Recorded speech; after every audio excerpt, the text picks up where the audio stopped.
ಮುದದಿಂದ ನಿನ್ನ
ದೇವ ಜಗದೀಶ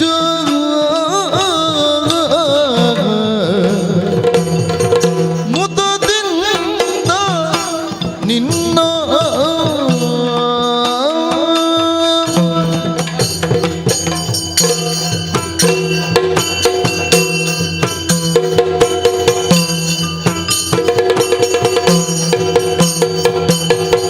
ಪರಬ್ರಹ್ಮ ರೂಪ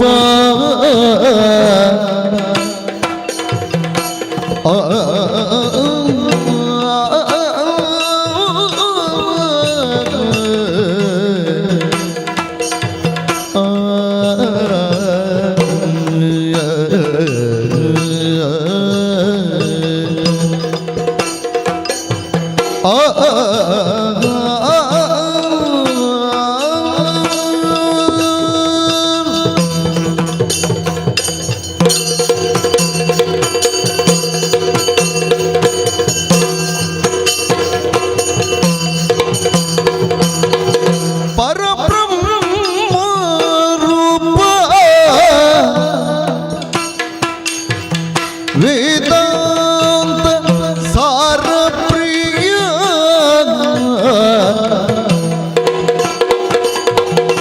ಪುರುಹೂತ ನಮಿತ ದಿವ್ಯ ಕಮಲ ಗಿರಿಜಾತಿ ಅಣುಗ ಆದಿತ್ಯ ಕೋಟಿ ಪ್ರಕಾಶ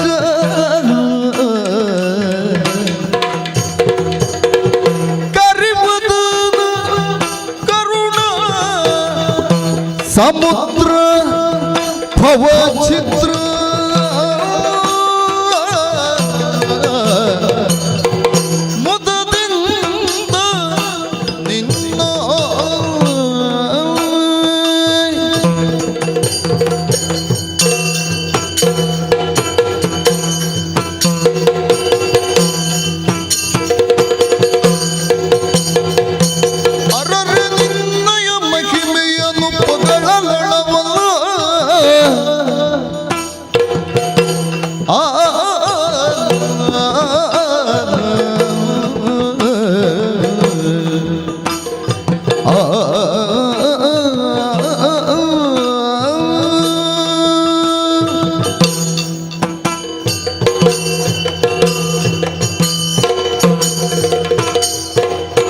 ಅರರೆ ನಿನ್ನಯ ಮಹಿಮೆಯನ್ನು ಪೊಗಳಲಳವಲ ಧರಣಿಯನ್ನು ಪೊತ್ತಿರ್ತ ಮಹಶೇಷಗರಿದು ಹರನ ಸುಕುಮಾರ ಸಕಲ ಗಮಕ್ಕೆ ಸಾಕಾರ ಧರೆಯೊಳು ವಿಶೇಷ ಮದಮೂರ ವಿಘ್ನೇಶ ಮುದದಿಂದ ನಿನ್ನ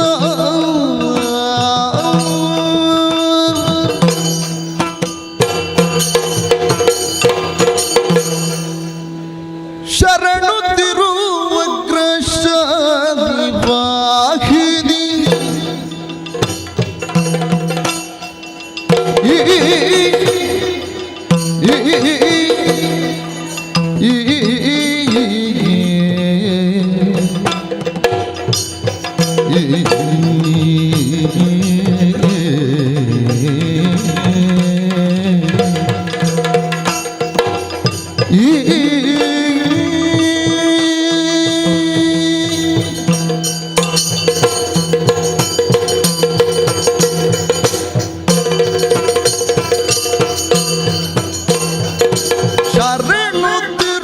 ಶರಣುತ್ತಿರುವಗ್ರಶಾಲಿ ವಾಹಿನಿ ಶರಣು ಶ್ಯಾಮಲ ರೂಪಿಣಿ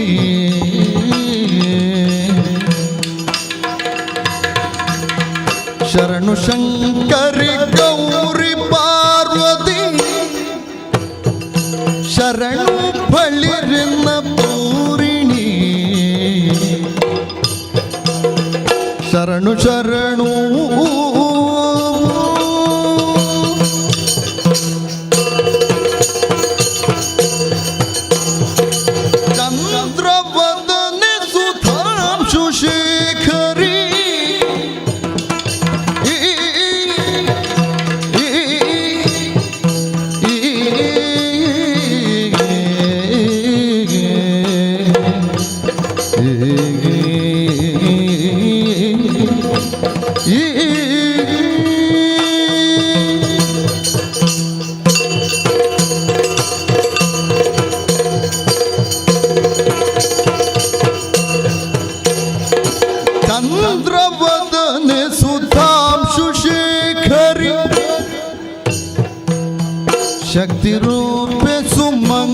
ನುಡಿಸಲೇ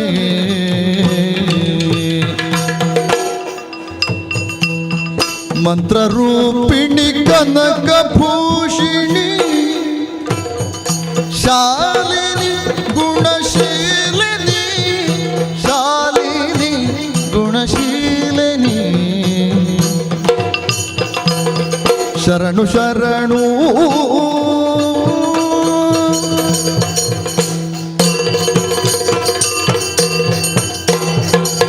पंकजामुखी परम पावने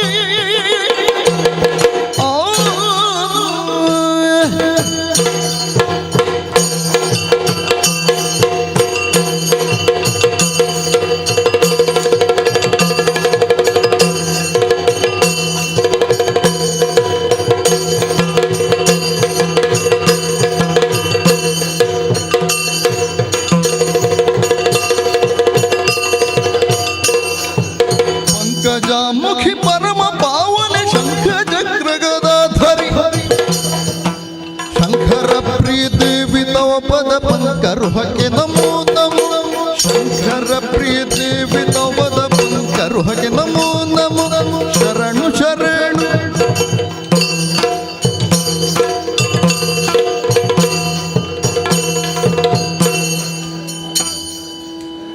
मुखतो पूर्ण चंद्र श्रीनेत्र पद्मदलाकृति कोटि सूर्य प्रकाशाढ्य सभा सर्वाभिवन्द्यते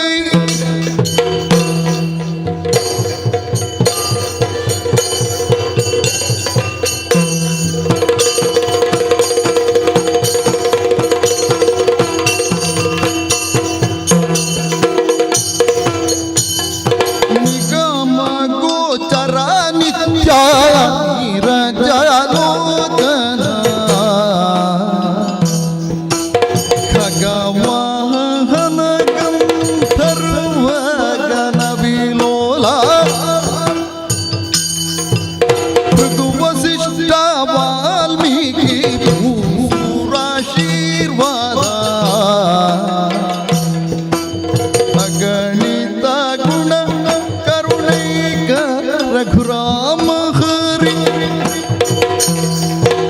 दशरथ नंदन तनुजा संहारण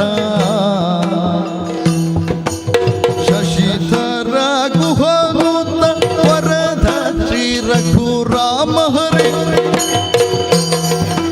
हरदूषण त्रिशिर खळेवर खंडन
मदन जनक कैवल्यद श्री रघुराम हरि मदन जनक कैवल्यद श्री रघुराम हरि निगम गोचर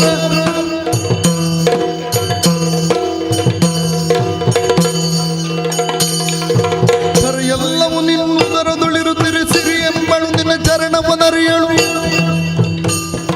ಶರಣಾಗತ ರಕ್ಷಾಮಣಿ ನರ ಹರಿಗಗನವೆಲ್ಲವೂ ನಿನ್ನ ನಾಭಿ ನೀಲವೇಣಿ ಪೆರುಗು ಬಿಳಿ ವಿಠಲ ಬಾಲಕರೊಡಂತ ಬಾಲಗೋಪಾಲಕ ಬಾಲತನದಿಗೋ ಒಳರಡ ನಾಡಿದ ಗಗನವೆಲ್ಲವೂ ನಿನ್ನ ನಾಭಿ ಅನುಪಮ ಗುಣ ನಿಂತಿದೆ ನಿನ್ನಂತ ಕೀರುತಿ ಮುನಿಗಣ ಸನ್ನುತ ಖಗಪತಿ ವಾಹನ ಘನತರ ಗದಗಿನ ವೀರ ನಾರಾಯಣ ಗಗನವೆಲ್ಲವೂ ನಿನ್ನ ನಾಭಿ ಗಗನವೆಲ್ಲವೂ ನಿನ್ನ ನಾಭಿ ಗಗನವೆಲ್ಲವೂ ನಿನ್ನ ನಾಭಿ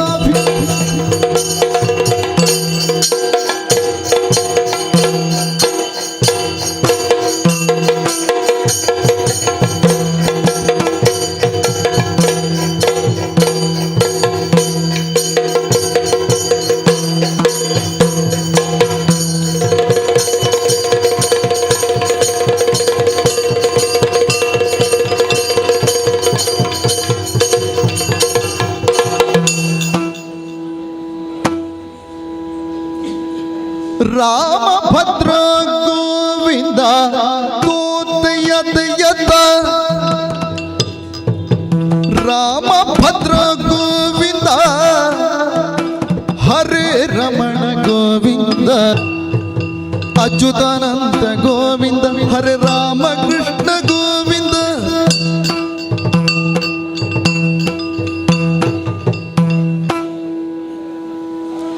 ಆದವು ದೇವಕಿ ದೇವಿ ಗರ್ಭಜನನು ಗೋಪಿ ಗೃಹೇ ವರ್ಧನ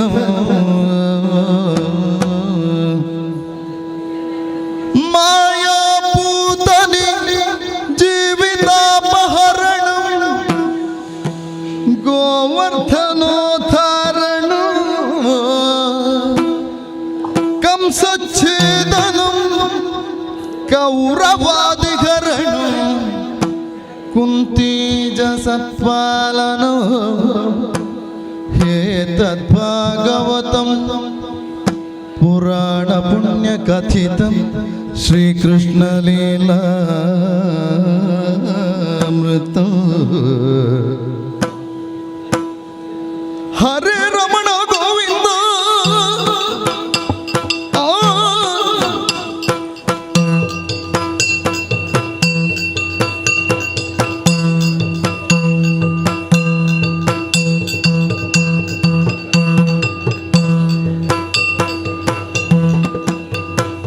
ಹರೇ ರಮಣ ಗೋವಿಂದ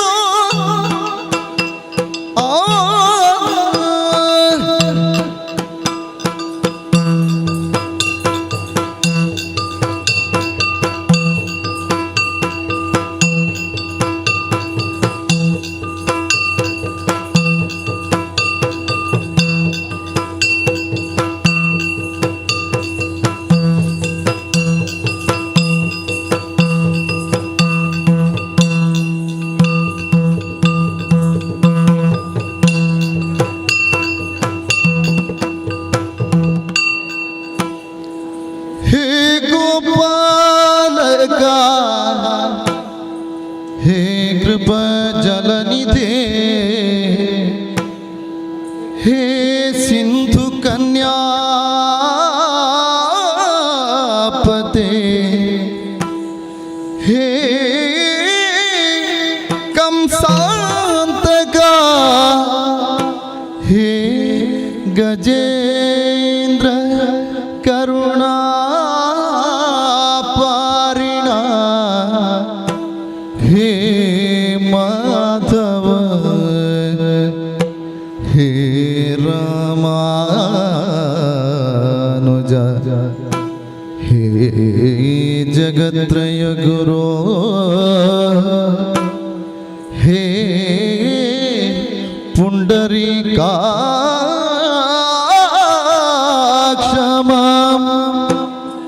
हे गोपी जननाथ पालय पदं ध्यायामि चित्ते सदा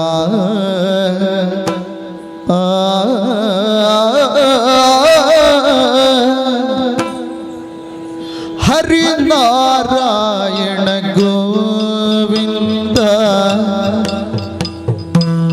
अच्युतानंद गोविंद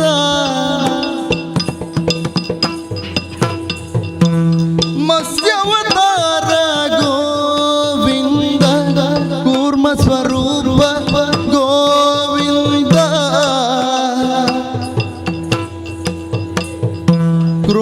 ಕ್ರೋಡಾಕಾರ ಗೋವಿಂದ ನರಹರಿ ವಾಮನ ಗೋವಿಂದ ಅನಂತ ಮಹಿಮ ಗೋವಿಂದ ಭಾರ್ಗವ ರಾಮ ಗೋವಿಂದ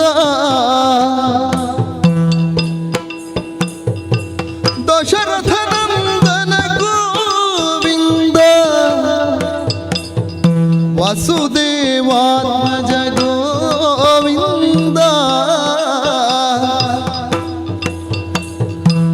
ಬೌದ್ಧವತಾರ ಗೋವಿಂದ ಕಲ್ಕಿ ಸ್ವರೂಪ ಗೋವಿಂದ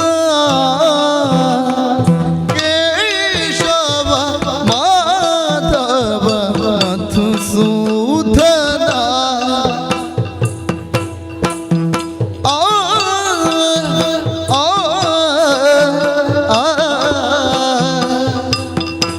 ಆ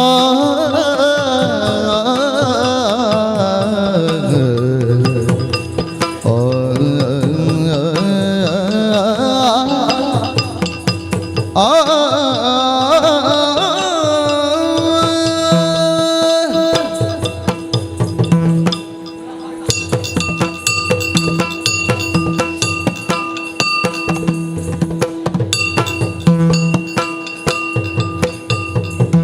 ಕೇಶವ ಮಾಧವ ಮಧುಸೂದನ ರಾಮ ದಶರಥ ನಂದನ ಧನುಜಾರಿ ಕಣ್ಮನ ದಣಿ ನಾನೋಡುವೆ ಕಾಯಿ ಹಣ್ಣು ಹೂವಿಲಿ ಪೂಜೆ ಮಾಡುವೆ ಸೃಷ್ಟಿ ಗೊಡೆಯನಿಂದು ಕೊಂಡಾಡುವೆ ನಾನು ಎಷ್ಟೆಂದು ಭಿನ್ನ ಪವ ಮಾಡುವೆ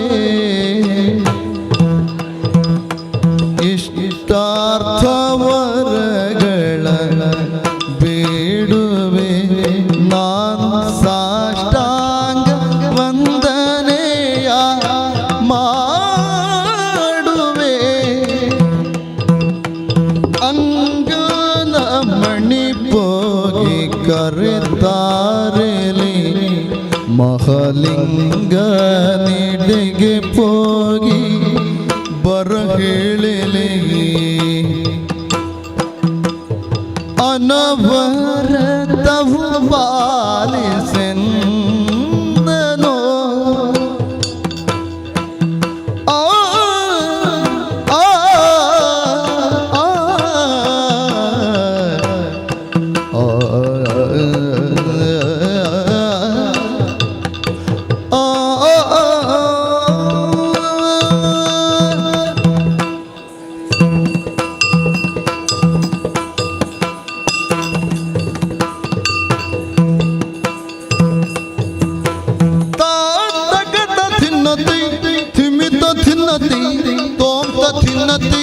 ತಗಥ ತಿನ್ನತೆ ತಿನ್ನತೆ ತಿನ್ನತೆ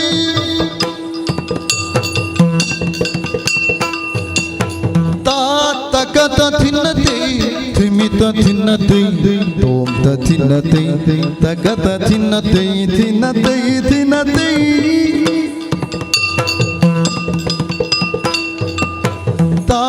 ತಗಥ ತಿನ್ನತೆ ತಿಮಿತ ತಿನ್ನತೆ ತೋಂತ ತಿನ್ನತೆ ತಗತ ತಿನ್ನತೆ ತೋಂತ ತಿನ್ನತೆ ತಿನ್ನತೆ ತಿನ್ನತೆ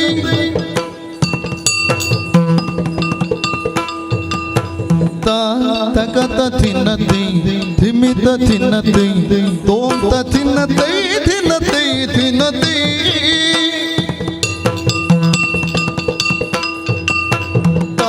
ಛಣುತ ಛಣುತೆ ಛಣುತ ಛಣುತೆ ತಗತ ಛಣುತ ಛಣುತ ಛಣು ಥೀಂ ತನ ತಿರಿನ ಓಂ ತನ ತಿರಿನ ತನ ತೋಂ ತನ ತನ ಥೀಮ್ತ ಥೀಮ್ತ ತಿನ್ನತ ತೈ ತಗತ ತಿನ್ನತ ತಿಮಿತ ತಿನ್ನತಿ ತೋಂತ ತಿನ್ನತೈ ತಿನ್ನತಿ ತಿನ್ನತಿ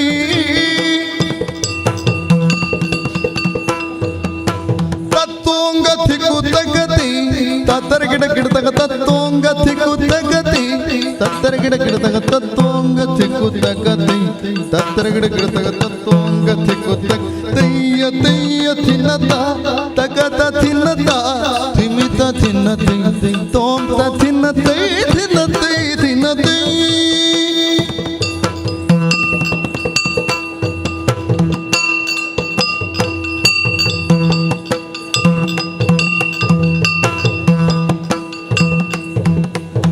ಅನವರತವು ಪಾಲಿಸೆಂದನೋ ದೇವ ಚಿನ್ಮಯಾತ್ಮಕ ಸರ್ವೋತ್ತಮ ನೀನು ತಿಂತನ ತಿನ್ನತ್ತೆ ತಿನ್ನತ್ತಗ ತಿನ್ನತ್ತ ತೋಂತನ ತಿನ್ನತ್ತೆ ದತ್ತತ್ತಗ ತಿನ್ನತ್ತ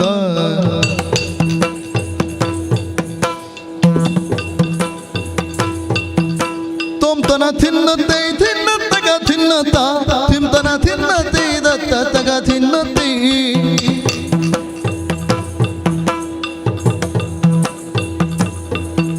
ತಿಂತನ ತಿನ್ನತಿ ತೋಂತನ ತಿನ್ನತಿ ತತ್ತೈ ತಿನ್ನತಿ ತತ್ತಗ ತಿನ್ನತಿ ತೈ ತಿನ್ನದ ತಿನ್ನತಿ ತಿನ್ನದ ತಿನ್ನತಿ ತೈ ತೈ ತೈ ತೈ ತತ್ತ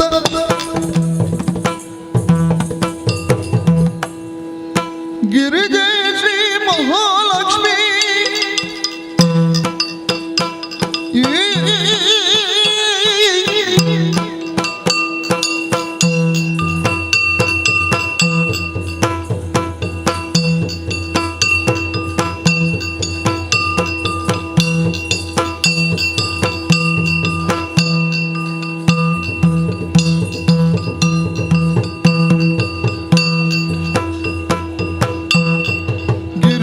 ಶ್ರೀ ಮಹಾಲಕ್ಷ್ಮಿ ಪ್ರಾಣೇಶ ನಿನ್ನ ಚರಣವ ನಂಬಿದೆ ಪಾಲಿಸುಲೆ ವರಕ್ರೋಡ ನಗರದಿ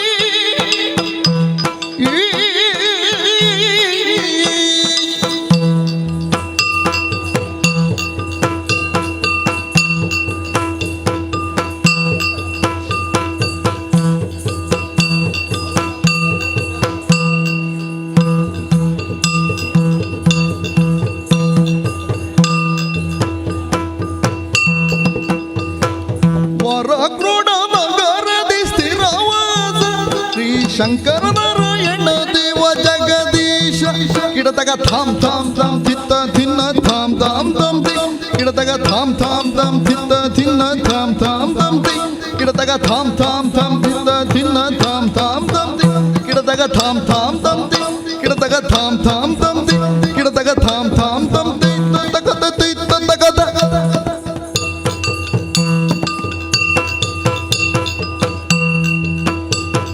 ತೋಂಗ ತೋ ತಗತ ತಿನ್ನದ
ವಿಘ್ನದ್ವಾಂತ ನಿವಾರಣೈಕತರಣಿ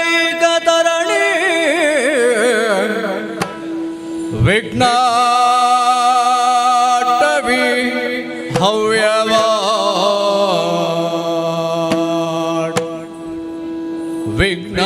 ವಿಘ್ನವ್ಯಾಲ ಕುಲಾಭಿಮಾನ ಗರುಡೋ ವಿಘ್ನೇಶ ಪಂಚಾನನ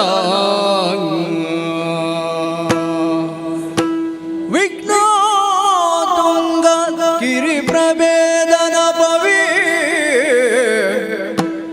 ವಿಘ್ನಾಬ್ಧಿ ಕುಂಭೋದ್ಭವ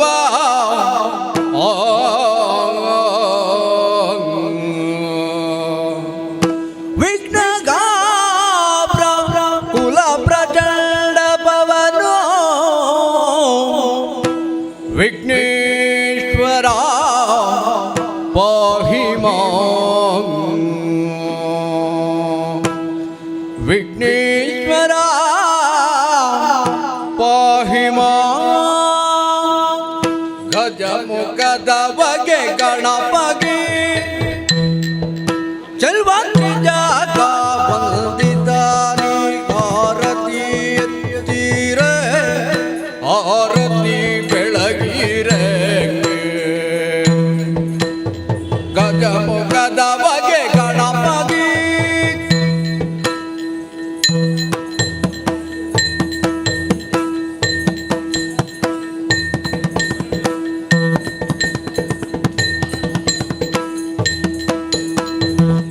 ಕರದಳು ಪರಶು ಪಾಶಾಂಕುಶಧಾರಿಗೆ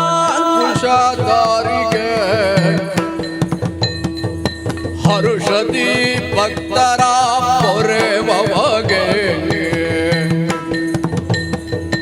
ಉರಗಭೂಷಣನ ಕುಮಾರ ಗಜವದನನ ಚರಣ ಕಮಲಕ್ಕೆ ಆರತಿ ಎತ್ತಿರೆ ಆರತಿ ಎತ್ತಿರೆ ಗಜಮುಖದವಗೆ ಗಣಪಗೆ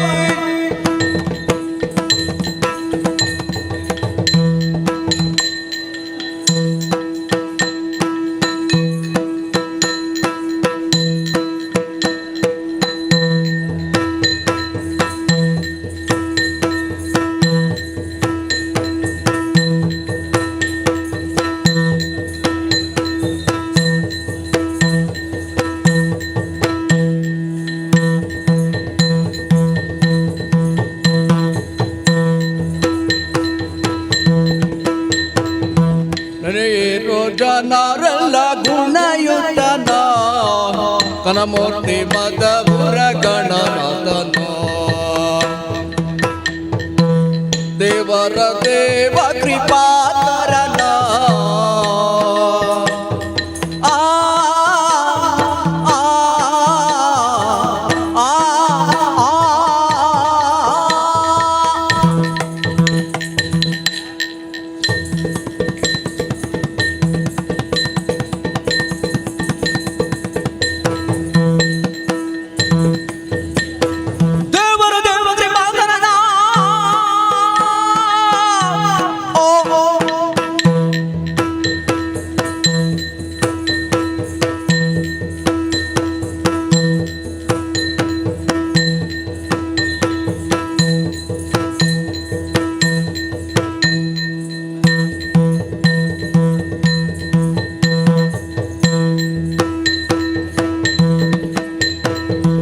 ದೇವರ ದೇವ ಕೃಪಾಕರನ ಪವನ ತರಿತ ಪುಣ್ಯೋದಯನ ಪವಜ ವಿಷಯಕ್ಕೆ ಸಿಲುಕದನ ಕೋವಿದೆ ಗಿರಿಜೆಯ ವರತನ ಚಂದ್ರಗೇಶ ಪವನಿತ್ತವನ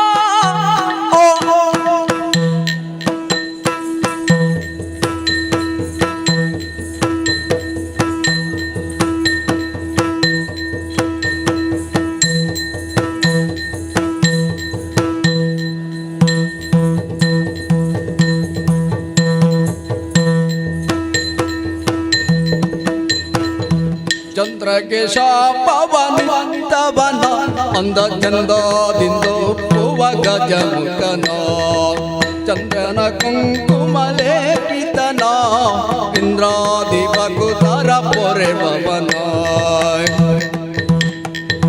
ಸುರಮುನಿ ನಮಿತ ಸರ್ವೇಶ್ವರನ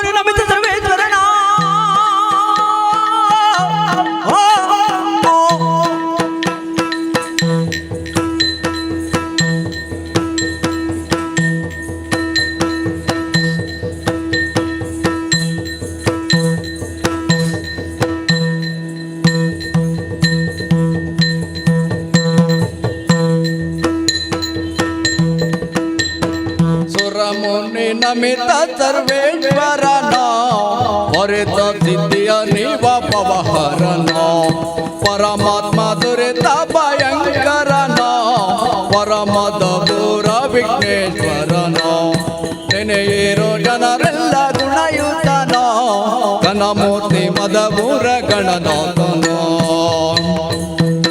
ತೊಂತನ ದಿಲ್ನಾದಿ ಧಿಂತನ ದಿಲ್ನಾದಿ ತೊಂತನ ದಿಲ್ನಾದಿ ದಿಲ್ನಾತಕ ದಿಲ್ನಾದಿ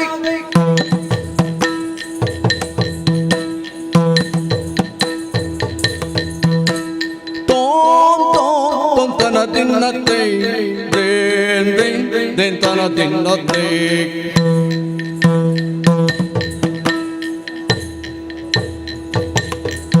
ತೊಂತನ ದಿನ್ನದೈ ದಿಂತನ ದಿನ್ನದೈ ತತೈ ದಿನ್ನದೈ ತತಕ ದಿನ್ನದೈ ತೈ ದಿನದ ದಿನದೈ ದಿನದ ದಿನದೈ ತತ್ ತತ್ ತತ್ ಗಜಮುಖನ ನಿನ್ನ ಪಾದವ ನೆನೆವೆ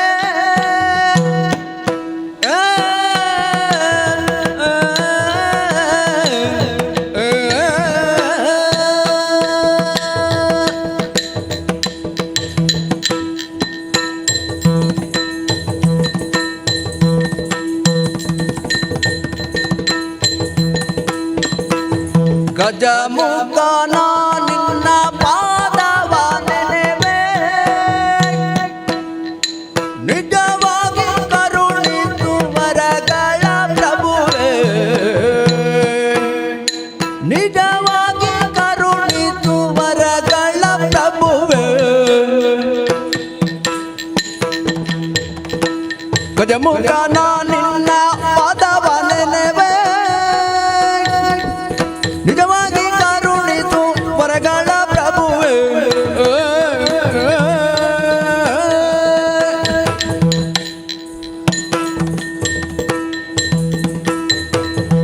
ಮೂಷಿಕ ವಾಹನ ಮೋದಕ ಹಸ್ತ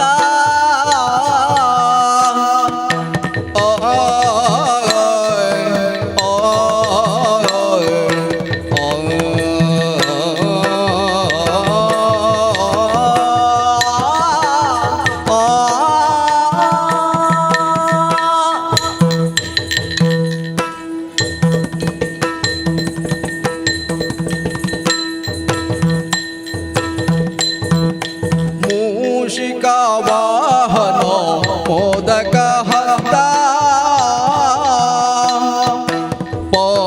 ಪಾಶಾಂಕುಶಧರ ಕಮಲ ಪ್ರಶಸ್ತ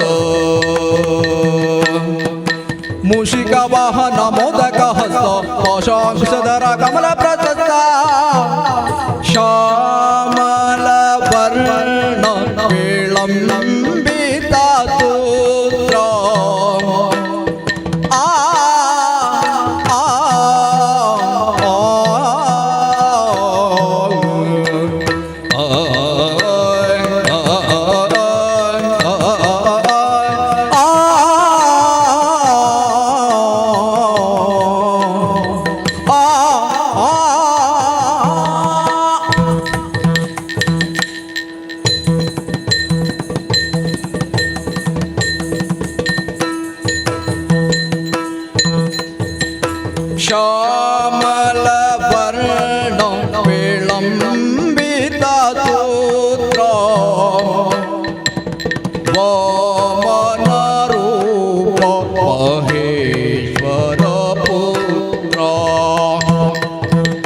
ಶ್ಯಾಮಲ ವರ್ಣ ವಿಳಂಬಿತ ಸೂತ್ರ ವಮನ ರೂಪ ಮಹೇಶ್ವರ ಪುತ್ರ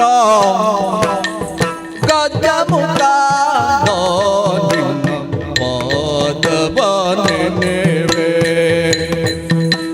ನಿಜವಾಗಿ ಕರುಣಿತೋ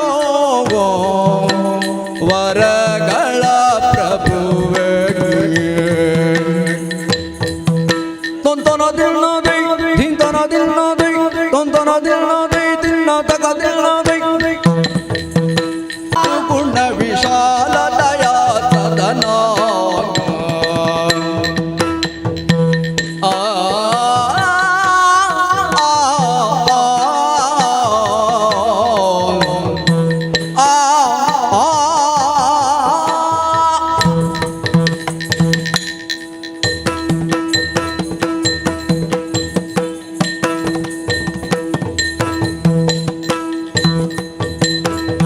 ಪಾಲಿತು ಗಜವದನ ಗುಣ ವಿಶಾಲ ದಯಾ ಸದನ ಬಾಲಗಿರಿಜಯಳ ಪಾಲನೆನಿಸಿ ಬಾಲಗಿರಿಜಯಳ ಪಾಲನೆನಿಸಿ ತ್ರಿಪುಜಾಲವ ಸಮರ್ದ ಶೀಲ ದಯಾನಿದೆ ಪಾಲಿತು ಗಜವದನ ಸುಗುಣ ವಿಶಾಲ ದಯಾ ಸದನ ತೊಂತನ ದಿನ ದೈ ಧಿಂತನ ದಿನ ದೈ ತೊಂತನ ದಿನ ದೈ ದಿನ ತಕ ದಿನ ದೈ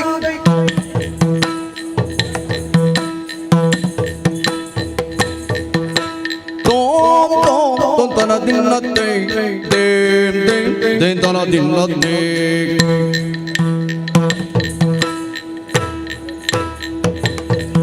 ತೊಂತನ ದಿನ ದೈ ಧಿಂತನ ದಿನ ದೈ ತದೈ ದಿನ ದೈ ತದಕ ದಿನ ದೈ ದೈ ದಿನ ದಾ ದಿನ ದೈ ದಿನ ದಾ ದಿನ ದೈ ತತ್ ತತ್ ತತ್ ಒಂದೇ ದೇವನ ದೇವ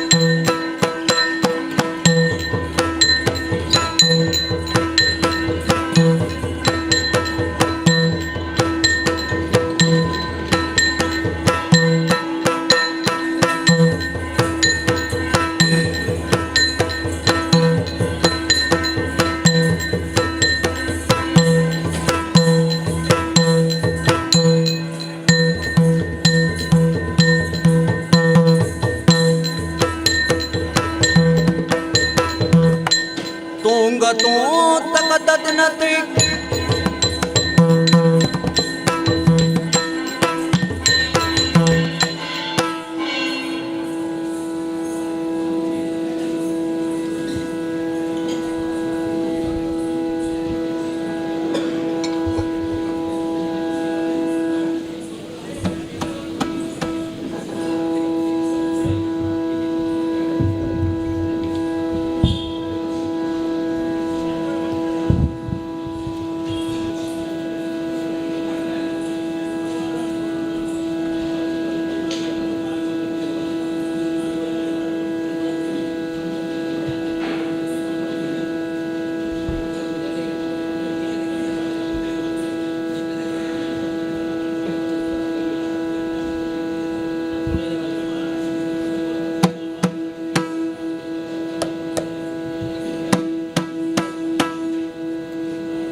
ಚಿಕ್ಕ ಪ್ರಾಯದ ಬಾಲೆ ಚದುರೆ ನಿನ್ನಂಗವ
ತಕತ ದಿನ್ನದೆ ದಿಮಿತ ದಿನ್ನದೆ ತಕತ ದಿನ್ನದೆ ದಿನತ ದಿನದೈ ದಿನದೈ ದಿನ್ನದೆ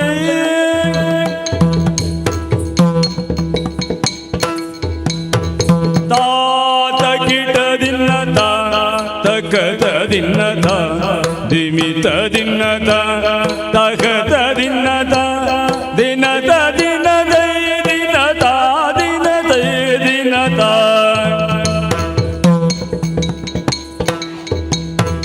ತಾತಕತ ದಿನ್ನತ ದಿಮಿತ ದಿನ್ನತ ತಕತ ದಿನ್ನತ ತೋಂತ ದಿನ್ನತ ದಿನದ ದಿನದೈ ದಿನದ ದಿನದೈ ದಿನದ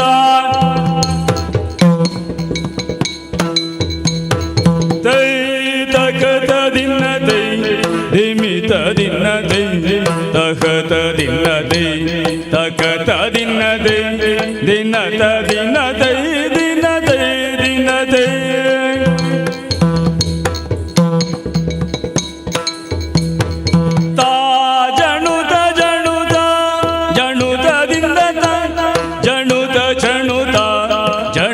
ಜಣು ದೀಂ ತನದಿರಿನ ತೋಂ ತನದಿರಿನ ದೀಂ ತನದಿರಿನ ತೋಂ ತನದಿರಿನ ದೀಂ ತನ ತನ ತೋಂ ತನ ತನ ದೀಂ ತನ ತನ ತೋಂ ತನ ತನ ದೀಂ ದಿನ ತಕತ ದಿನ್ನತ ತಕತ ದಿನ್ನತ ದಿಮಿತ ದಿನ್ನತ ತಕಿಟ ದಿನ್ನತ ದಿನತ ದಿನದೈ ದಿನದ ದಿನದೈ ದಿನದ ತತ್ತೋಂಗದಿ ಕುದಗದೈ ತಾತರಿ ಗಿಡ ಗಿಡದಗದಿ ತೋಂಗದಿ ಕುದಗದೈ ತಾತರಿ ಗಿಡ ಗಿಡದಗ ತತ್ತೋಂಗದಿ ಕುದಗದೈ ತಾತರಿ ಗಿಡ ಗಿಡದಗದಿ ತೋಂಗದಿ ಕುದಗದೈ ಯತೈ ಯತೈ ಯತ ದಿಮಿತ ದಿನ್ನತ ತೋಂತ ದಿನ್ನತ ತಕತ ದಿನ್ನತ ತಕಿಟ ದಿನ್ನತ ದಿನತ ದಿನದೈ ದಿನದ ದಿನದೈ ದಿನದ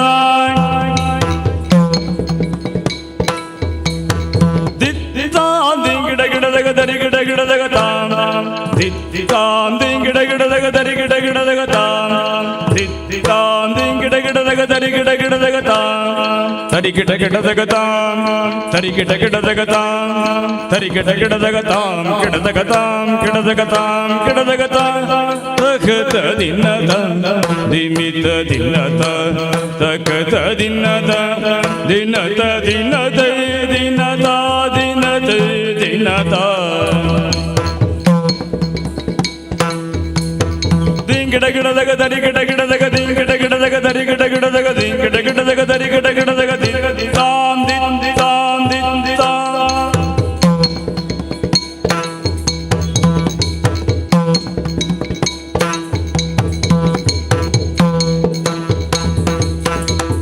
ತಾತಗದ ದಿನದ ದಿಮಿತ ದಿನದ ತಗದ ದಿನದ ದಿನದ ದಿನದೈ ದಿನದ ದಿನದೈ ದಿನದ ದಿನದೈ ದಿನದ ದಿನದೈ ದಿನದ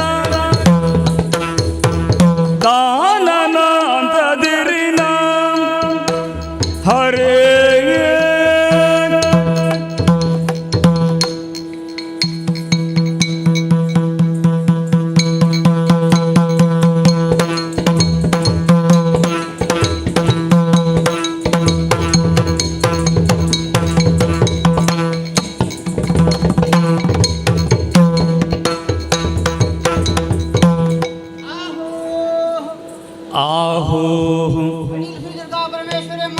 ಕಟೀಲು ಶ್ರೀ ದುರ್ಗಾ ಪರಮೇಶ್ವರಮ್ಮನವರು ಮತ್ತು ಕಟೀಲು ಶ್ರೀ ದುರ್ಗಾ ಪರಮೇಶ್ವರಮ್ಮನವರು ಸರ್ವಮಂಗಲ ಮಾಂಗಲ್ಯೆ ಶಿವೆ ಸರ್ವಾರ್ಥ ಸಾಧಿಕೆ ಶರಣ್ಯೆ ತ್ರ್ಯಂಬಿಕೆ ಗೌರಿ ನಾರಾಯಣಿ ನಮೋಸ್ತುತೆ ಎಂಬುದಾಗಿ ನಂಬಿದಂತಹ ಭಕ್ತರ ಮೇಲೆ ಪ್ರೀತಿ ಇಟ್ಟುಕೊಟ್ಟಿರತಕ್ಕಂತಹ ಶ್ರೀಮುಡಿಗಂಧ ಪ್ರಸಾದ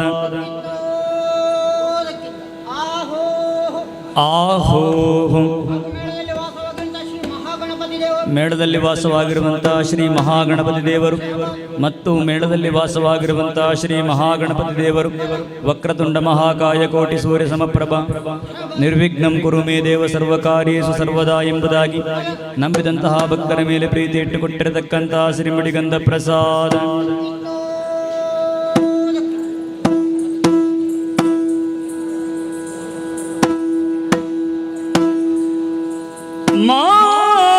ಮಾಯಗಾರನು ನೀನೇ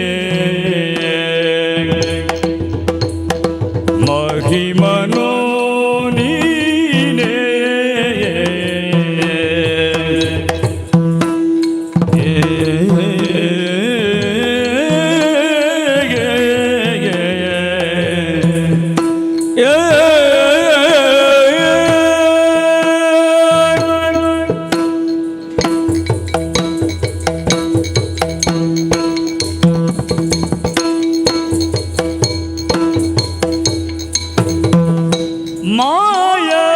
ಮಾಯಗಾರನು ನೀನೇ ಮಹಿಮನು ನೀನೇ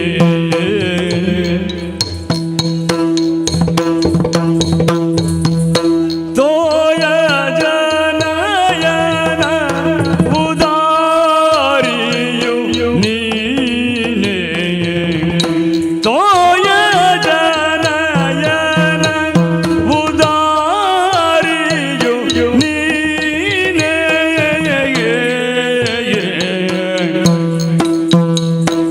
ಕಾಯ ಜಪಿತ ಲೋಕನಾಯಕ ಹರಿಯೇ ಕಾಯ ಜಪಿತ ಲೋಕನಾಯಕ ಹರಿಯೇ ಶ್ರೀಯರ ಸಜನಿಗರಾಯ ಮೂರುತಿ ಶ್ರೀಯರ ಸಜನಿಗರಾಯ ಮೂರುತಿ ಶ್ರೀಯರ ಸಜನಿಗರಾಯ ಮೂರುತಿಯೇ ಶ್ರೀಯರ ಸಜನಿಗರಾಯ ಮೂರುತಿ ಮಾಯಗಾರನು ನೀನೇ ಮಹಿಮನೋ ನೀನೇ ತೋಯ ಜನಯನ ಉದಾರಿಯು ನೀನೇ ಮಾಯಗಾರನು ನೀನೇ ಮಹಿಮನೋ ನೀನೇ ತೊಂದನ ದಿನ ದೈ ದಿನ ದೈ ದಿನ ದಿಂದನ ದಿನ ದೈ ದಿನ ದೈ ದಿನ ದಿಂದನ ದಯ್ಯದ ತೊಂದನ ದಯ್ಯದ ತೊಂದನ ದಯ್ಯದ ತದೈದಯದ ನಿದೈದಯದ ತದೈದಯದ ತದೈ ದಿನದ ದಿನ ದೈ ದಿನದ ದಿನ ದೈ ದೈ ದೈ ದೈ ದೈ ತತ್ತ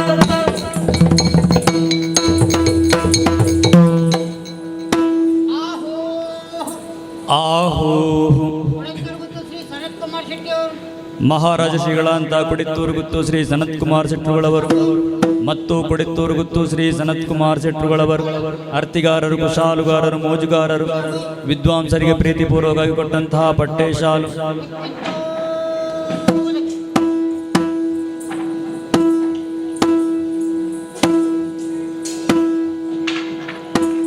ಮೆಲ್ಲ ಮೆಲ್ಲನೆ ಬಂದನೆಗೆ ಗೋಪಮ್ಮ ಕೇಳೆ ಮೆಲ್ಲ ಮೆಲ್ಲನೆ ಬಂದನೆಗೆ ಗೋಪಮ್ಮ ಕೇಳೆ ಮೆಲ್ಲ ಮೆಲ್ಲನೆ ಬಂದನೆಗೆ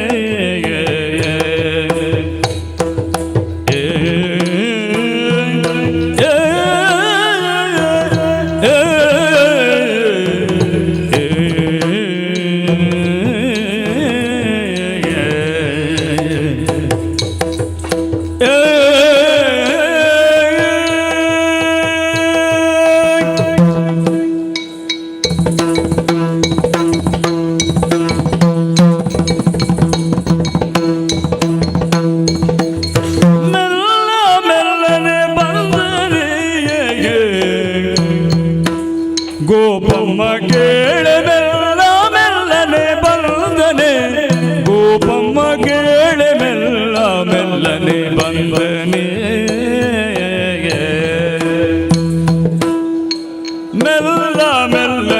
ಬಂದು ಗಲ್ಲಕ್ಕೆ ಮುತ್ತು ಕೊಟ್ಟು ಮೆಲ್ಲ ಮೆಲ್ಲನೆ ಬಂದು ಗಲ್ಲಕ್ಕೆ ಮುತ್ತು ಕೊಟ್ಟು ನಿಲ್ಲದೆ ಓಡಿಬೋದ ಕಳ್ಳಗೆ ಬುದ್ಧಿ ಬೆಳೆಗೆ ಗೋಪಮ್ಮ ಗೆಳೆಗೆ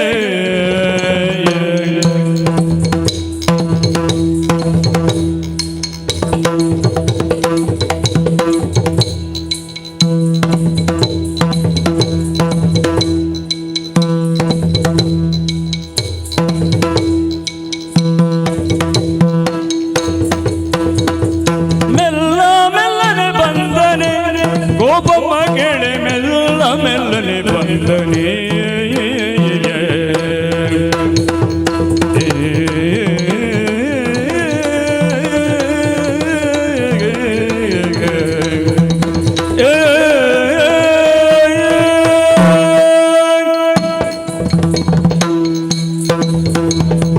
ಹಾಲ ಮಾರಲು ಹೋದರೆ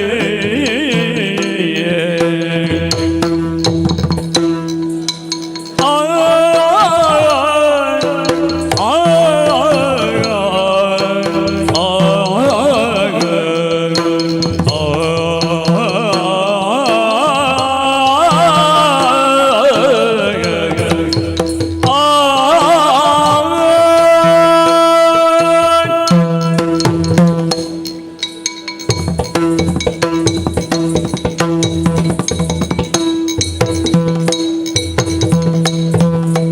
ಹಾಲ ಮಾರಲು ಹೋದರೆ ನಿರ್ಣಯ ಕಲ್ದ ಕಾಲಿಗೆ ಅಡ್ಡಗಟ್ಟಿದ ಹಾಲ ಸುಂಕವ ಬೇಡಿ ಕೋಲಲ್ಲಿ ಅಡ್ಡಗಟ್ಟಿಗೆ ಶಾಲೆಯ ಸೆಳಕೊಂಡು ಬೇಡದೋಡಿದ ಕೃಷ್ಣ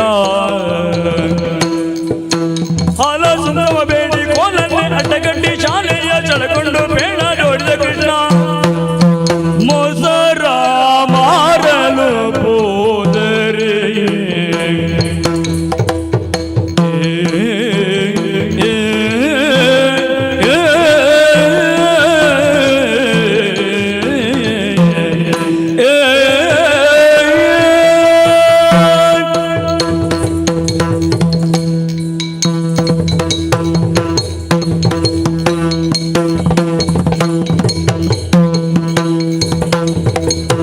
ಮೊಸರ ಮಾರಲು ಹೋದರೆ ನಿರ್ಣಯ ಕಂದ ಬೆಸರಾದೇನೆಂದು ಕೇಳಿದ ನಿರ್ಣಯ ಕಂದ ಬೆಸರಾದೇನೆಂದು ಕೇಳಿದ ಮೊಸರ ಮಾರಲು ಹೋದರೆ ನಿನ್ನಯ ಕಂದ ಬೆಸರಾದೇನೆಂದು ಕೇಳಿದ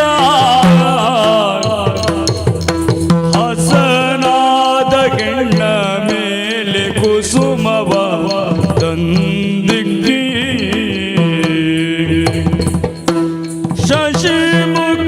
ಶಶಿಮುಖಿಯರನೆಲ್ಲ ವಶವ ಮಾಡಿದ ನೀತ ಪೋಗಿರೆ ರಂಗಯ್ಯನ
ಪುರಂದರ ಬಿಡಲ ರಾಯನ ತೂಗಿ ಮಾಡಿರ ಬೇಗ ನಾಗವೇಣಿಯರೆಲ್ಲ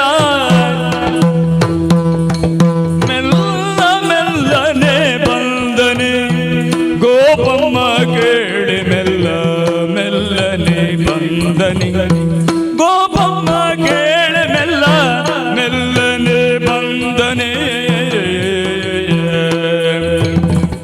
ತೊಂದನ ದೆಯ್ಯತ ದಿಂದನ ದೆಯ್ಯತ ತೊಂದನ ತೊಂದನ ತೊಂದನ ದೆಯ್ಯತ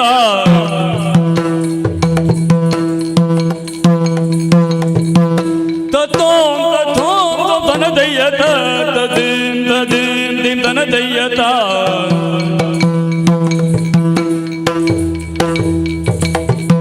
ದಿತ್ತ ಗಿಡದ ಗದಿಮಿದ ಗಿಡದ ಗದಿಮಿದ ಗಿಡ ದೆಯ್ಯತ ದತ್ತ ಗಿಡದ ಗದಿಮಿದ ಗಿಡದ ಗದಿಮಿದ ಗಿಡ ದೆಯ್ಯತ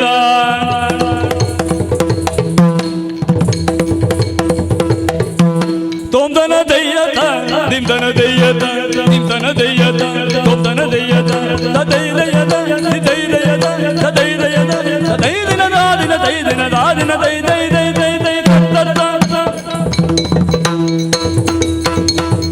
ತೋಂಗ ತೋಂಗೋ ತಗದ ದಿನದ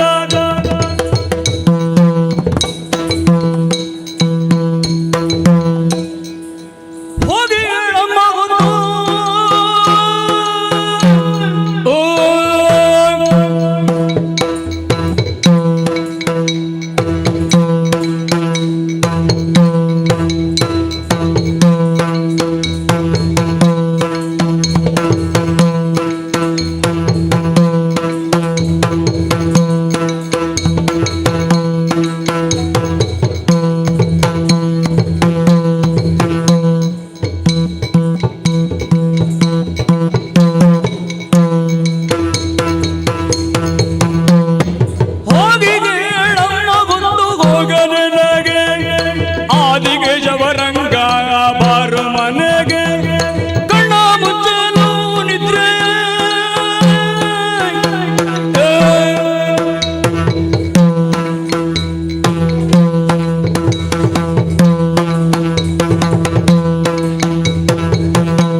विघ्नजीभूतवायु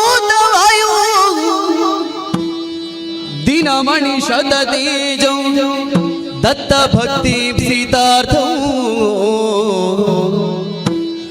तमधनुज विनाशो भूधरं वारिजाक्षो कमलज सुरस्तोत्रं वेदवेद्यं नमामि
अमर पूजी दूरे अमर पूजी दूरे अमर पूजी दूरे वमन रूपा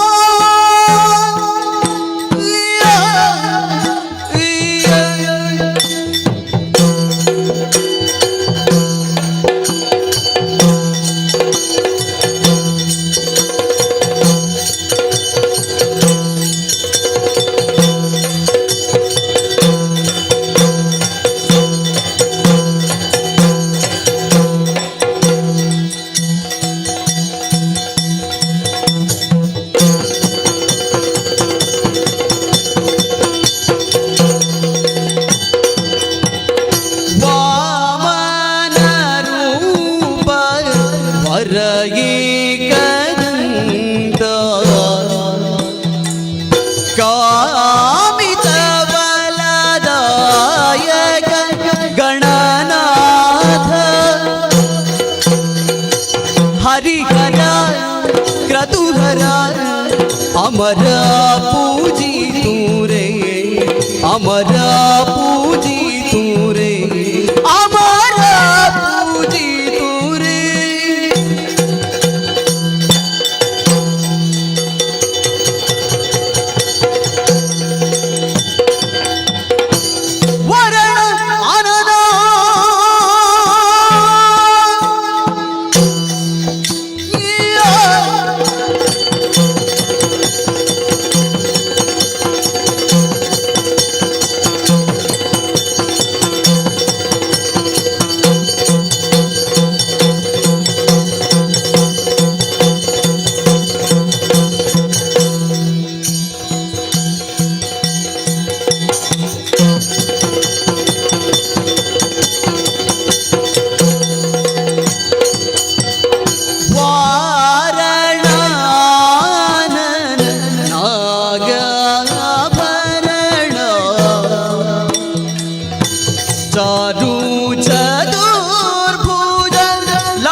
हरिहर क्रतुहर अमर पूजी तूरे अमर पूजी तूरे अमर पूजी तूरे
ಪರಿಪಂಥಿ ರಣಭೀಮ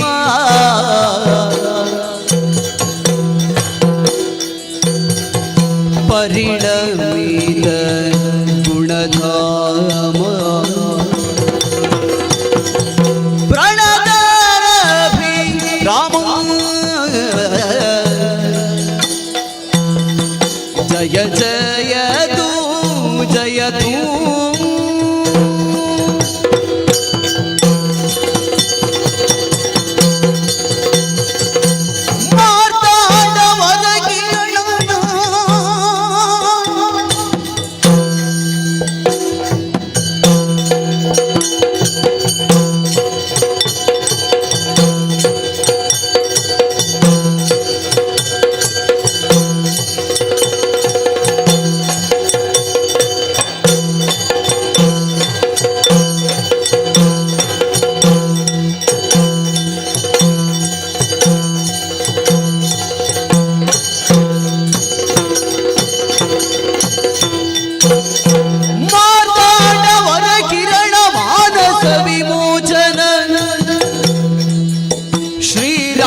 ರಘುವೀರ ರಾಜೀವನೇತ್ರ ಜಯ ಜಯತು ಜಯತು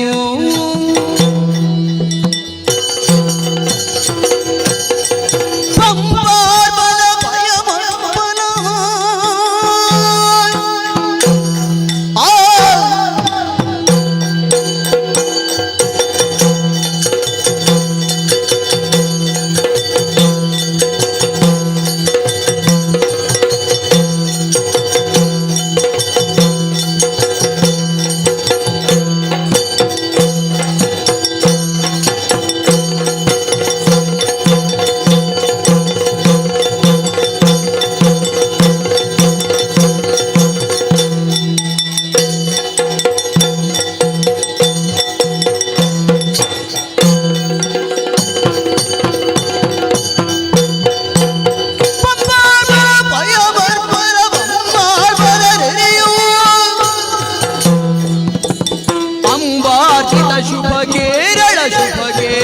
ವಿರುದ್ಧಂ ಜಯ ಜಯ ಜಯ ಜಯ ಜಯತು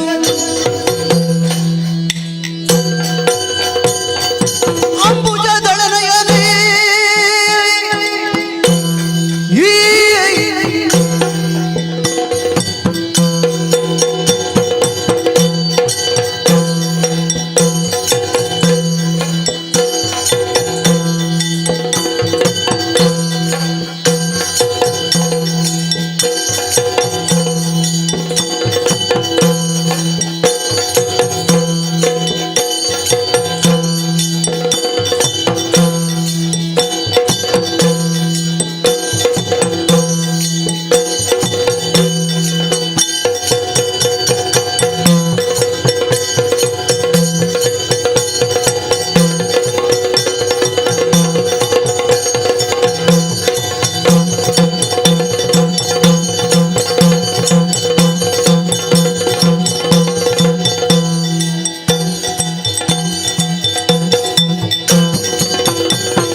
ಅಮರ ವಂದಿತವಾದ ತುಂಬುರು ನಾರದ ವಂದಿ ಅಂಬಿಕೆ ಜಗದಂಬಿಕೆ ಮೂಕಾಂಬಿಕೆ ಕಾಳಿಕಾಂಬಿಕೆ ಜಯ ಜಯ ಜಯ ಜಯದು ಉಡುಪದಿ ನಗುದಿರೆ ಗಡು ಮುಳ್ಳಿದಾದಗೆ ಬಿಡದ ಶಪಮರಿತ ಮೃತ ಸುತ ಬಳಿರೆ ಒಡವಿಗೂ ತಮವಾದ ಮದವರ ಕ್ಷೇತ್ರದ ಚಿತ್ರದಲ್ಲಿ ನರಸಿಗೆ ಒಡೆಯ ವಿಘ್ನೇಶ ಜಯ ಜಯ ಜಯ ಜಯದು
ಅಂಬುರುಹಗಳ ನೇತ್ರೆ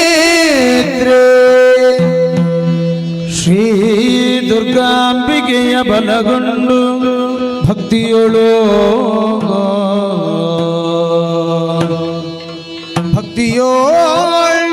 ಅಂಬಿಕಾದುತ ವಿಘ್ನರಾಜನ ಪಿರಿದು ಸ್ತುತಿಸಿ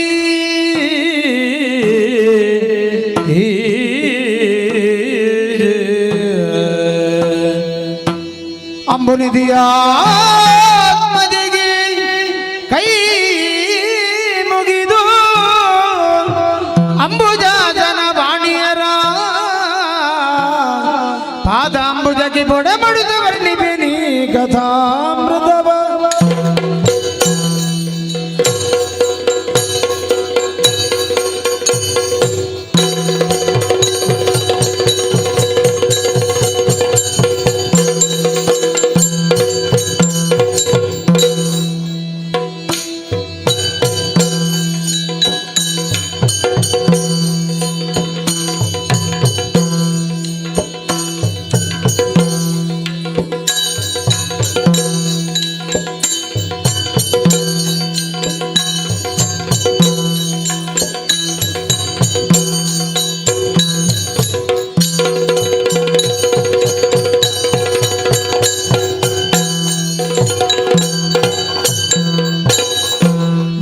ಮಂಗಲೋತ್ಸವ ಮೆರೆದು ರಾಜಿಸಲು ಸುರಪುರದ ಅಂಗಣದ ಮೇಲೆ ತೋರಣ ಕಲಶ ಕನ್ನಡಿಗಳಾದ ಅಂಗನೆಯರು ಆರತಿ ಬೆಳಗುದಿರೆ ಶ್ರಾವಣದ ತಿಂಗಳ ಸೀತಾಷ್ಟಮಿಯಲ್ಲಿ ಕಂಗೊಳಿಪ ಸೌಮ್ಯವಾಸರ ತಾರೆ ರೋಹಿಣಿಯೋಳ್ ತಾತ ದೇವಕಿ ಜಗದಲ್ಲಿ ನವ ತಿಂಗಳಾದ ಮೇಲೆ ದರಗಣಿಗ ವಸಿದವು ಶುಭ ಯೋಗ ಶುಭ ಶರಣದಿ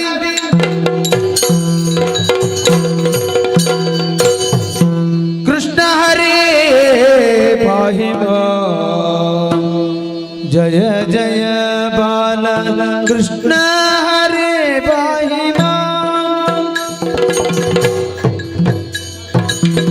ಕೃಷ್ಣ ಹರೇ ಪಾಹಿ ಜಯ ಬಾಲ ಕೃಷ್ಣ ಹರೇ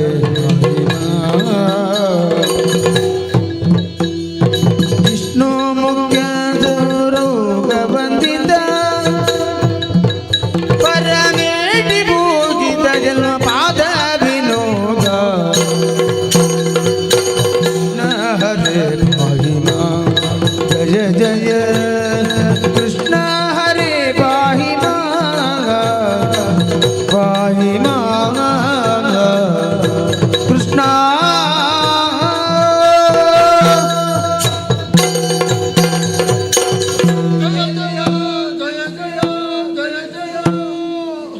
ಕೃಷ್ಣ ಕೃಷ್ಣ ಕೃಷ್ಣ ಬದುಕಿನಲ್ಲಿ ಎಲ್ಲ ಆಸೆಗಳನ್ನು ಕೂಡ ಕಳೆದುಕೊಂಡಂತಹ ನಮಗಾದರೂ ಕೂಡ ಅಮೃತ ಸ್ವರೂಪನಾಗಿ ಈ ಕ್ಷಣದಲ್ಲಿ ಕಾಣಿಸಿಕೊಂಡವನು ನೀನು.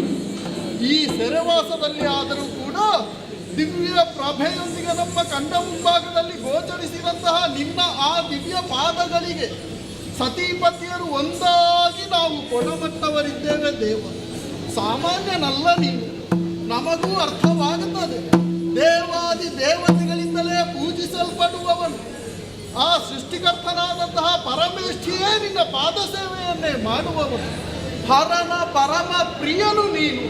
ಅಂತಹ ನೀನೇ ಇಂದು ಈ ಶಿಶುವಿನ ರೂಪದಲ್ಲಿ ನಮ್ಮ ಕಣ್ಣ ಮುಂಭಾಗದಲ್ಲಿ ಕಾಣಿಸಿಕೊಂಡಿದ್ದೀಯ. ನಮ್ಮನ್ನು ಈ ಕಷ್ಟದಿಂದ ರಕ್ಷಿಸುವುದಕ್ಕೆ ಅನ್ಯರಾರೂ ಇಲ್ಲ. ನಿನ್ನ ಪಾದ ಮೂಲದಲ್ಲಿಯೇ ಶರಣಾಗಿದ್ದೇವೆ. ರಕ್ಷಿಸಬೇಕು, ಉದ್ಧರಿಸು ಎಂದು ಧರಿಸಿದೆ ನಿನ್ನ ನಾನು ಎನ್ನು ತರದಿ ಎಂದು ಕೊಟ್ಟಿದೆ ದೇವ ನೀನು.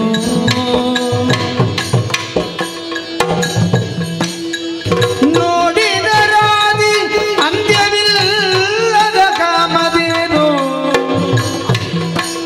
ಸಂತತ ಮನದಲ್ಲಿ ಚಿಂತಿಪ ಭಕ್ತರ ಸಂತತ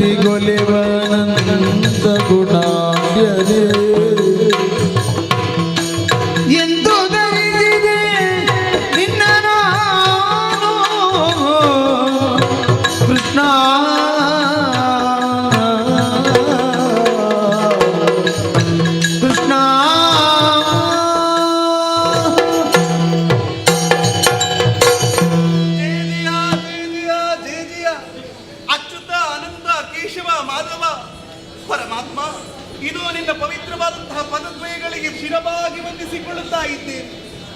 ಸರಿಯಾಗಿ ನೀನು ಯಾರು ಏನು ಎಂಬುದಾಗಿ ನಮಗೆ ತಿಳಿಯುತ್ತಿದ್ದು ಆದಿ ಅಂತ್ಯವಿಲ್ಲದಂತಹ ಕಾಮಧೇನು ನೀನು ನನ್ನ ಉದರದಲ್ಲಿ ಮಗುವಾಗಿ ನನಗೆ ಜನಿಸಿಕೊಂಡಿರು.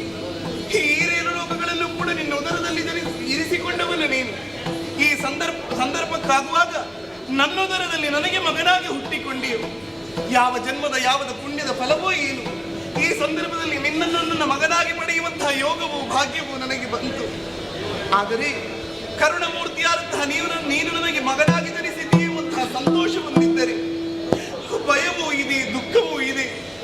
ಅದಕ್ಕೆ ಕಾರಣನಾದವನು ದುಷ್ಟನಾದಂತಹ ನನ್ನ ಕಂಸನು. ಕಂಸದೈತ್ಯನು ಕಡುಗೋ ಕಂಡರೆ ಹಿಂದೆಗೈಯನೆ ಬಿಡನು ಬಾಬಿ. ಆತನು ನಮ್ಮ ವಂಶದೊಳು ಅಧಿಕ ಪ್ರತಾಪಿ. ಹಂಸವಾಹನ ಪಿತನೆ ಸರ್ವೋತ್ತಮ. ಹಂಸದೈತ್ಯನ ಭಯ ಧ್ವಂಸ ಮಾಡಯ್ಯ. ಕೃಷ್ಣ ಹರೇ ಬಾಹ್ಯ.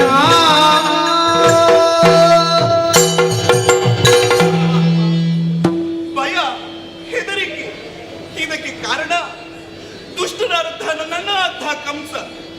ಇದುವರೆಗೆ ನಾವು ನನ್ನ ಉದರದಲ್ಲಿ ಹುಟ್ಟಿದಂತಹ 7 ಮಕ್ಕಳನ್ನು ಕೊಂದು ಕಡಹಿದವನಿದ್ದಾನೆ.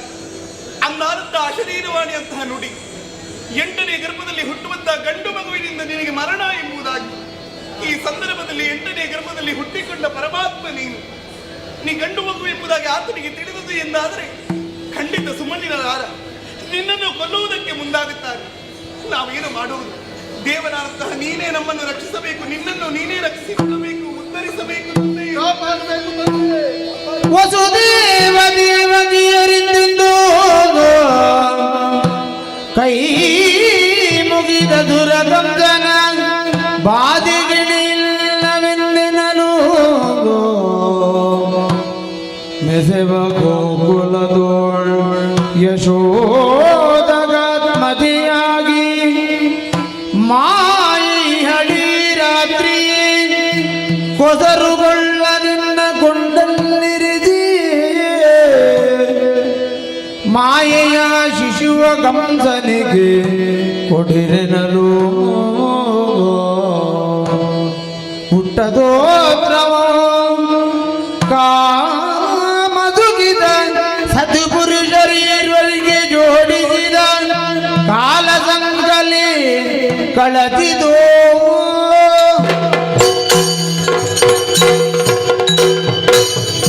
ವಸುದೇವ ದೇವಕಿಯರೇ, ಹೇಳಿ ಎದ್ದೇಳಿ, ಧೈರ್ಯವನ್ನು ತಂದುಕೊಳ್ಳಿ.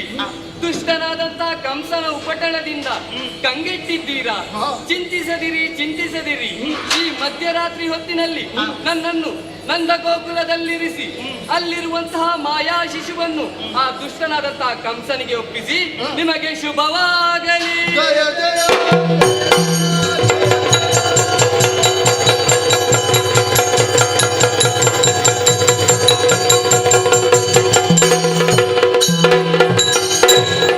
ಕಾರ್ಬಗತ್ತಲೆ ಕವಿಯಲು ದೇಶ ದಿಕ್ಕು ಬೋರೆಂದು ಮಳೆ ಹೊಯ್ಯುತ್ತಿರಲಾಗ ಶ್ವೇತ ದ್ವಾರದೊಳನ ಬಿಂಡಿಗೆ ಬೇಗ ಕಳಚಿ ದಾರಿಯಾದುದು ಶೌರಿ ಬರುವಾಗ ಕಾಣುತ್ತಿರುವಾಗ ಕಾವನರಗ ನಿದ್ರೆ ಬಾರಿಸಲೆಚ್ಚರವಿಲ್ಲದ ಯೋಗ ಸೂತ್ರಧಾರಿಯ ಮಹಿಮೆಯಿಂದಲೇ ಬೇಗ.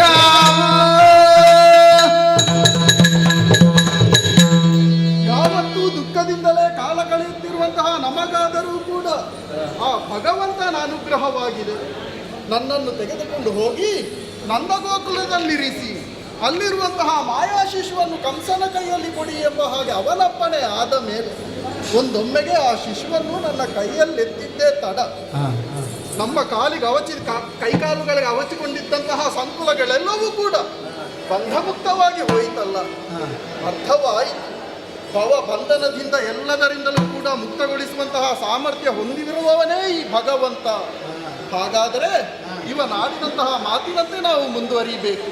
ಕಾರಾಗೃಹದಿಂದ ಹೊರಸಾರುತ್ತಿರುವಂತಹ ಸಮಯದಲ್ಲಿ ಆವರಿಸಿರುವಂತಹ ಕಾರ್ಗತ್ತರು, ಸುತ್ತಲೂ ಭಟರು ನಮ್ಮನ್ನು ಎಂದಿಗೂ ಕಾಯುತ್ತಾ ಇದ್ದವರು. ಆದರೆ ಇಂದು ಹಾಗಲ್ಲ, ಎಲ್ಲರೂ ಕೂಡ ನಿದ್ರಾವಶವಾಗಿದ್ದಾರೆ. ಇದುವೇ ಸರಿಯಾದಂತಹ ಸಮಯ. ಹಾಗಾಗಿ ಶಿಶುವನ್ನು ಎತ್ತಿಕೊಂಡು ಮುಂದುವರಿಯುತ್ತೇನೆ.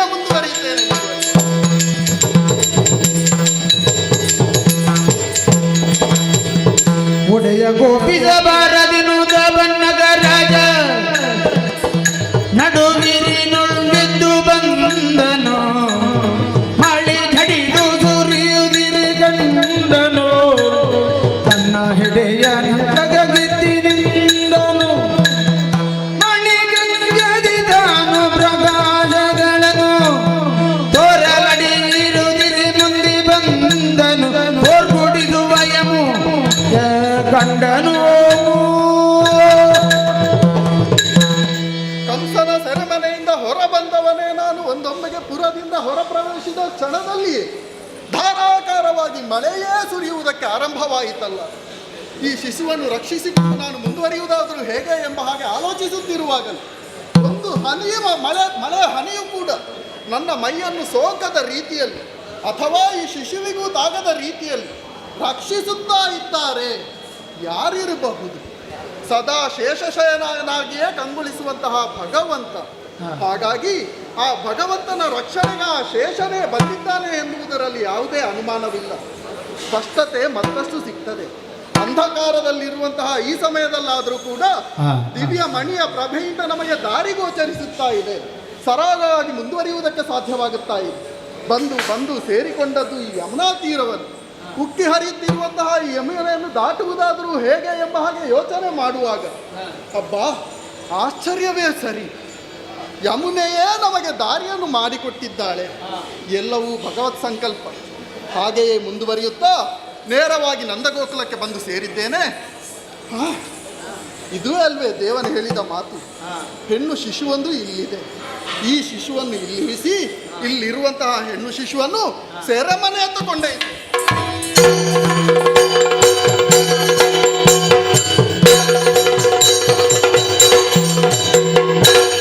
ಧರೆಯ ಬಾರವ ಕಳಿಯೇ ಹರಿಯೋ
ಎಷ್ಟೊಂದು ಬೇಗ ಬೆಳೆದು ಬಿಟ್ಟೆ ನಾನು. ಹಾಗೆಂದು ಎಳೆಯವನಾದದ್ದು ಯಾವಾಗ ಎನ್ನುವುದನ್ನು ಕೇಳಿದ್ರೆ ಬೆಳೆದಿದ್ದಂತಹ ನಾನೇ ಎಳೆಯವನಾದದ್ದು. ಕಾರಣ ಏನು ಎನ್ನುವುದನ್ನು ಎಲ್ಲವರು ಅರ್ಥ ಮಾಡಿಕೊಂಡಂತಹ ಸತ್ಯ.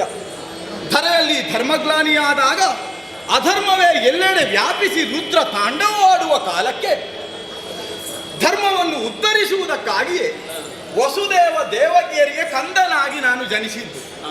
ಈ ಕ್ಷಣದಲ್ಲಿ ಹುಟ್ಟಿದೆನೋ ಈ ಕ್ಷಣದಲ್ಲಿ ಬೆಳೆದೆನೋ ಎನ್ನುವ ಹಾಗಾಯಿತು ನೋಡಿ. ಯಾಕೆ? ಹುಟ್ಟಿನ ಉದ್ದೇಶವೇ ಕಂಸವಧ ಎಂದೇ ಅಲ್ಲ. ಕಂಸನಂತೆ ಮನಸ್ಸುಳ್ಳವರು ಅನೇಕರಿದ್ದಾರೆ. ರಾಕ್ಷಸಿ ಮನೋಭಾವವನ್ನು ಹೊಂದಿದ ಎಲ್ಲವರನ್ನು ತರಿಯುತ್ತಾ ಧರ್ಮವನ್ನು ಉದ್ಧರಿಸಬೇಕು ಎನ್ನುವ ನೆಲೆಯಲ್ಲಿಯೇ ನಾನು ಹುಟ್ಟಿದ್ದು. ದ್ವಾರಕಾ ನಗರವನ್ನು ನಿರ್ಮಾಣ ಮಾಡಿದ್ದೇವೆ.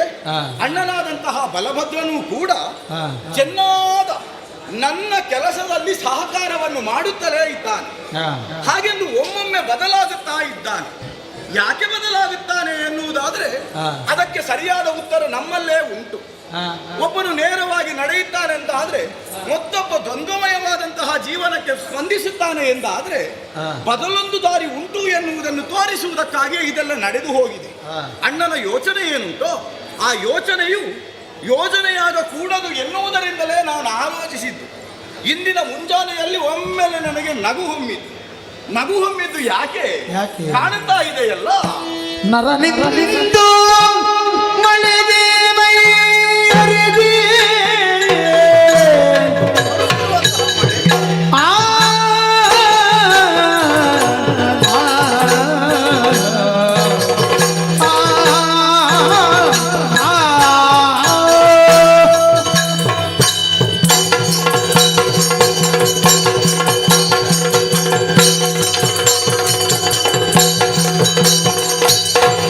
ನರನಿಂದು ಮಳೆಗೆ ಮೈ ಹರಿದಿ ನಡೆನಾಡುಗುತ್ತ ಹರಿ ಮುರಾಂದಗ ನುಡಿರಲು ನಡೆನಡುಗುತ್ತ ಹರಿ ಮುರಾಂದಗ ಎನ್ನುವುದಿರಲು ಹರಿದಿಂದ ಮುರಹರನು ತರುಣಿಯರ ಹೇಳದ ಹರಿದಿಂದ ಮುರಹರನು ತರುಣಿಯರ ಮೇಳದ ಇರಲು ತನ್ನಲ್ಲಿ ನಗನಾಗ ನಿಂತು ಮಳೆಗೆ ನೀರಿ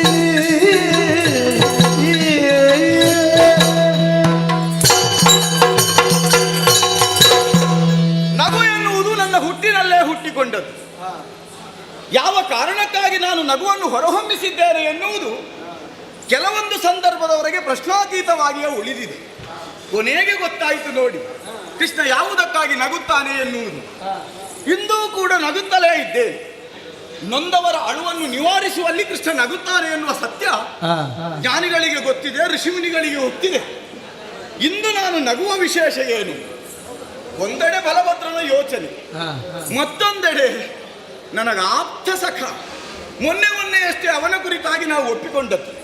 ಅವನೊಬ್ಬನ ಕುರಿತಾಗಿ ಅಲ್ಲ, ಪಾಂಡವರ ಕುರಿತಾಗಿಯೇ ನಾವೊಂದು ಧ್ಯೇಯವನ್ನು ಕಲ್ಪಿಸಿಕೊಂಡದ್ದೇ. ಹಾಗೆ ಯಾವಾಗ ದ್ರೌಪದಿ ಸ್ವಯಂವರ ಎನ್ನುವುದಾಯಿತು, ಅಲ್ಲಿಗೆ ನಾನು ಹೋಗಿದ್ದೇನೋ ಅಂದಿನಿಂದ ಇಂದಿನವರೆಗೆ ಪಾಂಡವರ ಕುರಿತಾದಂತಹ ವಿಶೇಷವಾದಂತಹ ಬಂಧುತ್ವ ನನ್ನ ಅಂತರಂಗದಲ್ಲಿ ಜಾಗೃತಗೊಂಡಿದೆ. ಅದಕ್ಕೆ ಇರಬೇಕು ಇಂದು ಇವನು ಈ ರೀತಿಯಲ್ಲಿ ಬರುತ್ತಿರುವುದು. ಅದನ್ನು ಕಂಡು ನನ್ನ ಅಂತರಂಗದಲ್ಲಿ ನಗು ಹೊರಹೊಮ್ಮುವುದಕ್ಕೆ ಆರಂಭವಾಯಿತು. ನಗುವಿನ ಬಗೆಯೇನು ಎನ್ನುವುದನ್ನು ಇಲ್ಲೇ ನಿಂತು ಆಲೋಚಿಸಿದರೆ ಹೇಗೆ? ನಾನು ಆಲೋಚಿಸುತ್ತಿರುವಾಗಲೇ ದೇವತಾ ವರ್ಗದವರೆಲ್ಲ ಪೂಮಳೆಯನ್ನು ಸುರಿಸುತ್ತಾ ಇದ್ದಾರೆ.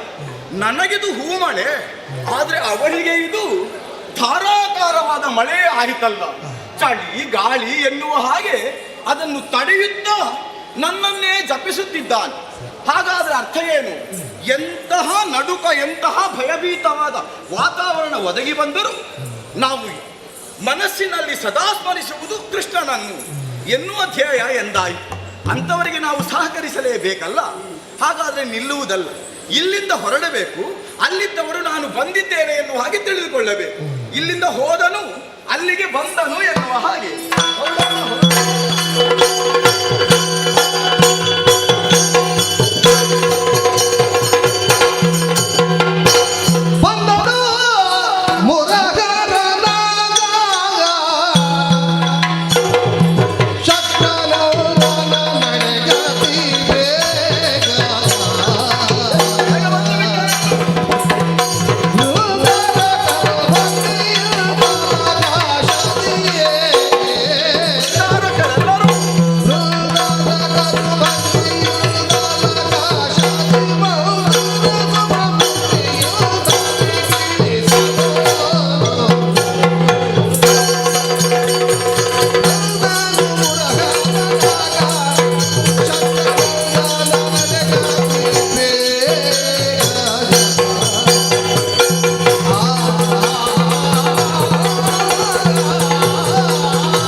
ನಾವು ನಮ್ಮಂತಹ ಮಾನವರು, ನೀವು ಋಷಿಮುನಿಗಳು. ದೇವರೇ, ಅಯ್ಯೋ, ಎಂತದು ನೀವು ನನ್ನನ್ನು ಬಹುವಚನದಲ್ಲಿ ಮಾತಾಡಿ? ಅಂದ್ರೆ ಋಷಿಮುನಿಗಳು ಯಾರು ಋಷಿಮುನಿ? ನಾನಲ್ಲವೇ ಪಾರ್ಥ. ಪಾರ್ಥ ಪಾರ್ಥನೇ ಎಲ ಪಾಠ ಯತಿ ವೇಷವನ್ನು ನೀನು ಏ ಪಾರ್ಥ,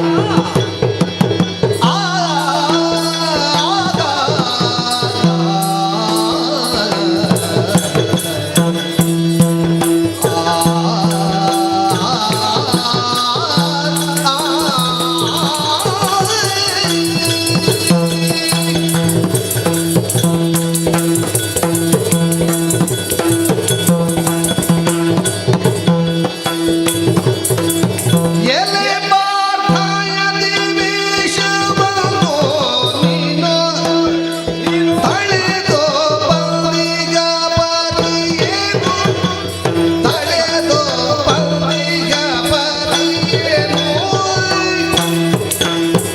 ಉಳಿಯದೆ ಸಕಲವ ತಿಳುಗೆಂದು ವಾದವಾದ,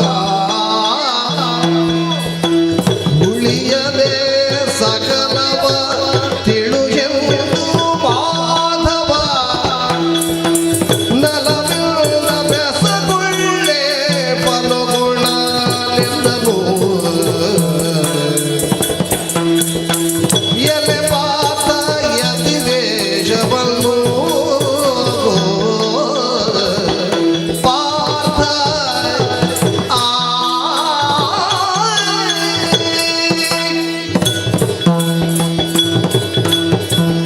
ಪಾರ್ಥ, ದೇವರೇ, ಕಡು ಆಶ್ಚರ್ಯವೇ ಆಗಿದೆ.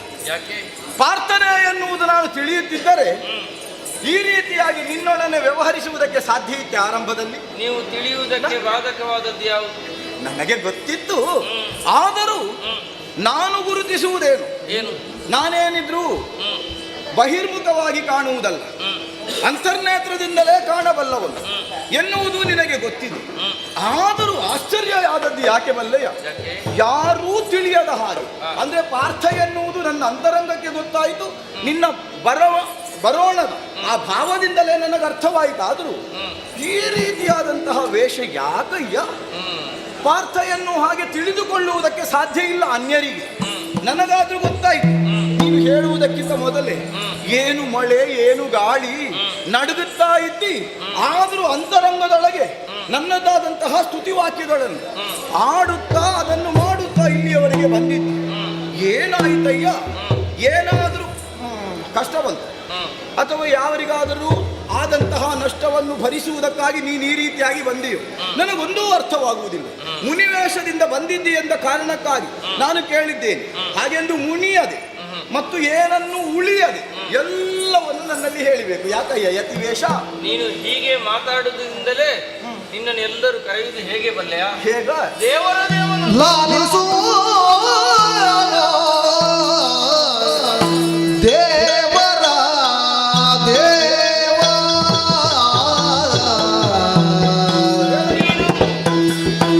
ಲಾಲಿಸು ದೇವರ ದೇವ ಮುಕುಂದ,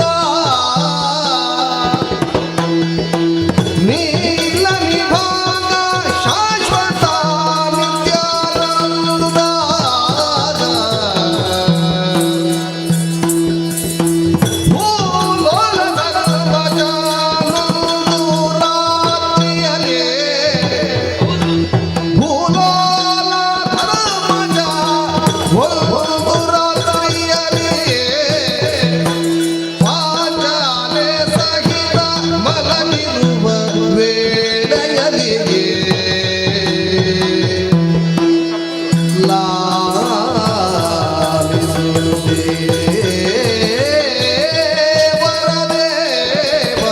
ಮುಕುಂದ ದೇವಾ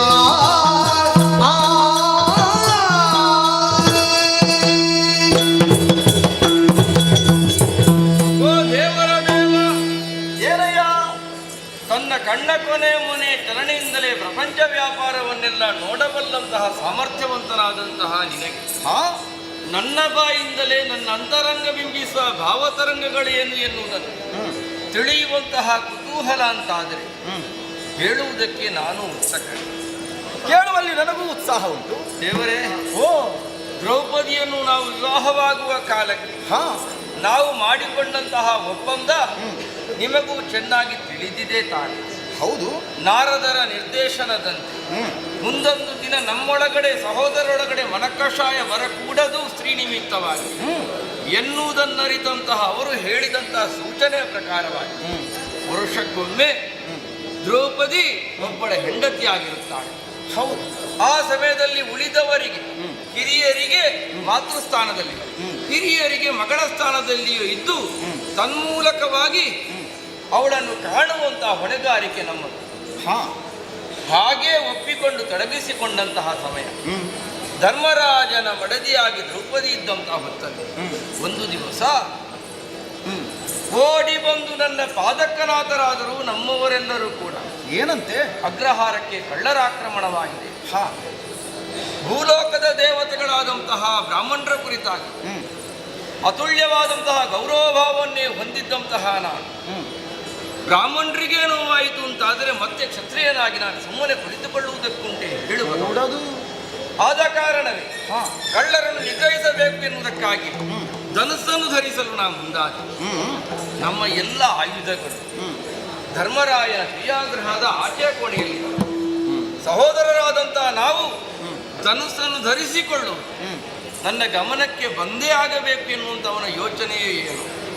ನಾ ಧನುಸ್ಸನ್ನು ಧರಿಸಿಕೊಂಡೆ. ಭಾರತ ಧನುರ್ಧಾರಿಯಾದ ಎಂಬಲ್ಲಿಗೆ ಕಳ್ಳರೇನಾದರೂ ಅಂತ ಮತ್ತೆ ಹೇಳಬೇಕಾದ ಅಗತ್ಯ ಇಲ್ಲ ತಾನೆ. ಹಾಗಂತ ನಾವು ಮೊದಲೇ ಮಾಡಿಕೊಂಡಂಥ ಒಪ್ಪಂದದ ಹಾಗೆ ದ್ರೌಪದಿ ಯಾರೊಟ್ಟಿಗೆ ಏಕಾಂತದಲ್ಲಿ ಇರ್ತಾಳು. ಆ ಸಮಯದಲ್ಲಿ ಉಳಿದ ನಾಲ್ವರಲ್ಲಿ ಯಾರೂ ಒಬ್ಬರು ಪ್ರವೇಶ ಮಾಡಿದರು ಅಂತಾದರೆ 12 ವರ್ಷಗಳ ಕಾಲ ತೀರ್ಥಯಾತ್ರೆ ಮಾಡಿ ಬರಬೇಕು ಎನ್ನುವುದು ನಾವು ಮಾಡಿಕೊಂಡಂಥ ಒಪ್ಪಂದ.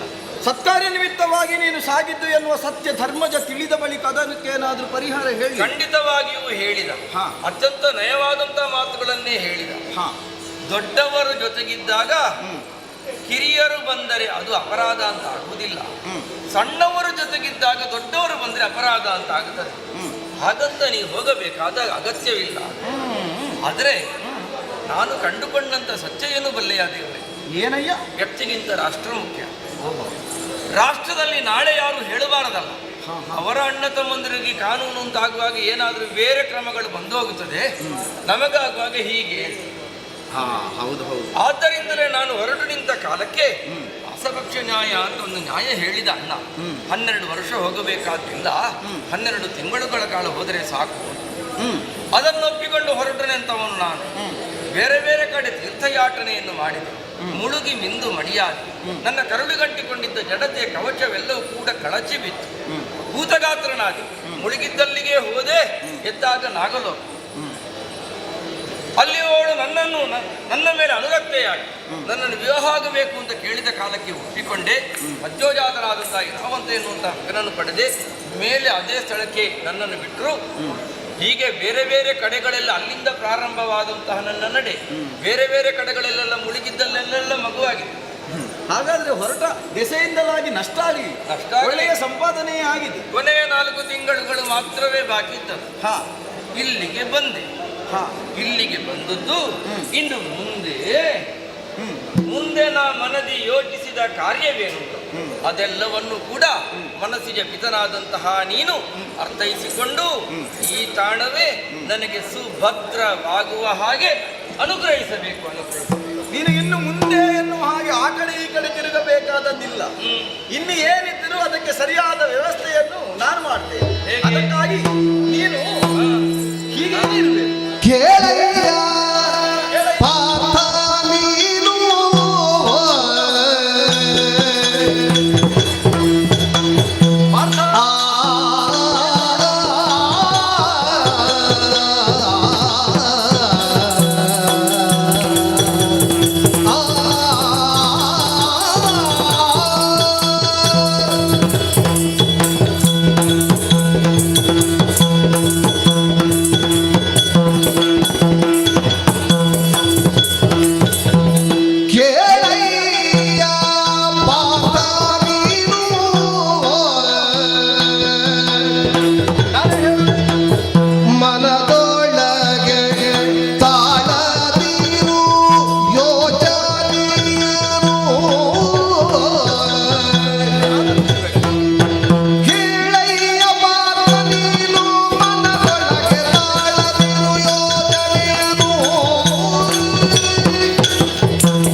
ಮಾಡಬೇಕಾದದ್ದೇ ಇಲ್ಲ.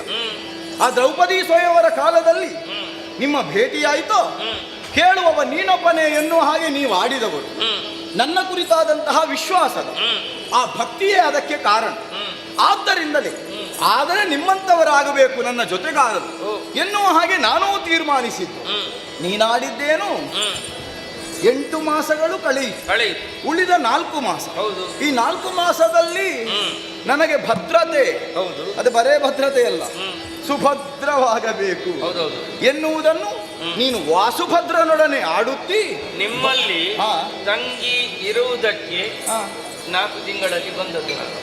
ಅಂದ್ರೆ ನಿಮ್ಮಲ್ಲಿ ತಂಗಿ ಇರುವುದಕ್ಕೆ, ಇಲ್ಲಿ ತಂಗಿ ಇರುವುದಕ್ಕೆ ನನಗೆ ಅರ್ಥ ಆಗ್ತದೆ. ಇಲ್ಲಿಯೇ ಇರುವುದಕ್ಕೆ ಬಂದದ್ದು, ಮತ್ತೆ ಇಲ್ಲಿ ಇರುವುದಕ್ಕೆ ಬಂದದ್ದು. ಅಂದ್ರೆ ಇಲ್ಲಿ ಏನೋ ಉಂಟು ಎನ್ನುವ ಕಾರಣಕ್ಕಾಗಿ ಬಂದದ್ದು. ಹೌದಾ? ಹಾಗಾದ್ರೆ ಇಲ್ಲಿ ಏನು ಇರುವುದು ಉಂಟು ಎನ್ನುವುದಕ್ಕಿಂತಲೂ ನಿನ್ನ ಅಂತರಂಗದೊಳಗೆ ಏನು ಉಂಟು ಎನ್ನುವುದಕ್ಕೆ ಚೆನ್ನಾಗಿ ಅರ್ಥ ಮಾಡಿಕೊಂಡು ಅದಕ್ಕೆ ಸರಿಯಾದ ವ್ಯವಸ್ಥೆಯನ್ನು ಮಾಡಬೇಕಿದ್ದವನು ನಾನು. ನೀನೇ ಅಂದಿಯಲ್ಲ ಆರಂಭದಲ್ಲಿ, ನಾನು ಬರುವಾಗಲೇ ನೀನು ಎದ್ದದ್ದು ಹೇಗೆ? ಬಂದವನು ಮದನ ತಾತ ಎನ್ನುವ ಕಾರಣಕ್ಕಾದರೂ ಕೂಡ ನಿತ್ಯಾನಂದ ಸ್ವಾಮಿ ಅಂದ್ರೆ ನೀನೇ ಅಲ್ಲ. ಹೌದು, ನೀನಲ್ಲದೆ ಯಾವ ಕ್ಷಣಕ್ಕೂ ನಮಗೆ ಆನಂದವನ್ನು ಕೊಡುವವರು ಯಾರಿದ್ದಾರೆ? ನಾನು ಅಷ್ಟೇ. ನನ್ನಲ್ಲಿರುವುದನ್ನು ನಾನೆಲ್ಲವರಿಗೂ ಕೊಡುವುದು. ಹಾಗೆಂದು ಆನಂದವನ್ನು ಕೊಡುತ್ತಾ ಕೊಡುತ್ತಾ ನನ್ನೊಳಗೆ ಇರುವ ನೋವನ್ನು ನಾನು ಮರೆಯುವುದು. ಹೀಗಾದ್ರೆ ನನ್ನೊಳಗೆ ಇರುವ ನೋವು ಅಂದರೆ ಏನು ಬಲ್ಲೆಯ? ಏನು? ಅದು ನಿಮ್ಮೊಳಗಿರುವ ನೀವು. ನಿಮಗೆ ನೋವಾಯಿತೋ ಅದು ಪರೋಕ್ಷವಾಗಿ ನಾನು ನೋವನ್ನು ಅನುಭವಿಸಿದ ಹಾಗೆ ನನಗೆ ನೋವಾಗಕೂಡದು. ನನ್ನಂತೆಯೇ ಎಲ್ಲರೂ ಇರಬೇಕು ಎನ್ನುವ ಉದ್ದೇಶ ಅಲ್ಲವೇ? ಆದ್ದರಿಂದ ನೀನೇನು ಆಲೋಚಿಸಬೇಡ. ನಾನು ಹೇಳುವುದೆಲ್ಲವನ್ನು ನೀನು ಕೇಳು. ನಾನೊಬ್ಬನೇ ಇರುವುದಲ್ಲ, ಬಲಭದ್ರ.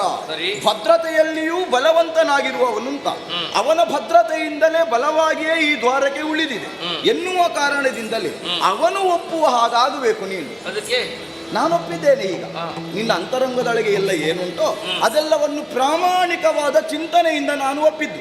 ನೀನು ಬೇಕಾದಷ್ಟು ಈ ಹಿಂದೆ ಅಂದ್ರೆ ಇಲ್ಲಿಗೆ ಬರುವ ಮೊದಲು ಎಷ್ಟು ಸಂಪಾದನೆ ಮಾಡಿದ್ಯೋ ಅದೇ ಸಾಕು ಎನ್ನುವ ಕಾರಣದಿಂದಲ್ಲ, ಅಂಥದ್ದೇ ಸಂಪಾದನೆ ಇಲ್ಲಿಯೂ ನಿನಗಾಗುವಲ್ಲಿಯೂ ನಾನು ಸಹಕರಿಸ್ತೇನೆ. ಹಾಗೆಂದು ನಾನೊಬ್ಬನೇ ಸಹಕರಿಸಿದರೆ ಸಾಲದು. ಅದಕ್ಕೆ ಸರಿಯಾದ ಸಹಮತವನ್ನು ಕೊಡುವವನೊಬ್ಬನು ಬೇಕು. ಯಾರು? ನಮ್ಮಣ್ಣ. ಹೇಗೆ? ಬಲಭದ್ರ.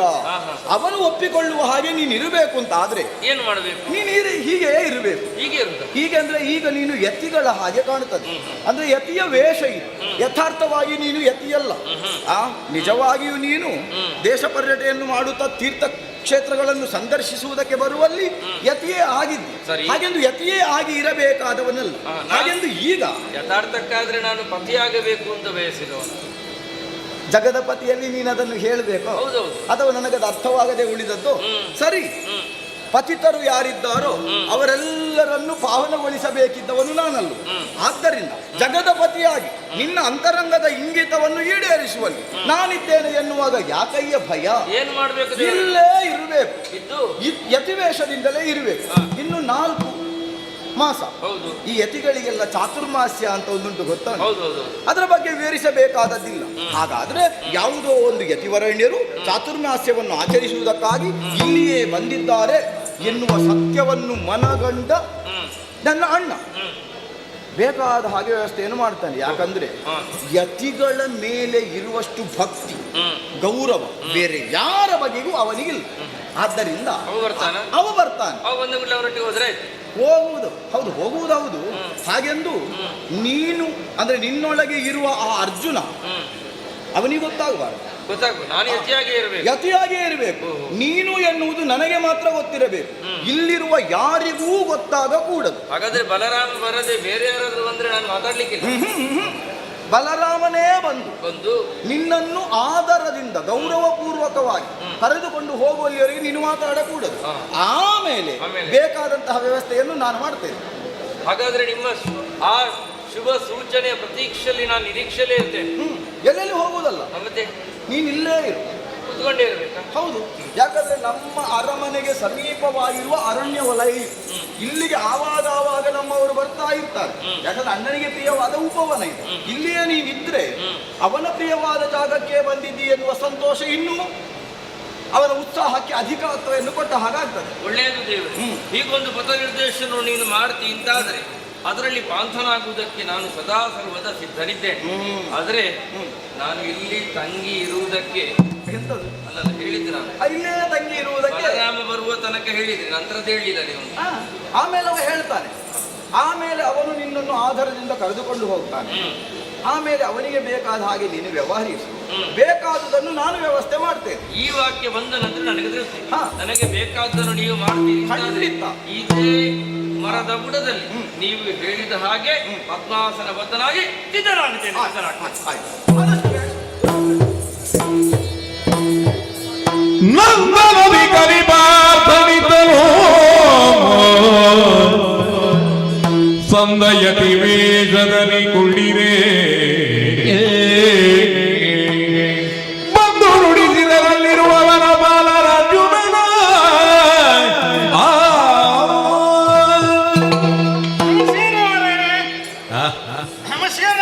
ನಮಸ್ಕಾರ.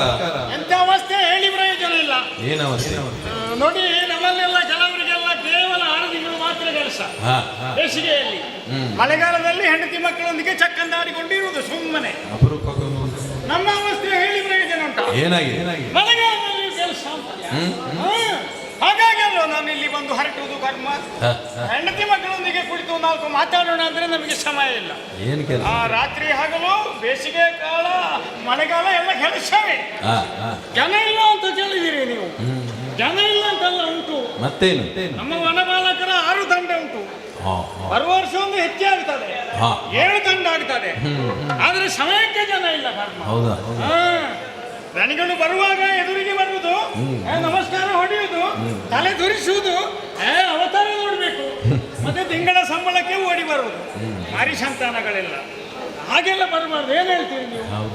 ಬಂದ ನಂತರ, ವಯಸ್ಸಿಗೊಂಡ ನಂತರ ಒಂದು ಪ್ರಾಮಾಣಿಕವಾಗಿ ಕೆಲಸ ಮಾಡಬೇಕು. ಗೊತ್ತಾಯ್ತಲ್ಲ? ನೋಡಿ, ಅವಸ್ಥೆ ಹೇಳಿ ಪ್ರಯೋಜನ ಉಂಟು. ಏನಾಗಿದೆ? ಇವತ್ತು ನಾನು ಒಬ್ಬನೇ, ಯಾರು ಇಲ್ಲ.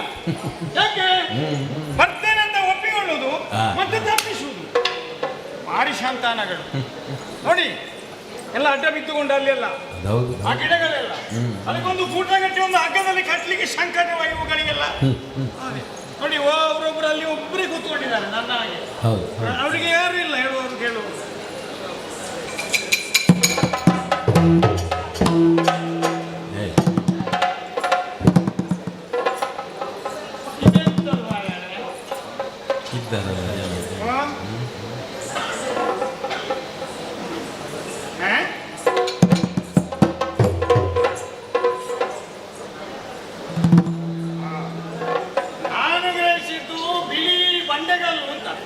ಕೆಲವು ಕರಿ ಬಂಡೆಗಲ್ಲು ಮಕ್ಕಳಿಗೆ ಗೊತ್ತಾಗುವುದಿಲ್ಲ. ಇದು ಬಿಳಿ ಬಂಡೆಗಲ್ಲು ಅಂತ ಗ್ರಹಿಸಿದ್ದು. ಮತ್ತೆ ನೋಡುವಾಗ ಬರೀ ಬಂಡೆಗಲ್ಲಲ್ಲ, ಹೀಗಿದ್ದ ಕೈ ಹೀಗಾಯ್ತು ನೋಡಿ. ಇವರಿಗೆ ಏನು ವಾಸನೆ ಬರುವುದು? ನಾನು ಬರುವಾಗ ಸ್ನಾನ ಮಾಡಿಕೊಂಡೇ ಬಂದದ್ದು, ಇವತ್ತು ನನಗೆ ವಾಸನೆ ಬರ್ತದೆ. ಏನು ಕರ್ಮ ಅಲ್ಲ? ಯಾರೇ ಏನಾಗಿ ಮನುಷ್ಯ ಮನುಷ್ಯನೇ. ಮನುಷ್ಯ ಅಂತ ಆದ ಮೇಲೆ ಮಾತಾಡ್ಬೇಕಲ್ಲ. ನೋಡೋಣ, ನಾವು ಮನುಷ್ಯರ ಮಾತು ನಮಗೆ ಕಲಿಸ್ಬೇಕು. ಮಾತಾಡಿ ಅಲ್ಲ, ಎಲೆ ಎಲೆ ಹಾರುವ ನೀನು, ಎಲೆ ಎಲೆ ಹಾರುವ ನೀನು, ನೀನು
ಅಂತ ಗೊತ್ತಾಗ್ತದೆ.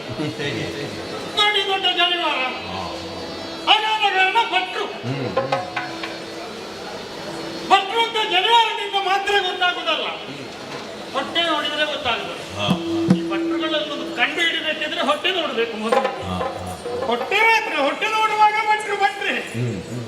ಆದ್ರೆ ಹೊಟ್ಟೆ ಇದ್ದವರು ಮಾತ್ರ ಭಟ್ರುಗಳಲ್ಲ, ಜುಟ್ಟು ಬೇಕಲ್ಲ. ಭಟ್ರುಗಳಿಗೆ ಜುಟ್ಟಿರುವುದು ಹಿಂದಿನಿಂದ, ಅದು ಕೆಳಮುಖ ನೇತಾಡ್ತಾ ಇರುವುದು ಹೀಗೆ. ಇದು ಹಾಗಲ್ಲ, ಇದು ನೋಡಿ ಗೆಣಸಿನ ಗೆಡ್ಡೆ ಹಾಗೆ, ಇದು ಮೇಲ್ಮುಖ ಜುಟ್ಟು ಮಾತ್ರ ಅಲ್ಲ. ಭಟ್ರುಗಳಂತ ಆದ್ರೆ ಗಡ್ಡ ಬಿಡುವುದಿಲ್ಲ ನೋಡಿ. ಈಗನಿಗೆ ಗಡ್ಡ ಉಂಟಲ್ಲ,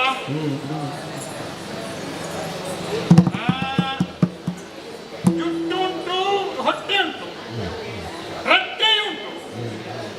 ಹೊಟ್ಟೆ ನೋಡಿದರೆ ಭಟ್ರು, ಜುಟ್ಟು ನೋಡಿದರೆ ಭಟ್ರು, ರಟ್ಟೆ ನೋಡಿದರೆ ಭಟ್ರು. ರಟ್ಟೆ ನೋಡುವಾಗ ದೊಡ್ಡ ಕಬ್ಬಿಣದ ಸರಳಿನ ಹಾಗೆ ಉಂಟು ಮಾರಲಿ ಈ ಮನುಷ್ಯ ರಟ್ಟೆ. ಇದೇನು ಅವಸ್ಥೆ ಅಲ್ಲ, ಏನೇ ಇರಲಿ ಮನುಷ್ಯ ಅಲ್ವಾ, ಮಾತು ಬರ್ಬಹುದಲ್ಲ.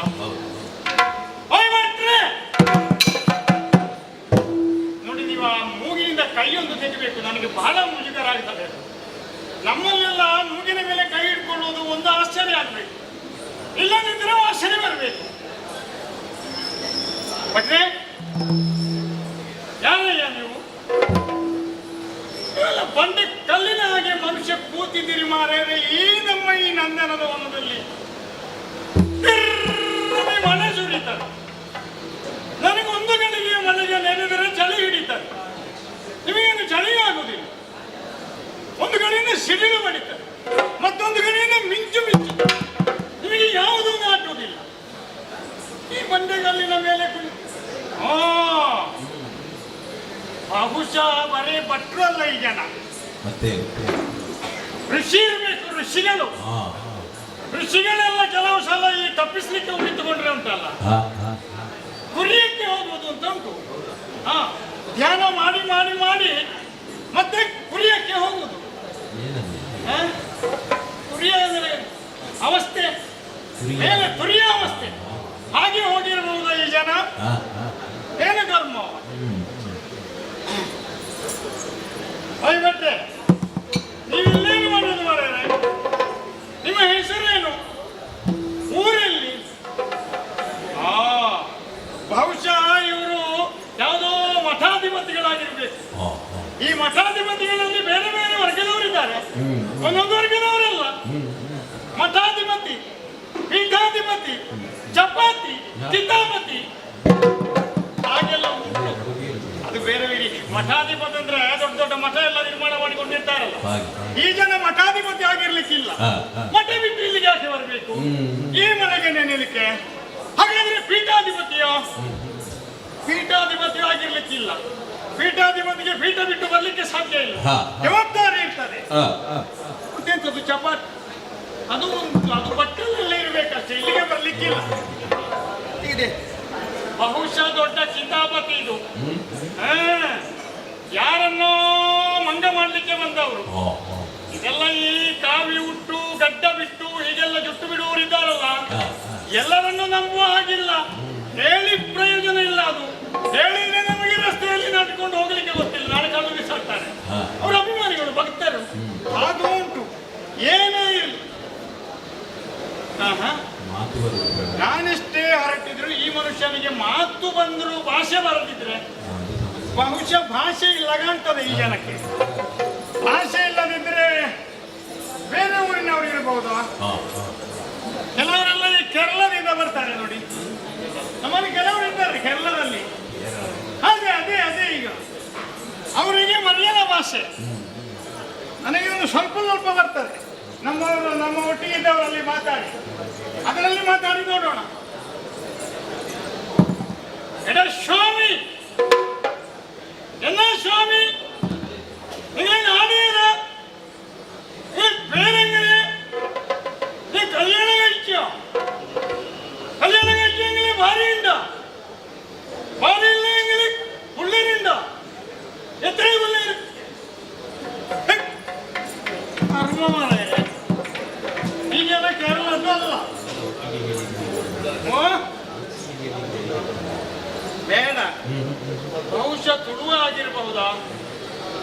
ತುಳುವ ಆದರೆ ತುಳುವಿನಲ್ಲಿ ಮಾತಾಡುವ. ಶೋಮಿಲ್ಲ, ಓ ಶೋಮಿಲ್ಲ,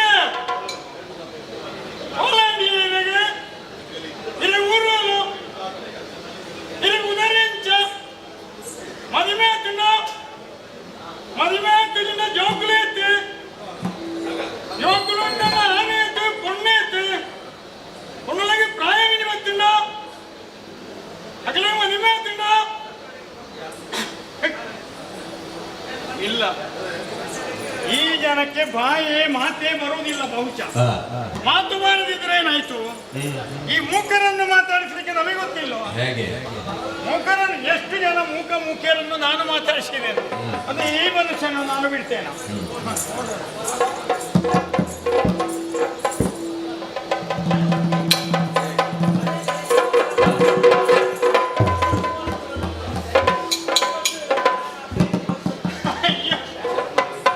ಚರ್ಮ ಹೋಯ್ತು ಮಾತ್ರ ಅಲ್ಲ, ನೆತ್ತರು ಬಂತು. ಅಯ್ಯೋ ಕರ್ಮವೇ, ಈ ಜನ ಅಲ್ಲಾಡುದಿಲ್ಲವಲ್ಲ, ಏನು ಸಾಯೋದು? ಇನ್ನೇನು ಮಾಡ್ಲಿಕ್ಕೆ ನಾನು ಮಾಡುವ ಪ್ರಯತ್ನ ಮಾಡಿ ಆಯ್ತು. ಇನ್ನು ಯಜಮಾನರಲ್ಲಿಗೆ ಹೋಗುದು. ನನಗೆ ಬೇಡ ಅಂತ ಹೇಳುದು. ನಾನು ನಿವೃತ್ತಿ ತೆಗೆದುಕೊಳ್ತೇನೆ ಅಂತ ಕೊಟ್ಟರೆ ಕೊಡೋದು, ಇಲ್ಲದಿದ್ರೆ ಗಟ್ಟಿಬಿಟ್ಟು ಹೋಗುದು. ಕೆಲಸ ಸರಿ ಮಾಡ್ಲಿಲ್ಲ ಅಂತ ಬೈದ್ರೆ ಮತ್ತೇನು ಮಾಡುದು ಅಲ್ವಾ? ಏನೇ ಇರ್ಲಿ, ಇದು ಹೀಗೆ ಇರ್ಲಿ, ನಾನು ಯಜಮಾನರಲ್ಲಿಗೆ ಹೋಗ್ತೇನೆ.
ಸಮಗ್ರ ದ್ವಾರಕೆಗೆ ಯಾರು ಅಂತ ಕೇಳಿದ್ದೀರಿ? ಬಲಭದ್ರನೆಂದು ಕೇಳಿ ಬಂದೆವು. ನಾವೇ ಸರಿ. ಓಲಗವಿತ್ತ ವಿಚಾರ ಬಲವಾರಿದೆ ಆಲಿಸಬೇಕು.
ಬಲರಾಮ ಆಗ ಅಂತಲ್ಲ, ಹಾಗಾದರೆ ಸರಿ. ನಮಗೆ ಮೆಚ್ಚುಗೆಯಾಗಿ ದ್ವಾರಕಾಧೀಶನಾಗಿ ನಾನು ಒಲಗವನ್ನು ಕೊಡುವ ಕಾಲಕ್ಕೆ ನಮಗಿಂತ ಮೊದಲೇ ಆಗಿ ಹೋದ ಅಥವಾ ಆಗಿ ಇರುವ ಎರಡು ರಾಮರ ಬಗ್ಗೆ ನಮಗೆ ನೆನಪಾಯಿತು.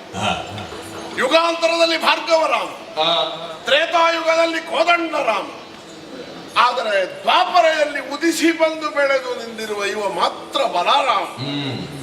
ನಮ್ಮ ವಂಶಕ್ಕೆ ಬಂದ ಅಪವಾದವನ್ನು ತೊಡೆದು ಹಾಕಿ ಅಸಂಸ್ಕೃತರೆಂದು ಹೀಗಳೆಯುವುದಕ್ಕೆ ಒಳಗಾದ ಯಾದವರಿಗೆ ಸರಿಯಾದಂತಹ ಸ್ಥಾನಮಾನವನ್ನು ಕೊಟ್ಟು ದ್ವಾರಕೆಯಲ್ಲಿ ಯಾದವ ವೀರರನ್ನೊಡಗೂಡಿಕೊಂಡು ಓಲಗಸ್ಥನಾಗಿರುವ ಕಾಲಕ್ಕೆ ನಾವು ನಡೆದು ಬಂದಿರುವಂತಹ ದಾರಿಯ ಕುರಿತಾಗಿ ಪರ್ಯಾಲೋಚಿಸಿದರೆ ನಮಗೆ ಸಮಾಧಾನ ಉಂಟು, ಸಂತೋಷ ಉಂಟು.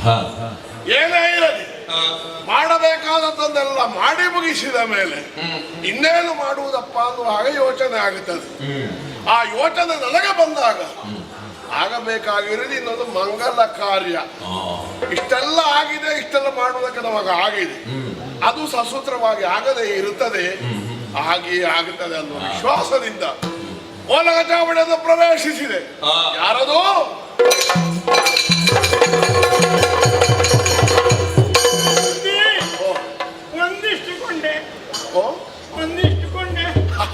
ಒಂದಿಷ್ಟು ಕೊಂಡೆ, ವಂದಿಸಿಕೊಂಡೆ. ಎಲ್ಲಿಂದಲ್ಲ ಓಡಿಸಿದ್ರೆ ಯಾರಾದ್ರೂ? ಅಲ್ಲ, ನೀನೇ ಓಡಿ ಬಂದದ್ದ? ಎಂತದ್ದು ಕಥೆ? ನನ್ನನ್ನು ಓಡಿಸು. ನೀನು ಎಲ್ಲಿದ್ದವ? ನಾನು ವನದಲ್ಲಿ, ಕಾಡಿನಲ್ಲಿ. ಕಾಡಿನಲ್ಲಿ ಇರುವುದಕ್ಕೆ ನೀನು ಮಂಗಲ? ಹಾಗಲ್ಲ, ಮತ್ತೆ ಕಾಡಿನಲ್ಲಿ ಅಲ್ಲ, ಕಾಡಿನ ಬದಿಯಲ್ಲಿ ನಮ್ಮ ಉಪವನ. ನಮಗೆ ಬೇಕಾದಂತೆ ನಷ್ಟು ಬೆಳೆಸಿದ ಕಾಡು. ಹೌದೌದು, ಅಲ್ಲೆಲ್ಲ ನಾನು ಉದ್ಯೋಗ ಮಾಡ್ತಾ ಇದ್ದೆ. ಸಾಕಾಯ್ತಾ ಉದ್ಯೋಗ? ಮತ್ತೆ ಇವತ್ತು ಬರ್ತೇನೆ. ಇವತ್ತು ಇಲ್ಲಿಗೆ ಬಂದ ಸೇರ್ತದೆ ಕಾಡಿನಲ್ಲಿರುವ ಹೇಳಿ ಹೋಗ್ಲಿಕ್ಕೆಲ್ಲ. ಮತ್ತೆ ನಾನು ಮುಂಗಡ ಬರ್ಕೊಂಡು ಹೋಗ್ಲಿಕ್ಕೆ ಬಂದದ್ದು.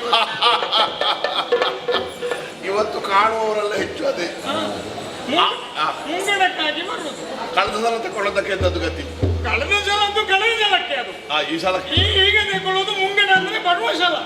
ಆಗ್ಲಿ ನಿನ್ನನ್ನು ನಾನು ಇಟ್ಟುಕೊಂಡಿದ್ದೇನಲ್ಲ, ಆ ಮಟ್ಟಿಗೆ ಸಂತೋಷ ಮಾಡಬೇಕು. ಹೋಗಲಿ, ಬೇಡ ಅಂದ್ರೆ ಎಲ್ಲಿ ಹೋಗ್ತಿದ್ದೀನಿ? ಹೌದಾ? ಆಲೋಚನೆ ಉಂಟ? ಅಲ್ಲ, ಬೇರೆ ಕಡೆಗೆ ಹೋಗುದು, ಬೇರೆ ತಂಡಕ್ಕೆ ಹೋಗ್ಲಿಕ್ಕಿಲ್ಲ, ಇನ್ನು ಮನೆಗೆ ಗೂಡಿಗೆ. ಅಲ್ಲ, ಗೂಡಿಗೆ ಹೋದ್ರು ದ್ವಾರಕೆಯಲ್ಲಿ ಅಲ್ವಾ ನಿನ್ನ ಗೂಡಿರು. ಹಾಗಾಗಿ ನನ್ನನ್ನು ಬಿಟ್ಟು ಹೋಗುವ ಉದ್ದೇಶ ಅಷ್ಟು ಸುಲಭದಲ್ಲಿ ಸಾಧ್ಯ ಆಗಲಿಕ್ಕಿಲ್ಲ. ಒಂದು ಮತ್ತೆ ಹಾಗೆ ಆಲೋಚನೆ ಮಾಡಬಾರ್ದು. ನಾನು ಇದ್ದಲ್ಲೇ ಇರಬೇಕಾದ ಹಾಗೆ ಇರಬೇಕು, ಅದು ನಮಗೆ ಬೇಕಾದ ಬದ್ಧತೆ. ಆಯ್ತಲ್ಲ? ಕೈ ಕಾಲು ಅಲ್ಲಾಡುತ್ತಾ ಇರುವವರೆಗೆ ಏನಾದ್ರೂ ಕೈಯಲ್ಲಿ ಸೇವೆ ಮಾಡಿಕೊಂಡಿರು. ಎಷ್ಟು ಕೂಡುತ್ತದೆ ಅಂತ ಅಲ್ಲ, ಕೂಡಿದಷ್ಟನ್ನು ಬೇಷ್ ಬೇಷ್ ಬೇಷ್ ಬೇಷ್. ನಮ್ಮ ಅನ್ನ ತಿನ್ನತಕ್ಕ ಸಾರ್ಥಕ ಆಯ್ತು. ಏನು ಬಂದೆ? ಅದು ಒಂದು ವಿಶೇಷ ಆಯ್ತು. ಕೇಳು.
ನೀನು ನನ್ನ ಹೆಸರನ್ನು ಏನೇನು ಮಾಡಿ ಹಾಕಿದ್ಯಾ?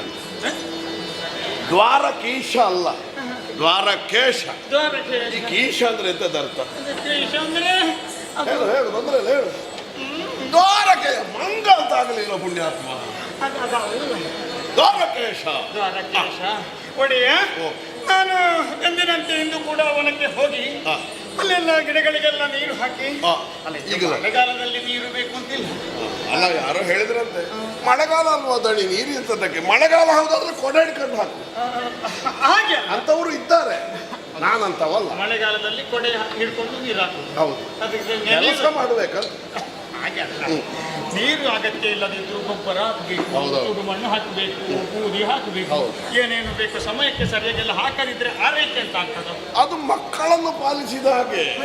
ಗಿಡ ಮರಗಳೆಂದರೆ ಒಂದು ನೆಟ್ಟು ಒಂದು ಇಷ್ಟಕ್ಕೆ ಬಂದು ಮತ್ತೊಂದು ಇಷ್ಟಕ್ಕೆ ಬರುವವರೆಗೆ ಹೌದು ಚೆನ್ನಾಗಿ ನೋಡಿಕೊಳ್ಬೇಕು ಮಕ್ಕಳ ಹಾಗೆ. ಮತ್ತೆ ಬೇರೆಲ್ಲ ಗಟ್ಟಿ ಆದ್ರೆ ಆಮೇಲೆ ಮತ್ತೆ ಅಲ್ಲ ಒಡೆಯ. ಹಾಗೆ ಒಂದು ಸುತ್ತಿನ ಕಾರ್ಯಕ್ರಮ ಕೆಲಸ ಎಲ್ಲ ಆಗಿ ಸ್ವಲ್ಪ ಆಯಾಸ ಆಯ್ತು, ವಿಶ್ರಾಂತಿ ಪಡೆಯೋಣ ಅಂತ ದೊಡ್ಡದೊಂದು ಮರ ರಾಯರೆ. ಮರದ ಹತ್ತಿರ ಹೋಗಿ ಸ್ವಲ್ಪ ಇನ್ನು ಕುಳಿತುಕೊಳ್ಳೋಣ. ಅಂತ ನೋಡುವಾಗ ಏನು ಆಶ್ಚರ್ಯ. ಮರ ಇಲ್ವಾ? ಮರ ಉಂಟು. ಮತ್ತೆಂತದ್ದು ಆಶ್ಚರ್ಯ? ಮರ ಮಾತ್ರ ಅಲ್ಲ, ಮತ್ತೆ ಮರದ ಬುಡದಲ್ಲಿ ದೊಡ್ಡ ಬೇರು. ನಾನು ಇಷ್ಟರವರೆಗೆ ಮೇಲೆ ಬೇರಿರುವ ಮರ ನೋಡ್ಲಿಲ್ಲ. ಹೇಳೋದು ಕೇಳಿದ್ದೇನೆ, ಊರ್ಧ್ವ ಮೂಲ ಮದಶಾಖಂ. ಅದು ಬೇರೆ, ಅದು ನಮ್ಮ ತೋಟದಲ್ಲೆಲ್ಲ ಬೇರು ಕೆಳಗೆ ಅಲ್ವಾ? ಕೆಳಗೆ. ಮತ್ತೆಂತದ್ದು ಆಶ್ಚರ್ಯ? ಆದರೆ ಈ ಮರದ ಬೇರಿನ ಹತ್ತಿರ ಒಂದು ಅದ್ಭುತ ವಿಸ್ಮಯ. ಮನುಷ್ಯ ಅಲ್ಲ. ಬೇರಿನ ಹತ್ತಿರ ಇರುವಷ್ಟು ಸಣ್ಣ ಮನುಷ್ಯನ ಬೇರಿನ ಅದು ಬೇರು ಹುಳ ಏನಾದ್ರಾಗಿರ್ಬೋದು ನಿನಗೆ ಮನುಷ್ಯನಾಗಿ ಕಂಡದ್ದು. ಬೇರು ಹುಳ ಅಲ್ಲ, ಬೇರು ಹುಳ ಅದು ಒಳಗಿಂದ ಆಗುದು ಗೊತ್ತೇ ಆಗುದಿಲ್ಲ. ಬೇರು ಮಲಗಟ್ಟಿದ ನಂತರ ಗೊತ್ತಾಗುದು. ಹೌದೌದು. ಹಾಗಲ್ಲ, ಬೇರಿನ ಹತ್ತಿರ ಒಬ್ಬ ಮನುಷ್ಯ ಕುಳಿತಿದ್ದನ, ಕುಳಿತಿದ್ದ. ಮಲಗಿದ್ದನ, ನಿಂತಿದ್ದನ, ಹೇಗಿದ್ದ? ಕುಳಿತಿದ್ದ. ಕುಳಿತಿದ್ದ. ಕುಳಿತದು ಮಾತ್ರ ಅಲ್ಲ, ಅಲ್ಲ, ಒಂದು ಮರ ಮಳೆ ಬರ್ತಿತ್ತು, ನಿನ್ನಾಗ ಯಾವನೋ ಒಬ್ಬ ಆಯಾಸಗೊಂಡ ಪಥಿಕ ಕುಳಿತರ ಅಪರಾಧವ? ನನ್ನಂತವ ಕುಳಿತರ ಅಪರಾಧ ಅಲ್ಲ, ಇವ ಕುಳಿತರ ಅಪರಾಧವೇ. ಅದೇ ಮನುಷ್ಯ ಅಂತ ಆದ ಮೇಲೆ ಮಾತಾಡ್ಬೇಕಾ ಬೇಡ? ನೀನು ಕುಳಿತರ ಅಡ್ಡಿ ಇಲ್ಲ, ಮನುಷ್ಯ ಕುಳಿತದ್ದಕ್ಕೆ. ಹಾಗಾದ್ರೆ ನಾನು ಮನುಷ್ಯ ಅಲ್ಲ? ಹಾಗೆ ಬರ್ತದೆ. ಹಾಗೆ ಅಲ್ಲ ರಾಯ. ಈಗ ಕಣ್ಣುಂಟು, ಅದು ಎರಡು ಉಂಟು. ಮೂಗು ಉಂಟು, ಮೂಗು ಒಂದು ಸರಿ ಉಂಟು. ಆಮೇಲೆ ತುಟಿ ಉಂಟು, ಕಿವಿ ಉಂಟು, ಕೈ ಉಂಟು, ಕಾಲುಂಟು, ಎಲ್ಲ ಉಂಟು. ಅಂಗವೈಕಲ್ಯ ಇಲ್ಲ, ಎಲ್ಲವೂ ಇರಬೇಕಾದ ಹಾಗೆ ಉಂಟು. ಮಾತಾಡುವುದಿಲ್ಲ ಯಾಕೆ? ಏನು ಸಂಕಟ ಇವನಿಗೆ ಮಾತಾಡ್ಲಿಕ್ಕೆ? ಹೇಳುವುದಕ್ಕಾಗುವುದಿಲ್ಲ. ಈಗ ಕಣ್ಣು ಕೈ ಕಾಲೆಲ್ಲ ಸರಿ ಇದ್ರೆ ಮಾತಾಡುವುದು ಕಾಲಿನಲ್ಲೂ ಕೈಯಲ್ಲಿ ಅಲ್ವಲ್ಲ, ನಾಲಿಗೆಯಲ್ಲಿ ಅಲ್ವ? ಬಾಯಿಯೊಳಗೆ ನಾಲಿಗೆ ಉಂಟು, ಆ ನಾಲಿಗೆ ಶಕ್ತಿ ಉಂಟು ಕೇಳಿದೆಯಾ ನೀನು? ನೋಡಿದ್ಯಾ? ಅದು ಒಳಗೆ ನಾಲಿಗೆಯಲ್ಲಿ ಆದ್ರೂ ಸೇದು ಹೋಗಿರ್ಬೋದು. ಯಾರು? ಏನು ಕರ್ಮ? ನಾನು ನಮ್ಮ ಉಪವನಕ್ಕೆ ಬಂದ ನೀನು ಮಾತಾಡಿಸಿದ್ಯಾ? ಮಾತಾಡಿಸಿದ ಒಂದು ಭಾಷೆಯಲ್ಲಿ, 2-3 ಭಾಷೆಗಳಲ್ಲಿ. ನಿನಗೆ ಅಷ್ಟೊಂದು ಭಾಷೆ ಸ್ವಲ್ಪ ಕೆಲವು ಬರ್ತದೆ. ನೀನು ನನ್ನಲ್ಲಿ ಒಂದೇ ಭಾಷೆ ಮಾತಾಡುವುದು ನಿಮಗೆ ಬರುವುದಿಲ್ಲ. ನಾನು ಆಲೋಚನೆ ಮಾಡಿದ್ದು ನಿನಗೆ ಭಾಷೆ ಇಲ್ಲ ಅಂತ. ಅಲ್ಲ ಹಾಗಲ್ಲ, ಒಂದು ಅಲ್ಲ. ಅದೇ ಒಂದು ಬೇರೆ ಬೇರೆ ಭಾಷೆ. ಹಾಗಾಗಿ ನನ್ನ ಈ ಕನ್ನಡ ಭಾಷೆ ಬಾರದಿದ್ರೆ ಬೇರೆ ಭಾಷೆ ಬರ್ತದ ನೋಡುವ ಅಂತ ಮಲಯಾಳದಲ್ಲಿ ಮಾತಾಡ್ತೇನೆ. ಯಾವುದಲ್ಲಿ? ಮಲಯಾಳ ಎಂತದ? ಮಲಯಾಳ ಅದರಲ್ಲಿ ಮಾತಾಡ್ಸಿದೆ. ಅದಕ್ಕೆ ಪ್ರತಿಕ್ರಿಯೆ ಇಲ್ಲ. ಹಾಗಾದ್ರೆ ಆ ಭಾಷೆ ಬರುವುದಿಲ್ಲ ಅವನಿಗೆ. ಹಾಗಿದ್ರೆ ತುಳುವನೇ ಕಾಣುವ ಹಾಗೆ ಕಾಣ್ತದೆ, ತುಳುವದ ಹಾಗೆ ಕಾಣ್ತದೆ. ಎಲ್ಲ ದೊಡ್ಡದುಂಟು. ಆಗಲಿ, ದ್ರಾವಿಡ ಭಾಷೆ ನಿನಗೆ ಬರ್ತದೆ. ಮಾತಾಡ್ಸಿದ ಅದಕ್ಕೂ ಹಾಗಾದ್ರೆ ಅವ ತುಳುವಲ್ಲ. ತುಳುವನಲ್ಲ, ಆಮೇಲೆ ಕೇರಳದವನಲ್ಲ, ಕನ್ನಡಿಗನಲ್ಲ, ಸಾರಸ್ವತನಾದರೆ ನನಗೆ ಬರುವುದಿಲ್ಲ. ಸಿಕ್ಕಿಬಿದ್ದೆ. ಆದರೆ ಈಗ ಒಬ್ಬರಿಗೆ ಒಂದೇ ಭಾಷೆ ಒಂದು ಭಾಷೆ ಅರ್ಥ ಆದ್ರೆ ಆಗ್ಬೇಕು, ಏನೊಂದು ಸನ್ನೆ ಆದ್ರೆ ಮಾಡಬೇಕು. ಕೈ ಸನ್ನೆಯಲ್ಲಿ ಮಾತಾಡ್ಲಿಕ್ಕೆ ಅಷ್ಟಾದ್ರೆ ಹೇಳ್ಬೋದಲ್ಲ. ಇದು ಮಾತು ಬಂದೇ ನನಗೆ ಗೊತ್ತಾಯ್ತು. ಈಗ ಮಾತು ಬಾರದೆ ಇರುವುದಲ್ಲ ಅವನಿಗೆ, ಕಿವಿ ಕೇಳುವುದಿಲ್ಲ. ಕಿವಿ ಕೇಳದಿದ್ರೇನು? ಹೀಗೆ ಮಾಡ್ಲಿಕ್ಕೆ ಮಾತು ಬಂದು ಕಿವಿ ಕೇಳುವುದಿಲ್ಲ. ನೀನು ಅಂಗ ಭಾಷೆಯಲ್ಲಿ ಹೇಳಿದೆ, ಆಂಗಿಕ ಭಾಷೆಯಲ್ಲಿ ಆದ್ರೂ ಗಂಟಲು ಅರಿಯುವಷ್ಟು ನಾನು ಅಲ್ಲಿ ಒಬ್ಬ ಹೊಡೆದಿದ್ದೇನಲ್ಲ. ನನ್ನ ಒಂದು ಪಾಡು ನೋಡಿ ಆದರೂ ಹೌದು, ಕಿವಿ ಕೇಳುವುದಿಲ್ಲ ದೂರ ಅಂತ ಆದ್ರೂ ಹೇಳ್ಬೋದಿತ್ತಲ್ಲ. ಇದು ನನ್ನನ್ನು ಮಂಗ ಮಾಡುವುದು. ಅದು ಸಾಧ್ಯ ಇಲ್ಲ. ಮಾಡುದಿದ್ರೆ ಇಷ್ಟವರೆಗೆ ಎಷ್ಟೋ ಜನ ಮಾಡ್ತಿದ್ರು ಅಂತದ್ದು. ಹಾಗಲ್ವ, ನೀನು ನನ್ನ ಚಾಕರ್ಯ ಹೌದಾದ್ರೂ ಒಳ್ಳೆ ಬುದ್ಧಿವಂತ ಆದ ಕಾರಣ ನಿನ್ನನ್ನು ಮಂಗ ಮಾಡುವುದಕ್ಕೆ ಸುಲಭ ಇಲ್ಲ ಅಂತ ನಾನು ಇನ್ನು ಮಾತನಾಡುವ ಪ್ರಯತ್ನವನ್ನು ಅಲ್ಲಿಗೆ ಕೈ ಬಿಟ್ಟೆ. ಕಲಿಸ್ತೇನೆ ಮಗನೇ ನಿನಗೆ. ಈಗ ನೀನು ನನ್ನಂತ ಒಬ್ಬ ಇವ ಬರೇ ಚಪ್ಪಟ್ಟಿ, ಇವರಿಂದ ಏನು ಆಗಲಿಕ್ಕಿಲ್ಲ ಅಂತ ಗ್ರಹಿಸಿದ್ದಿ ನೀನು. ನನ್ನ ಯಜಮಾನ್ರೆ ಬಗ್ಗೆ ನಿನಗೆ ಗೊತ್ತುಂಟ, ಬಿಡುವುದಿಲ್ಲ ನಿನ್ನ. ಹೇಳಿದ್ಯಾ? ಅಲ್ಲ, ಹೇಳಲಿಕ್ಕೆ ಅಂತ ಆದ್ರೆ ಒಂದುಂಟಯ್ಯ, ಮಾತಾಡುವುದಿಲ್ಲ, ಪ್ರತಿಕ್ರಿಯೆ ಇಲ್ಲ, ಯಾವ ದೇಶದವಂತ ಗೊತ್ತಾಗಲಿಲ್ಲ. ಮತ್ತೊಂದು ದೃಷ್ಟಿಯಿಂದ ನೋಡಿದರೆ ಇಂಥವ ಇರಬಹುದು ಅನ್ನುವಾಗ ನಿರ್ಣಯಿಸುವುದಕ್ಕಾಗುತ್ತದೆ. ವಸ್ತ್ರ, ವಪು, ವಿದ್ಯೆ, ವಿನಯ ಇತ್ಯಾದಿಗಳಿಂದ ಒಬ್ಬನ ಸಂಸ್ಕಾರವನ್ನು ಅಳೆಯುವುದು ನಾವು. ಅಷ್ಟೆಲ್ಲ ನನಗೆ ಅವ ಕಾಣುವಾಗ ಹೇಗೆ ಇದ್ದ ಅಂತ ಬೇಕೋ ಬೇಡುವ ಕಚ್ಚೆ ಹಾಕಿ ಅದು ಕಾವಿ. ಅದು ಇರು ಹಾ ಕಚ್ಚೆ ಹಾಕುದು ವಿಷಯ ಅಲ್ಲ, ವಿಷಯ ಅಲ್ಲ. ಬಣ್ಣ ಕಾವಿ. ಕಾವಿ. ಆಮೇಲೆ ಈ ಗಡ್ಡ ಮುಖದಲ್ಲಿ, ಆಮೇಲೆ ಜುಟ್ಟು, ಒಂದಿಷ್ಟು ಕೂದಲು, ಕೊರಳಲ್ಲಿ ಒಂದಷ್ಟು ಜಪಸರ, ಮತ್ತೆ ಕೈಯಲ್ಲೊಂದು ಉಂಟು ಹೀಗೆ ಎಂಥದೋ ಒಂದು ಮರದ ತುಂಬು, ಮತ್ತೊಂದು ಇಷ್ಟು ದೊಡ್ಡ ಒಂದು ಪಾತ್ರೆ ಉಂಟು ಹತ್ತಿರ. ಮಣ ಮಠ ಮಣ ಮಠ ಮಣ ಮಠ ಏನೋ ಕೇಳಿಸ್ತದೆ. ಅದು ಮಹಾನುಷಿ ಕಾಣ್ತದೆ ಬಹುಶಃ. ಇದು ಮೊದಲೇ ಹೇಳಬೇಡುವ. ಅಯ್ಯೋ ಚಲರದ ನುಡಿಗೆ ರಾಮನು ಗಣಪತಿ ಗೋದವನು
ನನಗೆ ಅಲ್ಲಿ ಅಷ್ಟು ಸಂಕಟ ಆಗಿದೆ.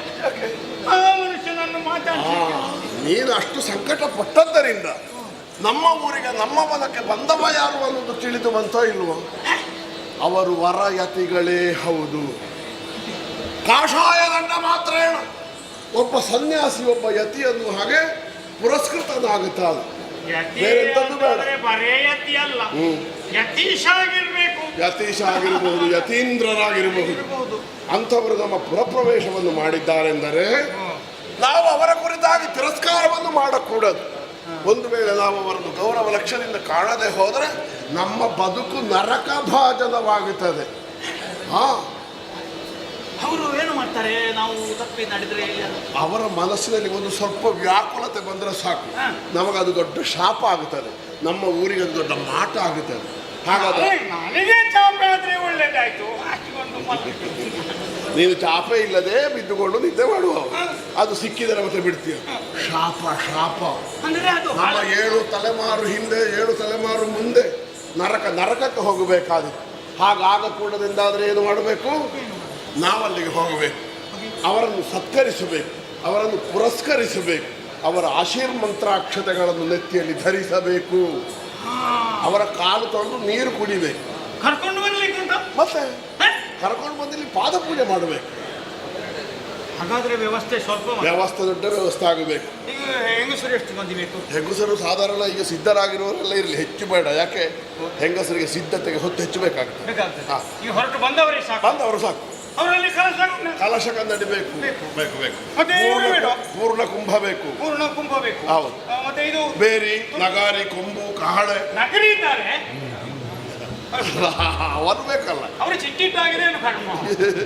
ನಗಾರಿ, ವೇದ ಘೋಷಕ್ಕೆ ಬ್ರಾಹ್ಮಣೋತ್ತಮರು ಬೇಕು, ವೈದಿಕರು ಬೇಕು. ಎಲ್ಲವೂ ಸಿದ್ಧವಾಗಲಿ. ಕಲಶ ಕನ್ನಡಿ ಸಮೇತ ನಾವು ಅಲ್ಲಿಗೆ ಹೋಗಬೇಕು.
ವಚನದಲ್ಲಿ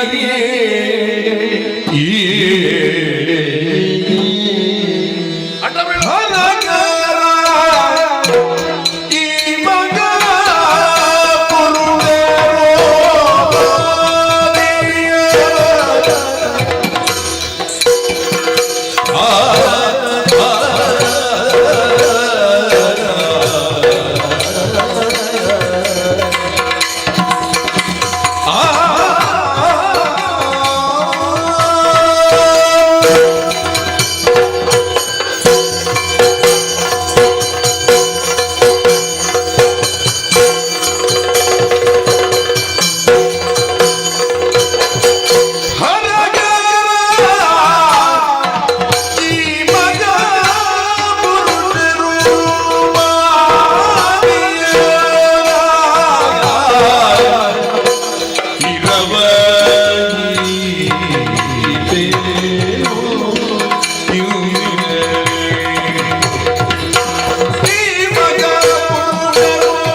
ನಮಸ್ಕಾರ ಮಾಡಿದ್ಯೇನೋ, ಅಡ್ಡ ಬಿದ್ದೀಯೇನೋ?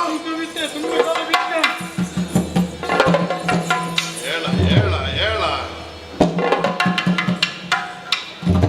ನೀನು ಎಲ್ಲಿಂದ ಬಂದದ್ದು? ಎಲ್ಲಿಂದ? ಅದು ಅವರನ್ನು ಮುಖ ನೋಡುವಾಗ ನನಗೆ ಬತ್ತಿ ಉಕ್ಕಿ ಉಕ್ಕಿ ಬರುವುದು. ಭಕ್ತಿ ಉಕ್ಕಿ ಬಂದರೆ ಬಟ್ಟೆ ಹಾಸಿ ಹೀಗೆ ಮಾಡುವುದೆಂತದ್ದಕ್ಕೆ? ನಾವು ಸಾಷ್ಟಾಂಗ ಎರಗುವ ಕ್ರಮ ಹೀಗ. ಇದು ಭಕ್ತಿ ಪರವಶ ಆದ್ರೆ ಆಗಲಿ, ಏನು ಮಾಡಬೇಕು ಅಂತ ಗೊತ್ತಾಗುದಿಲ್ಲ. ಅದು ಹೌದು. ಭಕ್ತಿಯಾಗಲಿ, ಸಂತೋಷವಾಗಲಿ, ಪ್ರೀತಿಯಾಗಲಿ, ಕೋಪವಾಗಲಿ, ದುಃಖವಾಗಲಿ ಹೆಚ್ಚಾದ್ರೆ ಎಂಥದ್ದು ಮಾಡಬೇಕು, ಏನು ಮಾತಾಡಬೇಕು ಅಂತ ಗೊತ್ತಾಗುವುದಿಲ್ಲ. ಮತ್ತೆ ಹುಚ್ಚುಗಟ್ಟು. ಹೌದೌದೌದು. ಆದ ಕಾರಣ ನಿನ್ನ ಕೃತ್ಯದ ಬಗ್ಗೆ ನಾನು ಕ್ಷಮಿಸಿದ್ದೇನೆ. ನಾನು ಸಾಷ್ಟಾಂಗ ಎರಗಿದೆ. ಹರ ಹರ ಹರನೇ ಶಂಕರನೇ, ಪಾರ್ವತಿ ವರವೇ, ಪಾರ್ವತಿ ಬರೋದು. ಅಯ್ಯ, ಪರಮ ಋಷಿಯಾದಂತಹ ಋಷಿಪುಂಗಬಲಾದ ಪ್ರತ್ಯಕ್ಷ ಪರಶಿವನಂತೆ ಕಂಗೊಳಿಸುವ ಇವರಿಂದ ಈ ಕಾಲದಲ್ಲಿ ನಮ್ಮ ವನದಲ್ಲಿ ಬಂದು ನೆಲೆಯಾದದ್ದು ನಮ್ಮ ಪೂರ್ವ ಪುಣ್ಯವೇ ಸರಿ. ಆದ್ದರಿಂದ ಸ್ವಾಮಿ, ಇವರ ಪಾದ ಮೂಲಕ್ಕೆ ಅಡ್ಡ ಬಿದ್ದು ಮಣಿಪಾಲ ಮಣಿಪಾಲ ಮಣಿಪಾಲ ಮಣಿಪಾಲ ಮಣಿಪಾಲ ಇವರನ್ನು ಎಬ್ಬಿಸಬೇಕಾದ ಅನಿವಾರ್ಯತೆ ಉಂಟು. ಯಾಕೆ? ಇವರು ಸಮಾಧಿಯಲ್ಲಿದ್ದಾರೆ. ಹಾಗಾಗಿ ನಾನು ಮಾತನಾಡಿಸಿದವರಿಗೆ ಕೋಪ ಬರಬಹುದಾ? ಬರ್ಲಿಕ್ಕಿಲ್ಲ. ಯಾಕೆ ನನ್ನ ನೆಮ್ಮದಿಗೆ ಭಂಗ ತಂದೆ ಅನ್ನುವ ಹಾಗೆ ಅವರು ಕಂಗೆಟ್ಟು ನನ್ನನ್ನು ಶಪಿಸಿಯಾರ? ಶಪಿಸಲಿಕ್ಕಿಲ್ಲ. ಏನೂ ಆಗಲಿ, ಅವರ ನುಡಿಮುತ್ತುಗಳನ್ನು ಆಲಿಸಬೇಕಾದದ್ದು ನಮಗೆ ಅನಿವಾರ್ಯ. ಇಲ್ಲದಿದ್ರೆ ನಮಗೊಂದು ಜವಾಬ್ದಾರಿ ಇಲ್ವೋ? ಅಲ್ವಾ? ಇಲ್ಲಿಗೆ ಬಂದವರನ್ನು ನಾವು ಮಾತಾಡಿಸದಿದ್ರು ಸಿಟ್ಟು ಮಾಡಿಕೊಳ್ಳಿ. 100ಕ್ಕೆ 1 ಮಾತಿದು. ಇಷ್ಟರವರೆಗೆ ಅದೆಲ್ಲ ಖುಷ್. ಸಮಯ ಬಂದಾಗ ಒಳ್ಳೆ ಮಾತಾಡ್ತೀನಿ. ಆದ ಕಾರಣ ಇವರನ್ನು ಬಗೆ ಬಗೆಯಾಗಿ ಸ್ತುತಿಸುವ ಅವೇ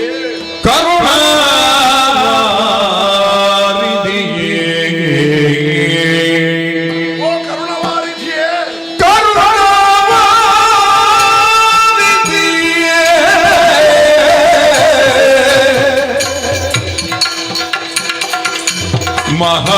ಮಹಾಗುರುವರೇ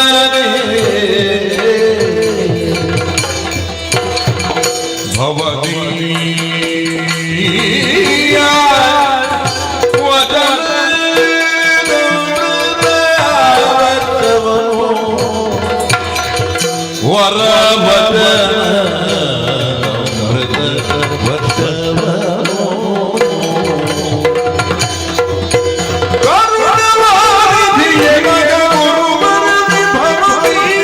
ವರವದ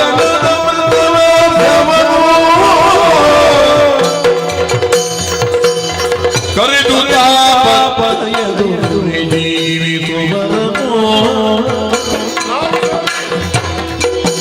ಕರೆದು ತಾಪ ಪ್ರಯದು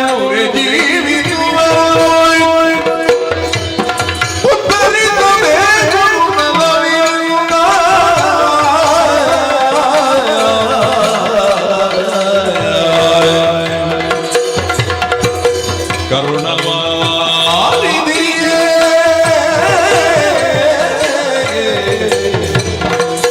ಗುರುವರನೇ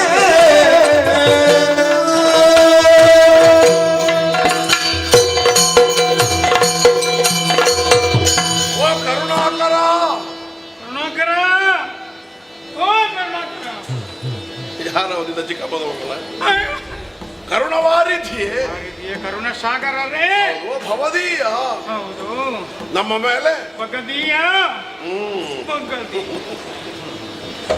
ನಮ್ಮ ಮೇಲೆ ಕೃಪಾ ದೃಷ್ಟಿಯನ್ನಿರಿಸಿ ಇರಿಸಿ. ನಿಮ್ಮ ಕರುಣಾಮೃತ ಸೇಚನವನ್ನು ಮಾಡಿ ಹೌದು. ನಮ್ಮ ತಾಪತ್ರಯಗಳನ್ನು ನಿವಾರಿಸಬೇಕು. ಮೂರನ್ನೂ ಬಿಡುಗಡೆ ಮಾಡಬೇಕು. ನಿನಗುಂಟ ತಾಪತ್ರಯ? ಅಯ್ಯೋ, ನಿಮ್ಮಿಂದ 100 ಪಟ್ಟು ನನಗೆ.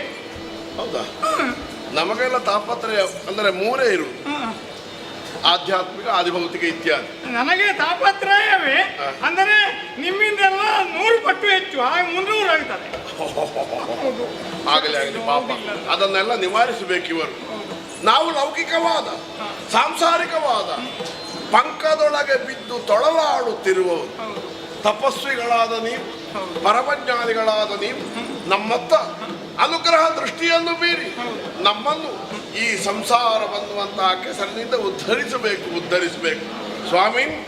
ಕಣ್ಣುಗಳನ್ನು ತೆರೆದು ನರಮನುಷ್ಯರಾದ ನಮ್ಮನ್ನು ನೋಡಿ ನಮ್ಮನ್ನು ಆಶೀರ್ವದಿಸಬೇಕು ಗುರುವೇ. ಯಾರಯ್ಯ ಯಾರಯ್ಯ ನಾನು ಯೋಗಾರೂಢನಾಗಿಗೆ ಯಾರಯ್ಯ ಯಾರಯ್ಯ ಯೋಗಾರೂಢನಾಗಿಗೆ ಈ ರೀತಿ ಪ್ರಾರ್ಥನೆಗೈದು ಕಾರಣವೇನು ನಿನ್ನ ವೇಳೆಯಲಿನ ಚಾರುಭಕ್ತಿಗೆ ಇದೆಯೋ ಯಾರಯ್ಯ ನಾನು ಯೋಗಾರೂಢನಾಗಿಗೆ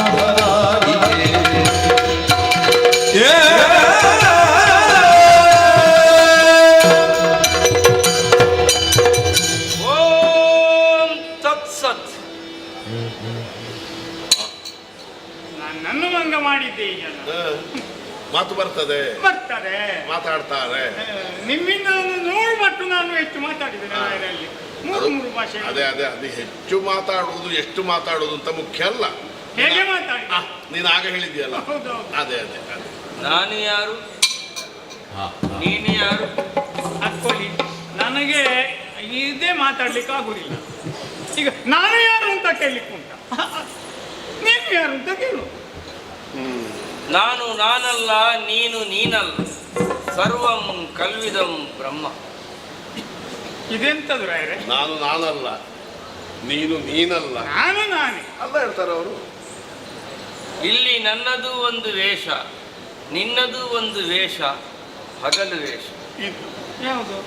ನಿಮ್ಮದು ರಾತ್ರಿಯಾ? ನೀನು ಬರುವಾಗ ಹೀಗಿರಲಿಲ್ಲ, ಇಷ್ಟಿರಲಿಲ್ಲ, ಮತ್ತೆಲ್ಲ ಮೆಚ್ಚಿಕೊಂಡದ್ದು ಮಣ್ಣು. ನಾವು ಎಲ್ಲ ಮಣ್ಣಿನ ಮಕ್ಕಳೇ, ಮೆಚ್ಚಿಕೊಳ್ಳಿಕ್ಕಿಲ್ಲ. ತುಂಬ ಆಳವಾದ ಅರ್ಥ ಉಂಟು ಅದರಲ್ಲಿ. ನಾನು ಯಾರು, ನೀನು ಯಾರು, ಎಂಥದ್ದು ಅರ್ಥ? ನಾನು ನಾನು ಅಂತ ನಾನು ಹೇಳಿ ಬಲರಾಮ, ನೀನು ಬಲರಾಮನ ಚಾಕರ್ಯವ, ಅಷ್ಟೇ ಅದಕ್ಕೆ ಬೇಕಾದ ಅರ್ಥ ಅಲ್ಲ. ನಾನೆಂದರೆ ಏನು, ಈ ದೇಹದ ಒಳಗೆ ಅಡಕವಾಗಿರುವ ಆತ್ಮ ಅಂದರೆ ಯಾರು, ಪಾರಲೌಕಿಕವಾದ ಅರ್ಥವುಳ್ಳಂತಹ ಪ್ರಶ್ನೆ ಅದು. ಹಾಗಾಗಿ ನೀನು ನೀನಲ್ಲ, ನಾನು ನಾನಲ್ಲ, ನಮ್ಮದು ವೇಷ ಅಂತ ಹೇಳುದು. ಹೌದು. ನಿಮ್ಮದು ಬಾಲರಾಮನ ವೇಷ, ನನ್ನದು ರಂಗಪ್ಪನ ವೇಷ. ಹಾಗಾದರೆ ವೇಷಧಾರಿ ಯಾರು? ನಮ್ಮೊಳಗಿರುವ ಆತ್ಮ, ಪರಮಾತ್ಮನ ಮತ್ತೊಂದು ಸ್ವರೂಪ. ಇದು ಬಹಳ ಅಡಿಗೆ ಕೈ ಹಾಕಬೇಕಷ್ಟೇ. ನೀನು ಜನ್ಮದಲ್ಲಿ ನೀನು ಬರುವಾಗ ಹೀಗಿರ್ಲಿಲ್ಲ. ಹೇಗಿದ್ದೆ ನೀನು ಬರುವಾಗ? ನಾನು ಬರುವಾಗ ಗೋವಿಂದನಾಗಿದ್ದೆ. ಎಲ್ಲಿಗೆ ಬರುವಾಗ? ಕೆಲಸಕ್ಕೆ ಬರುವಾಗ ಅಲ್ಲ, ಈ ಭೂಮಿಯ ಬೆಳಕನ್ನು ನೋಡುವಾಗ ಎಳೆಯ ಹಸುಳೆಯಾಗಿದ್ದೆ. ಆಮೇಲೆ ಈ ಮಣ್ಣಿನ ಸಂಪರ್ಕ ಬಂದ ಮೇಲೆ ದೇಹ ಬೆಳೆಯಿತು, ಬುದ್ಧಿ ಬೆಳೆಯಿತು, ಸ್ವಾರ್ಥ ಬೆಳೆಯಿತು, ಆಸೆ ಬೆಳೆಯಿತು. ಮೆತ್ತಿಕೊಂಡ ಮಣ್ಣು, ಮೆತ್ತಿಕೊಂಡದ್ದು ಈ ದೇಹ ಮಣ್ಣು ಅಂತ ಹೇಳುದು. ಈಗ ಇದೆಲ್ಲ ನೋಡು, ಇದೆಲ್ಲ ನಮಗೆ ಬಂಗಾರ. ಇಂತಹ ವಿರಕ್ತರಿಗೆ ಮಣ್ಣಿಗಿಂತ ಕಡೆ, ಅದನ್ನು ಅವರು ಹೇಳಿದ್ದು. ಸ್ವಾಮಿ, ವಿಭಕ್ತಿಯನ್ನೇ ಉಪಯೋಗಿಸಿಕೊಂಡು ಮಾತಾಡುವಂತಹ ನಾಮರೂಪಾತ್ಮಕವಾದಂಥ ಈ ಪ್ರಪಂಚದಲ್ಲಿ ಋಷಿಗಳನ್ನು ಕಂಡಾಗ ಏನು ಭಕ್ತಿ? ವಿಭಕ್ತಿ, ಋಷಿಗಳಲ್ಲಿ ಭಕ್ತಿ. ಎಂತದ್ದು ವಿಭಕ್ತಿ ಅಂದರೆ? ವಿಭಕ್ತಿ ಅಂದ್ರೆ ಭಕ್ತಿ ಇಲ್ಲ. ನಾನು, ನನ್ನದು, ನನ್ನಿಂದ. ಯಾವನ ಒಬ್ಬ ಎಲ್ಲಿಯೋ ಸತ್ತ ಅಂತ ಇಟ್ಟುಕೋ, ಅಥವಾ ಯಾವನ ಒಬ್ಬ ಎಲ್ಲಿಯೋ ಯಾರಿಗೋ ಜನ್ಮ ಕೊಟ್ಟ ಅಂತ ಇಟ್ಟುಕೋ. ನಾನು ಒಬ್ಬ ಭಾವದಿಂದ ಪ್ರೇರೇಪಿತನಾದವ ಏನು ಹೇಳ್ತಾನೆ? ಓ, ಅವ ಸತ್ತನ, ನಿನ್ನೆ ನಾನು ಮತ್ತು ಅವ ಒಟ್ಟಿಗೆ ಇದ್ದೆವು, ಒಟ್ಟಿಗೆ ಕುಡಿದಿದ್ದೇವೆ. ಹೌದು, ನಿನ್ನೆ ಇವನೊಟ್ಟಿಗಿದ್ದವ ಇವತ್ತು ಸಾಯ್ಬಾರ್ದ? ಮೊನ್ನೆ ನಾನು ಅವನೊಟ್ಟಿಗೆ ಇದ್ದೆವು, ಇವತ್ತವ ಸಾಯ್ಬಾರ್ದ? ಹಾಗಾದ್ರೆ ಏನು? ನಾನು ಅನ್ನುವ ಭಾವದಿಂದಲೇ ಪ್ರೇರಿತರಾಗಿ ಎಲ್ಲರೂ ಹೋಗುತ್ತಾರೆ. ಅದಕ್ಕೆ ಮತ್ತೊಂದು ಹೆಸರುಂಟು, ಆತ್ಮರತಿ. ಹಾಗಾದ್ರೆ ನಾನಲ್ಲ, ನೀನು. ಸೋಹಂ, ಆ ಭಾವ ಬೆಳೆಯಬೇಕು ಅಂತ ಹೇಳುದವರು. ಆದ್ದರಿಂದ ಭಕ್ತಿ ಬೇಕು, ವಿಭಕ್ತಿ ಬೇಡ ಅಂದವರು. ಋಷಿಗಳ ಮೇಲೆ ನಿಮಗಿರುವಂತಹ ಚಾರು ಭಕ್ತಿಗೆ ಮೆಚ್ಚಿದೆ. ಅವಳು ಯಾರು? ಚಾರು ಅಂದರೆ ಸೋಮುವಿನ ತಂಗಿಯ? ಚಾರು ಅಲ್ಲ, ಚಾರು ಲತವೂ ಅಲ್ಲ. ಚಾರು ಅಂದರೆ ಸುಂದರವಾದ, ಕಮನೀಯವಾದ, ಅತ್ಯುತ್ತಮವಾದ ಚಾರು ಭಕ್ತಿ, ಶ್ರೇಷ್ಠವಾದ ಭಕ್ತಿ. ನನ್ನೆದುರು ನಿಂತಹ ನಿಮ್ಮ ಏನು ಭಾವ? ಹಿರಿಯ ಭಾವ? ಅಕ್ಕನ ಗಂಡನ, ತಂಗಿ ಗಂಡನ? ಅಲ್ಲ, ಹೆಂಡತಿ ಅಣ್ಣನ. ಅದೇ ಭಾವ ಅಂತ ಹೇಳ್ತಾರೆ, ಕರೀತಾರೆ. ನಿನಗೆ ಬೇರೆ ಆಲೋಚನೆ ಬರುವುದಿಲ್ವಲ್ಲ? ನನಗೆ ಭಾವ, ಮನಸ್ಸಿನ ಏನು ಭಾವ? ಭಕ್ತಿಯ ಭಾವ ಸ್ವಾಮಿ, ಭಕ್ತಿಯ ಭಾವ. ನಾಮರೂಪಾತ್ಮಕವಾದ ಈ ಪ್ರಪಂಚದಲ್ಲಿ ಈ ಹೆಣಕ್ಕೆ ಒಂದು ಹೆಸರಿರಬೇಕಲ್ಲ. ನಮ್ಮಲ್ಲಿ ಸತ್ತ ನಂತರ ಹೆಣ ಅಂತ ಹೇಳೋದು, ಜೀವ ಇದ್ದದ್ದಕ್ಕೆ ಹೆಣ ಅಂತ ಹೇಳ್ತಾರ? ಎಂತ ಒತ್ತರ? ಆಗ ಅವಸರದಲ್ಲಿ ತೀರ್ಮಾನ ಮಾಡಬೇಡ. ಇಂಥವರೆಲ್ಲ ಮಾತನಾಡುವಾಗ ಒಂದು ಶಬ್ದಕ್ಕೆ 100 ಅರ್ಥ ಇರ್ತದೆ. ಇದನ್ನು ಯಾವ ಗರ್ಭಕೋಶದಲ್ಲಿ ಹುಡುಕ್ಲಿಕ್ಕೆ ಹೋಗುದು? ಎಲ್ಲಿ ಹುಡುಕುವುದಕ್ಕೆ ಹೋಗಬೇಡ. ಸ್ವಲ್ಪ ಪಾರಮಾರ್ಥಿಕವಾದ ಆಲೋಚನೆ ಮಾಡಿದರೆ ಸಾಕಾಗ್ತದೆ. ನನಗೂ ಈ ಮೊದಲು ಇಂತಹ ಶಬ್ದಗಳೆಲ್ಲ ಗೊತ್ತಿರಲಿಲ್ಲ. ಇವರು ಹೇಳುವಾಗ ಅದಕ್ಕೆ ಹೊಸ ಹೊಸ ಅರ್ಥ ಹೊಳೆಯುತ್ತದೆ. ನೀವು ಓದಿದ್ದೀರಲ್ಲ, ಹಾಗಾಗಿ ನೆನಪಾಗ್ತದೆ ನಿಮಗೆ. ಹೌದು. ಈ ದೇಹ ನನ್ನದು, ಈ ದೇಹಕ್ಕೆ ನೋವುಂಟು, ಈ ದೇಹ ಬೆವರ್ತದೆ, ಈ ದೇಹಕ್ಕೆ ಹಸಿವೆ ಆಗ್ತದೆ, ಈ ದೇಹಕ್ಕೆ ನಿದ್ದೆ ಬರ್ತದೆ, ಈ ದೇಹ ಸಾಯ್ತದೆ. ಸತ್ತ ಮೇಲೆ ಇದೆಂಥದ್ದು? ಬಲರಾಮನ ಹೆಣ. ಯಾರ ಹೆಣ? ಬಲರಾಮನ ಹೆಣ. ಇದು ರಂಗಪ್ಪನ? ಈ ಸಾಯಲಿಲ್ಲ ನಾನು. ಅಲ್ಲ, ಸತ್ತ ಮೇಲೆ. ಸತ್ತ ಮೇಲೆ ಈಗ ನನ್ನನ್ನು ಹೆಣ ಹೇಳ್ತೀನಿ, ನಾನು ಸತ್ತಿದ್ದೇನೆ. ನೀನಾಗುವ ಅಷ್ಟು ಜಾಗ್ರತೆ ಅಂತದ್ದು ಯಾವುದಕ್ಕೂ ಮನಸ್ಸಿದೆ. ಹಾಗಾದ್ರೆ ಸಾಯುವವರೆಗೆ ಬಲರಾಮ, ಸತ್ತ ಮೇಲೆ ಬಲರಾಮನ ಹೆಣ. ಹಾಗಾಗಿ ಇದಕ್ಕೆ ಶೃಂಗಾರ ಮಾಡುವುದು, ಹೆಣಕ್ಕೆ ಶೃಂಗಾರ ಮಾಡುವುದು ಒಂದೇ ಅನ್ನುವುದು ಇವರ ಅರ್ಥ. ಇವರು ಎಲ್ಲ ಬಿಟ್ಟವರು. ಹಾಗಾಗಿ ಎಲ್ಲ ಬಿಟ್ಟದಂದ್ರೆ ಸಂಪತ್ತು, ಅದೇ ಅಧಿಕಾರ, ಮೋಹ, ಕೋಪ, ಅದೆಲ್ಲ ಬಿಟ್ಟು ಎಲ್ಲ ಬಿಟ್ಟಿದ್ದಾರೆ. ಏನಾಗಬೇಕು? ಬಿಡು ಉಸಿರನ್ನು. ಸ್ವಾಮಿ, ಓ ವರಯತಿಗಳೇ, ಗುರುವರ್ಯ ಭಿನ್ನಗ ಸಂಸಾರಿಗಳು ನಾವು. ಗುರುವರ್ಯ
ಅಂಧಕಾರಸ್ಯ ರಕಾರೋ ತನ್ನಿರೋಧಕ. ಶಿಷ್ಯರಾದವರ ಚಿತ್ತದಲ್ಲಿರುವ ಅಂಧಕಾರವನ್ನು ದೂರ ಮಾಡಿ ಅಲ್ಲಿ ಸತ್ಯದ ಅಕ್ಷರದ ಉದಯವನ್ನು ಮಾಡುವವನೇ ಗುರು. ನೀವು ನನಗೆ ಒಂದು ವರ್ಣವನ್ನು ಹೇಳಿಕೊಟ್ಟವರಲ್ಲ, ಆದರೂ ನಿಮ್ಮನ್ನು ನಾನು ಅಂಗೀಕರಿಸಿದ್ದೇನೆ. ನನ್ನ ಬದುಕಿನ ಕಾವಳವನ್ನು ದೂರ ಮಾಡಬಹುದಾದಂತಹ ಗುರುವರೇಣ್ಯರು ತಾವು. ನಿಮ್ಮಂಥವರು ನಮ್ಮ ಊರಿಗೆ, ನಮ್ಮ ಗ್ರಾಮಕ್ಕೆ, ನಮ್ಮ ಹೋಬಳಿಗೆ ಕಾಲಿಡುವುದೇ ನಮಗೆ ಬಹುದೊಡ್ಡ ಭಾಗ್ಯ. ಆದ್ದರಿಂದ ಯತಿಗಳಾದ ನೀವು ವರಚಾತುರ್ಮಾಸ್ಯ ವ್ರತವನ್ನು ನಮ್ಮ ಊರಿನಲ್ಲಿ ಕೈಗೊಳ್ಳಬೇಕು. ನಿಮ್ಮ ತಪಶಕ್ತಿಯಿಂದ ನಮ್ಮ ಆತ್ಮೋದ್ಧಾರಕ್ಕೆ ಪರೋಕ್ಷ ಕಾರಣರಾಗಬೇಕು. ಈ ಬಯಕೆಯನ್ನು ಹೊಂದಿದ್ದೇನೆ. ಇಲ್ಲಿ 4 ತಿಂಗಳು ಉಳಿಯಬೇಕು. ಅಯ್ಯ, ನಿನ್ನ ಅಪೇಕ್ಷೆಯನ್ನು ಸಾಧುವಾದದ್ದೇ, ಆದರೆ ನಾವು 3 ಬಿಟ್ಟವರು. ಈಶಣತ್ರಯಗಳಿಂದ ದೂರ ಇರುವವರು. ಆದ್ದರಿಂದಲೇ ಲೋಕ ವ್ಯವಹಾರದಲ್ಲಿ ನಮಗೆ ಆಸಕ್ತಿ ಕಡಿಮೆ. ಲೋಕಕ್ಷೇಮವನ್ನೇ ಸಂಕಲ್ಪ ಮಂತ್ರವನ್ನಾಗಿರಿಸಿಕೊಂಡು ತೊಡಗಿಸಿಕೊಳ್ಳುವವರು ನಾವು. ನನಗೆ ಮಂಗನು ಒಂದೇ, ಮನುಷ್ಯನೂ ಒಂದೇ, ಕೆಸರು ಒಂದೇ, ಮೊಸರು ಒಂದೇ, ಕಾಗೆಯೂ ಒಂದೇ, ಕೋಗಿಲೆಯೂ ಒಂದೇ. ಇವನು ತನ್ನನ್ನೇ ಎಲ್ಲ ಮುಸ್ಕು ಮಾಡೋದು ಹಾಗೆ, ನಿಮ್ಮನ್ನೇನು ಮಾಡುದಿಲ್ಲ ಅವನು. ನೀವು ಹೇಳಿದಾಗೆ ಅಲ್ಲ. ಪ್ರಧಾನವಾಗಿ ನಾವಿಬ್ಬರು ಇರುವುದು ಇಲ್ಲಿ, ಹೌದು ಅಲ್ವಾ? ನಮ್ಮ ಸಂಗಡಿಗರು ಬಾಕಿದ್ದವರೆಲ್ಲ ದೂರ ಇದ್ದಾರಾ? ದೂರ ಇದ್ದಾರೆ. ಮಾತನಾಡುವ ಈಗ ನನ್ನನ್ನೇ ಮಾತಾಡಿದರೆ ನೋಡಿ ನಿನಗೆ ಬೇಸರ ಆಗುವುದಿಲ್ಲ? ಅದಾಯ್ತದೆ. ಹಾಗಾಗಿ ಒಮ್ಮೊಮ್ಮೆ ನಿನ್ನನ್ನು ನೋಡು. ಅದು ಅಕಸ್ಮಾತ್ ಅನಿರೀಕ್ಷಿತವಾಗಿ ಮಂಗ ಅಂತ ಹೇಳುವಾಗ ನಿನ್ನನ್ನು, ಮನುಷ್ಯ ಅಂತ ಹೇಳುವಾಗ ನನ್ನನ್ನು ನೋಡಿ ಬಿಡ್ತಾರೆ ಅಷ್ಟೇ. ಕಾಗೆ ಅನ್ನುವಾಗ ನಿನ್ನನ್ನು, ಕೋಗಿಲೆ ಅವರು ಹೇಳಿದ್ದರಿಂದಾಗಿ ನಾನು ಕೋಗಿಲೆಯೂ ಅಲ್ಲ, ಅಥವಾ ಕೋಗಿಲೆಗೂ ಕಾಗೆಗೂ ಅವರಿಗೆ ವ್ಯತ್ಯಾಸವೂ ಇಲ್ಲ. ಹಾಗೆ ಹೇಳಿದ್ದಲ್ವ? ಮತ್ತೆ ಲೋಕಕ್ಷೇಮವನ್ನೇ ಸಂಕಲ್ಪ ಮಂತ್ರವನ್ನಾಗಿರಿಸಿಕೊಂಡಂತಹ ನಾವು ಊರೂರು ತಿರುಗುತ್ತಾ ಅಲ್ಲಲ್ಲಿರುವಂತಹ ಕಂದಮೂಲಗಳನ್ನೆಲ್ಲ ಸ್ವೀಕರಿಸಿ ತನ್ನೂಲಕ್ಕಾಗಿ ತೆರಳುವವರು. ಒಂದೇ ಕಡೆಯಲ್ಲಿ ನಿಂತು ಅಲ್ಲಿನ ಪದ್ಧತಿಗನುಸಾರವಾಗಿ ಇರಲಿಕ್ಕೆ ನಮಗೆ ಆಗುವುದಿಲ್ಲ. ಆದ್ದರಿಂದಲೇ ನಮಗಿದು ನೃಪಗೇಹ, ಈ ಜಾಗ ಯಾವ ಕಾಲಕ್ಕೂ ಕೂಡ ಸಾಧುವಾದದ್ದಲ್ಲ. ನಿಮ್ಮಲ್ಲಿ ತಂಗಿ ಇರುವುದಕ್ಕೆ ನಾವು ಬಂದವರಲ್ಲ. ನಿಮ್ಮ ತಂಗಿ ಇರ್ಲಿಕ್ಕೆ ಬಂದದ್ದಲ್ಲ. ತಂಗಿ ನನ್ನೊಟ್ಟಿಗೆ ಅಲ್ಲದೆ ಮತ್ತಿನ ಯಾರಲ್ಲಿ ನನ್ನ ತಂಗಿ ಇರುವುದು? ಅವರಿಗೆ ತಂಗಿ ತಂಗಿರುವುದು, ಬೀಡು ಬಿಡುವುದು. ನಾನು ಗ್ರಹಿಸಿದೆ ಇವರಿಗೆ ಇಲ್ಲ, ಈ ಕಾವಿ ಉಟ್ಟವರಿಗೆಲ್ಲ ಇದು ಹುಡುಗಿ ಯಾಕೆ? ಆಗಲ್ಲ ಆಗಲ್ಲ ಸ್ವಾಮಿ. ನೀವು ಲೌಕಿಕವಾದ ಆಶೆಗಳಿಂದ, ಆಶಾ ಪಾಶಗಳಿಂದ ದೂರ ಇರುವವರೇ ಹೌದಾದರೆ ನಿಮಗೆ ಇಲ್ಲಿದ್ರೆ, ಹಾಗಾದ್ರೆ 2 ನಿಬಂಧನೆ ಉಂಟು. ಒಂದು ನೃಪಗೇಹ ನಮಗೆ ಸಲ್ಲ, ಎರಡನೇದ್ದು ಲೋಕ ಮೆಚ್ಚುವಂತಹ ಆ ಪ್ರಮದೆ ಸುಭದ್ರವಾಗಿ ನನ್ನ ಕಣ್ಣ ಮುಂದೆ ಇರಬೇಕು. ಎಂತ ಅವಸ್ಥೆ ಅಲ್ಲ, ನನಗೆಲ್ಲ ಬಿಟ್ಟವ, ನನಗೆ ಏನು ಬೇಡ ಅಂತ ಹೇಳ್ತಾರೆ, ಮತ್ತೆ ಮಾತಾಡಿ ಮಾತಾಡಿ ಕಡೆಗೆ ಬರುವುದು ಎಲ್ಲಿಗೆ? ಲೋಕ ಮೆಚ್ಚುವ ಪ್ರಮದೆ ಅಂದರೆ ಯಾರು? ತ್ರಿಪುರ ಸುಂದರಿ ಜಗದ್ಧಾತ್ರಿ ಸುಭದ್ರಾ. ನಿಮ್ಮ ತಂಗಿ? ನನ್ನ ತಂಗಿಯ ಹೆಸರು ಸುಭದ್ರ ಅನ್ನುವುದು ಕೇವಲ ಕಾಕತಾಳೀಯ. ಸುಭದ್ರ ಅನ್ನುವ ಹಾಗೆ ಅವಳಿಗೆ ಹೆಸರು ಇಟ್ಟದ್ದು ಎಂತದಕ್ಕೆ? ಈ ಜಗಜ್ಜನನಿಯ ಹೆಸರಾಗಬೇಕನ್ನುವ ಕಾರಣಕ್ಕಾಗಿ. ನನ್ನ ತಂಗಿ ಸುಭದ್ರೆಯಾದ್ದರಿಂದ ಅವರು ಸುಭದ್ರ ಅಲ್ಲ. ಅವರು ಸುಭದ್ರ ಆದ್ರಿಂದ ಇವರಿಗೆ ನಿಮ್ಮ ತಂಗಿ ಬೇಡ. ಅದು ಶಾಂತಪಾಪ ಸ್ವಾಮಿ, ತಮ್ಮ ಮನೋಧರ್ಮ ನಮಗೆ ಅಭಿಪ್ರಾಯ ಆಯಿತು. ನೃಪಗೇಹವನ್ನು ಹೊಗದೆ ಊರ ಹೊರಬಾಹೆಯಲ್ಲಿರುವ ಮಹಾ ವಟವೃಕ್ಷದಡಿಯಲ್ಲಿ ನಿಮಗೆ ವಸತಿಯನ್ನು ಮಾಡಿದೆವೆಂದಾದರೆ ಸಂತೋಷದಿಂದ ಪಾದ ಬೆಳೆಸುತ್ತೀರಾ? ನಡೆದರೆ ಅಚ್ಚ ಸುಖಿ ಎಂದು ನಡೆದೇ ಬರುವುದಾ? ಅಲ್ಲ, ಮತ್ತೆ ಅಡ್ಡ ಪಲ್ಲಕ್ಕಿ ಉಂಟು, ಭಾಜಾ ಭಜಂತ್ರಿ ಉಂಟು, ವೇದ ಘೋಷಗಳುಂಟು. ಅವುಗಳೆಲ್ಲದರ ಸಡಗರದೊಂದಿಗೆ ನಿಮ್ಮನ್ನು ಅಲ್ಲಿಗೆ ನಾವು ಕರೆದೊಯ್ಯುತ್ತೇವೆ. ಓಂ ತತ್ಸತ್. ಮುಂದುವರಿಯೋಣ. ಹೀಗೆ ಬನ್ನಿ, ಹೀಗೆ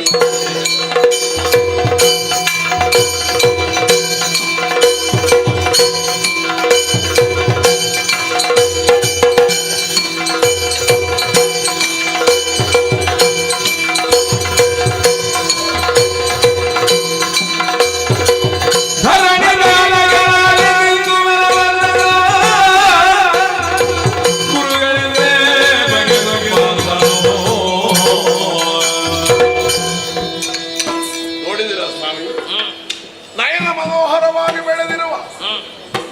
ಮಹಾವೃಕ್ಷ ವಟವೃಕ್ಷ, ಅದರ ಮಧ್ಯದಲ್ಲಿರುವ ಮಂಟಪದಲ್ಲಿ ನಿಮಗೆ ವಸತಿಗೊಂದು ವ್ಯವಸ್ಥೆ ಮಾಡಿದ್ದೇನೆ. ಒಳ್ಳೆಯದು, ಸಂತೋಷವಾಯಿತೆ? ಸಂತೋಷವಾಯಿತು. ಅಷ್ಟೇ ಸಾಕಾಗುವುದಿಲ್ಲ.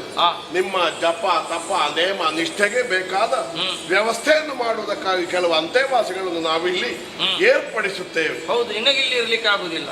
ರಾಜಕಾರಣ ಕ್ಷಮಿಸಬೇಕು, ಆಗಾಗ ಬಂದು ನೋಡಿಕೊಂಡು ಹೋಗ್ತೇನೆ. ಹಾಗಂತ ನನ್ನ ಸೇವೆಗೆ ನಿನಗತಿ ಪ್ರಿಯರಾದವರು, ಯಾರ ಶ್ರೇಯೋಭಿವೃದ್ಧಿಯನ್ನು ನೀನು ಮನಸ್ಸಿನಲ್ಲಿ ಬಯಸಿದ್ಯೋ ಅವರನ್ನು ನೀನು ಇಲ್ಲಿ ನೇಮಿಸಿದಿಂದಾದರೆ ನಿನ್ನ ಮನೋಕಾಮನೆ ಸಿದ್ಧಿಯಾಗುವುದು. ಹೇಗೆ ಸ್ವಾಮಿ? ನಿನಗತಿ ಪ್ರಿಯರಾದವರು, ಯಾರ ಶ್ರೇಯೋಭಿವೃದ್ಧಿಯನ್ನು ನೀನು ಮನಸ್ಸಿನಲ್ಲಿ ಬಯಸಿದ್ಯೋ ಅವರನ್ನೇ ಇಲ್ಲಿ ನನ್ನ ಸೇವೆಗೆ ಇಟ್ಟರಾಯ್ತು. ಅವರು ಮುಂದೆ ಬರುವ ಹಾಗೆ 3 ತಿಂಗಳಲ್ಲಿ ವ್ಯವಸ್ಥೆ ಮಾಡ್ತೇನೆ. ಅಭಿಪ್ರಾಯ ಆಯಿತು, ಅಂತೆಯೇ ಸಿಗುತ್ತೇನೆ. ಹೀಗೆ ಬನ್ನಿ.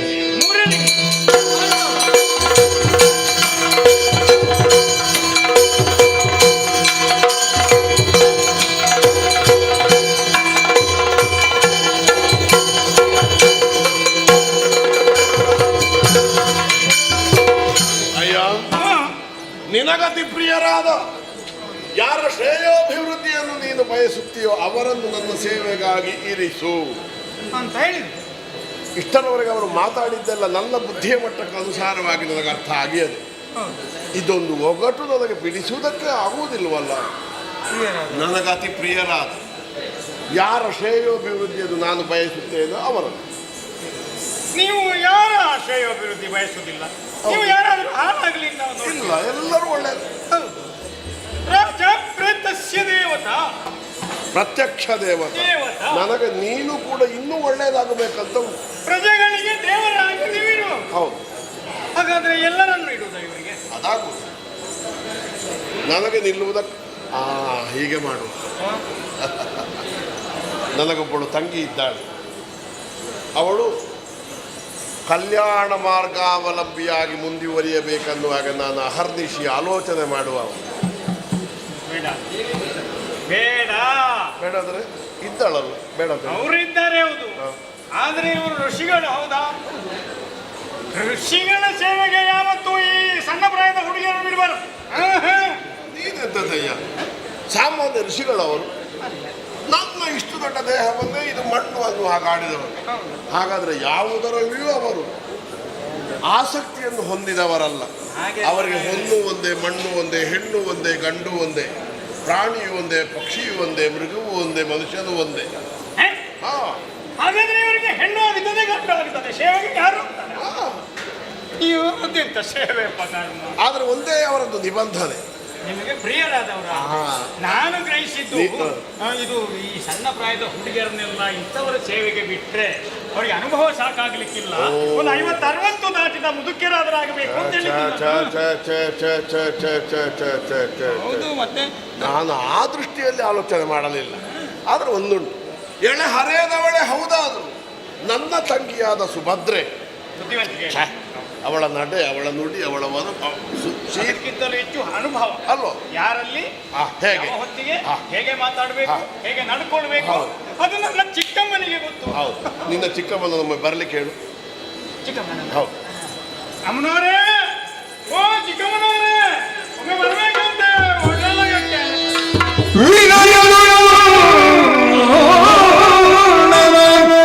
ಚರಣದಿದೋ ಬದ್ರಿಯುಗ ಮಣಿಯಲ್ಗೆಂದೋ ತಂಗಿ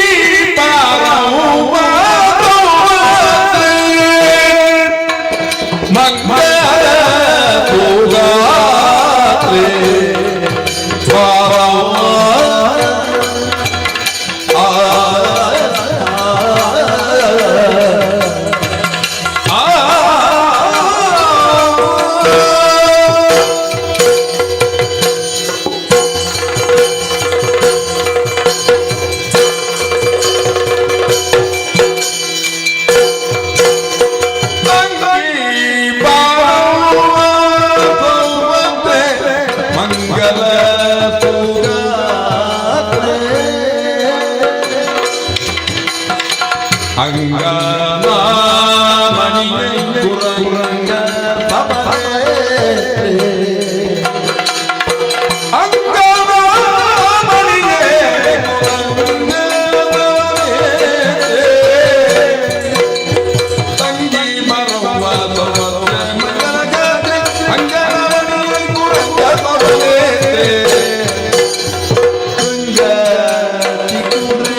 ಕಲ್ಯಾಣ ವಸ್ತು.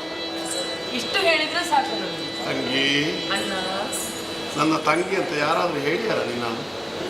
ಮತ್ತೇನು ಹೇಳಿ ಯಾರು? ಮಗಳು ಅಂತ ಹೇಳಿಯಾರ. ಪ್ರೀತಿಯಿಂದ. ಹೌದೌದು. ಹಾ. ಅಷ್ಟು ಮುಚ್ಚಟೆಯಿಂದ, ಅಷ್ಟು ಪ್ರೇಮದಿಂದ, ಅಷ್ಟು ವಾತ್ಸಲ್ಯದಿಂದ, ಅಷ್ಟು ಮಮತೆಯಿಂದ ನಿನ್ನನ್ನು ನಾನು ಲಾಲಿಸಿ ಪಾಲಿಸಿ ಬೆಳೆಸಿದೆ. ಹಿರಿಯಣ್ಣ. ಹೌದು. ನನಗೊಂದೇ ಕನಸು, ಏನು? ನೀನು ಇನ್ನೂ ಬೆಳೆಯಬೇಕು. ಇನ್ನು ಹೇಗಣ್ಣ? ಕಷ್ಟವಾದೀತು. ಎಲ್ಲಿ ಬೆಳೆಯಬೇಕು ಹೇಳಿದ? ಹೇಳಿಲ್ಲ ಎಲ್ಲಿಂದ. ಅಂತಃಸತ್ವ, ಯೋಗ್ಯತೆ, ತರಂಗದಲ್ಲಿ ಹೆಣ್ಣೊಬ್ಬಳು ಪರಿಪೂರ್ಣವಾಗಿ ಬೆಳೆದು ಸುಂದರಿಯಾಗಿ ಕಾಣಬೇಕೆಂದಾದರೆ ದೇಹ ಬೆಳೆಯಬೇಕಾದದ್ದಲ್ಲ, ಚರ್ಮ ಹೊಳೆಯಬೇಕಾದದ್ದಲ್ಲ, ನಡಿಗೆಯಲ್ಲಿ ಲಾಸ್ಯ ಬರಬೇಕಾದದ್ದಲ್ಲ. ನಮ್ಮ ಭರತ ವರ್ಷದ ನಾರಿಯ ಸೌಂದರ್ಯ ಎಲ್ಲಿ ಅಡಕವಾಗಿದೆ ಹೇಳು? ಶೀಲದಲ್ಲಿ ಅಡಕವಾಗಿದೆ. ಶೀಲ ಸೌಂದರ್ಯ. ಶೀಲವತಿಯಾಗಿ, ವಿದ್ಯಾವತಿಯಾಗಿ, ಸುಸಂಸ್ಕೃತಳಾಗಿ ನೀನು ಬೆಳೆದ ರೀತಿಯನ್ನು ಕಂಡಾಗ ನನಗೆ ಮಹದಾನಂದವಾಗುತ್ತದೆ. ಆದ್ದರಿಂದಲೇ ನಿನ್ನನ್ನು ಈ ಹೊತ್ತು ಕರೆಸಿಕೊಂಡಿದ್ದೇನೆ. ಏನಣ್ಣಯ್ಯ? ನಿನಗೂ ಗೊತ್ತಾಗಿರಬಹುದೋ ಏನೋ, ಆದ್ರೂ ನೀನೇ ಹೇಳಿದ್ರೆ ಒಳ್ಳೆಯದು. ನಮ್ಮ ಸಾಮ್ರಾಜ್ಯಕ್ಕೆ ಯತಿವರೇಣ್ಯರು ಆಗಮಿಸಿದ್ದಾರೆ ಒಬ್ಬರು. ಹೌದಂತೆ. ಅವರ ಸೇವೆಯ ಮುಖಾಂತರವಾಗಿ ನಾವು ನಮ್ಮ ಜೀವನೋತ್ಕರ್ಷವನ್ನು ಸಾಧಿಸಿಕೊಳ್ಳಬಹುದು ಅನ್ನುವ ನಿರ್ಣಯದಿಂದ ಅವರನ್ನು ಕರೆತಂದು ಪ್ರಮದಾವನದಲ್ಲಿರುವ ರಥಾಮಂಟಪದಲ್ಲಿ ಇರಿಸಿದ್ದೇನೆ. ಅವರ ಸೇವೆಗೆ ಒಬ್ಬ ಸರಿಯಾದ ಜನ ಬೇಕು ಅಂತ ಕಂಡಿತು.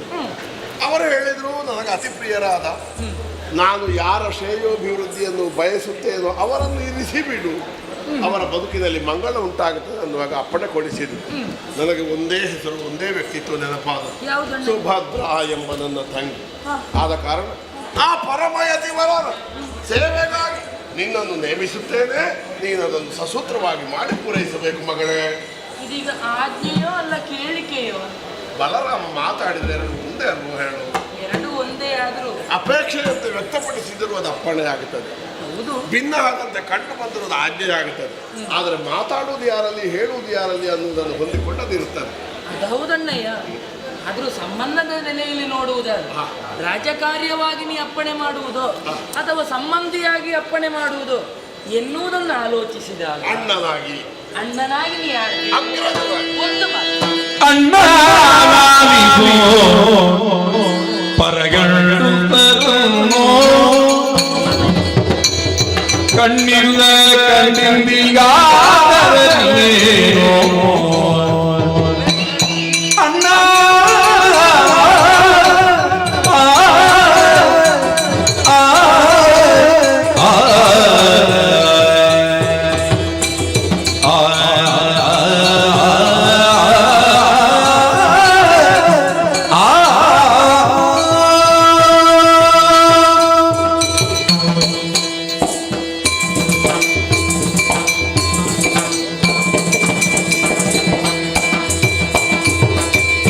ಅಣ್ಣಲಾಗಿ ಪರಗಣ್ಣನು ಕಣ್ಣಿಂದ ಕಂಡೆಂದಿಗಾದರಿಯೇನೋ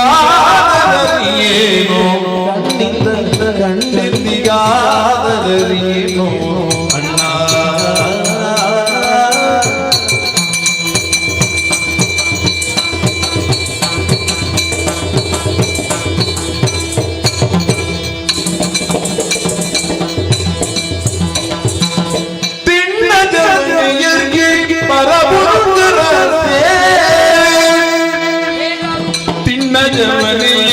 ಪರಪುರುಷರ ದೇವಿ ಬಣ್ಣವೇ ಮನದಲ್ಲಿ ಎಣ್ಣಿಸದೊರೆವೇ ಬಣ್ಣವೇ ಮನದಲ್ಲಿ ಎಣ್ಣಿಸದೊರೆವೇ ತಿಣ್ಣ ಜವನೆಗೆ ಪರಪುರುಷರ ದೇವಿ ಬಣ್ಣವೇ ಮನದಲ್ಲಿ ಎಣ್ಣಿಸದೊರೆವೇ ಅಣ್ಣ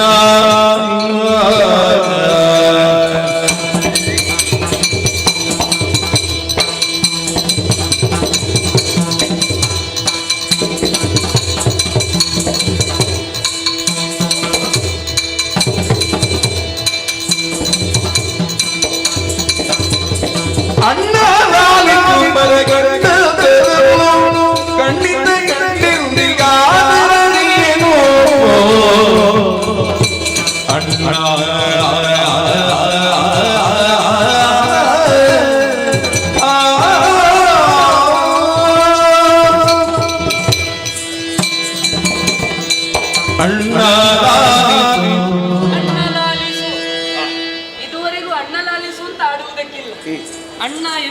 ತಕ್ಷಣವೇ ಆಲಿಸುವುದಕ್ಕೆ ತೊಡಗುವವನು ನೀನು. ಹೌದು.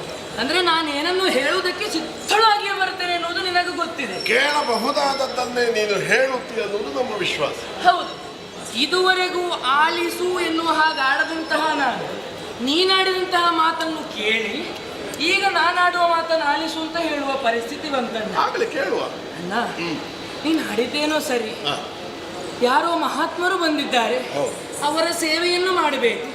ಸೇವೆಯನ್ನು ಮಾಡಿ ನಮ್ಮ ಜೀವನದಲ್ಲಿ ನಾವು ಸಾರ್ಥಕತೆಯನ್ನು ಕಾಣೋಣ.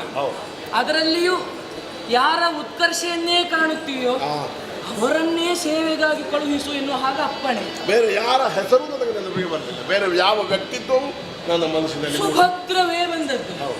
ಅದಕ್ಕೆ ಕಾರಣವೇನು? ಇದುವರೆಗೂ ನಮ್ಮ ಜೀವನದಲ್ಲಿ ನಾವು ಭದ್ರತೆಯನ್ನು ಕಂಡ ಕಾರಣಕ್ಕಾಗಿ ನಿನಗ ಭದ್ರತೆ ಎನ್ನುವ ಹೆಸರಿಗೆ ಸುಭದ್ರೆ ಎನ್ನುವುದು ಸೇರಿಕೊಂಡಳು. ನೀನು ಬಲಭದ್ರ, ಮತ್ತೋರ್ವ ಅಣ್ಣ ವಸುಭದ್ರ, ನಾನು ಸುಭದ್ರ. ಹೀಗೆ ಭದ್ರತೆಯ ಜೀವನದಲ್ಲಿರಬೇಕಾದಂತಹ ನಮ್ಮ ಜೀವನವು ಯಾವುದೋ ಒಂದು ಕರ್ಮದಿಂದಲಾಗಿ ಅದು ಇನ್ನೂ ಭದ್ರತೆಗೊಳ್ಳಲಿ, ಭವಿಷ್ಯದ ಚಿಂತನೆ. ನೀನೇ ಆಡಿದ್ದಿ. ಹೆಣ್ಣು ಮಕ್ಕಳು ಅಥವಾ ಹೆಣ್ಣಾದಂತಹ ನೀನು ಬೆಳೆಯಬೇಕಾದದ್ದು ಯಾವುದರಲ್ಲಿ ಅಂತ ನೀನೇ ಪ್ರಾರಂಭವಾಗದನ್ನು ಆಡಿಬಿಟ್ಟೆ. ಇದುವರೆಗೂ ಆಡಿದ್ದರಲ್ಲಿ ನನಗದು ಯಾವತ್ತಿದ್ದರೂ ಸ್ಥಾಯಿಯಾಗಿಯೇ ಉಳಿದದ್ದೇ ವಿನಃ ಅದರಲ್ಲಿ ಮತ್ತೊಂದು ಭಾವನೆಯನ್ನು ನಾ ಕಂಡವಳಲ್ಲ. ಯಾಕಂದ್ರೆ ಅಣ್ಣ ಆಡುವುದಿದ್ರು ಅದು ಸ್ಥಾಯಿಯಾಗಿಯೇ ಉಳಿತದೆ, ಸಂಚಾರಿಯಾಗುವುದಕ್ಕೆ ಸಾಧ್ಯವೇ ಇಲ್ಲ. ಆದರೆ ಇಂದು ಆಡಿದಂತಹ ಮಾತಿನಲ್ಲಿ ಒಂದು ವ್ಯತಿರಿಕ್ತ ಭಾವವಾಯಿತಣ್ಣ. ಪರಪುರುಷನಿದ್ದಾನೆ ಎನ್ನುವುದು ಅದರಲ್ಲಿ ಸ್ಪಷ್ಟ. ಈಗ ಯತಿಗಳು ಎನ್ನುವುದರಲ್ಲಿ ಆದರೂ ಅದು ಪರಪುರುಷನೇ ಸರಿಯಲ್ವೇ? ಯಾಕಂದ್ರೆ ಇದುವರೆಗೂ ಪರಗಂಡಸರನ್ನು ಕಣ್ಣೆತ್ತಿಯೂ ನೋಡದವಳು ನಾನು. ಯಾಕಂದ್ರೆ ಮನಸ್ಸೆನ್ನುವುದು ಯಾವಾಗ ಪಲ್ಲಟವಾಗುತ್ತದೆ ಅಂತ ಆಡುವುದಕ್ಕಾಗುವುದಿಲ್ಲ. ಇಲ್ಲ, ಅಬದ್ಧಂ ಮನಃ ದರಿದ್ರಂ ಚಕ್ಷು. ಹೌದು, ಸಹವಾಸದಿಂದಲಾಗಿ ಕೆಡಬಹುದು, ಅಥವಾ ಯಾವುದೋ ಒಂದು ಯೋಚನೆಯಿಂದಲಾಗಿ ಕೆಡಬಹುದು, ಇನ್ನೊಂದನ್ನು ನೋಡಿ ಅವರಿಂದ ಕಲಿತು ಹೀಗೆಲ್ಲ ಕೆಡುವುದಕ್ಕೆ ಸಾಧ್ಯತೆ ಮನಸ್ಸು ಚಂಚಲವಾದದ್ದು ಅಲ್ವೇ? ಅದನ್ನು ಹಿಡಿದಿಟ್ಟುಕೊಳ್ಳುವುದಕ್ಕೆ ಸಾಧ್ಯವಾಗುವುದು. ಅದರಲ್ಲಿಯೂ ಪ್ರಾಯ ಪ್ರಬುದ್ಧಿಯಾದಂತಹ ಹೆಣ್ಣು ತನ್ನ ಜೀವನದಲ್ಲೊಂದು ತಿರುವು ಯಾವಾಗ ಸಿಗುತ್ತದೆ ಅಂತ ಆಲೋಚನೆ ಮಾಡಿದರೆ ಹದಿಹರೆಯದ ಪ್ರಾಯ.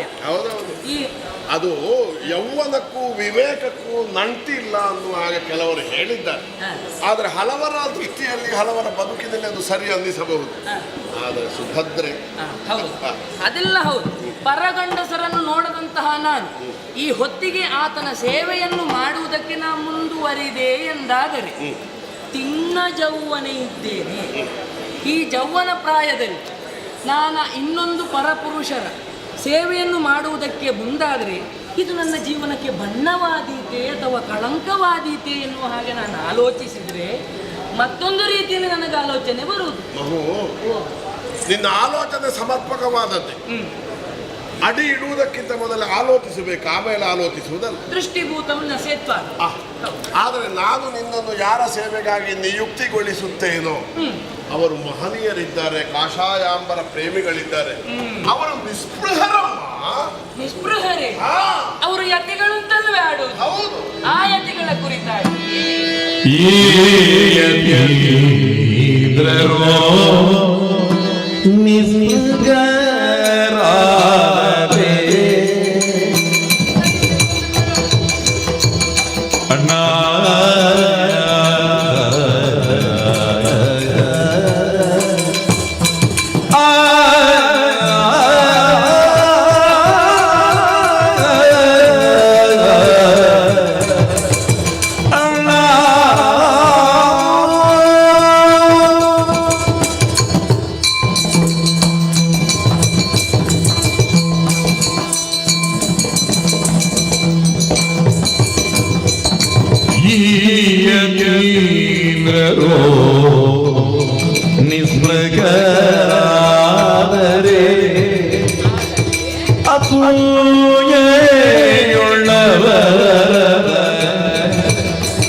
ಅದು ಏಳವರದ ನೋಡುವರೆ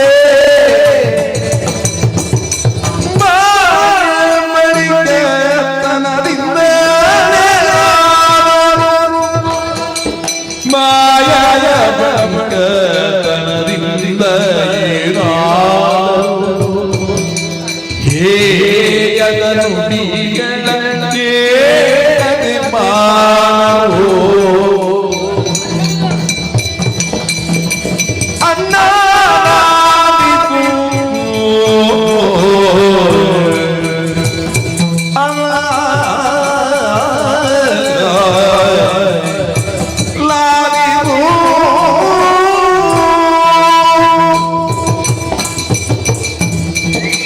ದೇವನೇ, ಭದ್ರೆ ಜೀವನದಲ್ಲಿ ಬಣ್ಣತೆಯನ್ನು ನಾವು ಕಾಣಬೇಕು. ಯಾವುದೇ ಮನೆಯನ್ನು ನಾವು ನೋಡುವುದಾದ್ರೆ ಪಂಚಾಂಗ ಗಟ್ಟಿ ಮಾಡಿಕೊಳ್ತಾರೆ, ಆ ಬಳಿಕ ಸೂರೊಂದನ್ನು ನಿರ್ಮಿಸಿಕೊಳ್ತಾರೆ, ಎಲ್ಲ ವ್ಯವಸ್ಥೆಯೂ ಆಗಿ ಹೋಗುತ್ತದೆ. ಆದ್ರೆ ಆ ಮನೆಗೆ ಬಣ್ಣ ಒಂದು ಬಳಿಯದೇ ಇದ್ರೆ ಆ ಮನೆ ಹೇಗೆ ತಾನೇ ಸೌಂದರ್ಯ? ಬಣ್ಣ ಒಂದು ಸರಿ ಇಲ್ಲದಿದ್ದರೆ ಮನೆ ಎಂತದಕ್ಕೆ, ಮಠ ಎಂತದಕ್ಕೆ, ಯಾವುದಾದ್ರೂ ಅಂತದ್ದು ಮನುಷ್ಯ ಎಂತದಕ್ಕೆ ಅಲ್ವೋ? ಅದನ್ನು ಬಳಿಯುವವರು ಯಾರು ಅಂತ ನಾವು ಆಲೋಚನೆ ಮಾಡಬೇಕು. ಕೆಲವರಿದ್ದಾರೆ ಇಷ್ಟೇ ಬಣ್ಣ ಹಚ್ಚಿದರು ಬಹಳ ಉತ್ಕರ್ಷವಾಗಿ ಕಾಣುವುದು, ಇನ್ನು ಕೆಲವರು ಎಷ್ಟೇ ಬಣ್ಣ ಹಚ್ಚಿದರು ಕಪ್ಪು ಕಾಣು, ಕಪ್ಪೇ ಕಾಣುವುದು. ಅದಕ್ಕೆ ಕಾರಣ ಏನು, ಯಾವುದು ಮೂಲ ಅಂತ ನಾವು ಆಲೋಚಿಸಿಕೊಳ್ಳಬೇಕು. ಸಂಯೋಜನೆ, ಹೌದು. ಯೋಜನೆ. ಹೌದು. ಹೌದು. ಎಷ್ಟೋ ಮಂದಿ ಪ್ರತಿಭಾನ್ವಿತರು ಇರ್ತಾರೆ, ಹಾ. ಯೋಜಕೋ ತತ್ರ ದುರ್ಲಭ. ಯಾರನ್ನು ಎಲ್ಲಿಗೆ ಯಾವುದು ಯಾರಿಗೆ ಯಾರಿಗೆ ಯಾರಿಗೆ ಎಷ್ಟು ಎಷ್ಟು ಇಷ್ಟೇಯ ಅದನ್ನ ಆಡುವುದಕ್ಕಾಗಲ್ಲ. ಅದನ್ನು ಸಂಯೋಜನೆ ತಿಳಿದು ಬೆರೆಸಿದವನಿಗೆ, ತಿಳಿದು ಕೊಟ್ಟವರಿಗೆ ಹೌದು, ಹೌದು. ಒಂದನ್ನು ಸುಂದರವಾಗಿ ಪ್ರಕಟಿಸುವುದಕ್ಕೆ ಬರ್ತದೆ, ಸಾಧ್ಯವಾಗ್ತದೆ. ಹಾಗಾದ್ರೆ ಯೋಚನೆಯಲ್ಲಿದ್ರೆ ಸಾಕಾಗುವುದಿಲ್ಲ, ಯೋಜನೆಯಾಗಬೇಕು. ಯೋಜನೆಗೆ ಒಂದು ಎನ್ನುವುದು ಸೇರಿಕೊಂಡಾಗ ಸಂಯೋಜನೆಯಾಗುತ್ತೆ ಅಲ್ವೋ? ಈಗ ಸಂಯೋಜನೆ ಅಂತ ನಾನು ಯಾಕೆ ಆಡಿದೆ? ಸಂಯೋಜನೆ ಮಾಡುವುದು ಅಂತ ಹೇಳಿದ್ರೆ ಎಲ್ಲವನ್ನು ಒಟ್ಟು ಹಾಕಿ ಮಾಡುವುದು ಅಂತ ಅಲ್ವ ಅರ್ಥ? ಈಗ ಒಂದು ಕಾರ್ಯವನ್ನು ಮಾಡುವಾಗ ಒಂದು ಲಕ್ಷ್ಯವನ್ನು ಇರಿಸಿಕೊಂಡು ನಾವು ಕಾರ್ಯವನ್ನು ಮಾಡಬೇಕು. ಇಂತಹ ಕಾರ್ಯವನ್ನು ಮಾಡಿದ್ರೆ ಯಾರಿಗೆ ಇದರಿಂದ ಅಪಚಾರವಾದೀತು ಅಥವಾ ಯಾರಿಗೆ ಇದರಿಂದ ಒಳಿತಾದೀತು, ಇದರಿಂದ ನನಗೇನು ಲಾಭ ಉಂಟು, ಇದರಿಂದ ನನಗೇನು ನಷ್ಟವಾದೀತು, ಇವುಗಳನ್ನೆಲ್ಲವನ್ನು ಕಲೆ ಹಾಕಿದಾಗ ನೀವಾಡಿದಂತಹ ಮಾತಲ್ಲಿ ಅದು ಯಾವುದು ನಷ್ಟಗಳಿಲ್ಲ, ನಮಗದರಿಂದ ಪುಣ್ಯವೇ ಸರಿ. ಆದರೆ ಅವರನ್ನು ಯೋಗಿಗಳು ಅಂತ ಹಾಡಿದ್ರಿ, ಮಹಾತ್ಮರು ಅಂತ ಆಡಿದ್ರು, ನಿಸ್ಪೃಹರಿದ್ದಾರೆ ಅಂತ ಆಡಿದ್ರು, ಎಲ್ಲವನ್ನು ಬಿಟ್ಟಿದ್ದಾರೆ. ಲೌಕಿಕವಾದಂತಹ ಯಾವ ಆಸೆ ಆಕಾಂಕ್ಷೆಗಳುಂಟು ಯಾವುದೂ ಇಲ್ಲ. ಕೊನೆಗೆ ಬೇಕಾದಂತಹ ಒಂದು ತತ್ವದ ಕುರಿತಾಗಿಯೇ ಅವರ ಆಲೋಚನೆ. ಆದರೆ ನಮ್ಮ ಸುತ್ತಮುತ್ತಲಿರುವವರು ಹೇಗಿರುತ್ತಾರೆ ಅಂತ ಆಡುವುದಕ್ಕೆ ಆಗುವುದಿಲ್ವಲ್ಲಣ್ಣ. ಯಾಕಂದ್ರೆ ನಾವು ಸಾಮಾನ್ಯರ ಹಾಗೆ ನಮ್ಮ ಜೀವನವನ್ನು ನಡೆಸುವುದಾದರೆ ಸಾಮಾಜಿಕವಾದಂತಹ ವಿಚಾರಗಳಿಗೆ ಎಡೆ ಕೊಡಬೇಕಾದಂತಹ ವಿಚಾರಗಳ ಪ್ರಮೇಯಗಳೇ ಇಲ್ಲ. ಆದರೆ ನಾವು ಸಾಮಾಜಿಕರಿಗಾಗಿ ಲೌಕಿಕವಾಗಿ ನಮ್ಮ ಜೀವನವನ್ನು ನಡೆಸುವ ಕಾರಣಕ್ಕಾಗಿ ನಾವು ನಡೆಸುವ ವ್ಯಕ್ತಿತ್ವದಲ್ಲೂ ನಾವು ಆಚರಿಸುವಂತಹ ವಿಚಾರವನ್ನು ಮತ್ತೋರ್ವರು ಗಮನಿಸುವವರಿರ್ತಾರೆ. ಆ ಗಮನಿಕೆಯಲ್ಲಿ ನಮ್ಮನ್ನು ಅಳತೆ ಮಾಡ್ತಾರೆ. ಅದಕ್ಕೆ ಮಾನದಂಡ ಯಾವುದು ಕೇಳಿದರೆ ನಮ್ಮ ನಡತೆ. ಈ ನಡತೆಯಲ್ಲಿ ಪರಪುರು ಎಷ್ಟಾದರೂ ನೀವು ಆಡಬಹುದು, ನಾನು ಆಡಬಹುದು, ನಮ್ಮ ಹತ್ತಿರದಲ್ಲಿರುವವರು ಆಡಬಹುದು, ಅವರಿಗೆ ಏನು ಗೊತ್ತಿಲ್ಲ, ಎಲ್ಲವನ್ನು ಬಿಟ್ಟಿದ್ದಾರೆ. ಸರ್ವ ಸಂಘ ಪರಿತ್ಯಾಗಿಗಳು, ಮಾತಾಂಬು ಪರನಾಶನರು, ಈ ರೀತಿಯಾಗಿ ಆಡುವುದಕ್ಕೆ ತೊಡಗಬಹುದು. ನೋಡೋರೇನು ಹೇಳುವುದು, ಯೋಗಿಗಳಾದರೂ ಅವರು ಪುರುಷರೇ ಅಲ್ವೋ, ಅದರಲ್ಲೊಂದು ಲಿಂಗಭೇದವನ್ನು ಕಲ್ಪಿಸುವುದು. ಅವರಿಗಂತಹ ಆಸೆ ಇಲ್ಲದಿದ್ದರೂ ಕೂಡ ಕಾಣುವವರ ಕಣ್ಣಿಗೆ ಅಸೂಯೆಯಾಗಿ ಕಾಣುವುದು. ಒಂದರ್ಥದಲ್ಲಿ ಅವರಿಗೆ ಆ ಪುಣ್ಯ ಸಿಗುವುದಿಲ್ವೋ ಎನ್ನುವ ಹಾಗಂತಹ ಅಸೂಯೆಯೂ ಇರಬಹುದು. ಮತ್ತೊಂದು ರೀತಿಯಲ್ಲಿ ಇವರದ್ದೊಂದು ಅವಸ್ಥೆಯೇ ಎನ್ನುವ ಹಾಗೆ ಕಿಚ್ಚಿನ ಮಾತುಗಳನ್ನಾಡುತ್ತಾ ಮುಂದಾಡಿ ಆಡಬಾರದಂತಹ ಮಾತುಗಳನ್ನು ಆಡಿದಾಗ ನಮ್ಮ ಜೀವನಕ್ಕದು ಬಣ್ಣವಾಗುವುದೇ?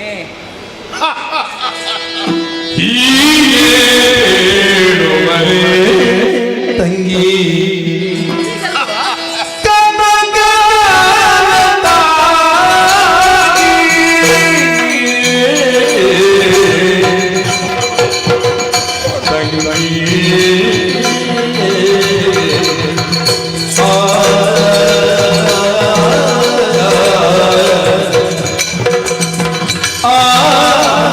ಆ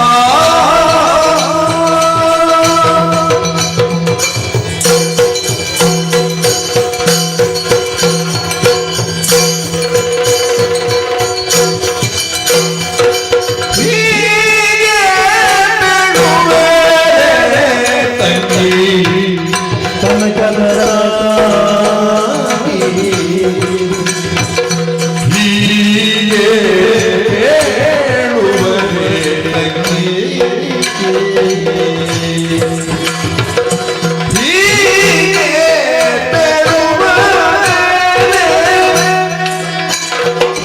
ಯೋಗಿ ವರ್ಗಲನು ಚೆನ್ನಾಗಿ ಬೇವಿ ಸರ್ವಭೋಗ ಪಾದೆ ಹೀಗೆ ಬೇಡುವರೆ ಯೋಗಿ ವರ್ಗಲನು ಚೆನ್ನಾಗಿ ಬೇವಿ ಸರ್ವಭೋಗವ ಪಡೆಯಲೆ ಹೀಗೆ ಬೇಡುವರೆ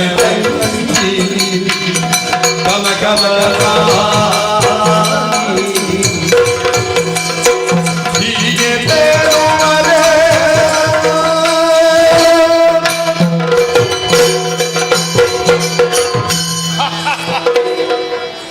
ಎಂತ ತಮ್ಮ ಹೀಗೆಲ್ಲ ಹೇಳುವುದ? ಆಯ್ತಣ್ಣಯ್ಯ. ಹದಿಹರೆಯದ ಹೆಣ್ಣೊಬ್ಬಳು ಹದಿಹರೆಯದ ಮಗುವೊಬ್ಬಳು ಇಷ್ಟೆಲ್ಲ ಆಳವಾಗಿ ಆಲೋಚನೆ ಮಾಡ್ಲಿಕ್ಕುಂಟ? ನೀನೇ ಆಡಿದ್ದಲ್ವೋ? ಹೌದು. ಆಳವಾದ ಅಧ್ಯಯನ ಬೇಕು. ಆಡಿದವ ಆಳವಾದ ಆಲೋಚನೆ ಮಾಡದೆ ಹೇಳ್ತಾನ? ಅದು ಹೌದು. ಎಷ್ಟು ವರ್ಷದಿಂದ ನಾನು ರಾಜಕಾರಣದಲ್ಲಿ ಇದ್ದೇನೆ, ಹೌದು ಎಷ್ಟು ವರ್ಷದಿಂದ ಯಾದವರ ಪರಿಪಾಲನೆಯನ್ನು ಮಾಡ್ತೇನೆ. ಹೌದು. ಹಿಂದಿದ್ದವರು ಹೇಗೆ ಮುಂದಿದ್ದವರು ಹೇಗೆ, ಇದಿರಿಗೆ ನಗು ನಗುತ್ತಾ ಕುಳಿತವರು. ಹಿಂದಿನಿಂದ ಬೇರೆ ಮಾತಾಡುವುದನ್ನು ಬೇರೆ ಆಲೋಚಿಸುವುದನ್ನು ನಾವು ಕೆಲವು ಸಲ ತಿಳಿದುಕೊಳ್ಳುವುದಿಲ್ವಾ? ಅದಕ್ಕಾಗಿ ಆಡಿದ್ದು. ನಿನ್ನನ್ನೇ ಎಷ್ಟು ಬಾರಿ ಹೇಳ್ತಾರೆ. ನಿನಗೊಂದು ವಿಷಯ ಹೇಳ್ತೇನೆ. ಏನು? ಹಂಡೆಯ ಬಾಯಿ ಆದರೂ ಮುಚ್ಚಬಹುದು, ಊರವರ ಬಾಯಿ ಮುಚ್ಚುವುದಕ್ಕೆ ಸಾಧ್ಯ ಇಲ್ಲ. ಅದೇ ಆಡಿದ್ದು ನಾನು. ಆದ ಕಾರಣ ನಾವು ನಮ್ಮ ಉದ್ದೇಶ, ನಮ್ಮ ಧೋರಣೆ, ನಮ್ಮ ಧ್ಯೇಯ ಇದನ್ನು ಸರಿಯಾಗಿ ಆಲೋಚಿಸಿ ಮುಂದುವರೆದರೆ ಅವ ಹಾಗೆ ಹೇಳ್ತಾನೆ ಇವ ಹೀಗೆ ಹೇಳ್ತಾನೆ ಅನ್ನುವ ಹಾಗೆ ನಾವು ಆಲೋಚನೆ ಮಾಡಬೇಕಾದದ್ದಿಲ್ಲ. ಆದ್ದರಿಂದ ಪರಮಯೋಗಿ ವರ್ಯರಾದ ಆ ಮಹನೀಯರ ಸೇವೆಯನ್ನು ಮಾಡುವುದರ ಮೂಲಕವಾಗಿ ನಮ್ಮ ಇಹಪರದ ಸ್ಥಿತಿಗತಿಗಳನ್ನು ಉತ್ತಮಗೊಳಿಸಬೇಕಾದದ್ದು ನಮಗೆ ಅನಿವಾರ್ಯ. ಯಾರಾದರೂ ಏನಾದರೂ ಹೇಳಿದರೆ ಅವರಿಗೆ ಉತ್ತರವನ್ನು ನಾನು ಕೊಡ್ತೇನೆ. ನೀನೊಂದು ಮಾತು ಹೇಳಿದರೆ ಸಾಕು. ನನಗೊತ್ತಿಲ್ಲ, ಅಣ್ಣ ಮಾಡುವುದಕ್ಕೆ ಹೇಳಿದ್ದಾರೆ, ನಾನು ಮಾಡ್ತೇನೆ. ಹೀಗೆ ಹೇಳಬೇಕು. ಹೌದು, ನೀನು ಅದೇ ತಗ ಮಾಡಿದ್ದು, ನೀನು ಅದು ಮಾಡಬಹುದಾ? ನೀನು ಇದ್ದಲ್ಲೋ ಮಾಡಬೇಕಾದದ್ದು. ಅಂದ್ರೆ ನಾನು ಯಾಕೆ ಈ ರೀತಿಯಾಗಿ ಆಡುವುದಕ್ಕೆ ತೊಡಗಿದೆ ಅಂತ ಹೇಳಿದ್ರೆ, ಬೆಣ್ಣೆ ನೋಡಿದ್ದೀರಣ್ಣ? ನೋಡಿದ್ದೇನೆ. ನಮ್ಮಲ್ಲಿ ಅದು ಬಹಳಷ್ಟು. ಹೌದು, ಹುಟ್ಟಿದಾರಪ್ಪೆ ಅದನ್ನೇ ತಿಂದದ್ದು. ಈ ಬೆಣ್ಣೆಯನ್ನು ಬೆಂಕಿಯ ಹತ್ತಿರ ಇಟ್ಟರು ಅಥವಾ ಬೆಂಕಿಯನ್ನು ಬೆಣ್ಣೆಯ ಹತ್ತಿರ ಇಟ್ಟರು ಕರಗುವುದು ಬೆಣ್ಣೆಯೇ ಅಲ್ವ ಅಣ್ಣಯ್ಯ? ಹೌದೌದು. ಬಾಳೆ ಎಲೆ ಮುಳ್ಳಿನ ಮೇಲೆ ಬಿದ್ದರು, ಮುಳ್ಳು ಬಾಳೆ ಎಲೆಯ ಮೇಲೆ ಬಿದ್ದರು. ಹೌದು, ಹರಿಯುವುದು ಯಾವುದು ಅಂತ ಆಲೋಚನೆ ಮಾಡಿ. ಆದರೆ ಇದು ಅಷ್ಟು ಬೇಗ ಕರಗುವ ಬೆಣ್ಣೆ ಅಲ್ಲ. ಹೌದು, ಇದು ಬಲರಾಮದೇವರ ತಂಗಿಯಂತಹ ಪ್ರೀತಿಯ ಬೆಣ್ಣೆ. ಆದ ಕಾರಣ ನಿನಗೆ ಶುಭವಾಗುತ್ತದೆ, ನಿನಗೆ ಮಂಗಳವಾಗುತ್ತದೆ, ನಿನ್ನ ಬದುಕಿನಲ್ಲಿ ಕಲ್ಯಾಣವಾಗುತ್ತದೆ. ಇರುಳು ಹಗಲೆನ್ನದೆ ಉದಾಸೀನ ಮಾಡದೆ ಅವರ ಸೇವಾ ಕೈಂಕರ್ಯವನ್ನು ತ್ರಿಕರಣ ಶುದ್ಧವಾಗಿ ಮಾಡಬೇಕೇನು? ಬಾ.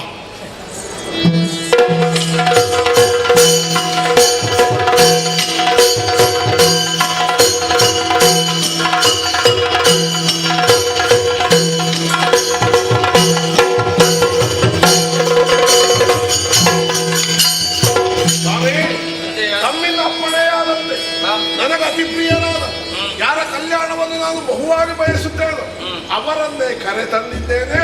ಇವಳು ನನ್ನ ತಂಗಿ ಸುಭದ್ರಾ. ಈಗ ಮಗು ಒಂದು ಸ್ವಲ್ಪ ಹೆಚ್ಚು ಕಡಿಮೆ ಆಗಕೂಡದು.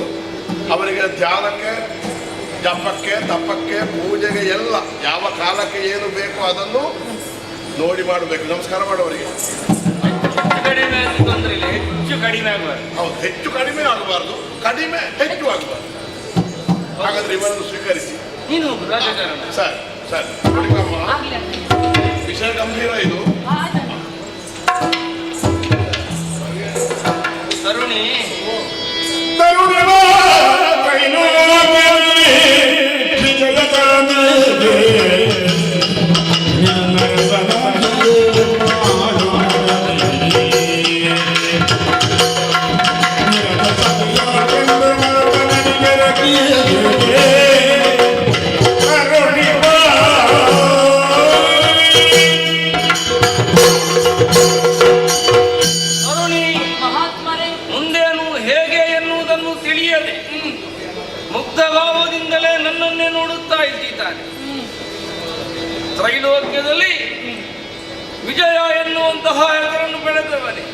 ನಿನ್ನ ಪತಿಯಾಗಿದ್ದಾನೆ. ಮನಸ್ಸನ್ನಾವರಿಸಿದಂಥ ಅವಾಸ್ತವಿಕವಾದ ವಿಚಾರಗಳ ಪೊರೆಯನ್ನು ಕಳಚಿ ಸೇವೆಯಲ್ಲಿ ನೋಡುದು, ಸೇವೆಯಲ್ಲಿ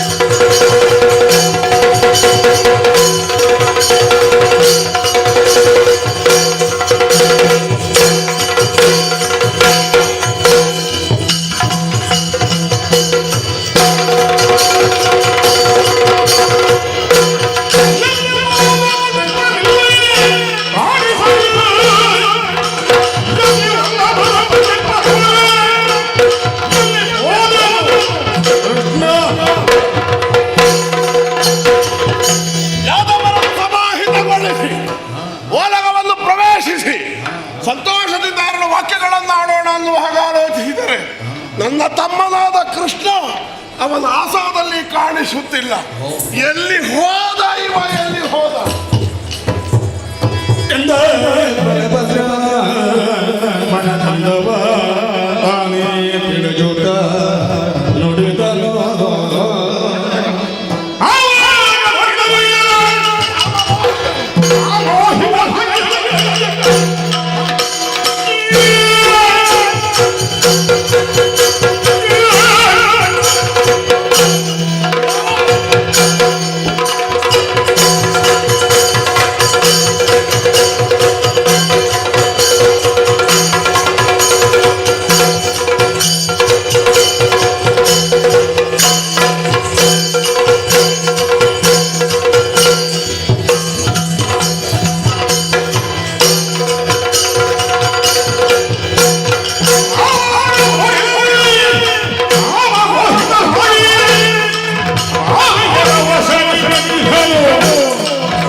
ಮರೆತು ಯಾವಾಗ ನೋಡಿದರೂ ಕಾಮಮೋಹಿತನಾಗಿ ದಿಂಟೆಯರ ಒಡನಾಟವನ್ನು ಮಾಡುತ್ತಾ ಇದೆಯಲ್ಲ, ಯಾಕೆ ಸಮಯಕ್ಕೆ ಸರಿಯಾಗಿ ಬರಲಿಲ್ಲ?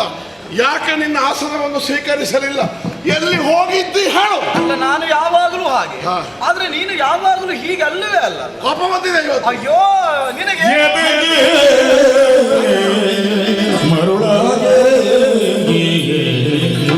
ಅಣ್ಣಯ್ಯ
ಅಲ್ಲಂತ ಎಷ್ಟು ದೊಡ್ಡ ದೊಡ್ಡ ಜನರೆಲ್ಲ ಬಂದಿದ್ದಾರೆ. ಇಲ್ಲಿ ನಮಗೆ ಎಷ್ಟು ಹೊಣೆಗಾರಿಕೆ ಉಂಟು, ಎಷ್ಟು ಕೆಲಸ ಉಂಟು.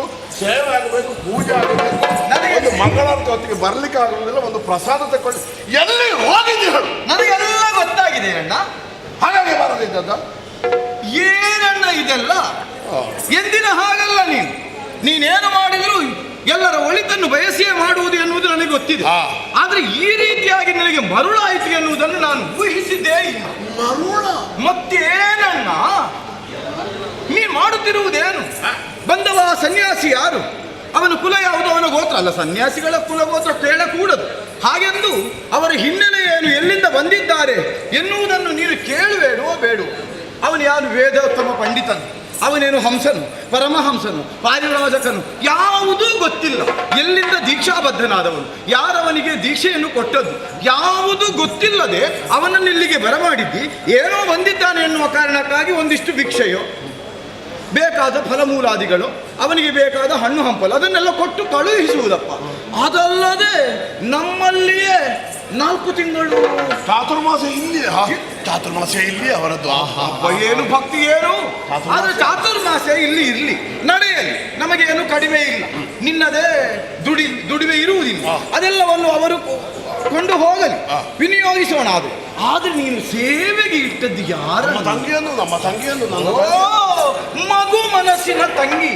ಆ ಹುಡುಗಿಯನ್ನು ಅವನ ಸೇವೆಗೆ ನೀನು ಇಟ್ಟಿದ್ದಿಂತ ಆದ್ರೆ ಇದು ದುರ್ಬುದ್ಧಿ ಅವರದ್ದು ಇಡ್ಲಿಕ್ಕೆ. ಅಯ್ಯೋ ಮರುಳಾಟ ನಿನ್ನದು.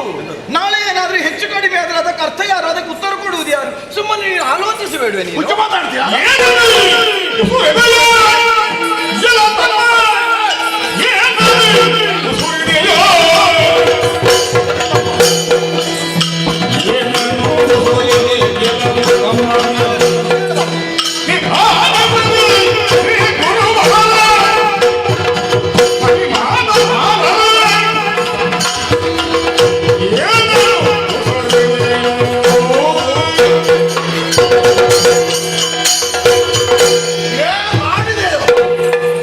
ಯಾವುದನ್ನು ನೋಡಿದೆನೋ ಅದನ್ನು ಮಾಡಿದ್ದೇನೆ ನಾನು.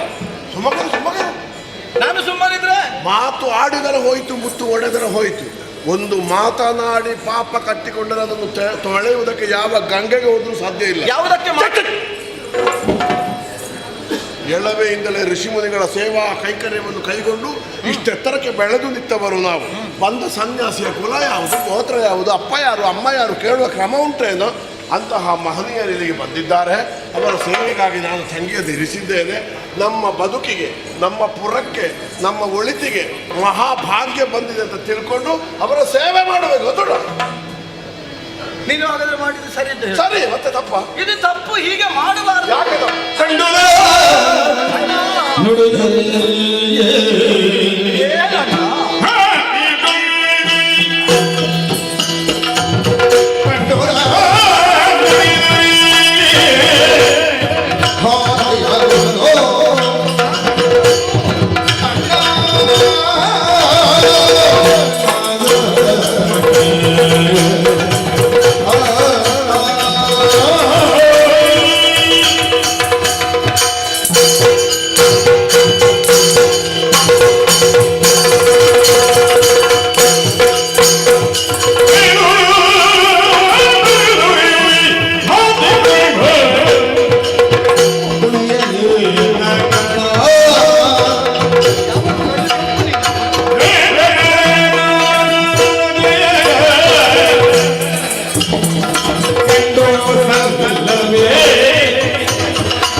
ನಿನಗೆ ಎನ್ನುವಾಗ ನಿನ್ನಲ್ಲಿ ನಾನು ಯಾವ ವಿಷಯವನ್ನು ವಿವರಿಸಬೇಕಾದ ಅಗತ್ಯವೇ ಇಲ್ಲ. ಮತ್ತೆ ಕಾಣುವುದಿಲ್ಲ ವರ್ತಮಾನದ ಸ್ಥಿತಿಗತಿಗಳು. ಎಲ್ಲಿ ನೋಡಿದ್ರು ಈ ಮಠಾಧೀಶರು, ಈ ಸ್ವಾಮಿಗಳು, ಈ ಸನ್ಯಾಸಿಗಳು ಹುಟ್ಟಿಕೊಳ್ಳುತ್ತಾ ಇದ್ದಾರೆ. ಯಾವ ಮಠ, ಯಾವ ಮನೆ ಎನ್ನುವುದೇ ನಮಗೆ ಗೊತ್ತಿಲ್ಲ ಎನ್ನುವಾಗ ಇಲ್ಲಿಗೆ ಬಂದಿದ್ದಾನೆ ದೇಶಾಂತರಿ, ಅವನು ಸನ್ಯಾಸಿ. ಅವನನ್ನು ಇಲ್ಲಿ ನೀನು ಕುಳ್ಳಿರಿಸಿದ್ದು ಅಥವಾ ಅವನನ್ನು ಚಾತುರ್ಮಾಸ್ಯಕ್ಕೆ ಕರೆದುಗದ್ದು ಅದು ತಪ್ಪೇ. ಅದರಲ್ಲಿಯೂ ಯುವತಿಯಾದಂತಹ ರುಕ್ಮಿ ನಮ್ಮ ಸುಭದ್ರೆಯನ್ನು ಅವರ ಸೇವೆಗಿಟ್ಟದ್ದು ದೊಡ್ಡ ತಪ್ಪು. ಯಾವುದನ್ನು ನಾನು ಕಂಡಿದ್ದೇನೆ ಅದನ್ನು ಕಂಡ ಹಾಗೆ ಎಳೆ ಎಳೆಯಾಗಿ ನಿನ್ನ ಮುಂದೆ ನಾನು ಅನಾವರಣಗೊಳಿಸಿದಾಗ ನಿನಗೀಗ ಸಿಟ್ಟು ಬರ್ತದೆ ನಿನಗಲ್ವ? ಅದು ಹೌದು, ಲೋಕದ ಉಕ್ತಿಯ ಹಾಗೆ, ಕಂಡದನ್ನು ಕಂಡ ಹಾಗೆ ಹೇಳಿದ್ರೆ ಕೆಂಡದಂತ ಸಿಟ್ಟಂತೆ. ನಿನ್ನ ಕಣ್ಣು ಯಾವಾಗಲೂ ಕೆಂಪು. ಒಂದು ಬಾರಿಸ್ತೇವೆ ಈಗ. ನಾನು ಸುಮ್ಮಗಿದ್ದೇನೆ ಅನ್ನುವುದಕ್ಕಾಗಿ ಉದ್ದ ಮಾತಾಡುದ ನೀನು? ಹಾಗಲ್ಲ, ನಿನ್ನ ಮಾತಿಗೆ ಪ್ರತಿರೋಧ ಮಾಡುವುದಕ್ಕೆ ತಿಳಿಯದೆ ಸುಮ್ಮಗಿದ್ದದ್ದಲ್ಲ. ಮುಚ್ಚು ಬಾಯಿ. ಒಂದು ಬಾಯಿ. ನಾನು ಮುಚ್ಚುತ್ತೇನೆ. ಒಂದು ಮಾತು ಕೇಳು ನೀನು. ಹಿಂದೊಮ್ಮೆ ಈ ದಶಕಂಠ ರಾವಣ ಸನ್ಯಾಸಿಯಾಗಿಯೇ ಬಂದು ಸೀತಾಪಹರಣ ಮಾಡಿದ್ದು ಗೊತ್ತುಂಟು ನಿನಗೆ? ಮುಂದೆ ಎಂಥದ್ದಾದರೂ ಆದರೆ ನಾನು ಹೊಣೆ ಅಲ್ಲ, ಹೊಣೆ ಇರುವುದು ನಿನಗೆ. ಆದರೆ ನಾಳೆ ಹೇಳ್ತಾರೆ ಕೃಷ್ಣ ಇರಲಿಲ್ವಾ, ಅವನಿಗೆ ಬುದ್ಧಿ ಇಲ್ವಾ? ಅಣ್ಣ ನಿನ್ನ ಮಾತಿನ ಹೋಗ ಯಾವ ಕಡೆಗೆ ಹೋಗುತ್ತದೆ ಅಂತ ಗೊತ್ತಾಗದಷ್ಟು ಪೆದ್ದ ಅಲ್ಲ ನಿನ್ನ ಅಣ್ಣ. ಏನು ಕೃಷ್ಣ ಇರ್ಲಿಲ್ವ, ಅವನಿಗೆ ಬುದ್ಧಿ ಇರ್ಲಿಲ್ವಾ? ಹಾಗಾದ್ರೆ ಯಾವಾಗಲೂ ಇರುವ ಬಲರಾಮನಿಗೆ ಬುದ್ಧಿ ಇಲ್ಲ ಅಂತ ಊರವರಲ್ಲ ನೀನೇ ಹೇಳ್ತೀನಿ ಅಂತ ಆಡ್ತಾರೆ ನಾಳೆ ಅಂತ ನನ್ನ ಕುರಿತಾಗಿ ಅಲ್ವ ಹೇಳು? ಹೌದು, ಅದನ್ನು ನಾನು ಸಹಿಸಿಕೊಳ್ತೇನೆ. ನಷ್ಟ ಆದ್ರೆ ಯಾವುದು ನೋಡು, ಅವನು ಯುವಕ, ನೀನು ಬಂದಂತಹ ಸನ್ಯಾಸಿ ಯುವಕ. ಹೌದಾ? ಹೌದಾ? ನೀನು ಕಂಡು ಮಾತಾಡಿದ್ದೆ, ನಾನೆಲ್ಲಿಂದ ಮಾತನಾಡು? ಮತ್ತೆ ಅವ ಯುವಕನ ಮುದುಕ ನಮಗೆ ಅವನಲ್ಲಿ ನಾನು ನುಡಿಸಲಿಲ್ಲ, ದೂರದಿಂದ ಕಂಡಿದ್ದೇನೆ. ನಾನು ಅವನ ಕಂಚಳೆಯಲ್ಲೆಲ್ಲ ನಾನು ಗಮನಿಸಿದ್ದೇನೆ, ಅವನು ಮಾತನಾಡುವ ಪರಿಗಳನ್ನು ನಾನು ತಿಳಿದಿದ್ದೇನೆ. ಹಾಗಿರುವಾಗ ನಾಳೆ ಏನಾದರೂ ನಮಗಿರುವುದು ಒಬ್ಬಳೇ ತಂಗಿ. ತಾನು ಕಳ್ಳ ಪರರ ನಂಬ, ತನ್ನಲ್ಲಿ ಕಳ್ಳತನ ಇದ್ದಷ್ಟು ಕಾಲ ಇನ್ನೊಬ್ಬರು ಮಾಡಿದ್ದೆಲ್ಲ ಕಳ್ಳತನವಾಗಿಯೇ ಕಾಣುವುದು. ತಾನು ಹಾದರ ಮಾಡುವ ಹೌದಾದರೆ ಯಾವ ಸುಮಂಗಲೆಯು ಏನು ಮಾಡಿದ್ರು ಹಾದರ ಮಾಡಿದ ಹಾಗೆ ಕಾಣುವುದು ನಿನಗೆ. ನಾನು ಹೊಣೆ ಅಲ್ಲ, ನಾನು ಹೊಣೆ. ನನಗೆ ಅರ್ಥವಾಗುವುದು, ಯಾವುದೋ ಒಂದು ದೇಶದ ಯುವರಾಜನು ಇಲ್ಲಿಗೆ ಬಂದಿದ್ದಾನೆ, ಅವನ ಸೇವೆಗೆ ಒಂದು ನಮ್ಮ ತಂಗಿಯನ್ನಿಟ್ಟರೆ ಏನಾದರೂ ಹೆಚ್ಚು ಕಡಿಮೆ ಆಗಿ ಅವನ ಹಿಂದೆ ಅವಳು ಓಡಿದ್ರು, ಒಂದು ಒಳ್ಳೆಯ ಮನೆಗೆ ಓಡಿ ಹೋದ್ರು ಎನ್ನುವ ಹಾಗೆ ತಿಳಿದುಕೊಳ್ಳಬಹುದು. ಇವ ಯಾರೋ ದೇಶಾಂತರಿಯಾಗಿ ಬಂದವನು. ಒಮ್ಮೆ ಮಾತಾಡಬೇಡ, ನೀನು ಮಾತಾಡಿದಷ್ಟು ನೀನೆಷ್ಟು ನಿಕೃಷ್ಟ ಅಂತ ಗೊತ್ತಾಗ್ತದೆ. ಯಾಕೆ? ಯಾವನೋ ಒಬ್ಬ ಯುವಕ ಬಂದು ನಮ್ಮಲ್ಲಿ ಬಿಡಾರ ಮಾಡಿ ನಮ್ಮ ತಂಗಿಯನ್ನು ಹಾರಿಸಿಕೊಂಡು ಹೋದ್ರೆ ಅದು ಸರಿ ಅನ್ನುವಾಗ ಹಾಗಲ್ಲ, ಬಹುದು ಅನ್ನುವಾಗ ವಾದ. ನೀನು ನನ್ನ ತಮ್ಮ ಕೃಷ್ಣನೇ ಹೌದಾ ಅಲ್ಲ ಬೇರೆ ಯಾರಾದ್ರೂ ಹಾಗೆ ಹೋಗ್ತಾನ? ಹಾಗಲ್ಲ. ಯಾಕೆ ನಿನಗೆ ಗೊತ್ತಿಲ್ವೋ, ನಾವೆಷ್ಟಿದ್ರು ಗೋವಳರಾದಂತಹ ನಮ್ಮ ಹೆಣ್ಮಕ್ಕಳನ್ನು ಇದುವರೆಗೆ ಯಾವ ರೀತಿಯಲ್ಲಿ ನಾವು ಕೊಟ್ಟಿದ್ದೇವೆ ಎನ್ನುವುದು ನಿನಗೂ ಗೊತ್ತು. ಆಗಿರುವಾಗ ಅದೇ ಸಂಸ್ಕಾರ ಮುಂದುವರಿಯಬಾರದು ಎನ್ನುವುದಕ್ಕೆ ಆಡಿದ್ದು ನಾನು. ನೀನು ಈಗ ಸುಮ್ಮಗಿರ್ತೀಯ ಇಲ್ವೋ? ಅಂದ್ರೆ ನೀನು ಮಾಡಿದ ಕೆಲಸ ಏನು, ಮಾಡಿದ ಕೆಲಸ ಹೇಗೆ ಅನ್ನುವುದು ಎಲ್ಲರಿಗೂ ಗೊತ್ತಿದೆ. ನೀನೆಷ್ಟು ಹೆಣ್ಣು ಮಕ್ಕಳನ್ನು ಕದ್ದು ತಂದಿದ್ದಿ, ಮದುವೆ ಆಗಿದ್ದಿ ಅನ್ನುವುದು ಎಲ್ಲರಿಗೂ ಗೊತ್ತಿದೆ. ಆ ಒಂದು ಉದ್ಯೋಗ ನೀನು ಮಾಡಿದ ಕಾರಣವೇ ನಮ್ಮ ಮನೆಯಲ್ಲಿ ಬೆಳೆದ ಸುಸಂಸ್ಕೃತಳಾದ ಸುಭದ್ರೆಯೂ ನಾಳೆ ಯಾರೋ ಚಂದ ಕಂಡವರೊಟ್ಟಿಗೆ ಓಡಿ ಹೋದಾಳು ಅನ್ನುವಾಗೆ ನಿನಗೆ ಕಾಣುವುದು ಬಿಟ್ಟರೆ, ಮತ್ತೆ ನಾನೊಂದು ಹೇಳ್ತೇನೆ, ನಾನು ಹೊಣೆ ಅಲ್ಲ ಅನ್ನುವಾಗ ನೀನು ಮಾತಿಗೆ ಹೇಳ್ತೀನಿ. ನೀನು ಯಾವುದಕ್ಕೆ ಹೊಣೆ? ನೀನು ಬೇಕಾಗುವಾಗ ಇಲ್ಲಿ ಇರ್ತೀಯ? ಇರುವುದಿಲ್ಲ. ನಿರ್ಣಯಗಳನ್ನು ತೆಗೆದುಕೊಳ್ಳುವ ಕಾಲದಲ್ಲಿ ನೀನಿರುವುದಿಲ್ಲ. ಹಾಗಾಗಿ ನಿನ್ನ ಒಂದು ಹೊಣೆಗಾರಿಕೆ ಬರುವ ವ್ಯಕ್ತಿತ್ವ ಇಲ್ಲಿ ಇದೆ ಅನ್ನುವುದಕ್ಕಾಗಿ ಬಲರಾಮ ಕೆಲಸ ಮಾಡುವುದಲ್ಲ. ಇದರಿಂದಲಾಗಿ ನಾಳೆ ಏನೇ ಆಗಲಿ ಅದಕ್ಕೆ ತಲೆ ಕೊಡುವುದಕ್ಕೆ ನಾನಿದ್ದೇನೆ. ಹಾಗಾಗಿ ಮಾಡಿದ ತೀರ್ಮಾನ ಬದಲು ಮಾಡುವುದಿಲ್ಲ ನೀನು, ಅದೇ ಅಲ್ವಾ? ನಾನು ಮುಸುಡಿಗೆ ಪಡ್ತೇನೆ, ಹೇಳಿದ್ದನ್ನೇ ಮತ್ತೆ ಹೇಳಿದ್ರೆ ಮುಸುಡಿಗೆ ಪಡ್ತೇನೆ. ಸರಿ, ಹಾಗಾದ್ರೆ ಮಾಡಿದ ತೀರ್ಮಾನ ಆಗಾಗ ಬದಲಿಸುವುದಕ್ಕೆ ನಾನು ಕೃಷ್ಣ ಅಲ್ಲ ಬಲರಾಮ. ಏನು ಸರಿ ಸರಿ ಸರಿ ಒಮ್ಮೆ ತೀರ್ಮಾನ ಮಾಡುದು ಒಮ್ಮೆ ಬದಲಾಯಿಸುವುದು. ದ್ವಾರಕೆ ಅಧಿಪತಿ ಯಾದವೇಂದ್ರ ಗೊತ್ತಾಯ್ತು? ಅಷ್ಟು ಹುಡುಗ ಹಲ್ಲು ತೋರಿಸ್ಬೇಡ. ಅಯ್ಯೋ,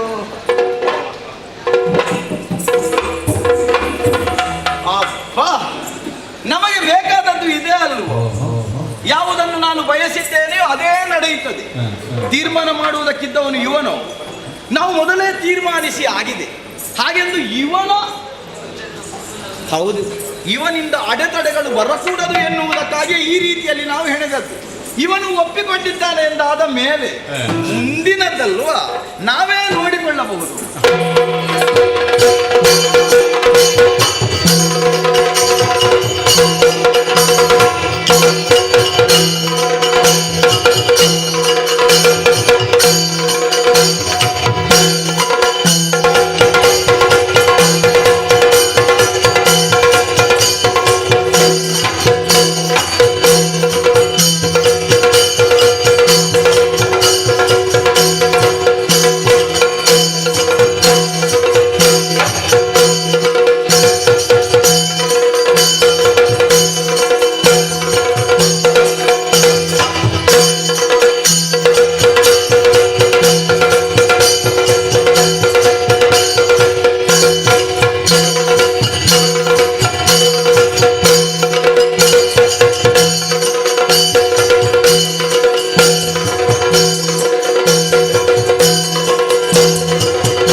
ಇರುವಂತಹ ಸ್ಥಳ. ಹಸ್ತಿನಾವತಿಯ ಸರ್ವಾಧಿಕಾರಿ ಯಾರು ಅಂತ ಕೇಳಿದ್ದೀರಿ. ಗೌರವೇಶ್ವರ ಅಂತ ಹೇಳಿ ನಾನೇ ಸರಿ ಒಳಗೆ ಕೊಟ್ಟಂತಹ ವಿಚಾರ ಲಾಲಿಸಬೇಕು ಲಾಲಿಸಬೇಕು.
ಹಸ್ತಿನಾಧಿಪುರದ ಸರ್ವಾಧಿಕಾರಿ ಈ ಹೊತ್ತಿನಲ್ಲಿ ನಾನು ಅದನ್ನು ಸಾಧಿಸಿದ್ದೇನೆ.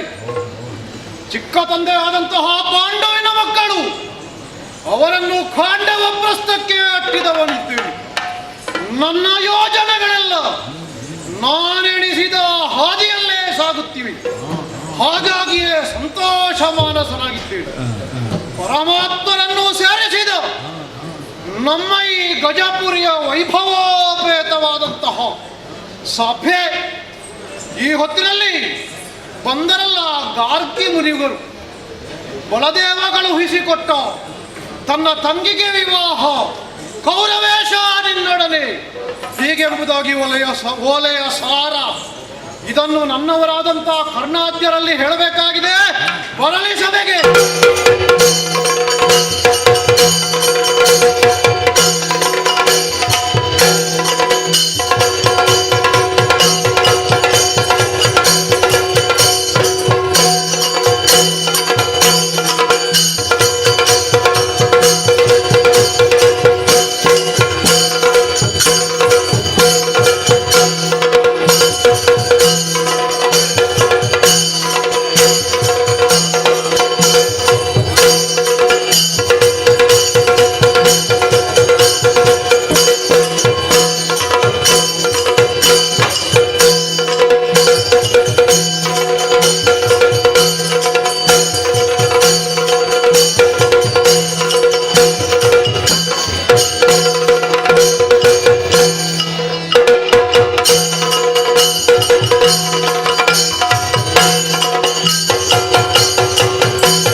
ಎಲ್ಲರೂ ಇತ್ತ ಕೇಳಿ ಇತ್ತ ಕೇಳಿ.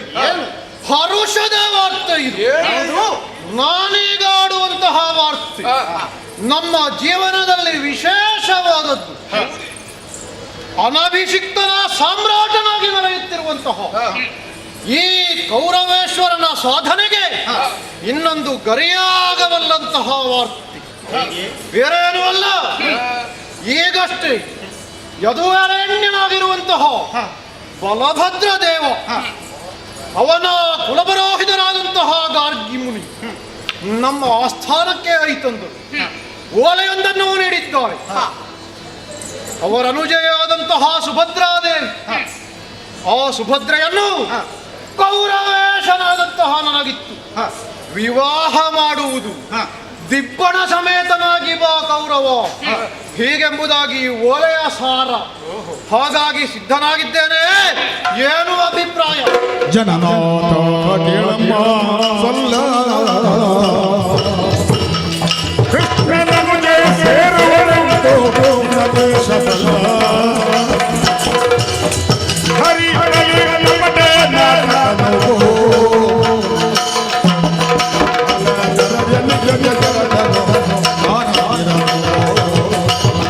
ಜನನಾಥ ಕೇಳಯ್ಯ.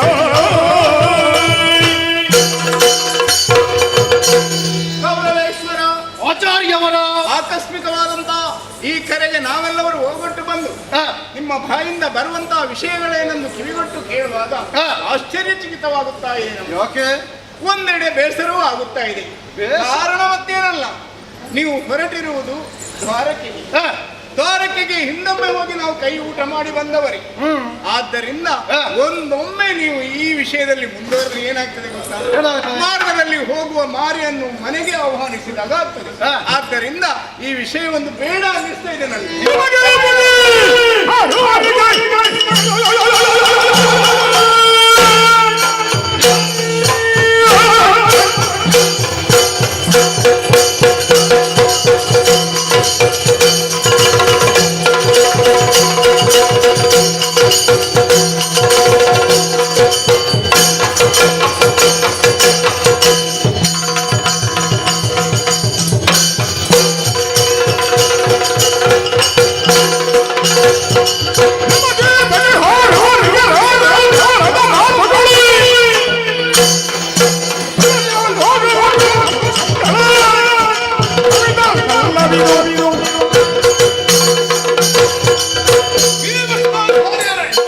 ಸಾಕು ಮಾಡಿ ನಿಲ್ಲಿಸಿದೆ ಮಾತುಗಳನ್ನು. ವೈಭವದ ಗೌರವನ ಮದುವೆ ಅಧಿಪಾಠವನ್ನು ನಾವು ಗಮನಿಸಬೇಕು. ನಾವು ಸಂತೋಷದಿಂದ ಅದನ್ನು ಆಚರಿಸಬೇಕು ಅಂತ ನಾವು ಹೊರಟ ಕಾಲಕ್ಕೆ ಉರಿಯುತ್ತಿರುವ ಕೆಂಡಕ್ಕೆ ತಣ್ಣೀರು ಎರುತ್ತಾ ಇದ್ದೀರಾ. ನಿಲ್ಲಿಸಿದೆ ಮಾತನ್ನು. ಒಳ್ಳೆಯ ಅವಕಾಶ. ಮತ್ತೆ ಗೌರವ ಈ ಬ್ರಾಹ್ಮಣರಿಗೆ ಏನು ಗೊತ್ತಾ, ಊಟ ಮಾಡುವುದು ಒಂದೇ, ಅದು ಅಲ್ಲದೆ ಬೇರೆ ಯಾವ ವಿಷಯವೂ ಗೊತ್ತಿಲ್ಲ. ಆದ್ದರಿಂದ ಅವರ ಮಾತಿಗೆ ಮನ್ನಣೆ ಇಲ್ಲ. ನಾವೆಲ್ಲರೂ ಇಷ್ಟು ಉತ್ಸುಕರಾಗಿದ್ದೇವೆ, ಹೊರಡುವುದೇ.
ಎಲ್ಲರಿಗೂ ಅವಕಾಶ ಉಂಟು. ಹೌದು.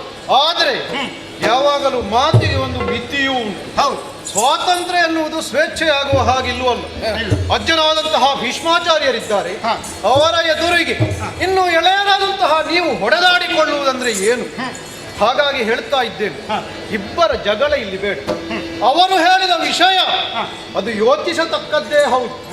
ಒಂದು ವೇಳೆ ಕೃಷ್ಣ ಆಟ ಆಡಿದ್ರೆ ನಮಗೆ ಅವಮಾನ ತಪ್ಪಿದ್ದಲು. ಹಾಗೊಂದು ವೇಳೆ ಅಲ್ಲಿ ಹಣಾಹಣಿಯೇ ಎದುರಾಯಿತು ಅಂತಾದ್ರೆ ನಿಮ್ಮ ಈ ವೀರಾವೇಶ ಉಂಟಲ್ಲ, ಈ ನಿಮ್ಮ ತೋಳ್ಬಲ ಅದನ್ನು ಅಲ್ಲಿ ತೋರಿಸಬೇಕು. ಇಲ್ಲಿ ನಿಮ್ಮ ವೀರಾವೇಶಕ್ಕೆ ನಾನು ಮೆಚ್ಚಿದವನು. ಅಲ್ಲಿಗೆ ಹೋಗುವ ಕೈಗೆ ಬಳೆ ಕಟ್ಟಿಕೊಂಡು ಬರುವುದಿಲ್ಲ. ಇಲ್ವಲ್ಲ, ಸಿದ್ಧತೆಯಲ್ಲಿ ನಾವಿದ್ದೇವೆ. ನಿನಗೆ ಬೇಕಾಗಿ ನಿಮ್ಮ ವೀರಾವೇಶಕ್ಕೆ ಇಲ್ಲಿ ನಾನು ಮೆಚ್ಚಿದ್ದೇನೆ.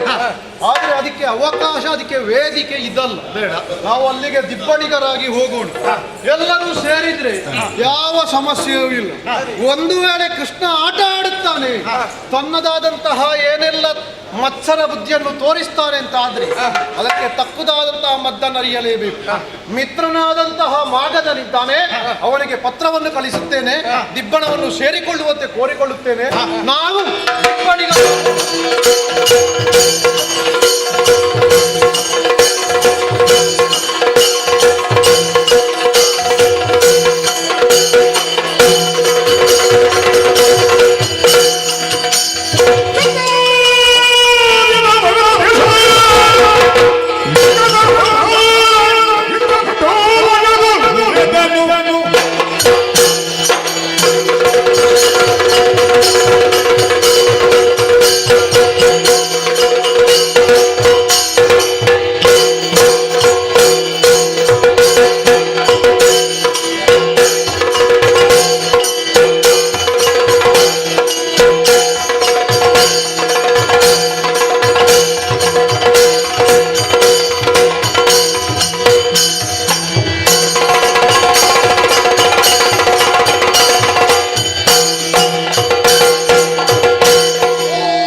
ಹಿಂದೆ ನಡೆದಂತಹ ಘಟನೆಯನ್ನು ಎನಿಸುವಾಗ ಒಂದು ಕಡೆಯಲ್ಲಿ ಕೋಪೆಂಬ ಉಕ್ಕೇರುತ್ತಾ ಇದೆ, ಮತ್ತೊಂದು ಕಡೆಯಲ್ಲಿ ಬೇಸರವಾಗುತ್ತಾ ಇದೆ. ಕಾರಣ ನನ್ನ ಮಕ್ಕಳಾದ ಅಸ್ಥಿಪತ್ಯರನ್ನು ಕಂಸನಿಗೆ ಮದುವೆ ಮಾಡಿಕೊಟ್ಟಿದ್ದೇವೆ. ಆದರೂ ಕೊಂದವ ಬಲರಾಮ ಕೃಷ್ಣರು ಅವರಲ್ಲಿ ಕಾಳಗಕ್ಕಾಗಿ 16 ಬಾರಿ ಯುದ್ಧವನ್ನು ಮಾಡಿದೆ. ಯುದ್ಧದಲ್ಲಿ ನನ್ನಿಂದ ಸೋತು ಹೋಗಿದ್ದಾರೆ.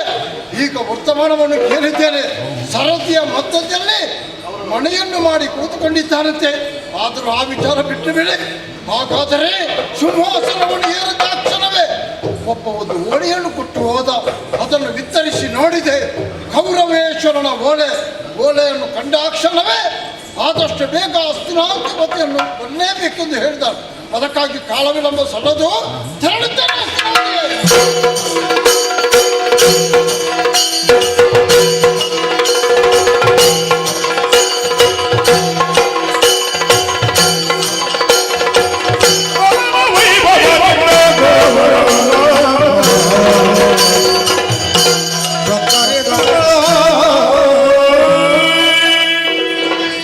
ಮಗಧಾಧಿಪ, ಆಚಾರ್ಯ ದ್ರೋಣರು, ಶಿಷ್ಯ ಕೌರವ,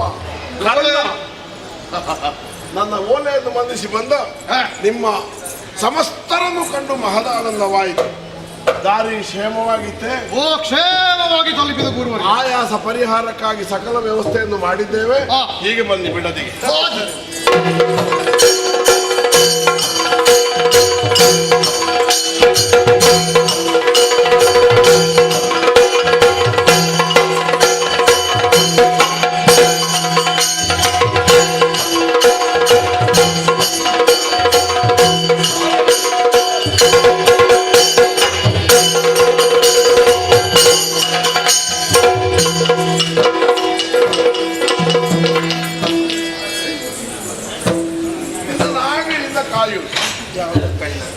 ನೀನು ಯಾವಾಗಲೂ ಮದುಮಗಳ ಹಾಗೆ ಇದ್ದಿ, ಮತ್ತಿನ್ನು ಮದುಮಗಳಾಗಿ ಶೃಂಗಾರ ಮಾಡುವುದಕ್ಕೆ ಆಗಲಿಕ್ಕೆ ಅಂತ ಉಂಟು, ಇಲ್ಲಿ ಹೋಗ್ಲಿಕ್ಕೆ ಅಂತ ಉಂಟು. ಅಲ್ಲ, ಶೃಂಗಾರ ಹೆಣ್ಣು ಮಕ್ಕಳಿಗೆ ಮಾಡಿ ಮುಗಿಲಿಕ್ಕೆ ಅಂತ ಇಲ್ಲ, ಅದು ಮುಗಿಯುವಂಥದ್ದಲ್ಲ.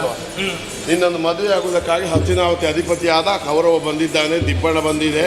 ಪಕ್ಕನೆ ನನಗೆ ನೆನಪಾಯಿತು, ನೀನು ಸದಾ ಕಾಲವು ಸೇವಿಸುತ್ತಿರುವ ಚಾತುರ್ಮಾಸ್ಯ ದೀಕ್ಷಾಬದ್ಧರಾಗಿರುವ ಆಚಾರ್ಯರನ್ನು ಕಂಡು ಒಂದು ಆಶೀರ್ವಾದ ತಗೊಳ್ಬೇಕು ಬೇಡ? ನಿನ್ನ ಮದುವೆ ಅಲ್ವಮ್ಮ? ನಿನ್ನ ಆಶೀರ್ವಾದ ಒಂದಿದ್ದರೆ ಸಾಕು ನನಗೆ, ಮತ್ತೆ ಉಳಿದವರ ಆಶೀರ್ವಾದ ಯಾಕೆ? ಹೊಟ್ಟೆ ತುಂಬಿತು ನಿನ್ನ ಮಾತು ಕೇಳಿ, ಆದ್ರೆ ಅಷ್ಟೇ ಸಾಕಾಗುವುದಿಲ್ಲ. ಗುರು ಹಿರಿಯರ ಅನುಗ್ರಹ ಬೇಕು. ಹಿರಿಯರಾಗಿ ನಾನು, ಗುರುವಾಗಿ ಅವರು. ಅಷ್ಟೆಲ್ಲ ಮಾಡಿಗ ಮಾಲೆ ಹಿಡಿದು ಸಿದ್ಧರಾಗಿರಬೇಕು. ಅವರ ಆಶೀರ್ವಾದ ಪಡ್ಕೊಂಡು ಬಾ.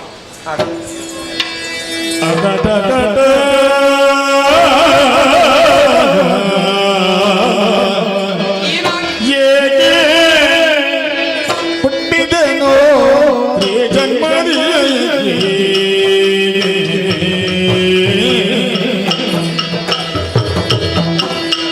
ಸುಖ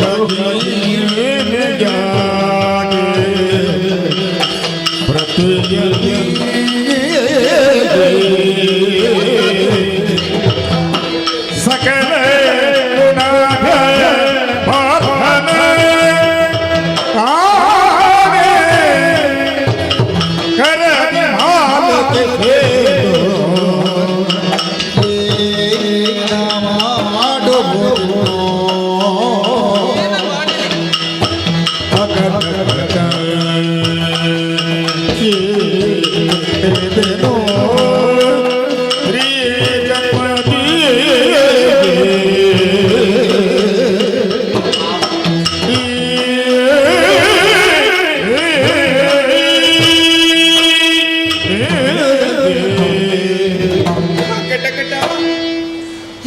ಇಕ್ಕಟ್ಟಿನ ಸ್ಥಿತಿಯಲ್ಲಿ ನಾನು ಸಿಲುಕಿಕೊಂಡೆ. ಅಣ್ಣಾಡಿದಂತಹ ಮಾತನ್ನು ಧಿಕ್ಕರಿಸಿ ಮುನ್ನಡೆಯುವಂತಿಲ್ಲ. ಆದರೆ ನನ್ನ ಮನದಲ್ಲಿ ಒಬ್ಬನನ್ನು ಇಟ್ಟುಕೊಂಡು ಮತ್ತೊಬ್ಬನಿಗೆ ನನ್ನ ದೇಹವನ್ನು ಅರ್ಪಿಸಬೇಕೆ? ಇಲ್ಲ, ಈ ಪೃಥ್ವಿಯಲ್ಲೇ ನಾನು ಸ್ತ್ರೀಯಾಗಿ ಹುಟ್ಟಿದ್ದೇ ತಪ್ಪಾಯಿತೆ. ಏನು ಮಾಡಲಿ, ಏನು ಮಾಡಲಿ? ನನ್ನ ಮನದ ನೋವನ್ನು ಯಾರಲ್ಲಿ ಹೇಳಲಿ? ಸರಿ, ಅಣ್ಣನಾಡಿದ ಮಾತಿನಂತೆ ಗುರುವರಿಯರ ಆಶೀರ್ವಾದ ಪಡೆಯಬೇಕು. ನನ್ನ ಮನದ ನೋವನ್ನು ಕಳೆಯುವುದಕ್ಕೆ ಸರಿಯಾದ ದಾರಿ ಇರುವುದು ಇದು ಒಂದೇ. ತಡ ಮಾಡುವುದಲ್ಲ, ಈ ಕೂಡಲೇ ಅವರ ಬಳಿಗೆ ತೆರಳುತ್ತೇನೆ.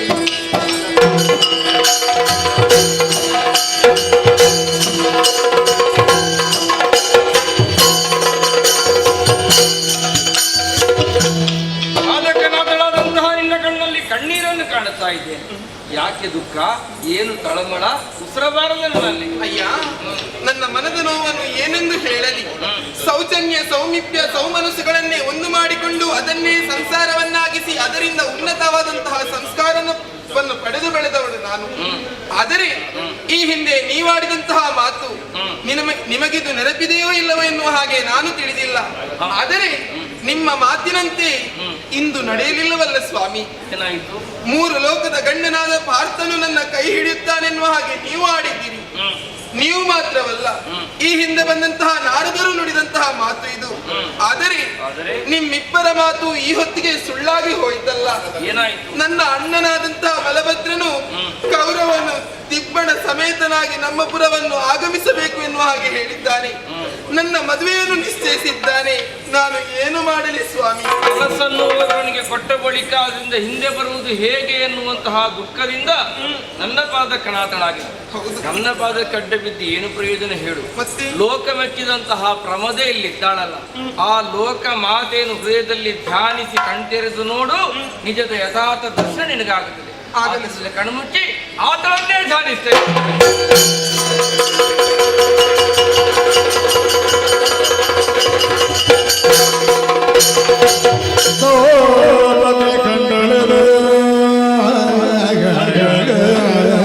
ಸಂಭ್ರಮದಿ ಮೆರೆವ ಸಂಭ್ರಮದಿ ಮೆರೆವ ನರನ ಗಂಡಳ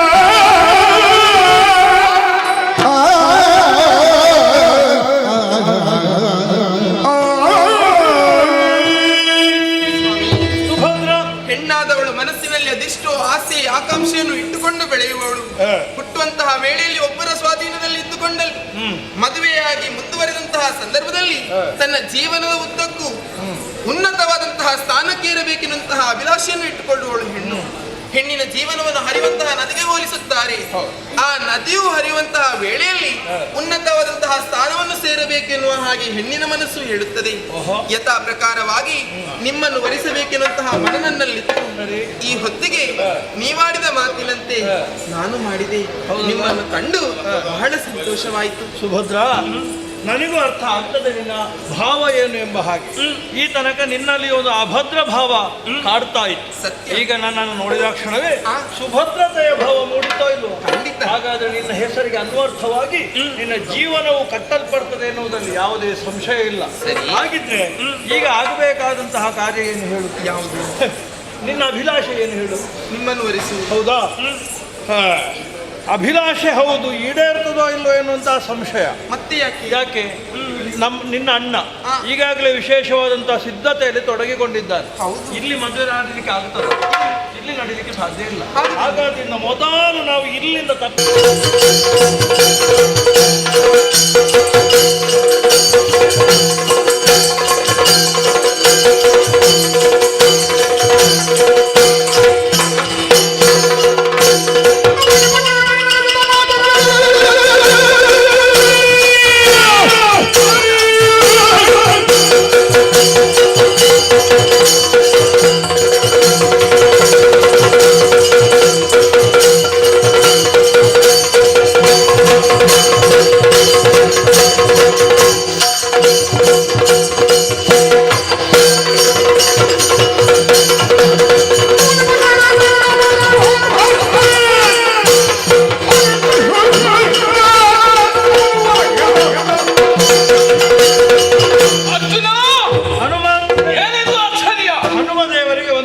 ಧ್ವಜದಲ್ಲಿದ್ದವನು ನಾನು.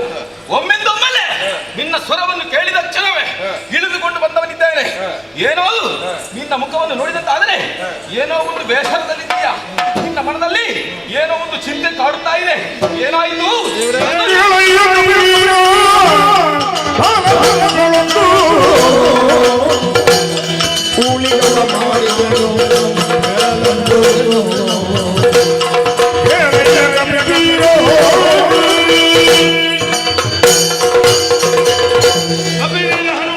ಅರ್ಜುನ, ಮತ್ತೊಮ್ಮೆ ನೀನು ಪದಾರವಿಂದಗಳಿಗೆ ವಂದಿಸಿಕೊಂಡು ಶುಭವಾಗಲಿ ನಿನಗೆ. ನಮ್ಮ ನಮ್ಮಲ್ಲಿ ಸಮಯ ಹೆಚ್ಚಿಲ್ಲ. ಹೌದೌದು, ಬಹಳ ಅವಸರದ ಸ್ಥಿತಿಯಲ್ಲಿ ನಾವಿದ್ದೇವೆ.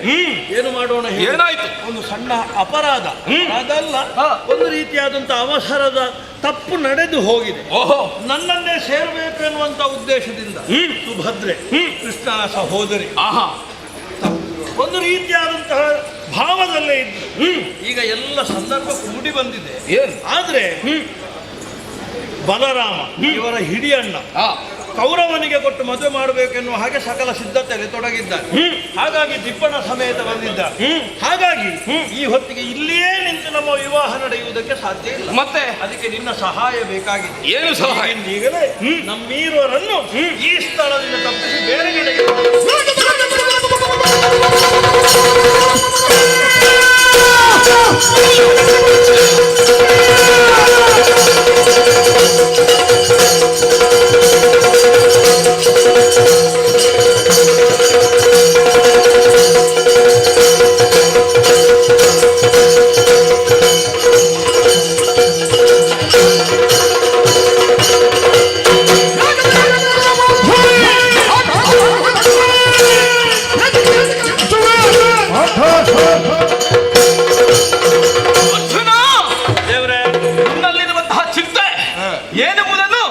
ನನ್ನಲ್ಲಿ ಹೇಳಿದ ಮೇಲೆ ನೀನು ಚಿಂತೆಯನ್ನು ಬಿಡಬೇಕು. ಹೌದು, ನನ್ನ ಹೆಗಲು ಗಟ್ಟಿಂಟು. ಯಾಕೆ? ಈ ಹಿಂದೆ ರಾಮ ಲಕ್ಷ್ಮಣನನ್ನು ನನ್ನ ಹೆಗಲಲ್ಲಿ ಎತ್ತುಕೊಂಡು ಮೇಲೆ ಹರಿದವನು ನಾನು. ಈ ಹೊತ್ತಿನಲ್ಲಿ ನಿನ್ನ ರಕ್ಷಣೆ ಮಾಡಬೇಕಾದದ್ದು ನನ್ನ ಕರ್ತವ್ಯ. ಅದಕ್ಕೂ ಒಂದು ಪುಣ್ಯ ಬೇಕಲ್ಲ ದೇವ್ರೆ. ಹೌದು, ರಾಮ ಲಕ್ಷ್ಮಣರು ಕೂತಂತ ಹೆಗಲು, ಆ ಹೆಗಲಿನಲ್ಲಿ ಈಗ ಸುಭದ್ರಾರ್ಜುನರು ಕುಳಿತುಕೊಳ್ತಾರೆ ಅಂತಾದ್ರೆ ಅದಕ್ಕೊಂದು ಅದೃಷ್ಟ. ಇನ್ನೊಂದುಂಟು ದೇವ್ರೆ, ಸ್ವಲ್ಪ ದಿವಸಗಳ ಹಿಂದೆ ನಡೆದಂತಹ ಪ್ರಸಂಗ. ಹೌದು, ಶರಸೇತ್ ಬಂಧನ. ನಿಜ. ಹೌದಾ? ಆ ಕಾಲದಲ್ಲಿ ನೀವೇ ನನಗೆ ಅಭಯದ ವಚನವನ್ನಾಡಿದ್ದು. ನಿನಗೆ ಮುಂದೆ ಯಾವಾಗಾದ್ರೂ ಅವಶ್ಯಕತೆ ಇದ್ದಾಗ ನನ್ನನ್ನು ನೆನೆಸಿಕೋ, ಸಹಾಯಕ್ಕಾಗಿ ಒದಗಿ ಬರ್ತೇನೆ. ನೀನು ನೆನಪಿನಲ್ಲಿ ಇಟ್ಟುಕೊಂಡಿದ್ಯಲ್ಲ, ಅದಕ್ಕಾಗಿ ಅಲ್ಲ ನಾನು ಬಂದದಿಲ್ಲ. ನಿನ್ನ ಚಿಂತೆಯನ್ನು ದೂರ ಮಾಡೋದಕ್ಕಾಗಿ ನಾನಿದ್ದೇನೆ. ತಡ ಮಾಡುವುದಲ್ಲ, ಬನ್ನಿ ನನ್ನ ಹೆಗಲ.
ಒಳ್ಳೆಯ ಮಾತಿನಲ್ಲಿ ಹೇಳ್ತಾ ಇದ್ದಾರೆ. ನನ್ನ ಜೊತೆ ಕಳಿಸಿದರೆ ಸರಿ, ಇಲ್ಲದಿದ್ದರೆ ತಲೆ ಹಾರಿಸಿ ನೀನೆಂತದ್ದು ಮಾಡ್ತಿ? ನಮ್ಮ ಒಡೆಯನಿಗೆ ಒಪ್ಪಿಸುತ್ತೇನೆ.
ಮತ್ತೆ ಗಡ್ಡ ಬೆಳೆಸಿ ವಂಚನೆ ಮಾಡಿದ್ದು ನೀನು. ಹೌದಾ? ಹಾ, ವಂಚನೆ ಯಾರಿಗೆ ಅದನ್ನು ಕೇಳುವುದಕ್ಕಾಗಿ ನಮಗೆ ಇದು ಅದರಲ್ಲಿ ಅಪಮಾನವಾಗಿದೆ. ಹೌದಾ? ಆದ ಕಾರಣವೇ ಮಾಡಿದ್ದು ತಪ್ಪಾಯ್ತು ಅಂತೇಳಿ ನಾಲಿಗೆ ನಿನಗೆಲ್ಲ ನನಗಲ್ಲ, ಅವರಿಗೆ. ನಿನಗೆ ಕತೆ ಗೊತ್ತಿಲ್ಲ ಯಾವುದು?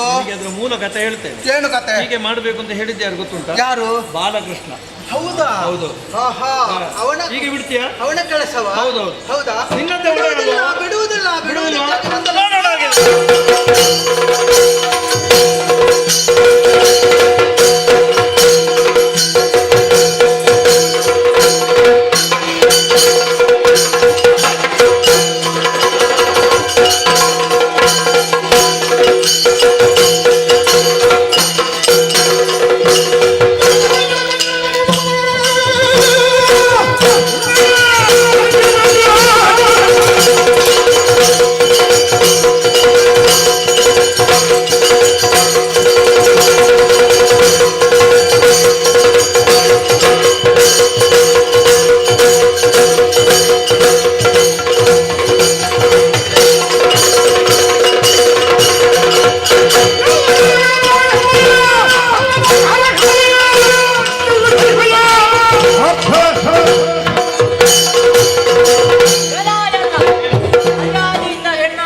ಪ್ರಾಣ ಹೋದಿತ್ತು. ಹೌದಾ? ಇನ್ನದು ಇದು ಯುದ್ಧ ಮೊದಲ ಯುದ್ಧವ ಇದು? ಹೌದಾ? ಅಭ್ಯಾಸ ಆದಿ ಬಾ ಮುಂದೆ.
ನಮ್ಮ ತಂಗಿಯನ್ನು ಸುಭದ್ರನ್ನು ಬಿಟ್ಟು ಕೊಟ್ಟರೆ ಸರಿ, ಇಲ್ಲದೆ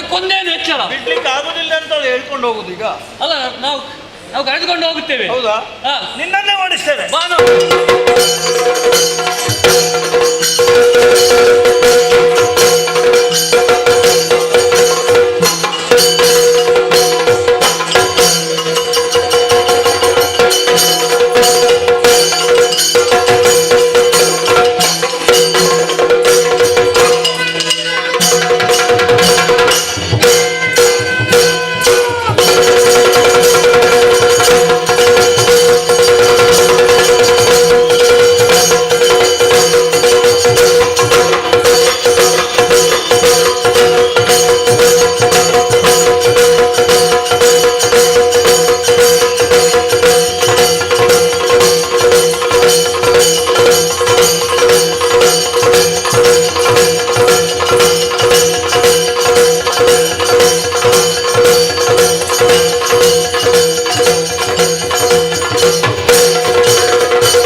ಸುಭದ್ರೆಯನ್ನು ಬಿಟ್ಟು ಕೊಟ್ಟರೆ ಒಳಿತು, ಇಲ್ಲವಾದರೆ ಶಿರಾ ಹರಿಸ್ತೇನೆ. ಅಷ್ಟು ಬೇಗ ಗೊತ್ತಾದ ಹೇಗೆ ಮಾನ ಹೋಗಿದೆ ಅಂತ? ಯಾಕಂದ್ರೆ ಮೊದಲು ಕೌರವನಿಗೆಲ್ಲ ನಿಶ್ಚಯವಾದದ್ದು. ಯಾವುದು? ಸುಭದ್ರ ದೇವಿ ಕೌರವನ ಪತ್ನಿ ಎನ್ನುವ ಹಾಗೆ. ಅದರಲ್ಲಿ ಮಾನ ಹೋಗ್ಲಿಕ್ಕೆ ಏನುಂಟು? ನೀನು ಅಪಹರಿಸಿಕೊಂಡು ಹೋಗಿದೆಯಲ್ಲ, ಹಾಗಾಗಿ ನಾನು ಅಪಹಾರ ಮಾಡಿದೆ ಅಂತ ನಿನಗೆ ಯಾರೇ ಹೇಳಿದ್ದು?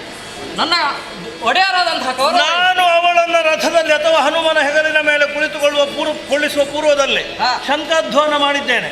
ಎಲ್ಲರಿಗೂ ಸೂಚನೆಯನ್ನು ಕೊಟ್ಟೇ ಹೊರಟದ್ದು. ಮತ್ತೆ ಅಪಹರಣ ಹೇಗಾಗ್ತದೆ ಅದು?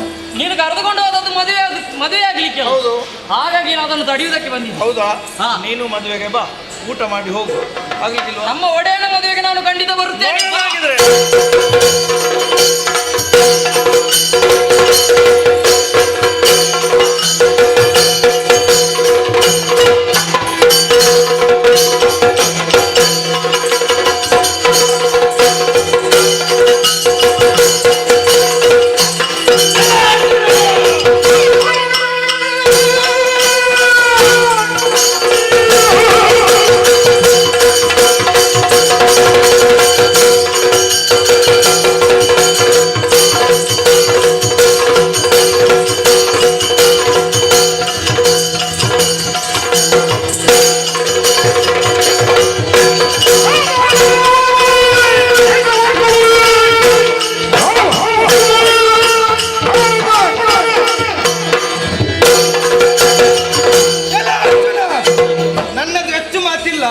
ಬಿಟ್ಟು ಕೊಟ್ಟರೆ ಲೇಸು, ಒಂದೇ ಪೆಟ್ಟು. ಹೌದಾ?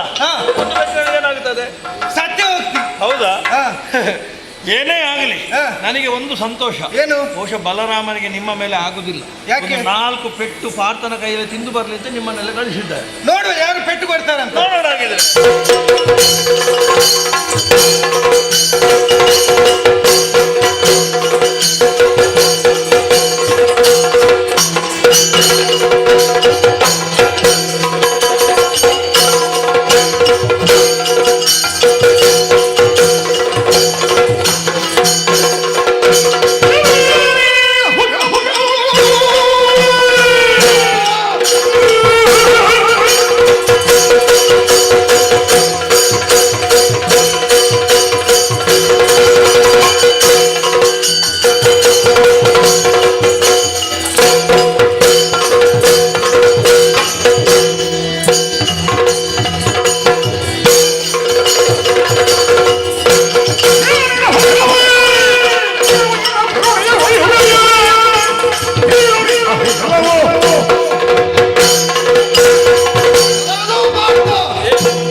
ಆದರೆ ನೀನು ಮದುವೆ ಆಗಬೇಕೆನ್ನುವಂತಹ ತೀರ್ಮಾನದಿಂದಲಾಗಿ ವೇಷವನ್ನು ಮರೆಮಾಚಿಕೊಂಡು ಈ ಹೊತ್ತಿಗೆ ಸುಭದ್ರೆಯನ್ನು ಕರೆದುಕೊಂಡು ಹೋಗುತ್ತಾ ಇದ್ದಿ.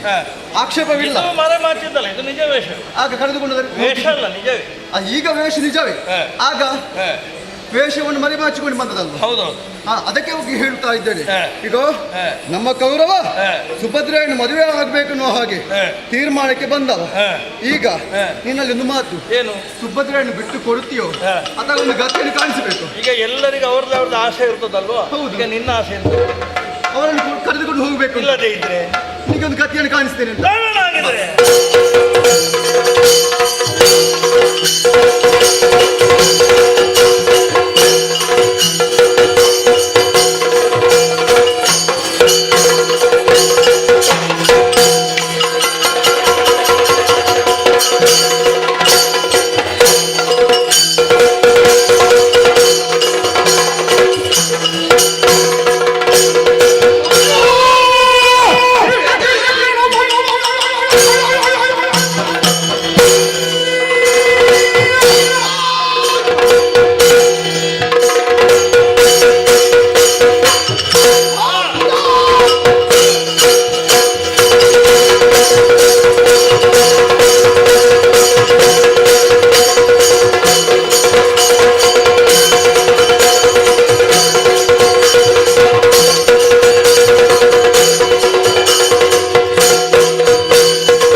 ಇದರ ಮೊದಲು ಅದೆಷ್ಟೋ ಮಂದಿ ಯಾದವರು ಬಂದಿದ್ದಾರೆ, ನಿನ್ನಲ್ಲಿ ಕಾಡಾಕಾಡಿ ಯುದ್ಧವನ್ನು ಮಾಡಿದ್ದಾರೆ, ಎಲ್ಲರನ್ನೂ ಸೋಲಿಸಿ ಬಿಟ್ಟಿದ್ದಿ.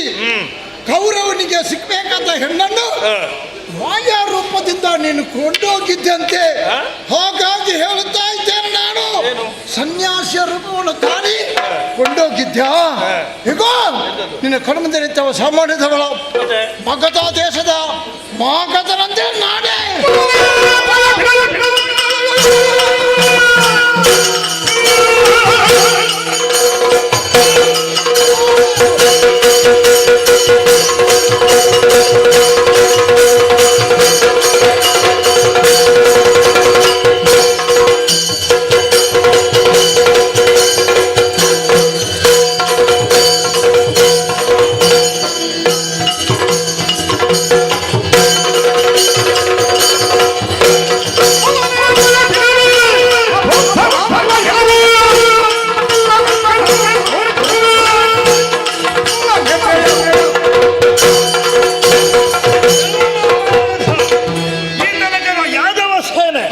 ನನ್ನೊಂದಿಗೆ ಯುದ್ಧವನ್ನು ಹೂಡಿ ಸೋತು ಓಡಿ ಹೋಗಿದೆ.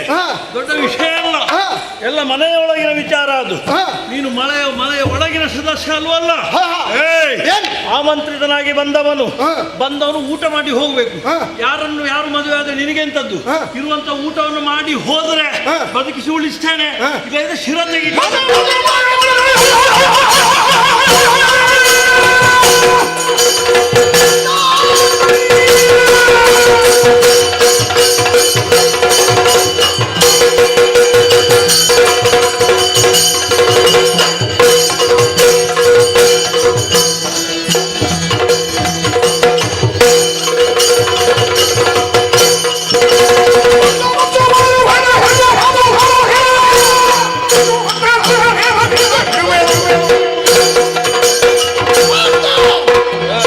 ನಿನ್ನಲ್ಲಿ ಯಾವ ರೀತಿ ನನಗೆ ಹಾಗೆತನ ಇಲ್ಲ, ಆದರೆ ನನ್ನ ಪದ್ಧತಿ ಯಾಕೆ?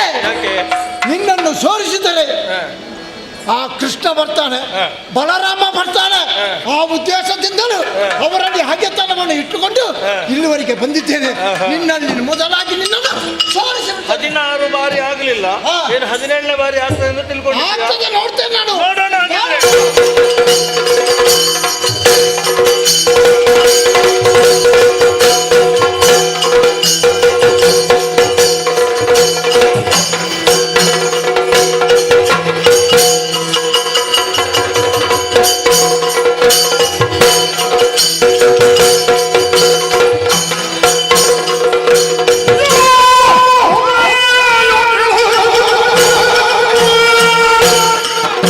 Oh,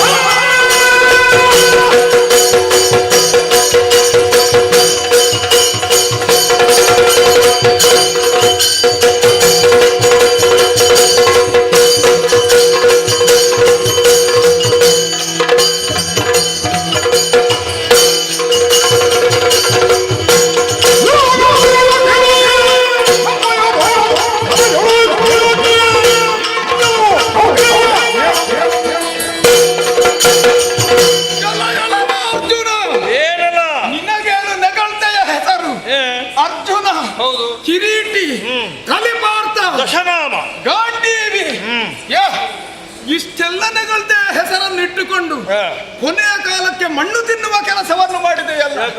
ರಣ ಹೇಳಿ ಯಾರು ಹೆಣ್ಣನ್ನು ಅಪಹರಿಸಿದೆಯ? ವೇಷವನ್ನು ಕಟ್ಟಿ ಗಡ್ಡವನ್ನು ಬಿಟ್ಟು ವೇಷವನ್ನು ಕಟ್ಟಿ ಹೆಣ್ಣನ್ನು ಅಪಹರಿಸಿದ ಮಾತ್ರಕ್ಕೆ ನಾವೇನು ಕೈಗೆ ಬಳೆಯನ್ನು ತೊಟ್ಟವರಲ್ಲ. ಇದ ಬಂದವನು ಕರ್ಣ. ಓ ಕರ್ಣ.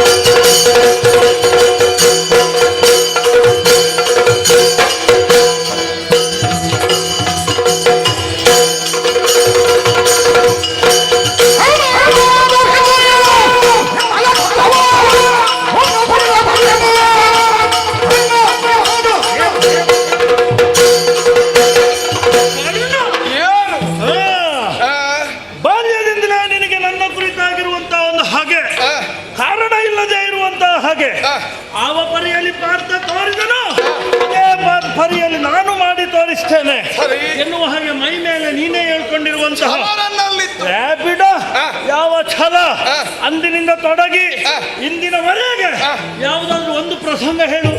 ನೀನು ಯಶಸ್ವಿಯಾಗಿ ಒಂದು ಯುದ್ಧವನ್ನು ಮಾಡಿದ್ದು ಪ್ರಯತ್ನ ಎಲ್ಲರೂ ಪಡ್ತಾರೆ, ಆದ್ರೆ ನಾನು ಕೇವಲ ಪ್ರಯತ್ನ ಪಟ್ಟದ್ದಲ್ಲ, ಪ್ರಯತ್ನದ ಜೊತೆಗೆ ಯಶಸ್ಸನ್ನು ಹೊಂದಿದವನಿದ್ದೇನೆ. ಯಶಸ್ಸಿನ ಹಿಂದೆ ಯಾರು ಇದ್ದಾರೆ ಅಂತ ನಾವೆಲ್ಲ ಬಲ್ಲವರೇ ಇದ್ದೇವೆ. ನಿನ್ನ ಹಿಂದೆ ಇಲ್ವಾ? ನಿನಗೆ ಬೇಡ ಬೇಡ ಅಂತ ನೀನು ಕೇಳದೇ ಇದ್ರು ಅಂಗರಾಜ್ಯವನ್ನು ಕೊಡ್ಲಿಲ್ವ ಕೌರವ? ಹಾಗಾದ್ರೆ ನಿನ್ನ ಹಿಂದೆ ಇದ್ದಾರೆ, ನಿನಗೆ ಅದನ್ನು ಬಳಸಿಕೊಳ್ಳುವಷ್ಟು ಪೌರುಷ ಸಾಕಾಗುವುದಿಲ್ಲ ಎನ್ನುವಂತಹ ಸತ್ಯವನ್ನು ನಿನಗೆ ಒಪ್ಪಿಕೊಳ್ಳುವಲ್ಲಿ ನೀನು ಸಣ್ಣವನಾಗುತ್ತೆ ಎನ್ನುವಂತಹ ಒಂದು ಭಾವ ನಿನ್ನಲ್ಲಿ ಉಂಟು. ಈಗ ಇವತ್ತು ನೀನು ಸಿಕ್ಕಿದ್ದಿ, ಹಿಂದೆ ಹೋಗ್ಲಿಕ್ಕೆ ಬಿಡ್ಲಿಕ್ಕಿಲ್ಲ, ನಿನ್ನನ್ನು ಬಿಡುವುದಿಲ್ಲ.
ಅಭಿನವ ರಾವಣ ನೀನು.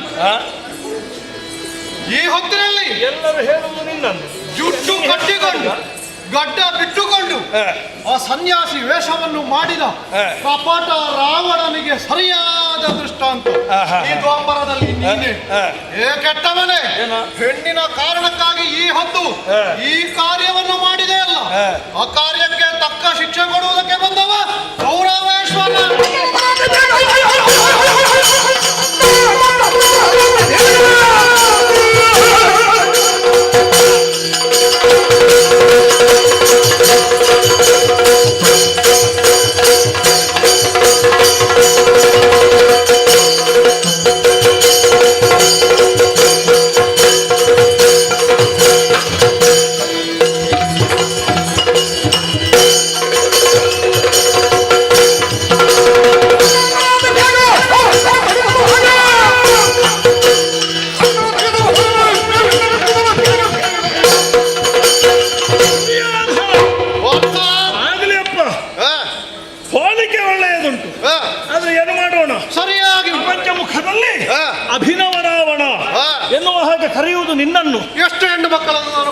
ಆಗಿದ್ದಾನ? ಹೆಣ್ಣು ಮಕ್ಕಳ ವಿಚಾರದಲ್ಲಿ ಅಲ್ಲಲ್ವಾ? ಅಲ್ವಲ್ಲ, ಮತ್ತೊಬ್ಬರ ಮನೆಯನ್ನು ತೆಗೆಯುವುದಕ್ಕೆ ಸದಾ ಕಾತರಿಸ್ತಾ ಇರುವಂತಹ ಎಷ್ಟು ಮನೆಗಳ ಲೆಕ್ಕಾಚಾರ ನಿನ್ನಲ್ಲಿ ಉಂಟು ಹೇಳು. ಮತ್ತೆ ನಮ್ಮದು ಸಾಕಾಗುವುದಿಲ್ವ? ಪಾಂಡವರ ಮನೆಯನ್ನು ನಿರ್ನಾಮ ಮಾಡುವುದಕ್ಕೆ ಹೊರಟಂತಹ ಕೂಳ ನೀನು. ಓಹೋ, ದುರ್ಯೋಧನ, ನಿಮ್ಮ ಮನೆ ಹಾಳಾಗಿದೆ ಅಂತ ಹೇಳಿ ನೀನು ಪ್ರಪಂಚಕ್ಕೆ ನನ್ನನ್ನು ಹೋಲಿಸುವುದು ಬೇಡ. ಮತ್ತೆ ನಿಷ್ಪಾಂಡವ ಪೃಥ್ವಿ ಎನ್ನುವುದು ನನ್ನ ಕನಸು ಹೌದೇ, ಅದನ್ನು ಸಾಧಿಸುವಲ್ಲಿ ನಾನು ಛಲವಾದಿಯಾಗಿ ಮುನ್ನಡೆಯುತ್ತೇನೆ. ನಿನಗೆ ಇಲ್ಲಿಂದ ಶುಭ ಹಾರೈಸ್ತೇನೆ ನಾನು. ಆದ್ರೆ ಇವತ್ತಿನ ನಿನ್ನದೊಂದು ವೇಷ ನೋಡ್ಲಿಕ್ಕೆ ಬಹಳ ಸಂತೋಷ ಆಗುತ್ತದೆ. ಆಹಾ, ಬಾಸಿಗೆ ದಾರಿಯಾಗಿ ಬಂದಿದ್ದಿ. ಒಂದು ಕನಸು ಕಾಣುವುದಕ್ಕೂ ಒಂದು ಮಿತಿ ಬೇಕು. ಅಲ್ಲದೇ ಇದ್ರೆ ಬಲರಾಮ ದೇವರು ಹೇಳಿದ್ರು ಅಂತ ಬಾಸಿ. ನಾನು ಏನು ಕನಸು ಕಂಡಿದ್ದೇನೋ ಅದನ್ನು ನನಸು ಮಾಡಿದ್ದೇನೆ. ನಿನಗೆ ಬೆಟ್ಟಲ್ಲದೆ ಗೊತ್ತಿಲ್ಲ. ನಾನೇ ಅಡ್ಡ ನಿಲ್ತೇನೆ.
ಲಕ್ಷಣಂ ಪ್ರಪಂಚ ಹೇಳ್ತದೆ ಹಾಗೆ. ನಿನ್ನ ನಮಸ್ಕಾರದಿಂದ ನನಗೇನಾಗಬೇಕಾದ? ಅಯ್ಯೋ, ನೀವು ಬಲರಾಮನ ಒಳಗೇನು ಅನ್ನುವುದು ನಿಮಗೆ ಅರ್ಥವಾಗಿದ್ದರೆ ಪ್ರಚ್ಛನ್ನ ವೇಷಧಾರಿಯಾಗಿ ನನ್ನ ತಂಗಿಯನ್ನು ಅಪಹರಿಸುವ ಕೆಲಸ ಮಾಡುತ್ತಿರಲಿಲ್ಲ. ಒಂದು ವೇಳೆ ಸುಭದ್ರೆಯ ಮೇಲೆ ನಿನಗೆ ಮನಸ್ಸಿರುವುದೇ ಹೌದಾದರೆ ನನ್ನಲ್ಲಿಯೇ ಕೇಳಬಹುದಿತ್ತು. ತಂಗಿಯನ್ನು ನನಗೆ ಮದುವೆ ಮಾಡಿ ನನ್ನನ್ನು ಧನ್ಯರನ್ನಾಗಿ ಮಾಡಬೇಕು, ಆದರೆ ನೀನದು ಮಾಡಲಿಲ್ಲ.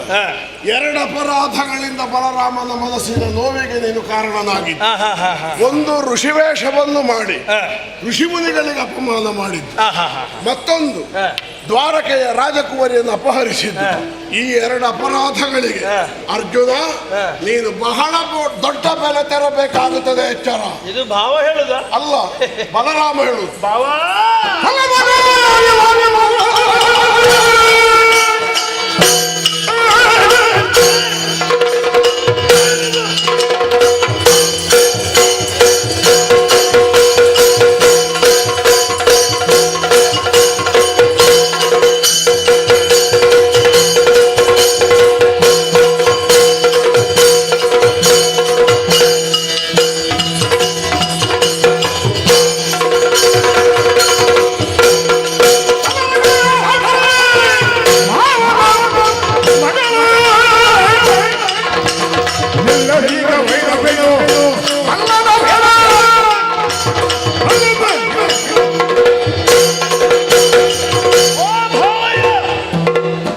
ಸಂಬಂಧ ಮಾತಾಡಬೇಡ, ಇದು ರಣರಂಗ. ಆದರೆ ನನಗೆ ಸಂಬಂಧವೇ ನೆನಪಿಗೆ ಬರುವುದು. ನಾಚಿಕೆ ಎಂಥ ಭಾವ! ಸಣ್ಣ ಭಾವನಲ್ಲಿ ನನಗೆ ಯಾವಾಗಲೂ ಸಹವಾಸ ಇತ್ತು. ಆದರೆ ದೊಡ್ಡ ಭಾವನಲ್ಲಿ ಈ ರೀತಿಯಾದಂಥ ಒಂದು ಅವಕಾಶ ಸಿಕ್ಕಿತಲ್ಲ, ಯುದ್ಧ ಭೂಮಿ ಆಗಲಿ ಒಂದು ಮಾತನಾಡುವುದಕ್ಕೆ ಅವಕಾಶ ಸಿಕ್ಕಿತಲ್ಲ ಎನ್ನುವಂಥ ಸಂತೋಷ ನನ್ನಲ್ಲಿ ಏನಿತ್ತು. ಸುಭದ್ರೆ ನನ್ನ ಮಾವನ ಮಗಳಲ್ವೋ, ಹಾಗಾಗಿ ಅವಳಿಗೆ ಸಹಜವಾಗಿ ನನ್ನ ಮೇಲೆ ಒಂದು ರೀತಿಯಾದಂತಹ ಪ್ರೀತಿ ಅಂಕುರಿಸಿದ ಕಾರಣ ಒಂದು ಬೆಳವಣಿಗೆ ಇಷ್ಟಕ್ಕೆಲ್ಲ ಬಂದು ನಿಂತಿತು. ಎರಡು ರೀತಿಯಾದಂತಹ ದೋಷ ತಟ್ಟಿತು ಅಂತ ನೀವು ಹೇಳ್ತೀರಿ. ಬಲರಾಮ ದೇವರೇ, ತಪ್ಪು ತಿಳ್ಕೊಳ್ಬೇಡಿ. ಈಗ ನಿಮ್ಮ ತಂಗಿಗೆ ನೀವು ವಿವಾಹವನ್ನು ನೆರವೇರಿಸುವುದಕ್ಕೆ ಕೌರವನನ್ನು ನಿಶ್ಚಯ ಮಾಡಿದಿರಿ. ನೀವು ಕೇಳಿದ್ರೆ ನಾವು ಸುಭದ್ರೆಯಲ್ಲಿ ನನ್ನ ಮನ ವ್ಯವಹಾರಕ್ಕೆ ನೀನು ಮೂಗಾಕುವುದು ಬೇಡ, ನನಗೆ ಗೊತ್ತುಂಟು. ಅಲ್ಲಲ್ಲ, ನಿನ್ನ ಹತ್ರ ಕೇಳಿ. ನೀನು ನನ್ನ ಸೋದರ ಭಾವನ. ಯಾರೇ ಆಗಲಿ. ಮತ್ತೆಂತದಯ್ಯ? ಅಲ್ಲಲ್ಲ, ನನ್ನ ತಂಗಿಯ ಮದುವೆ ನಿರ್ಣಯ ಮಾಡಬೇಕು ಹೇಗೆ ಅಂತ ನೀನು ಈಗ ಹೇಳಿಕೊಳ್ಳ. ಮದುವೆ ಆಗುವವರು ಅದು ನಿನಗೆ ಸಂಬಂಧಪಟ್ಟದಲ್ಲ. ನಿನ್ನ ತಂಗಿಯ ಮದುವೆಯಲ್ಲಿ ನೀನು ಆಲೋಚನೆ ಮಾಡಿದ್ರೆ ಸಾಕು. ಸುಭದ್ರೆಯನ್ನು ಹೇಗೆ ನಿರ್ಣಯ ಮಾಡಬೇಕು ನನಗೆ ಗೊತ್ತುಂಟು. ಹಾಗಿದ್ರೆ ಈಗ ನೀವು ಅದಕ್ಕೆ ಬೆಲೆ ಕೊಡ್ಲಿಲ್ಲ ಅಂತಾದ್ರೆ ಅಲ್ಲ, ನೀನು ಕೇಳುವುದಕ್ಕೆ ಯಾರಯ್ಯ? ನಾನು ಸುಭದ್ರೆಯಲ್ಲಿ ಕೇಳಿ ನಿರ್ಣಯ ಮಾಡ್ತೇನೋ ಇಲ್ಲೋ ಅದು ವಿಷಯ ಬೇರೆ. ಈಗ ಜಗತ್ತಿನಲ್ಲಿ ಎಷ್ಟೋ ಹೆಣ್ಣು ಮಕ್ಕಳಿಗೆ ಇಷ್ಟಕ್ಕೆ ವಿರೋಧವಾಗಿ ಮದುವೆ ಆಗುತ್ತದೆ. ಆ ಎಲ್ಲ ಹೆಣ್ಣು ಮಕ್ಕಳನ್ನು ಕದ್ದುಕೊಂಡು ಹೋಗಿ ನೀನು ಮದುವೆ ಆಗುತ್ತೆ. ಹೌದಪ್ಪ, ಎಲ್ಲ ಹೆಣ್ಣು ಮಕ್ಕಳಾಗ ಸುಭದ್ರ ಅಲ್ಲಲ್ಲ. ಅದಾಗೆ ಈ ದ್ವಾರಕೆಯ ಮಹಾರಾಜನ ಅವನಿಗೂ ಒಂದು ಅಭಿವ್ಯಕ್ತಿ ಸ್ವಾತಂತ್ರ್ಯ. ದ್ವಾರಕ ನನ್ನದಯ್ಯ. ಹೌದು ದೇವ್ರೆ, ನಾನು ಒಪ್ಪುತ್ತೇನೆ. ಅಭಿವ್ಯಕ್ತಿ ಸ್ವಾತಂತ್ರ್ಯ ನೀನಂತ ನಾನು ಒಪ್ಪುತ್ತೇನೆ. ಆದ್ರೆ ಸುಭದ್ರೆಗೂ ಅವಳದ್ದೇ ಆಗಿರುವಂತ ಒಂದು ಅಂತರಂಗ ಅಂತ ಇತ್ತು. ಸುಭದ್ರ ಅಂತರಂಗ ನೀನೆಂತದಯ್ಯ ಬೆಲೆ ಕಟ್ಟುದು? ಈಗ ಅದು ನೆರವೇರಿದ ಹಾಗಾಯ್ತಾ ಇಲ್ವಾ? ನೀನು ಬಂದಿಲ್ಲಿ ಕುಳಿತ ಕಾರಣ ಅಲ್ವ ನಿನ್ನ ಮೇಲೆ ಅವಳಿಗೆ ಮೋಹ ಹುಟ್ಟಿದ್ದು. ನೀನು ಅಲ್ಲಿರುವಾಗ ಅಲ್ಲಲ್ಲ. ಈಗ ನಾನೇ ಅದನ್ನೇ ಹೇಳಿದ್ದು, ವೇಷ ಮಾಡಿ ಇಲ್ಲಿ ಬಂದದ್ದು ಯಾಕೆ ಅಂತ. ಈಗ ನಾನೇ ಬಂದದ್ದು ಅಂತ ಹೇಳಿದ್ದೆ ನೀವು. ಅಬದ್ಧ ಮಾತಾಡ್ತೀನಿ. ಈಗ ನಾನೇ ಬಂದದ್ದು ಅಂತ ಹೇಳಿದ್ದು. ನನ್ನ ಹತ್ರ ಅಬದ್ಧ ಮಾತಾಡ್ತೀನಿ. ಅಯ್ಯೋ, ನಿಮ್ಮಲ್ಲಿ ನಾನು ಅಬದ್ಧ ಮಾತಾಡಬೇಕು ಮತ್ತೆ ಯಾರು ಬಂದದ್ದು? ಹಾಗಲ್ಲ, ಅದಕ್ಕೊಂದು ಪೂರ್ವವಾದಂತ ಒಂದು ಹಿನ್ನೆಲೆ ಇತ್ತು. ಹಾಗಾಗಿ ಬರುವ ಹಾಗಾಯಿತು. ಎಂತದ್ದು ಹಿನ್ನೆಲೆ ಬೆಳವಣಿಗೆ ಆಯಿತು. ಹಿನ್ನೆಲೆ ಎಂತದ್ದು? ನಿಮಗೆ ಎಂತದ್ದು ಗೊತ್ತಾಗಲಿಲ್ಲ? ನನಗೆ ಗೊತ್ತಾಗೋದು ಎಂತದ್ದು? ನೀನು ನನ್ನ ಸುಭದ್ರೆಯನ್ನು ಕದ್ದುಕೊಂಡು ಹೋಗುವುದಕ್ಕಿಂತ ಹಿನ್ನೆಲೆ ಎಂತದ್ದು? ದೇವ್ರೆ, ಜಾರಿಕೊಳ್ಳುವ ಮಾತಾಡಬೇಡ. ಇತರ ಸರಿಯಾದ ಉತ್ತರ ಕೊಡು. ಯಾಕೆ ಬಂದ ಮೇಲೆ ನಿಮ್ಮ ತಮ್ಮ ನೀನು ಗಡ್ಡ ಬಿಟ್ಟು ಕಾವಿ ಹುಟ್ಟದಕ್ಕೆ ಹಿನ್ನೆಲೆ ಇರಲಿ, ನನ್ನ ತಂಗಿಯನ್ನು ಕದ್ದುಕೊಂಡು ಹೋಗುವುದಕ್ಕಿಂತ ಹಿನ್ನೆಲೆ ಎಂತದ್ದು ಅದು ಹೇಳು. ದೇವ್ರೆ, ನಿಮ್ಮ ಮನೆಯಲ್ಲಿಯೇ ಆ ಗುಟ್ಟು ಇರುವಾಗ ನೀವು ನನ್ನಲ್ಲಿ ಕೇಳ್ತಾ ಇದ್ದೀರಲ್ಲ. ನಮ್ಮ ಮನೆಯಲ್ಲಿ ಹೌದು, ನೀನು ಅಬದ್ಧ ಮಾತಾಡಿದ್ದು ಇಲ್ಲಿ ಮುಗಿಯುವುದಿಲ್ಲ. ನಿಮ್ಮ ತಮ್ಮ ಇದಕ್ಕೆಲ್ಲ ನಮಗೆ ಒಂದು ವೇದಿಕೆ ಹಾಕಿ ಕೊಟ್ಟದ್ದು. ಈಗ ನನಗೆ ಜೋರು ಮಾಡೋದು ನೀವು. ಈಗ ಜೋರು ಮಾಡಬೇಕಾದ ಯಾರಿಗೆ ನೀವು? ಮಾಡಿ ಅವನಿಗೆ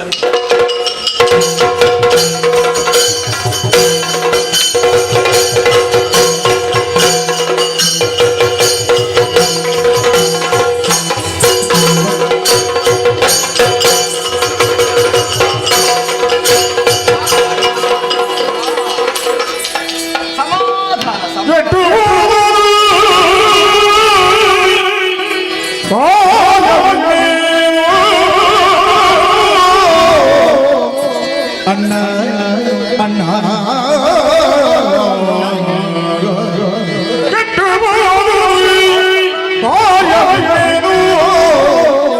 ಅಷ್ಟರಲ್ಲಿ ಮುರಗಳು ಬಂದ ನೋಡಿದೆನು ಮಧುರ ವಚನದಲ್ಲಿ ನೋಡಿದೆ ಅಣ್ಣ ನೋಡಿದೆ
ಎಲ್ಲವೂ ಕೆಟ್ಟು ಹೋಯಿತು ಎನ್ನುವ ಹಾಗೆ ನೀನು ಚಿಂತಿಸಬೇಕಾದದ್ದೇ ಇಲ್ಲ.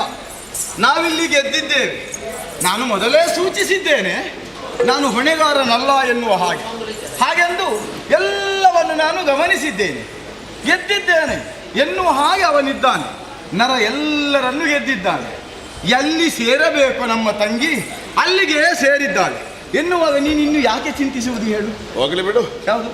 ಯುದ್ಧದಲ್ಲಿ ಗೆಲ್ಲುವುದು ಮುಖ್ಯ ಅಲ್ಲ, ಮನಸ್ಸನ್ನು ಗೆದ್ದಿದ್ದಾನ ಅಂತ ಮುಖ್ಯ. ಹೌದು, ನನ್ನ ತಂಗಿಯನ್ನು ಅಪಹರಿಸಿ ಯುದ್ಧದಲ್ಲಿ ಗೆದ್ದು ನನ್ನ ಹಲಮುಸರಗಳನ್ನು ತನ್ನ ಹನುಮಂತನ ಮೂಲಕವಾಗಿ ಕಸಿದುಕೊಂಡು ಸಮುದ್ರದಲ್ಲಿ ಎಸೆದು ನನ್ನನ್ನು ನಿರ್ವೀರ್ಯನನ್ನಾಗಿ ಮಾಡಿದ. ಆದರೆ ಯಾವ ಕಾಲಕ್ಕಾದರೂ ಈಗ ಯಾವ ಕಾಲಕ್ಕಾದರೂ ಅರ್ಜುನನಲ್ಲಿ ನನಗೆ ವಿರೋಧ ಉಂಟು ಅನ್ನುವಾಗ ನೀನು ಭಾವಿಸಬೇಕಾದದ್ದಲ್ಲ. ಆದರೆ ಗಂಡು ಮಕ್ಕಳಿಗೆ ಗಂಡು ಮಕ್ಕಳ ದಾರಿ ಅಂತ ಒಂದು ಈಗ ನಿನಗಾದರೂ ಹೇಳ್ಬೋದಿತ್ತು. ನೀನು ಹೇಳಿದೆಯಾ ನನ್ನಲ್ಲಿ ಬಂದವ ಕಪಟ ವಿಪ್ರ ವೇಷದಲ್ಲಿ ಬಂದವ ಅರ್ಜುನ ಅಂತ ಹೇಳ್ಬೋದಿತ್ತು. ಅವನಿಗೆ ನಮ್ಮ ಮಗಳನ್ನು ಮದುವೆ ಮಾಡಿ ಕೊಡುವಂತಹ ನೀನಾಗ ಆಡಬಹುದಿತ್ತು. ನೀನೂ ಗುಟ್ಟು ಮಾಡಿದೆ. ನಿನಗೆ ಗೊತ್ತುಂಟು ಮತ್ತೆ ನಿಮಗೇನು ಸಂಕಟ ಅಂತ ಇವ ನನ್ನ ಹತ್ರ ಕೇಳ್ತಾನೆ. ನನ್ನ ಮನೆಯ ವಿಷಯ ಇನ್ನೊಬ್ಬರ ಮೂಲಕವಾಗಿ ನನಗೆ ನಾನು ಮುಗ್ಧ, ನೀನು ಮುದ್ದಲ್ಲ, ಇನ್ನೊಬ್ಬರ ಮೂಲಕ ನನಗೆ ತಿಳಿದು ಬರಬೇಕಾಗಿ ಬಂತು ಅನ್ನುವಾಗ ನಾನು ಈ ಮನೆಯ ಯಜಮಾನ ಅಂತ ಹೇಳಿಕೊಂಡು ತಿರುಗಾಡಿ ಏನು ಪ್ರಯೋಜನ? ನನ್ನ ತಂಗಿಯ ಗಂಡನಾಗಿ ನಾನು ಇವನನ್ನು ಭಾವ ಅನ್ನೋ ಹಾಗೆ ಒಪ್ಪಿಕೊಳ್ತೇನೆ. ಇವನಲ್ಲಿ ಕೊರತೆ ಉಂಟು, ಇವ ವೀರ ಅಲ್ಲ, ಇವ ಪರಾಕ್ರಮ ಸಂಪನ್ನ ಅಲ್ಲ ಅನ್ನೋದು ನನ್ನ ಭಾವನೆ ಅಲ್ಲ. ಆದರೆ ಒಂದು ಹುಡುಗಿಯನ್ನು ವಶಪಡಿಸಿಕೊಳ್ಳುವುದಕ್ಕಾಗಿ ಮನೆಯ ಹಿರಿಯಣ್ಣನಿಗೂ ಗೊತ್ತಾಗದಂತೆ ಒಂದು ನಾಟಕವನ್ನು ನೀವೆಲ್ಲ ಸೇರಿ ಮಾಡ್ತೀರಿ ಅಂತಾದರೆ ನಾಳೆಯ ದಿವಸ ಇವ ನಿನ್ನ ಇದಿರು ಆಯುಧ ಹಿಡ್ಕೊಂಡು ಬಂದರು ಎಚ್ಚರ ಇರಲಿ. ಅಲ್ಲ, ಯಾವುದನ್ನು ಮಾಡಬೇಕು ಎನ್ನುವುದಕ್ಕಾಗಿ ಸಂಕಲ್ಪ ಮಾಡುವುದು ನಾನೇ ಅಲ್ಲ. ಆಗಲಿ, ಅದು ಯಾವುದಕ್ಕಾದ್ರೂ ಮತ್ತೊಂದು ಇವತ್ತೇ ಈಗಲೇ ಮುಂದುವರಿ ತಂಗಿ.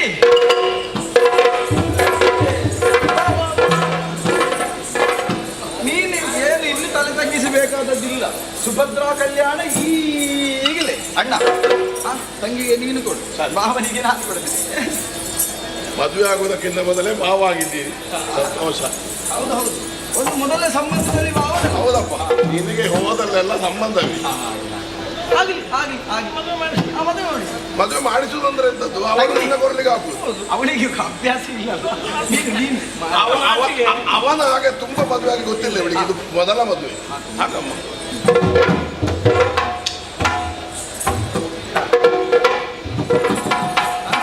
ಸುಭದ್ರಾ ಕಲ್ಯಾಣ ಆಯ್ತು. ಶುಭವಾಗಲೇ. ಮನಸ್ಸಿನಲ್ಲಿ ಬಂದು ಹೋಗುತ್ತಾ ಇರು. ಹೋಗಮ್ಮ. ಸರಿ ಸರಿ, ಶುಭವಾಗಲಿ. ಎಲ್ಲರಿಗೂ ಶುಭ.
ಬಗೆಗಣ್ಣನ್ನು ತೆರೆದು ನೋಡಿದಾಗಲೇ ಸರಿಯಾದ ಉತ್ತರವು ದೊರಕೊಂಡ ಕಾಲಕ್ಕೆ ಸ್ಫೇರಮುಖನಾದು ನಾನು.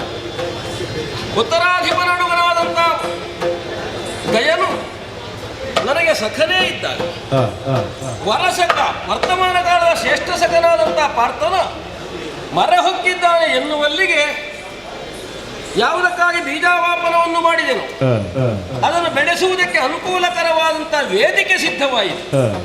ಪಾತ್ರ ಸೇರಿಕೊಂಡದ್ದು 2 ನಾನು ಸೇರಿಕೊಂಡಾಗ 3. ಇನ್ನೂ ಕಳೆಗಟ್ಟಬೇಕು ಅಂತ ಆದ್ರೆ ರಂಗಕ್ಕೆ ಬರಬೇಕಾದ ಪಾತ್ರ ನನ್ನ ತಂಗಿ ತಗಮ್ಮ. ಹೇಗಿದ್ದೀಯೇ? ನಾನು ಸೌಖ್ಯವಾಗಿದ್ದೇನೆ. ಚೆನ್ನಾಗಿದ್ಯಾ? ಚೆನ್ನಾಗಿದ್ದೇನೆ. ಹೇಗೆ ಆರೋಗ್ಯ? ಆರೋಗ್ಯವು ಸೌಖ್ಯವಾಗಿದೆ. ಮಗ ಹೇಗಿದ್ದಾನೆ? ಮಗನೂ ಸೌಖ್ಯವಾಗಿದೆ, ನಿನ್ನ ದಯೆಯಿಂದ. ಅಲ್ಲ, ನೀನು ಅದಲ್ಲದೆ ಬೇರೆ ಏನುತ್ತಾರೆ ಹೇಳ್ತೀನಿ ಅಷ್ಟೇ. ಅಣ್ಣ, ಎಲ್ಲ ನಿನ್ನ ದಯೆ. ಹೌದು, ನಾವು ಚೆನ್ನಾಗಿದ್ದೇವೆ. ಹಾ. ಅಲ್ಲದ್ರೆ ಆಂತರಂಗಿಕವಾಗಿ ನನಗೊಂದು ನೋವುಂಟು ಅಂತ ನನಗೆ ಅರ್ಥವಾಗ್ತದೆ. ನನ್ನ ದೊಡ್ಡ ಅಣ್ಣ ಬಲಭದ್ರ, ಹೌದು, ನೀನು ವಾಸುಭದ್ರ, ನಾನು ಸುಭದ್ರ. ಅಲ್ಲಿಗೆ ನನ್ನ ಜೀವನವೇ ಸುಭದ್ರ. ಅಷ್ಟೊಂದು ಭದ್ರತೆ ಅಂತ ಒಂದು ವಿಶ್ವಾಸ ನನಗೆ ಉಂಟು ಅಂತಾದ್ರೆ ಸಂತೋಷ. ಈಗ ನೇರ ವಿಷಯಕ್ಕೆ ಬರ್ತೇನೆ. ಏನು? ಹೇಗೆ ನಿನಗೆ ಸಮಯ ಉಂಟು? ಸಮಯ ಖಂಡಿತ ಉಂಟು. ಒಂದು ವಿಚಾರವನ್ನು ನಿನ್ನಲ್ಲಿ ಹೇಳುವುದಕ್ಕಿದ್ದೇನೆ. ಬರೇ ಹೇಳುವುದಲ್ಲ, ಮತ್ತೆ ಗಮನವಿಟ್ಟು ಕೇಳಬೇಕು. ಆಗಾಗ ನಡುವೆ ಪ್ರಶ್ನಿಸಬಹುದು. ಸರಿ. ಕೊನೆಗೆ ನನ್ನ ಪ್ರಶ್ನೆಗೊಂದು ಉತ್ತರ ನಿನ್ನ ದೊರಕೊಳ್ಳಬೇಕಾಗ್ತದೆ. ಹೇಗೆ ಕೇಳಲಿಕ್ಕೆ ನೀನು ಹೇಗೆ ಸಿದ್ಧವಾಗ್ತಿ? ಕಿವಿಗೊಟ್ಟು ಎರಡೂ ಕಿವಿಗಳನ್ನು ಆಲಿಸಿ ಕೇಳುತ್ತೇನೆ. ನಾನು ಹೇಳುವಾಗ ನೀನು ಅಮ್ಮನಾಗಿ ಸಿದ್ಧವಾದ್ರೆ ನನಗೆ ತುಂಬಾ ಸಂತೋಷ. ಏನಣ್ಣ? ಅಮ್ಮ ತಂಗಮ್ಮ ಸೌಭಾಗ್ಯ ಒಳ್ಳೆ ನಿರ್ಮಲವಾದ ಕಾರ್ಯ ಗುಣ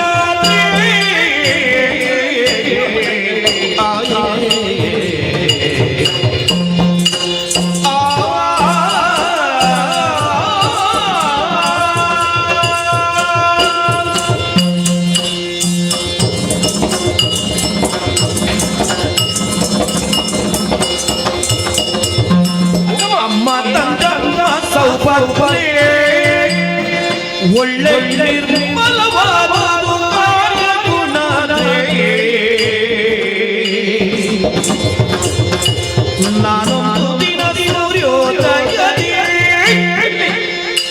ನಾನೊಂದು ದಿನ ಸೂರ್ಯೋದಯದಿ ನದಿ ಸ್ನಾನ ಜಲಗಂಬಿಗರದಿ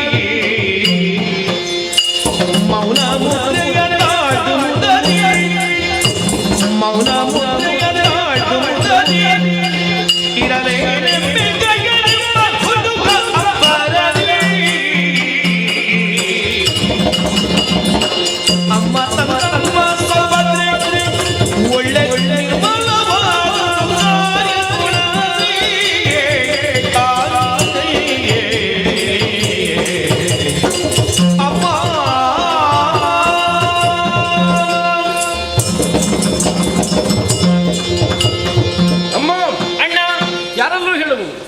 ಯಾರೋ ಕೇಳಿಸಿಕೊಂಡಾರು. ನನ್ನ ಅಂತರಂಗವನ್ನು ಅರ್ಥ ಮಾಡಿಕೊಂಡು ಸರಿಯಾದ ರೀತಿಯ ಉತ್ತರವನ್ನು ಕೊಡಬೇಕು ಅಂತಾರೆ ಅನ್ಯರಿಂದ ಸಾಧ್ಯವಾಗದು. ನನಗತ್ಯಂತ ಸಮೀಪವರ್ತಿ ಆಗಬೇಕಾಗ್ತದೆ. ನಿನ್ನನ್ನು ಆಗಾಗ ಅಮ್ಮ, ತಂಗಮ್ಮ, ಸುಭದ್ರ ಎನ್ನುವ ಹಾಗೆ ಬಹುವಿಧದಿಂದ ಕೊಂಡಾಡ್ತೇನೆ. ಹೌದಣ್ಣ. ಯಾಕೆ ಗೊತ್ತು? ಯಾಕೆ? ಕೃಷಿಕನಾದವನು ಆರ್ದ್ರೆಯ ಮಳೆಯಲ್ಲಿ ಭೂಮಿಯನ್ನು ಹೊತ್ತು ಬೀಜವನ್ನು ಬಿತ್ತುತ್ತಾನೆ. ಯಾಕೆ? ಹದವಾಗಿ ಮಳೆ ಬಂದು ಭೂಮಿ ಹಸನಾದಾಗ ಅಲ್ಲಿ ಬೀಜವನ್ನು ಬಿತ್ತಿದ್ರೆ ಅದು ಮೊಳೆತು ಯೋಗ್ಯ ಫಲವನ್ನು ಒದಗಿಸ್ತದೆ. ಹೌದು. ಹಾಗೆ ಗುಣಾರ್ದ್ರೆಯಾದ ನಿನ್ನಲ್ಲಿ ನನ್ನ ಪ್ರಶ್ನೆಗಳನ್ನು ವಿಚಾರವನ್ನು ಬಿತ್ತಿದ್ರೆ ಸರಿಯಾದ ಉತ್ತರ ದೊರಕೊಂಡಿತು ಎಂಬ ಭರವಸೆಯಿಂದ ಆಡುವುದು. ಅಣ್ಣ, ಒಂದು ದಿನ ಪ್ರಾತಃ ಕಾಲದಲ್ಲಿ ಅಲ್ಲ, ಪ್ರತಿದಿನ ಪ್ರಾತಃ ಕಾಲದಲ್ಲಿ ಒಂದು ದಿನ ಅಂತ ಹೇಳ್ಬೇಕು. ಹೇಳಲಿಕ್ಕಿಲ್ಲ, ನಿನ್ನೆ ಎತ್ತದ್ದು ನಾಳೆ ಎತ್ತದಲ್ಲ. ಈ ಎತ್ತು ಹೇಳುವುದು ಹಾಗಲ್ಲ. ನಾನೊಂದು ದಿನ ಸೂರ್ಯೋದಯದ ಕಾಲದಲ್ಲಿ ನದಿ ತೀರಕ್ಕೆ ಹೋದೆ, ಪುಣ್ಯ ಸ್ನಾತನಾದೆ. ಯಾಕೆ? ಬೇಗ ಶುದ್ಧಿ ಸಾಕಾಗುವುದಿಲ್ಲ, ಮನಃಶುದ್ಧಿ ಬೇಕು. ಹೌದು. ಅಜ್ಞಾನ ಪ್ರಮಾದಾದಿಗಳ ದೋಷ ಪರಿಹಾರಕ್ಕಾಗಿ ಏನು ಮಾಡೋಣ? ಶಾಸ್ತ್ರಕಾರ ಆಡಿದ್ದೇನು? ಏನು? ಭಗವಾನ್ ಭಾಸ್ಕರರಿಗೆ ಅರ್ಘ್ಯ ಪ್ರದಾನವನ್ನು ಮಾಡಬೇಕು. ಅಜ್ಞಾನವು ದೂರವಾಗ್ತದೆ, ಸುಬುದ್ಧಿ ಸುಜ್ಞಾನವು ಒಳ್ಳೆದವರ್ತದೆ. ಹೌದು. ಅನ್ನುವುದಕ್ಕಾಗಿ ನದಿಯಲ್ಲಿ ಮಿಂದು ಶುದ್ಧನಾಗಿ ಕಟ್ಟಿ ಮುಳುಗುವ ತನಕ ನೀರಿನಲ್ಲಿ ನಿಂತು ಜಲವನ್ನು ಅಂಗೈಯಲ್ಲಿ ಧರಿಸಿ ಇನ್ನೇನು ಮೌನ ಮಧ್ಯೆಯನ್ನಂತೂ ಬುಧವನ್ನಂತಿದ್ದೆ. ಯಾಕೆ ಹೇಳು? ಯಾಕೆ? ನಾವು ಮಾಡೋ ಸತ್ಕರ್ಮ, ಸದ್ಧರ್ಮ, ಅದರಲ್ಲಿ ಮೋದಬೇಕು ನಮಗೆ. ಜಲವನ್ನು ಹಿಡಿದು ನಾನು ನಿಂತು ಇರುತ್ತಿರುವಾಗ ಒಂದು ಘಟನೆ ನಡೆಯಿತು. ಏನದು? ಗಯನೆಂಬ ಹುಡುಗ ಅಂಬರದಲ್ಲಿ ಸಾಗುತ್ತಾ ಇದ್ದ. ಗಯ ಅಂತ ಹೇಳಿದ್ರೆ ಕುಬೇರನ ಮಗ. ಹೌದೌದು, ಕುಬೇರನ ಮಗ. ಅಂಬರದಲ್ಲಿ ಸಾಗುತ್ತಾ ಇದ್ದ. ಓಹೋ. ಒಂದು ಪ್ರಶ್ನೆ ಬರ್ತದೆ. ಏನು? ಅಯ್ಯ, ಕಣ್ಣು ಮುಚ್ಚಿ ಮೌನ ಮಧ್ಯೆ ನಾತಿರುವವನಿಗೆ ಹೇಗಪ್ಪ ಅಲ್ಲಿದ್ದಾನೆ ಅಂತ ಗೊತ್ತಾದ್ದು? ಅದೇ ಈಗ ಲೋಕದಲ್ಲಿ ಕ್ರಮ ಹಾಗಲ್ವ? ನಾಸಾಗ್ರದಲ್ಲಿ ನಿಷ್ಠಿಂದಿರಿಸಬೇಕು. ಯಾಕೆ? ಸುತ್ತಲೂ ಗಮನ ಹರಿಯಕೂಡದು ಎನ್ನುವುದಕ್ಕಾಗಿ. ಹಾಗಾದ್ರೆ ಗಮನ ಹರಿಯುವಂತೆ ಆದದ್ದು ಯಾವುದರಿಂದ? ಅವನಿಂದ ಆದದ್ದು. ಬೇರಿಂದ? ಹೌದಪ್ಪ. ಹೇಗೆ? ಅವ ಹೇಗೆ ಹೋಗುತ್ತಿದ್ದ ಗೊತ್ತು? ಹೇಗೆ? ನಡ್ಕೊಂಡು ಹೋಗ್ತಲ್ಲ.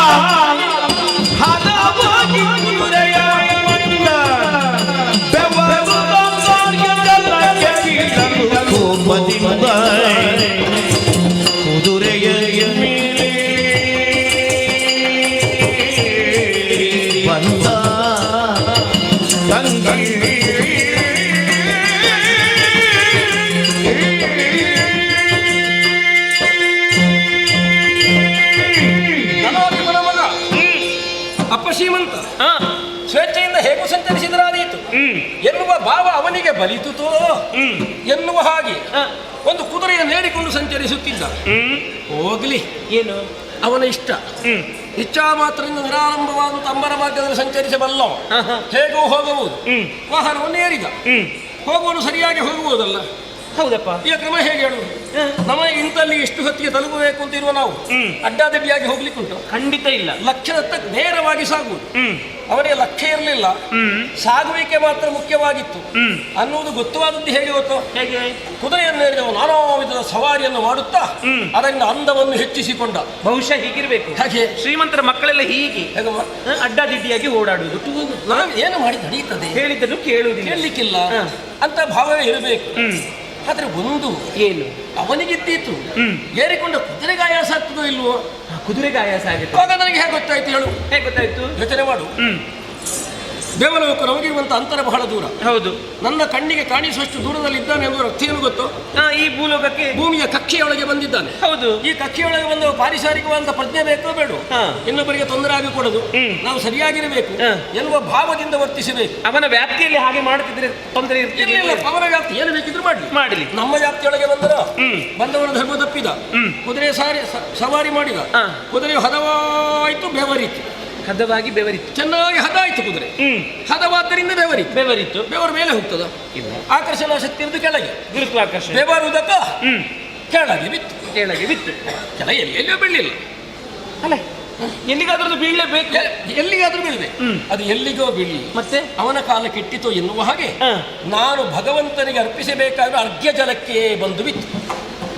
ಅರ್ಘ್ಯ ಜಲಕ್ಕೆ? ಹೌದು. ಅವನ ಬೆವರು? ಹೌದು. ಪರಿಣಾಮ ಕೆಟ್ಟು ಹೋಯ್ತು ಇಲ್ವೋ? ಹೌದು. ಕರ್ಮ ನಮ್ಮದ್ದು, ಧರ್ಮ ನಮ್ಮದ್ದು.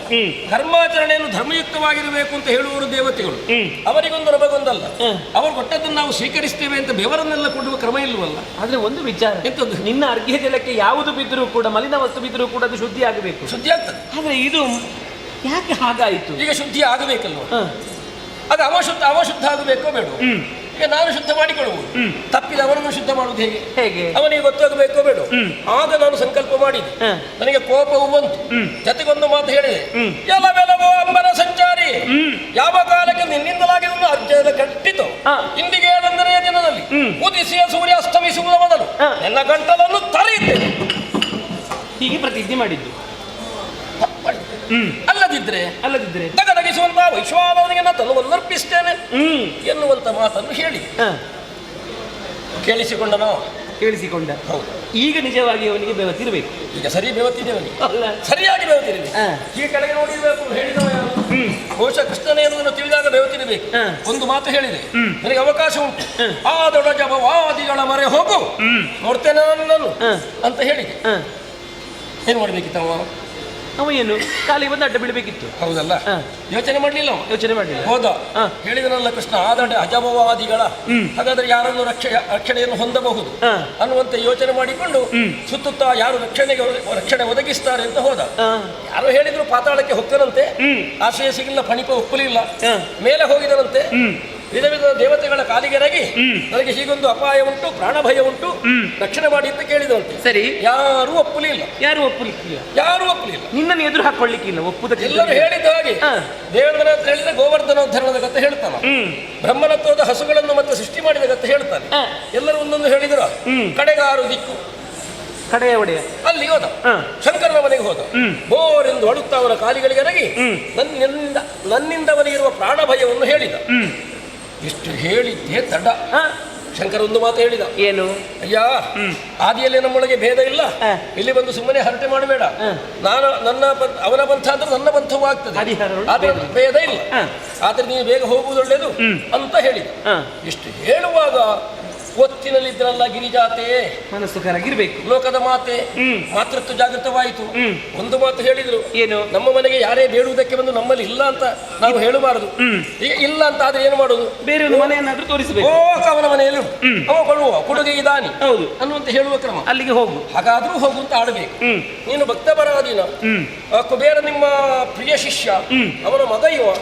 ಇಷ್ಟು ಹೇಳುವಾಗ ಶಂಕರನಿಗೆ ಕರುಣೆ ತೋರಿತು, ಪಾರ್ವತಿಯ ಕರುಣೆ ಅಲ್ವಾ? ಹೌದು. ಒಂದು ಮಾತು ಹೇಳಿದ, ಏನು? ಹಾಗಾದ್ರೆ ಹೀಗೆ ಮಾಡು, ಈ ಗಿರಿಯನ್ನು ಬಿಟ್ಟು ಹಾಗೆ ಸಾಗುತ್ತಾ ಮುಂದೆ ಹೋಗು. ಹೋಗುವಾಗ ಅವ ಸಿಗ್ತಾನೆ. ಯಾರು? ಹೇಳಿಲ್ಲಲ್ಲ, ಅವ ನಾರದು ಸಿಗ್ತಾನೆ. ಅವನಲ್ಲಿ ಹೇಳು, ಅವ ನಿನಗೆ ಸುಯೋಗ್ಯವಾದ ದಾರಿಯನ್ನು ಹೇಳ್ತಾನೆ. ಈ ದಾರಿಯಲ್ಲಿ ಹೋದ್ರೆ ನಾರದ್ರು ಸಿಗ್ತಾರೆ ಅಂತ ಹೇಳಿದ. ಬಹುಶಃ ಗಯ ಯಾವ ದಾರಿಯಲ್ಲಿ ಹೋಗುತ್ತಿದ್ರು ನಾರದ್ರು ಸಿಕ್ತಿದ್ರು ಏನು? ಈಶ್ವರ ಹೇಳಿದ ಲೆಕ್ಕದಲ್ಲಿ ಹಾಗೆ, ಆದ್ರೆ ಅವ ಹಾಗೆ ಹೇಳಲಿಲ್ಲ.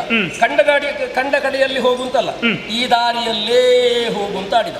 ಹಾಗಾದ್ರೆ ದಾರಿ ಉಂಟು ಅಂತ ಆಯ್ತು. ದಾರಿ ಉಂಟಾಯ್ತು. ಬೇಗನೆ ಅಲ್ಲಿಂದ ಬದುಕಿದೆಯ ಬಡಜೀವನ ಹೋಗಿ ಕೆಳಗಿಳಿದ. ಮುಂದೆ ಸಾಗುತ್ತಾ ಹೋಗುವಾಗ ಮಹತಿನಾದವನ್ನು ಮಾಡುತ್ತಾ ನಾರದರ ಆಗಮನವಾಯಿತು. ಅವರನ್ನು ಕೊಂಡದ್ದು, ಕಾಲಿಗೆ ಅಡ್ಡ ಬಿದ್ದದ್ದು, ಕೂಗಿದ್ದಿ. ವಿಷಯ ಹೇಳಿದ. ಯಾರು ಹೇಳಿದ್ದು ನಿನಗೆ ಅಂತ ಕೇಳಿದ್ರು. ಶಂಕರ ದೇವರು. ಯಾರ ಹಾಗೆ? ಕೃಷ್ಣನ ಹಾಗೆ. ಸ್ವಲ್ಪ ಯೋಚನೆ ಮಾಡಿದ್ರಂತೆ. ಯಾರು? ನಾರದರು. ಮತ್ತೆ ಹೇಳಿದ್ರಂತೆ, ದಾರಿ ಉಂಟು.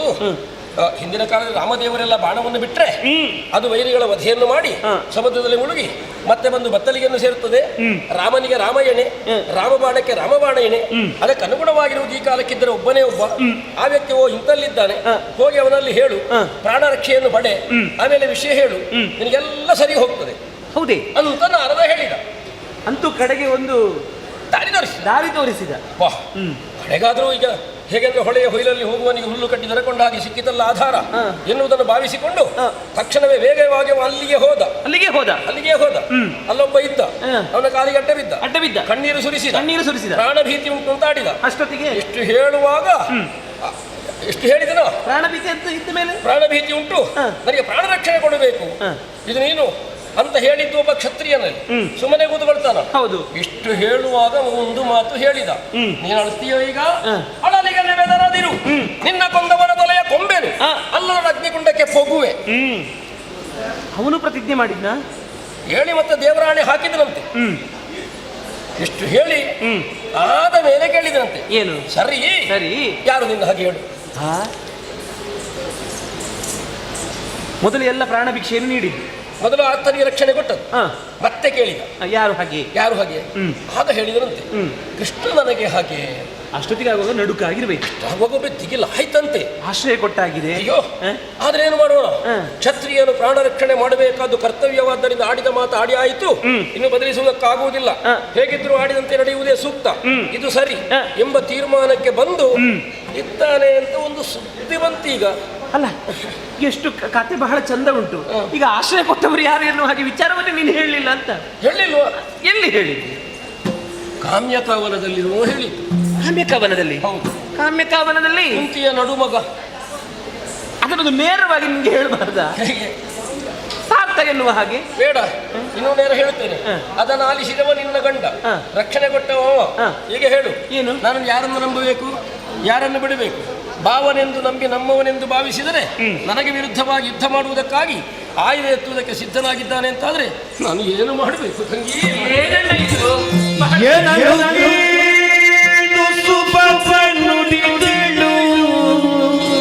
ಅಣ್ಣ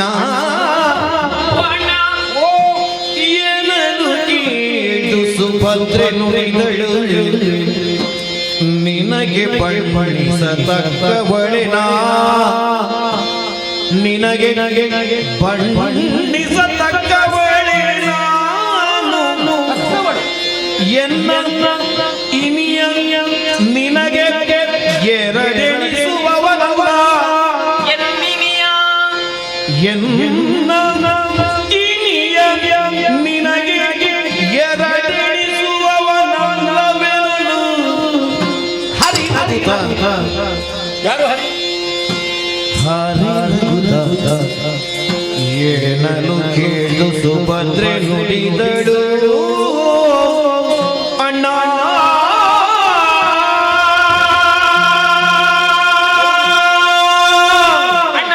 ನನಗಿಷ್ಟು ಶಂಕರ ನಿನಗೆ ಕಿರುನಲ್ವ? ಮತ್ತೆಂತ ತಣ್ಣದು? ಕತೆಗೆ ಕೇಳುವುದಕ್ಕೆ ಬಹಳ ಸೊಗಸಾಗಿದೆ. ಹೌದು. ಕಥೆಯನ್ನು ಕೇಳುತ್ತಾ ಅಬ್ಬಾ ಕತೆ ಉತ್ತುಂಗಕ್ಕೆ ಹೋದ್ರೆ ಮತ್ತು ಆಸಕ್ತಿ ಹೆಚ್ಚಾಗುತ್ತಾ ಇದೆ. ಆದ್ರೆ ಇಷ್ಟೆಲ್ಲ ಕಟ್ಟುಕತೆ ಮಾಡಿ ಹೇಳುತ್ತೆ ಎನ್ನುವ ಹಾಗೆ ನಾನು ಎಣಿಸಿದವಳಲ್ಲ. ಕಟ್ಟುಕತೆ ಮತ್ತೆಂತದಿದಣ್ಣ? ಏನು ಸುಭದ್ರೆ ಕಣ್ಣಲ್ಲಿ ಒಂದು ಕಣ್ಣೀರು ಬರಿಸುವ ಎನ್ನುವಂತಹ ಯೋಚನೆ ನಿನ್ನದ್ದು. ಮತ್ತೆ ಈ ಹಿಂದೆ ಕೆಲವೊಮ್ಮೆ ನನಗೆ ಬೇಸರವಾದಾಗ ಉಪವನಕ್ಕೆ ನನ್ನನ್ನು ಕರೆದುಕೊಂಡು ಹೋಗುದು. ಸುಭದ್ರ ಇಲ್ಲಿ ಬಾ, ನೋಡಲಿ ಕಪ್ಪು ಕಾಗೆ ಹೀಗೆ ಬಿಳಿಕಾಗೆ ಹಾಗೆ ಹೇಳುದು. ನೀನು ನಾನು ಹೌದಲ್ಲ ಹಾಗೆ ಸುಮ್ಮನೆ ಇಲ್ಲದನ್ನು ಒಂದು ಕಟ್ಟುಕತೆ ಮಾಡಿ ಆ ಬಳಿಕ ಮತ್ತೆ ಒಂದು ಮರೆಯಲ್ಲಿ ನಿಂತು ಹಾಗೆ ನಗೆಯಾಡುವುದು. ಹೌದಾ? ಈಗ ಹಾಗಾಯ್ತು, ಇದು ಹಾಗೆ ಆಯ್ತು. ನೀ ಆಡಿದಂತಹ ಮಾತು ಇದು ಕಟ್ಟುಕತೆ. ನಿನಗೆ ಬಣ್ಣಿಸತಕ್ಕ ಬಳೆ ನಾನು ಅಲ್ವೇ? ಖಂಡಿತವಾಗಿಯಲ್ಲ. ಅದಕ್ಕಿಂತಲೂ ಮಿಗಿಲಾಗಿ ಎನ್ನಿನಿಯ ಎನ್ನ ಇನಿಯ ಅಬ್ಬಾ ಒಂದು ವಿಶ್ವಾಸವೇ. ನನ್ನ ಗಂಡ ನಿನಗೆ ಎರಡೆಣಿಸುವುದಕ್ಕೆ ಸಾಧ್ಯ ಉಂಟೆ? ಇಲ್ಲವೋ? ಖಂಡಿತವಾಗಿಯೂ ಇಲ್ಲ. ಹಾಗಾಗಿ ಸುಮ್ಮನೆ ನೀನು ಆ ಕಟ್ಟುಕತೆಗಳನ್ನು ಹೇಳುವುದು ಬೇಡ, ನಾನು ನಂಬುವುದೇ ಇಲ್ಲ ಅದನ್ನು. ಅಂತೂ ನೀನು ಆತ್ಮವಿಶ್ವಾಸಕ್ಕೆ ಮೆಚ್ಚಿದೆ. ನನ್ನ ಗಂಡ ಹಾಗೆ ಮಾಡಲಾರ. ಯಾಕಂತ ಹೇಳಿದ್ರೆ ನನ್ನ ಭಾರತ ಮಹಾಶಯರ ಉಚ್ಛ್ವಾಸ ನಿಶ್ವಾಸ ಯಾವುದಂತ ಕೇಳಿದ್ರೆ ಅದು ಕೃಷ್ಣದೇವರು. ಹೌದಲ್ಲ ಅಲ್ವಾ? ಎರಡು ಕಣ್ಣುಗಳು ಯಾವುದಂತ ಕೇಳಿದ್ರೆ ಅದು ಕೃಷ್ಣದೇವರು. ಎಷ್ಟಕ್ಕೂ ಹೌದಲ್ಲ? ಎಷ್ಟಕ್ಕಲ್ಲ, 100ಕ್ಕೆ 100. ಒಳ್ಳೆಯದು. ಆ ವಿಶ್ವಾಸ ಯಾವ ಕಾಲಕ್ಕೂ ಸ್ಥಾಯಿಯಾಗಿ ಶಾಶ್ವತವಾಗಿರದು. ಈಗ ಅದೇ ಸಮಸ್ಯೆ ಆದದ್ದು. ಅಷ್ಟೊಂದ ಮೇಲೆ ನಂಬಿಕೆ ಉಳ್ಳವನು ಹೌದಾಗಿದ್ದರೂ ಈಗ ಇಂಥವನು ಯಾಕಪ್ಪ ಇದಕ್ಕೊಳಗಾದ, ನನ್ನ ಮಾತಿನಿಗೆ ನಂಬಿಕೆ ಬರುವುದಿಲ್ಲ ಅಂತಂದಾದ್ರೆ ನಾನು ಹೇಗೆ ನಿಶ್ಚಯ ಭರಿಸಬೇಕು? ನಿಶ್ಚಯ ಹೇಗೆ ಭರಿಸು? ಕತೆ ಸುಮ್ಮನೆ ಇದು ಸುಮ್ಮನೆ ನಿಶ್ಚಯ ಮಾಡುವುದು ಯಾಕೆ? ಅದು ಹೇಳಿದ್ದು. ಈಗ ನಾನು ಹೇಳಿ ಸುಳ್ಳು ಅಂತಾಗುವುದು. ನೀ ಹೇಳಿದ್ದು ಸುಳ್ಳೆ, ಮತ್ತೆ ಪುನಃ ಅದನ್ನು ಸತ್ಯ ಮಾಡೋದಕ್ಕೆ ಹೊರಡುದು ಯಾಕೆ? ಅದು ಸತ್ಯ ಹೌದು ಅಂತಾದ್ರೆ ಮತ್ತೆ ನೋಡೋಣ. ಮತ್ತೆ ಸತ್ಯ ಹೌದಂತ ಹೇಗೆ ನಂಬುದು ನಾನು? ಈಗ ಪ್ರಕರಣದಲ್ಲಿ ಭಾಗಿಯಾದವ ದಾರಿ ತೋರಿಸುವ ಯಾರು? ದಾರಿ ತೋರಿಸುವವರು ನಾರದರು. ಹೌದಾ? ನೋಡು, ಅಲ್ಲಿದ್ದಾರೆ. ನಿನ್ನ ಅಂತರಂಗಕ್ಕೆ ಬೋಧ್ಯವಾಗುವ ರೀತಿಯಲ್ಲಿ ಒಮ್ಮೆ ಮನಗೊಟ್ಟು ಕೇಳು, ಅವ ಏನು ಹೇಳುತ್ತಾನೆ ಅಂತ ನೋಡು. ಏನು ಹೇಳಿದ? ಇಂದು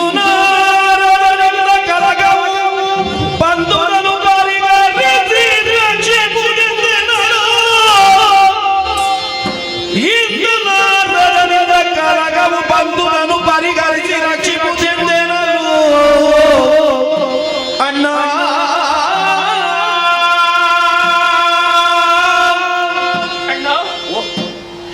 ನೀ ಆಡಿದಂತಹ ಮಾತುಗಳೆಲ್ಲವೂ ಕೂಡ ಸುಳ್ಳು ಎನ್ನುವ ಹಾಗೆ ಭ್ರಮೆಯಲ್ಲಿದ್ದವಳು ನಾನು. ಇಂದೀಗ ನಾರದರು ಆಡಿದ ಮೇಲೆ ನನಗೆ ಸತ್ಯಯುಕ್ತ ಅರಿವಾಯಿತು. ಕೇಳಿದಂತಹ ಕಥೆ ಸ್ವಾರಸ್ಯಕ್ಕೆ ಎಡೆ ಮಾಡಿತು. ನನಗೇನೋ ಸಂತೋಷಕ್ಕೆ ದಾರಿಯಾಗುತ್ತದೆ ಎನ್ನುವ ಹಾಗೆ ನಾನು ತಿಳಿದರೆ ಈ ಕಥೆಯಿಂದ ದುಃಖಕ್ಕೆ ಒಳಗಾದನಲ್ಲ ನಾನು. ಈ ಪ್ರಕರಣದಲ್ಲಿ ದುಃಖಕ್ಕೆ ಒಳಗಾದದ್ದು ಗಯನೂ ಅಲ್ಲ, ಭಾರತ ಮಹಾಶಯರು ಅಲ್ಲ, ನೀನು ಅಲ್ಲ, ಮತ್ತೆ ನಾನಣ್ಣ ನಾನು. ಇಲ್ಲವಾದಲ್ಲಿ ಗಯನೇನೋ ತಿಳಿಯದೆ ಮಾಡಿದಂಥದ್ದು ಅಪರಾಧ, ಅದವನ ಪ್ರಮಾದ, ಅವನನ್ನು ಕ್ಷಮಿಸಿ ಬಿಡಬಹುದಿತ್ತು ನೀನು. ಆದ್ರೆ ಹಾಗೆ ಮಾಡಿದವನಲ್ಲ. ನಿನ್ನ ಸಂಕಲ್ಪ ಏನು ಉಂಟು ಎನ್ನುವ ಹಾಗೆ ಯಾರಿಂದಲೂ ಅರಿಯುವುದಕ್ಕೆ ಸಾಧ್ಯವಿಲ್ಲ. ಅವನೇನೋ ನೇರವಾಗಿ ಕಾಮಕ್ಕೆ ಹೋದ, ಪತಿದೇವರಲ್ಲಿ ಪ್ರಾಣಭಿಕ್ಷೆಯನ್ನು ಬೇಡಿದ, ಆಶ್ರಯ ಕೊಟ್ಟಾದ ಬಳಿಕ ಮತ್ತೆ ಹೇಳಿದ ಇದರ ವೈರಿ ಯಾರು ಅಂತ ಕೇಳಿದ್ರೆ ಕೃಷ್ಣದೇವರು ಎನ್ನುವ ಹಾಗೆ. ನನ್ನ ಗಂಡನ ತಪ್ಪುಂಟೆ? ಖಂಡಿತವಾಗಿ ಅವರು ಕ್ಷತ್ರಿಯತ್ವವನ್ನು ಉಳಿಸಿದವರು. ಯಾರಾದರೂ ಕ್ಷತ್ರಿಯಲ್ಲಿ ಪ್ರಾಣಭಿಕ್ಷೆಯನ್ನು ಬೇಡುತ್ತಾರೋ ಅವರಿಗೆ ಮೊದಲಾಗಿ ಕೊಡಬೇಕಾದದ್ದು ಪ್ರಾಣಭಿಕ್ಷೆಯಲ್ಲವೇ? ಅವರ ಧರ್ಮ, ಅವರ ಕರ್ತವ್ಯವನ್ನು ಮಾಡಿದ್ದಾರೆ. ಹಾಗಾದ್ರೆ ಪರಮೇಶ್ವರ ದೇವರ ತಪ್ಪುಂಟೆ? ಇಲ್ಲ, ಅವರು ಸೂಚಿಸಿದ್ದಿಷ್ಟೇ. ಯಾವ ದಾರಿಯಲ್ಲಾದರೂ ಬೇಕಾದ್ರೆ ಒಬ್ಬರಿಗೆ ನಾರದರು ಸಿಗುತ್ತಾರೆ, ಅಥವಾ ಈ ದಾರಿಯಲ್ಲಿ ಒಬ್ಬರಿಗೆ ನಾರದರು ಸಿಗುತ್ತಾರೆ ಎನ್ನುವ ಹಾಗೆ ಆಯ್ಕೆ ಬಿಟ್ಟದ್ದವನಿಗೆ. ಈಶ್ವರ ದೇವರು ಸಾಮಾನ್ಯದವರಲ್ಲ, ನಿನ್ನ ಹಾಗೆ ದೇವರು ತಾನೆ. ಅವರ ಸಂಕಲ್ಪ ಏನು ಎನ್ನುವುದು ಹೇಳುವುದಕ್ಕೆ ಸಾಧ್ಯವೇ ಇಲ್ಲ. ಹಾಗಾದ್ರೆ ಇದು ನಾರದರಿಂದ ಬಂದಂತಹ ಕಲಹ. ಅದು ಹೇಗಮ್ಮ? ನಾರದರೇ ಈ ಕಲಹಕ್ಕೆ ಎಡೆ ಮಾಡಿದವರು. ಅವರ ಸಂಕಲ್ಪ ಏನು ಉಂಟು ಎನ್ನುವುದನ್ನು ಯಾರಿಂದಲೂ ಊಹಿಸುವುದಕ್ಕೆ ಸಾಧ್ಯವಿಲ್ಲ. ಆದರೆ ನಿನ್ನಲ್ಲಿ ನಾನು ಬೇಡುವುದಣ್ಣ, ಏನು ಒಂದು ವೇಳೆ ನಾಳೆಯ ದಿವಸ ನನ್ನ ಪತಿದೇವರಿಗೂ ನಿನಗೂ ಯುದ್ಧವಾದರೆ ಇದರಲ್ಲಿ ಯಾರ ಸೋಲು ಯಾರ ಗೆಲುವು ಎನ್ನುವಂತಹ ಕಲ್ಪನೆ ನನಗೆ ಸ್ಪಷ್ಟವಾಗಿ ಈ ಸುಭದ್ರೆಗೆ ಉಂಟಣ್ಣ. ಅದಿಲ್ಲವಾದರೆ ಬಾಲ್ಯದಲ್ಲಿ ಪೂತನಿಯ ಮೊಲೆಯ ಹಾಲನ್ನು ಉಂಟು ಮತ್ತೆ ಬದುಕಿದವ ನೀನು. ಇನ್ನು ಅಗ್ನಿಕುಂಡಕ್ಕೆ ಬಿದ್ದು ಸಾಯುತ್ತೇನೆ, ಅಗ್ನಿಕುಂಡಕ್ಕೆ ಬಿದ್ದರೆ ನೀನು ಸಾಯುವುದಕ್ಕೆ ಉಂಟಣ್ಣ. ನಿನ್ನ ಪ್ರತಿಜ್ಞೆ ಏನು ಎನ್ನುವುದನ್ನು ನಾನು ಅರ್ಥವಿಸಿಕೊಂಡಿದ್ದೆ. ಹಾಗಾಗಿ ಅಣ್ಣ, ನೀನೇ ನೆಟ್ಟಂತಹ ಸಸಿ ಇದು. ಇದನ್ನು ಬೆಳೆಸುತ್ತೀಯೋ ಅಥವಾ ಕಡಿಯುತ್ತೀಯೋ ಅದು ನಿನ್ನ ಕೈಗೆ ಬಿಟ್ಟದ್ದಣ್ಣ. ಹಾಗಾಗಿ ನಿನ್ನಲ್ಲಿ ಸೆರೆಗೊಟ್ಟಿ ಬೇಡಿಕೊಳ್ಳುವುದು ಒಂದೇ, ನನಗೆ ವೈದವ್ಯ ದೀಕ್ಷೆಯನ್ನು ಮಾತ್ರ ಕೊಡಬೇಡಣ್ಣ. ನಿನ್ನ ಕಾಲಿಗೆರೆಗೆ ಬಿದ್ದು ಬೇಡಿಕೊಳ್ಳುವುದು ಒಂದೇ, ನನ್ನ ಓಲೆ ಭಾಗ್ಯವನ್ನು ಉಳಿಸಿಕೊಡಣ್ಣ, ಉಳಿಸಿಕೊಡು. ಯೋಚನೆ ಮಾಡಮ್ಮ. ಸುಭದ್ರ ಅನ್ನುವುದರ ಹಿಂದಿರುವುದು ವಾಸುಭದ್ರ ಬಲಭದ್ರ ಅಂತ ಆಗಾಡಿದೆ. ನಿನ್ನ ಮಾಂಗಲ್ಯದ ರಕ್ಷಣೆ ಹೊಣೆ ನನಗಿಲ್ಲ. ನೀನು ಊಹಿಸಂತೆ ಏನೂ ಆಗ್ಲಿಕ್ಕಿಲ್ಲ. ನೀನು ಸ್ವಲ್ಪ ನಿಶ್ಚಿಂತಲಾಗಿ ಹೋಗಿ ಒಳಗಿದ್ದು ಹೋಗು. ಏನಾಗುದು ಆಯ್ತಾ? ಏನಾಗುದು ಮತ್ತೆ ಅದ್ಯಾರಿಗೆ ಕೆಮ್ಮು ಆರಂಭ ಆಯ್ತು? ಕೃಷ್ಣಯ್ಯ, ನೀನೆಲ್ಲಿದ್ಯಾ? ಮಳೆ ವಿಪರೀತ ಬರುವ ಲಕ್ಷಣ ಉಂಟು. ಹೇಗೆ? ಅದು ಗುಡುಗು ಇಲ್ಲ, ಮತ್ತೆ ಗುಡುಗು ಮಿಂಚು ಇಲ್ಲದೆ ಮಳೆ ಬರುವುದು? ನೋಡಿ ಈಗ ಬರ್ರ ಬರ್ರ ನೋಡುತ್ತಾ ಇದ್ದೇನೆ. ಈಗ ಮುಗಿಯುತ್ತಾರೆ ಅಂತ ಎಷ್ಟು ಹೊತ್ತಾಯ್ತು ನಾನು ನೋಡುದು. ಇವ್ರಿಗೆ ಮುಗಿಯುವುದೇ ಇಲ್ಲ. ಅಲ್ಲ, ಈ ಲೋಕದಲ್ಲಿ ಇವರೇ ಉಂಟ, ತಂಗಿ ಮತ್ತು ಅಣ್ಣ, ಬೇರೆ ಯಾರು ಇಲ್ವಾ? ಒಬ್ಳೆ ಹೇಳುದು, ಅಣ್ಣ ನನ್ನ ಓಲೆ ಭಾಗ್ಯ ಉಳಿಸಿಕೊಡು. ಇವರು ಸಮಾಧಾನ ಪಡಿಸುವುದು. ಇಲ್ಲಿ ಹೋಗುದು ಒಬ್ಬಳ ಓಲೆ ಭಾಗ್ಯ, ಮತ್ತೆ ನಮ್ದು ಗಾಡಿ ಹೋಗುವುದಿಲ್ವಾ? ಅದು ಇವರಿಗೆ ಗೊತ್ತುಂಟ? ಅಲ್ಲ, ನಾನು ಯೋಚನೆ ಮಾಡುದು ಇವರು ಏನಪ್ಪಾ ಅಂತ. ಇದನ್ನು ಇಲ್ಲಿಗೆ ಮುಗಿಸಿದ್ರೆ ಆಗ್ಲಿಕ್ಕಿಲ್ಲ, ಇನ್ನು ನಾನು ಮುಂದುವರಿಸಬೇಕು. ನೋಡುವ. ರುಕ್ಮಿಣಿ, ವಂದಿಸಿಕೊಂಡಿದ್ದೇನೆ. ನಿನ್ನ ಒಳ್ಳೆ ಕ್ರಮ. ಎಂತದ್ದು ಎಂತದ್ದು? ಆಯ್ತಲ್ವ ಸ್ವಾಮಿ?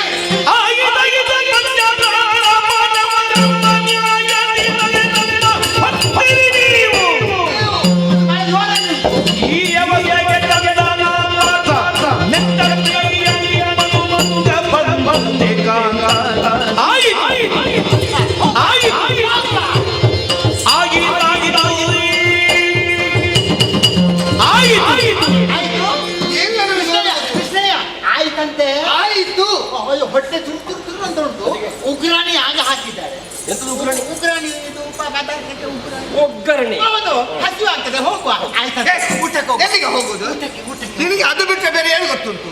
ಊಟ ಮಾಡುದು, ಮಲಗುದು, ಹೇಳುವುದು, ಊಟ ಮಾಡುದು, ಮಲಗುದು. ಇದುವೇ ಆಯ್ತು. ನೀನು ಒಳ್ಳೆ ಕಥೆ ಆಯ್ತಲ್ಲ. ಅವ್ರು ಹೇಳುವುದನ್ನ ಊಟಕ್ಕೆ ಹೋಗುವ ಅಂತ ಬದಲ್ತದ್ದು. ಆಯ್ತಂತ ಹೇಳಿದ್ದು. ಊಟಕ್ಕಾಯ್ತು. ಸರಿ, ಕೇಳಿದ್ದೆ ನೀನು?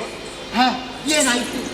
ಈಗ ಹೇಗಾಯ್ತು? ಅಲ್ಲಿ ನಿಂತ್ರೆ ಆಗಲಿಕ್ಕಿಲ್ಲ. ಇಲ್ಲಿ ಬರಬೇಕು ನೀವು. ಎಲ್ಲಿಗೆ? ಇಲ್ಲಿಗೆ ಬರಬೇಕು. ಈ ಬದಿಗೆ ಬರಬೇಕು. ನೋಡುವ, ಚಂದ ನೋಡುವ. ನೀವು ತೆಗಿದ್ದಾರ ನಾನು ತೆಗಿದ್ದೇನೆ. ಅಲ್ಲಿಂದ ಸಾಕಾಗ್ತದೆ. ಅದೆಂತದ? ಅದು ಬರ ಚಿತ್ರಪಟ. ಈಗ ಸರಿ ಬಂತ? ಬಂತು. ಹೇಗುಂಟು ಈಗ? ಇನ್ನೊಂದು ಅವಳಿಗೆ ಸಮಾಧಾನ ಆಗುವಾಗ ಹೇಳು. ಆ ವಿಷಯ ಒಳ್ಳೆದು. ಯಾಕೆ ಅಂದು ಹೇಗೆ ಇವತ್ತು ಹಾಗೆ ಇದ್ದೀರಿ. ಮದುಮಗನ ಹಾಗೆ ಮದುವೆ ಮಂಟಪದಲ್ಲಿ ನೋಡಿದಂತಹ ಚಂದ. ಕರ್ಮ ನಿನದು. ಅದು ಕೇಳಿದ ನಿನ್ನಲ್ಲಿ? ಯಾರು ಕೇಳಿದ್ದ? ಹೇಗಾಯ್ತು ಅಂದ್ರೆ ಈಗ ಅವಳ ಅದನ್ನು ಕೇಳಿದ್ದ. ಅವಳ ಆಯಿತು ಅಂದ್ರೆ ಹೀಗೆ ಹೇಗಾಯ್ತು ಎಂತದ್ದು ಅವಳ ಮನಸ್ಸಲ್ಲಿ ಉಂಟು. ಹಾಗಲ್ಲ, ನಮ್ಮವರು ಪಾಂಡವರು ನಮ್ಮವರು ಎಂಬುದಾಗಿ ತಲೆಯಲ್ಲಿ ಹೊತ್ತುಕೊಂಡಿರಲ್ವ ನೀವು? ಕೃಷ್ಣಯ್ಯ ನೋಡು, ಒಮ್ಮೆ ಕೊಟ್ಟು ಇಲ್ಲಿ ಕಾಣೋದೇ ಇಲ್ಲ. 5 ಮಂದಿಯನ್ನು, ಪಾಂಡವರನ್ನು, ಕೃಷ್ಣ ಪರಮಾತ್ಮ. ಅಮ್ಮ, ವಿಷಯ ಬಿಡಿ. 5 ಮಂದಿ ಬೇಡ. ಆ ಭೀಮಪ್ಪನಲ್ಲಿ ಒಬ್ಬನು ಹೊರಲಿಕ್ಕೆ ಸಾಧ್ಯ ಉಂಟಾ? ಅದು ಬಿಡಿ. ಗದೆಯನ್ನು ಹೊರಲಿಕ್ಕೆ ಸಾಧ್ಯವೋ? ಭಾರ. ಈಗ ಅವರಂತ ಯಾರು ಹೇಳಿ? ನನ್ನ ಅಜ್ಜಿಯನ್ನು ಹೊರುವುದಕ್ಕೆ 4 ಮಂದಿ ಬೇಕಾಗಿದೆ. ಅದು ಗೊತ್ತುಂಟು ಅವರಿಗೆ. ಸರಿ, ಎಂತದ್ದು? ಹಣ ಬಾಕ. ಅದೇ ಅಷ್ಟು ಬರದು. ಅಲ್ಲ, ಸತ್ತ ಕೂಡಲೇ ಹೊತ್ತಿದ್ದೀರ, 4 ದಿವಸ ಇಟ್ಟಿದ್ದೀರ. ಅಲ್ಲ, ಅದು ಬಾರ ಅಂತ. ಹೆಣ ಬಾರ. ನೀನು ಅದಕ್ಕೆ ಆಗಿತ್ತು, ಬೇರೆ ಯಾವುದಕ್ಕಾಗಿತ್ತು? ಹೆಣ ಹೊರಲಿಕ್ಕೆ ಆದಿತ್ತು ಅಂತ ಹೇಳುದವರು ಪುಣ್ಯದ ಹೇಳ್ತಾರೆ. ಆ ರೀತಿ ಹೇಳಿದಲ್ಲ. ಪಾಂಡವರು ನಮ್ಮವರು ಎಂಬುದಾಗಿ ಅವರನ್ನು ಪ್ರೀತಿ ನೋಡಿಕೊಂಡವರು ನೀವು. ಅದಕ್ಕಾಗಿ ತಲೆಯನ್ನು ಹೊತ್ತುಕೊಂಡಿರಿ ನೀವು. ನಮ್ಮಲ್ಲಿ ಒಂದು ಗ್ರಾಮ್ಯವಾಗಿ ಮಾತುಂಟು, ತಲೆಯಲ್ಲಿ ಹೊತ್ತುಕೋ, ನಾಳೆ ಗೊತ್ತಾಗ್ತದೆ. ಆ ಸಲುಗೆಯಿಂದ ತಲೆಯಲ್ಲಿ ಹೊತ್ತುಕೊಂಡದ್ದು. ಕುಂತಿ ಮಾತಿಗೆ ಮಾತನ್ನು ಕೊಟ್ಟಿದ್ರಂತೆ. ಮಮ ಪ್ರಾಣಾಯಿ ಪಾಂಡವ ಎಂಬುದು. ಅವರು ನನ್ನ ಕಣ್ಣ ರೆಪ್ಪೆಂದು ನೋಡಿಕೊಳ್ಳುತ್ತೇನೆ ಎಂಬುದಾಗಿ. ಹೌದು. ಈಗ ಏನಾಯಿತು? ನಿಮಗೆ? ಏನಾಗಿದ್ದಾರೆ ಅವರು? ನೆಂಟರ ಪ್ರೀತಿ ಹೋಯ್ತಾ? ಯೋಚನೆ ಮಾಡಿ. ಅವರು ಇಲ್ಲಿ ಇರುವಾಗ ಹೇಗಿದ್ರು? ಇಲಿಯಾಗಿದ್ರು. ಈಗ ಹುಲಿಯಾಗಿದ್ದಾರೆ. ಬಹಳ ಕಷ್ಟ. ಎಲ್ಲಾದ್ರೂ ಇನ್ನೊಂದು ಹುಡುಕಿಕೊಂಡು ಹುಲಿಗಳ ಹಾಗೆ ಬಂದ್ರೆ ನೀನಾದ್ರೂ ಪಾರಾದೆ. ಆದ್ರೆ ಉಳಿದವರಂತ ಮಾಡುದು ಈಗ ಇಲ್ಲಿ. ಯಾವುದು? ಹುಲಿಗಳ ಆ ರೀತಿಯಲ್ಲೂ ಇಲ್ಲಿರೋ ಪಾಪ ಆಗಿದ್ರೆ ಅವರು. ಈಗ ನೋಡಿದೆ ಅವರನ್ನು. ಇಲಿಗಳ ಹಾಗೆ ಪಾಪವಾಗಿದ್ರು.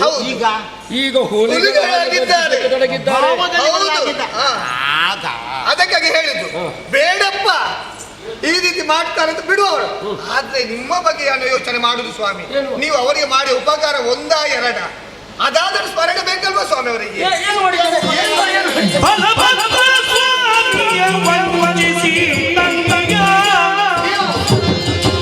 ಫಲಗುಣನಿಗೆ ಕೊಟ್ಟ ಉಪಕಾರವಿಲ್ಲದೆ ಫಲವನ್ನು ನಿಮ್ಮ ಪಾತರು ಬಳಸಬರುವುದಕ್ಕಿಂತ ನೆಂಟರ ಸ್ನೇಹ ಬಲಭದ್ರ ಸ್ವಾಮಿಯ ವಂಚಿಸಿ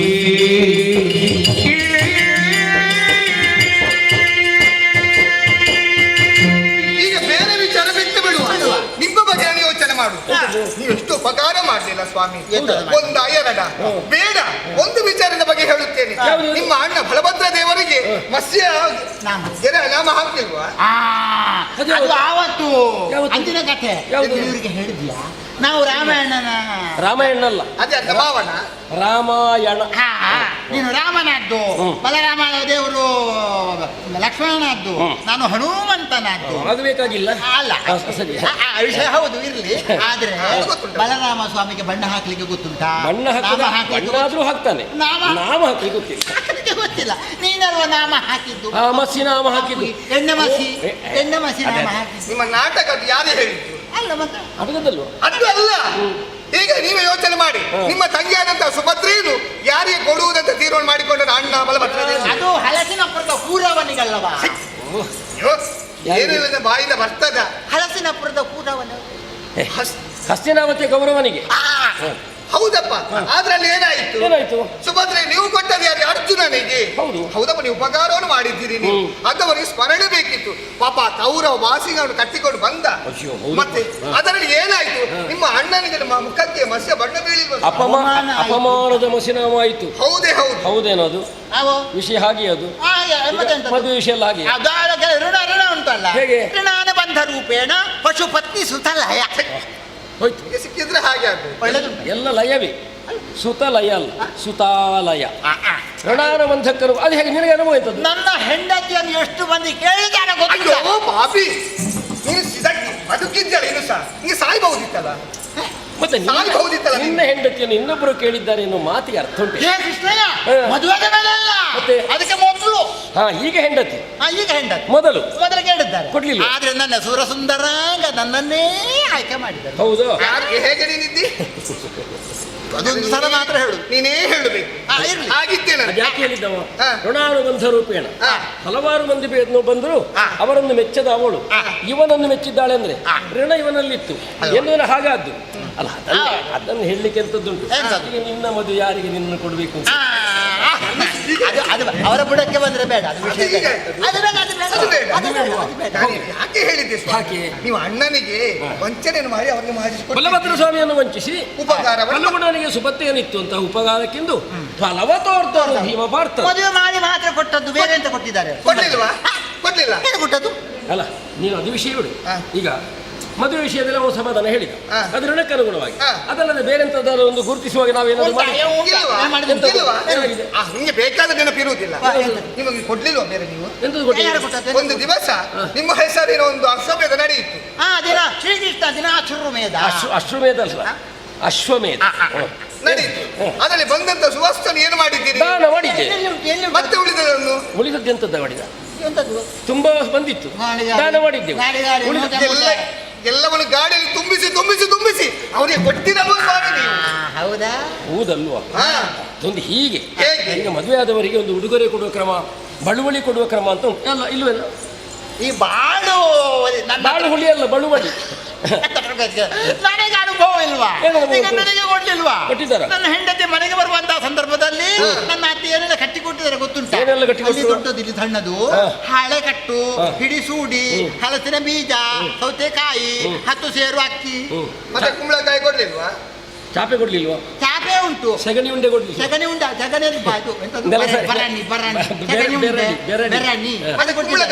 ಕುಂಬಳಕಾಯಿ ಅಲ್ಲೇ ಬಿಟ್ಟು ಬಂದಿದ್ದೇನೆ ಕೊನೆಗೆ ಅತ್ತೆಗಾಗಿ. ಅಲ್ಲ, ಅವ ಹೇಳಿದ್ರಲ್ಲ ಆಕ್ಷೇಪ ಮಾಡ್ಲಿಕ್ಕೆ.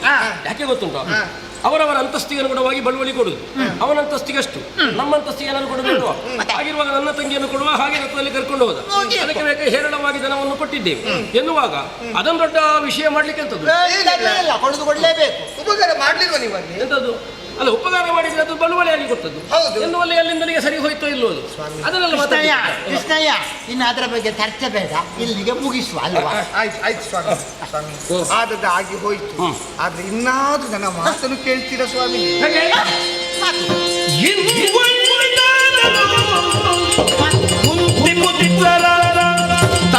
ನಿಮಗೆ ಬೇಡ ನಿಮಗೆ ಬೇಡ ಬೇಡ ಸಾಕೆಂದು ಎಳ್ಳಿಟ್ಟು ದಾಕ್ಷಿಣ್ಯವಿಲ್ಲದೆ ಬೇಡಗಳು ಎಳ್ಳಿಟ್ಟು ದಾಕ್ಷಿಣ್ಯವಿಲ್ಲದೆ ಬೇಡಗಳು ಒಳ್ಳೆದಲ್ಲ ಇನ್ನಾದ ಕುಂತಿ ಪುತ್ರರ ತಳ್ಳಿಬೇಡ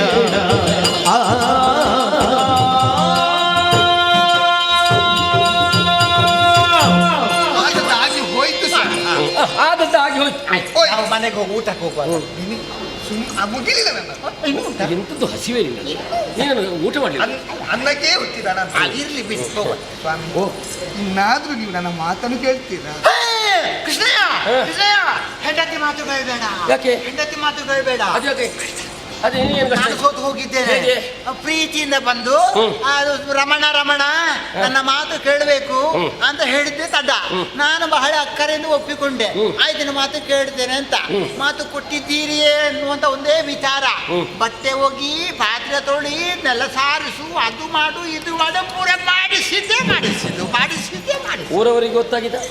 ಊರವರಿಗೆ ಗೊತ್ತಾಗದೆ ಮತ್ತೆ ಎಲ್ರು ಹೇಳಿದಲ್ವಾ, ಏನ್ ಹೇಳ್ತಾರೆ? ಅಮ್ಮ ಅವರ ಗಂಡ ಈಗ ಅದು ಬಗೆ ಬೇರೆ, ಹೆಂಡತಿ ಹೇಳಿದಾಗ ಕೇಳುವುದು ಬೇರೆ. ಅವಳು ಹೇಳಿದ ವಿಷಯ ಏನು? ಗಂಡನಿಗೆ ಅನುಕೂಲಕರವಾಗಿರುವಂತಹ ವಿಷಯವನ್ನು ಹೇಳುವಾಗ ಹೆಂಡತಿಯ ಮಾತನ್ನು ಕೇಳಬಹುದು, ಕೇಳತಕ್ಕದ್ದು ಎನ್ನುವುದಕ್ಕಾಗಿ ಎಲ್ಲೂ ಹೇಳಿದ್ದು. ಕಾರ್ಯೇಶು ದಾಸಿ, ಕರುಣೇಶು ಮಂತ್ರಿ, ರೂಪೇಶು ಲಕ್ಷ್ಮಿ, ಕ್ಷಮೆಯಾ ಧರಿತ್ರಿ, ಭೋಜೇಶು ಮಾತಾ, ಶಯನೇಶು ರಂಭ, ಷಾಡ್ಗುಣ್ಯ ಪೂರ್ಣ, ಕುಲಮದ್ಧರಿತ್ರಿ. 6 ಗುಣವನ್ನು ಹೊಂದಿದವಳು ಹೆಂಡತಿಯಾಗಿರ್ತಾಳೆ. ಎನ್ನು ಹೆಂಡತಿಯ ಮಾತನ್ನು ಕೇಳಬಾರ್ದು ಅಂತ ಉಂಟು. ಆ ರೀತಿಯಲ್ಲಿ ಕೇಳ್ಬೋದು. ಆ ರೀತಿಯಲ್ಲಿ ಆಯ್ತು ಕೇಳುವ. ಸ್ವಾಮಿ ಇನ್ನು ನಮಗೆ ಪಾಂಡವರ ತಳ್ಳಿ ಬೇಡವೇ ಬೇಡ ಸ್ವಾಮಿ. ತಳ್ಳಿ ಬೇಡ ಅಲ್ಲ, ತಳ್ಳಿ ಅಲ್ಲ. ಅವ್ರು ಹೇಳಿ ಪಾಂಡವರ ತಳ್ಳಿ. ಅವಳು ಯಾವ ತಳ್ಳಿ ಹೇಳಿದ್ದು? ಅದು ಸೌದೆಕಾಯಿ ಅಥವಾ ಕುತ್ತಿಗೆ ಕೈ ಹಾಕಿ ತಳ್ಳಿ ಮಾಡಬೇಕು. ಅವನಿಗೆ ನಿಜೆ ಮಾಡ್ಬೇಕು. ಅಲ್ಲ ನೀವು ಹೇಳ್ತಾರೆ ತಳ್ಳಿ ಅದು ಅಲ್ಲ, ಪಾಂಡವರು ಎನ್ನುವಂತ ಪ್ರೀತಿ ನಮಗೆ ಇರಬೇಡ. ಅವರ ಎನ್ನುವುದಕ್ಕೊಂದು ಸಾಮಾನ್ಯ ಅರ್ಥ ಗೋಡಾವೆ. ಅವರ ಬಗ್ಗೆ ಆಸಕ್ತಿ ಇರಕೂಡದು ಅಂತ. ಬೇಡವೇ ಬೇಡ ಬೇಡ ಅಂತ ಕೂತೇನಲ್ಲ. ಮುಗೀತಲ್ಲ. ಇನ್ನು ವಸ್ತು ಅವರದ್ದು ನಮ್ಮಲ್ಲಿ ಇಲ್ವಾ ಸ್ವಾಮಿ? ನಮ್ಮಲ್ಲಿ ಏನುಂಟು ವಸ್ತು? ಹೌದಲ್ಲ, ಏನುಂಟು? ಕಾರ ಅರೆಯುವ ಕಲ್ಲು ಉಂಟು. ಕಲ್ಲು ಮಾತ್ರ ಅಲ್ಲ, ಕರು ಉಂಟು. ಅದನ್ನೇನು ಮಾಡ್ಬೇಕೀಗ? ಕರುವನ್ನು ಬಿಸಾಡುದು. ಹೌದಲ್ವಾ? ಅದೇ ಅರೆಯುವ ಕಲ್ಲು, ಅದರ ಕರು ಕಳಿಸುವ. ಅದು ಅಲ್ಲ ಸ್ವಾಮಿ, ಅದು ಅವನಿಗೆ ಅದು ವಿಚಾರ ಹೇಳಿದಲ್ಲ. ಈಗ ಸ್ವಾಮಿ ಇದ್ದಾಳಲ್ವಾ ಸ್ವಾಮಿ? ಯಾವಳು? ನಿಮ್ಮ ತಂಗಿ ಭದ್ರೆಯ? ಸುಭದ್ರೆ. ಯಾರು? ಸುಭದ್ರೆ. ಈಗ ಕರೆಯುವುದಕ್ಕೆ ಹೇಳಿದ್ರು ನೀನಲ್ಲಿ. ಏನು ಹೇಳ್ತೀರಿ ಸ್ವಾಮಿ? ಏನು? ತಿನ್ನುವುದು ನೋಡಬೇಕು. ಇಷ್ಟಿಷ್ಟು ತಿಂತಾಳವಳು ಹಸಿವೆಗೆ. ಹೌದಪ್ಪ, ಮಾಡಿ ಹಾಕುವವರು ಇದ್ದಾರಲ್ವಾ, ಅದಕ್ಕಾಗಿ ಕುಳಿತುಕೊಂಡು ತಿನ್ನುವುದಕ್ಕೆ ಸರಿ ಆಗ್ತದೆ ಅವಳಿಗೆ. ಹಾಗೆ ಸರಿ ತಿಂತಾಳೆ. ಅವ್ರು ಮಾತ್ರ ತಿನ್ನುವುದರ ಬಗ್ಗೆ ಏನು ಮಾಡಿದಿ?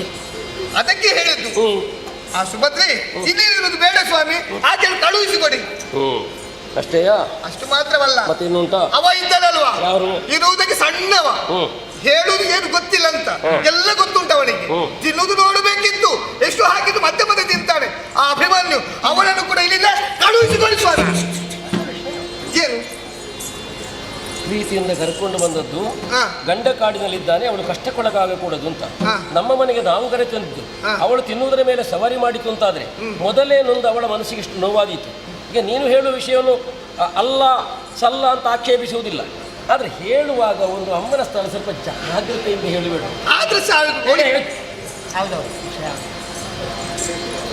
ಹೊಡಿಬೇಕು, ನೋವಾಗಬಾರ್ದು. ಅರ್ಥ ಆಗ್ತದಾ? ಮಾತನಾಡಬೇಕು. ಸುಭದ್ರಮ್ಮನ ಬಗ್ಗೆ ಸುಮ್ಮನೆ ಕೂತ್ಕೊಳ್ತೀಯಲ್ಲ. ಆಯ್ತು, ಹೋಗುವ. ನೀನೇನು ಬಂದದ್ದು? ಬಂದೆ. ಇನ್ನು ಅವರ ಮಧ್ಯೆಲ್ಲ ನಿಂತು ಮಾಡಬೇಡ. ಇಲ್ಲ ಬಂದೆ ಬಂದೆ ಬಂದೆ ಬಂದೆ ಬಂದೆ ಬಂದೆ. ಮಕರಂದ ನೀನೇ ಯೋಚನೆ ಮಾಡು. ನಾನು ಹೇಳಿದಲ್ಲಿ ಯಾವುದಾದ್ರು ತಪ್ಪುಂಟು? 100ಕ್ಕೆ 100. ಸರಿ ಇಲ್ವಾ? ಸರಿಯಾದ ಮಾತನ್ನೇ ಹೇಳಿದ್ದೀನಿ. ಏನಂತೀವಿ ಇದು? ಹಂಗಿಸಬೇಡತ್ತಿಗೆ ಸಣ್ಣಂದಿಗೆ ಹಂಗಿಸಬೇಡತ್ತಿಗೆ ಹಂಗಿಸಬೇಡ ಹಂಗಿನೊಳಗಾಗಿ ನಾನು ಹಿಂದೆಂದಾಗಿದ್ದು ಎಲ್ಲ ನೀನಿಂದ ಎಲ್ಲ ಮುಂದೆ ಬಯಸಲೇನು ಫಲವಿಲ್ಲೋ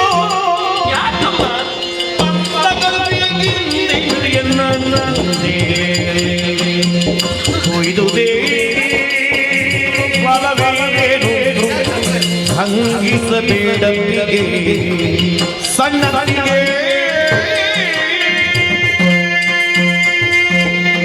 ಓ ಸಣ್ಣತ್ತಿಗೆ ನೋಡು ನೋಡು ಹೇಳಿದ್ದೇನು ಸಣ್ಣ ಅತ್ತಿಗೆ ಅಂದ್ರೆ ಸಣ್ಣ ಬುದ್ಧಿ ಅತ್ತಿಗೆ ಅಂತ ಬೇರೆ ಹೇಳ್ಬೇಕಾ? ಆ ರೀತಿ ಹೇಳಿ.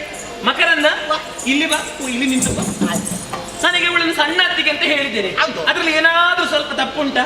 ಅದು ಅವಳು ಹೇಳಿದ್ರು ಸಣ್ಣ ಬುದ್ಧಿ ಅತ್ತಿಗೆ ಅಂತ ನಾನು ಹೇಳಿದ್ರು ಅಂತ. ಅವಳು ತಿಳ್ಕೊಂಡದ ಹಾಗೆ. ಅವಳು ಹೇಳಿದ ಈಗ ಅವಳು ಸಣ್ಣ ಅತ್ತಿಗೆ ಅಲ್ಲ, ಹೌದಲ್ವಾ? ಹೇಗೆ? ಈಗ ನನ್ನ ಹಿರಿಯಣ್ಣ ಯಾರು? ಬಲರಾಮಣ್ಣ. ಬಲರಾಮಣ್ಣ ಅಲ್ವಾ? ಬಲರಾಮನ ಹೆಂಡತಿ ನನಗೆ ಏನಾಗಬೇಕು? ಅತ್ತಿಗೆ. ದೊಡ್ಡ ಅತ್ತಿಗೆ. ಇವಳು ಯಾರು? ಕಿರಿಯಣ್ಣನ ಹೆಂಡತಿ. ಪರಮಾತ್ಮನ ಕಿರಿಯಣ್ಣ. ಹೌದು. ಆದ್ದರಿಂದ ಇವಳೇನು? ಸಣ್ಣ ಅತ್ತಿಗೆ. ಸಣ್ಣ ಅತ್ತಿಗೆ. ಬೇಡ ಅತ್ತಿಗೆ ಅಂತ ಹೇಳ್ಬೋದಿತ್ತಲ್ವಾ? ಒತ್ತಿ ಹೇಳುದು ಬೇಡ. ಬೇಡ ಸಣ್ಣದಂತೆ ಯಾಕೆ ಮಾಡಬೇಕು? ಆಯ್ತಪ್ಪ. ಅತ್ತಿಗೆ ಮನಸ್ಸಿಗೆ ನೋವಾಗುತ್ತದೆ ಅಂತ ಆದ್ರೆ ದೊಡ್ಡತ್ತಿಗೆ ದೊಡ್ಡತ್ತಿಗೆ ಹೇಳೋಣ. ಯಾಕೆ? ಹೌದು. ಕೃಷ್ಣದೇವರಿಗೆ ಒಬ್ಬರೇ ಹೆಂಡತಿ ಇರುವುದಲ್ಲ. ಅಲ್ಲ. ಹಿರಿಯ ಹೆಂಡತಿ ಯಾರು? ಕಥಾಮಾತ ಇಲ್ಲೇ ಇವಳೇ ಅಲ್ವಾ? ರುಕ್ಮಿಣಿ ಅಮ್ಮ. ಹಾಗಾಗಿ ದೊಡ್ಡ ಅತ್ತಿಗೆ. ಆದ್ರಿಂದ ದೊಡ್ಡ ಅತ್ತಿಗೆ. ದೊಡ್ಡ ಅಸ್ತಿಗೆ ನೀನೇನು? ದೊಡ್ಡಸ್ತಿಗೆ ಹೇಳಿದ್ರೆ ದೊಡ್ಡತ್ತಿಗೆ ಅಂತ ಹೇಳಿ. ದೊಡ್ಡಸ್ತಿಗೆ ಅತ್ತಿಗೆ. ನೀನು ಸುಮ್ಮನೆ ಇಲ್ಲದನ್ನೆಲ್ಲ ಹೇಳಬೇಡ. ನಾನು ಹೇಳಿದ್ದೆ. ಅಲ್ಲಲ್ಲ ನೀರ್ಲಿ ಕರಿಬೇಕಂತ ಇಲ್ಲ. ನೀವು ಆಡುವಂತಹ ಚುಚ್ಚು ಮಾತುಗಳನ್ನೊಮ್ಮೆ ಕೇಳುವಾಗ ಯಾರಾದ್ರೂ ಬರಲೇಬೇಕು. ಎಲ್ಲವನ್ನೂ ಕಿವಿಗೊಟ್ಟು ಕೇಳಿದ್ದೇನೆ. ಅತ್ತಿಗೆ ಬರೇ ಸಣ್ಣ ಅತ್ತಿಗೆ ಅಲ್ಲ, ನಿಮ್ಮ ಮನಸ್ಸು ಸಣ್ಣದಾಗಿ ಹೋಯಿತು, ನಿಮ್ಮ ಬುದ್ಧಿಯೂ ಸಣ್ಣದಾಗಿ ಹೋಯಿತು. ನೇರವಾಗಿ ಹೇಳುವುದಕ್ಕೆ ಹೆದರಿಕೆ ಏನಂತೆ? ಮಾತಿಗೊಂದು ಮುಖ ಅಂತ ಉಂಟತ್ತಿಗೆ. ಏನು ಹಂಗಿನಲ್ಲಿದ್ದೇನೆ ಅಂತ ಆಗ್ಲಿಂದ ಹಂಗಿಸ್ತಾ ಇದ್ದೀರಲ್ವಾ? ಹಂಗಿನಲ್ಲಿ ಇರ್ಲಿಕ್ಕೆ ಏನು ನಿಮ್ಮ ಅನ್ನದ ಬಟ್ಲಿಗೆ ಬಿದ್ದಿದೆ ನಾನು? ಏನ ನೀವು ನೋಡವ ಗಂಜಿಯ ಬಟ್ಟಲಿಗೆ ನಿಮ್ಮ ಅನ್ನದ ಬಟ್ಟಲಿಗೆ ನಾನು ಬಿದ್ದಿದ್ದೇನೆ ಅಂತ ಕೇಳುವುದು. ಅವರು ನನ್ನವ, ಇವಳು ನೋಡವ. ನೀನೆಂತದ್ದು? ನೀನು ನೋಣ ಓಡಿಸ್ಲಿಕ್ಕೆ ಇರುವುದು? ಎತ್ತ ಹಾಗಲ್ಲ ಹೇಳಿದ್ದು. ಇವಳ ಹಂಗಿಗೆ ಒಳಗಾಗ್ಲಿಕ್ಕೆ ನಾನೇನು ಇವಳು ಮಾಡಿದ್ದನ್ನು ತಿನ್ನುವುದು ಅಂತ ಕೇಳಿದ್ದು. ಈಗ ನಾನು ಇಲ್ಲಿಗೆ ಬರ್ಲಿಕ್ಕೆ ಕಾರಣ ಯಾರು? ನನ್ನ ಅಣ್ಣ ಅಲ್ವಾ, ಕೃಷ್ಣದೇವರು. ಅವನಿಗೆ ಬೇಕಾಗಿ ನಾನು ಇಲ್ಲಿಯವರೆಗೆ ಬಂದವಳು. ನಾನು ಮಾತ್ರ ಅಲ್ಲ, ನಿನ್ನ ಮಗನೂ ನನ್ನೊಂದಿಗೆ ಬರಲಿ ಎನ್ನುವ ಕಾಮ್ಯಕಾಮದಲ್ಲಿ ಇರುವುದು ಬೇಡ, ಕಷ್ಟವಾಗುತ್ತದೆ, ಇಲ್ಲಿ ಬಂದು ಕುಳಿತುಕೊಳ್ಳಿ ಎನ್ನುವ ಹಾಗೆ ಅವನು ಹೇಳಿದ್ರಿಂದ ನಾನು ಇಲ್ಲಿ ಬಂದು ಕುಳಿತೆ. ಇವಳಿಗೆ ಬೇಕಾಗಿ ನಾನು ಬಂದದ್ದ? ಇವಳು ಹೇಳಿ ನಾನು ಇಲ್ಲಿವರೆಗೆ ಬಂದದ್ದ? ಅಲ್ಲವೇ ಅಲ್ಲ. ಮತ್ತೆ ಇವಳು ಎಂತದ್ದು ಮಾತಾಡ? ಹೇಳುವವರು ತುಂಬಾ ಮಂದಿ ಇರ್ತಾರೆ, ಕೇಳುವಾಗ ಸ್ವಲ್ಪ ಯೋಚನೆ ಮಾಡ್ಬೇಕಲ್ವಾ? ಅವರು ಹೇಳ್ತಾರೇನೋ ಎನ್ನುವ ಮಾತ್ರಕ್ಕೆ ಒಂದು ಕುಳಿತುಕೊಳ್ಳುವುದಾ? ನಿಮ್ಮ ಮಾತಿನಲ್ಲಿ ತಪ್ಪಿಲ್ಲ. ಇಲ್ಲ, ಇವಳು ಇಷ್ಟಿಷ್ಟು ದೊಡ್ಡ ಮಾತಾಡ್ತಾಳಲ್ವಾ?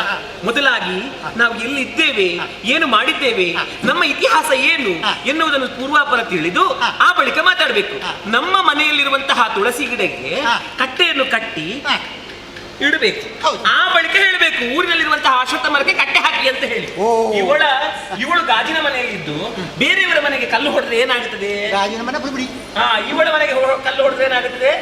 ಇವಳ ಮನೆ ಪುಡಿ ಪುಡಿ. ಅದನ್ನು ಇವಳು ನೆನಪಿನಲ್ಲಿ ಇಡಬೇಕು. ಇವಳು ಏನು ಹೇಳಿದ್ರೆ ನನ್ನ ಮದುವೆ ಕಥೆಯನ್ನು ಹೇಳ್ತಾಳೆ. ಓಡಿ ಬಂದವಳು, ಭಾರತದೊಂದಿಗೆ ಓಡಿ ಬಂದವಳು ಎನ್ನುವಾಗ ಇವಳು ಓಡಿ ಬಂದವಳು ಅದನ್ನೇ ಹೇಳಿದ್ದು. ನೀ ಅಂತ ಹೇಳಿದ್ದು? ಅಲ್ಲ, ನಾನು ಕೂಡ ಹೇಳಿದ್ರಲ್ಲಿ ತಪ್ಪು ಯಾವುದು ಅಲ್ವಾ? ಮತ್ತೆ ಅಲ್ವಾ ಓಡಿ ಬಂದದಲ್ವಾ? ಈಗ ನಾನು ಓಡಿಕೊಂಡು ಬಂದವಳು ಅಂತ ಇವಳು ಹೇಳ್ತಾಳೆ. ಮತ್ತೆ ಇವಳೆಂತ ನಡೆದುಕೊಂಡು ಬಂದದ್ದ? ಇವಳು ಓಡಿಕೊಂಡೇ ಬಂದದ್ದು. ಇವಳ ಕತೆ ಗೊತ್ತಿಲ್ವಾ? ಅದೆಂತ ಕತೆ ಕೇಳು. ಅದೆಂತ ಕೇಳು. ಅದು ಅಭ್ಯಾಸ ಉಂಟಾ? ಯಾವುದು? ಅದು ಅದೆಲ್ಲ ಮಾಡ್ತೇವೆ, ಕುಯ್ಯುವುದು ಅದಲ್ಲ, ಕುಯ್ಯುವುದು ಅದು ಅದಕ್ಕೆ ಹೋಗುವುದಿಲ್ಲ. ತಿಂತಾರ. ಅಯ್ಯೋ ದೇವರ, ಇವಳ ಮದುವೆ ಕಥೆಯನ್ನು ಹೇಳಿದ್ದು ನಾನು. ಅದು ಅವ ಅಭಿನಯ ಮಾಡಿದ್ದಾನೆ. ಅಭಿನಯ ಮಾಡಿದ ಆಗಿದೆ ಅಂತ. ಹಾಗೆಲ್ಲ ನನಗೆ ಆಗಿದೆ. ಅಂದಾಜಾಗಿದೆ. ಅಂದಾಜಾಗಿಲ್ಲ. ಇಲ್ಲ. ನಿನಗೆ ಅಂದಾಜಾಗುವಾಗ ಹಾಗಲಾಗ್ತದೆ. ಅಲ್ಲ, ವಿಷಯ ಬಾಯಿಗೆ ಇಟ್ಟು ನೋಡೋದಲ್ವಾ? ಹೇಳ್ತೇನೆ ಕೇಳು. ಏನದು? ಏನು ಗೊತ್ತಾ, ಇವಳು ಇಷ್ಟು ಸಣ್ಣವಳು, ಇಷ್ಟು ಸಣ್ಣವಳು, 6 ವರ್ಷ ಇವಳಿಗೆ. ಈಗ ಅಪ್ಪ ಈಗ ಅಲ್ವಾ, ಇವಳ ಕಥೆಯನ್ನು ಹೇಳು. ಹಳೆ ಕಥೆ. ಹಳೆ ಕಥೆ. ಇಷ್ಟು ಸಣ್ಣವಳು ಅಪ್ಪನ ತೊಡೆಯಲ್ಲಿ ಮಲಗಿದ್ಲು. ಅಪ್ಪನ ತೊಡೆಯಲ್ಲಿ ಮಲಗಿರುವಾಗ ಭಾಗವತೋತ್ತಮರು ಬಂದ್ರು. ಇವಳ ಭಾಗವತೋತ್ತಮರು ನಾರದರು. ನಾರದರು ಬಂದು ದೇವರ್ಷಿಗಳು. ಅದೇ ದೇವರ್ಷಿಗಳು ಹೌದು ಬಂದ್ರು. ನಾರದರು ಬಂದರು. ಶ್ರೀಕೃಷ್ಣ ದೇವರ ಗುಣಗಾನವನ್ನು ಮಾಡಿದ್ರು. ಆ ಕ್ಷಣದಲ್ಲಿಯೇ ಇವಳಿಗೆ ಪ್ರೀತಿ ಹುಟ್ಟಿದ್ದು. ಕೃಷ್ಣ ಕೃಷ್ಣ ಕೃಷ್ಣ ಕೃಷ್ಣ ಕೃಷ್ಣ ಕೃಷ್ಣ ಹರೇ ಹರೇ ಕೃಷ್ಣ ಹರೇ ಕುಣಿಲಿಲ್ಲ. 6 ವರ್ಷ ಸಣ್ಣ. 6 ವರ್ಷದ ಹುಡುಗಿಗೆ ಇವಳಿಗೆ ಕೃಷ್ಣನ ಮೇಲೆ ಪ್ರೀತಿ ಹುಟ್ಟಿದ್ದು. ಬೆಳೆದು ದೊಡ್ಡವಳಾದ್ಲು. ಏನು ಮಾಡಿದ್ಲು? ಪ್ರೇಮ ಪತ್ರವನ್ನು ಬರೆದ್ಲು. ಪ್ರೇಮ ಪತ್ರ. ಲೋಕದಲ್ಲಿ ಮೊದಲ ಪ್ರೇಮ ಪತ್ರ ಯಾರು ಬರೆದಂತ ಕೇಳಿದ್ರೆ ಇವಳೆ ಪುಣ್ಯ ತೆಗಿತಿ. ಹೌದಾ? ಒಕ್ಕಣೆ ಎಂತ ಒಕ್ಕಣೆ ಬರ್ದಾಳೆ. ಕಡೆಗೆ ಏನು ಬರ್ದಾಳೆ ಗೊತ್ತುಂಟಾ? ಸಿಂಹದ ಪಾಲನ್ನು ನರಿಯು ಮುಟ್ಟದಿರಲಿ. ದೊಡ್ಡ ಒಕ್ಕಣೆ ಇವಳದ್ದು. ಇವಳನ್ನು ನಿಶ್ಚಯ ಮಾಡಿದ್ ಯಾರಿಗೆ?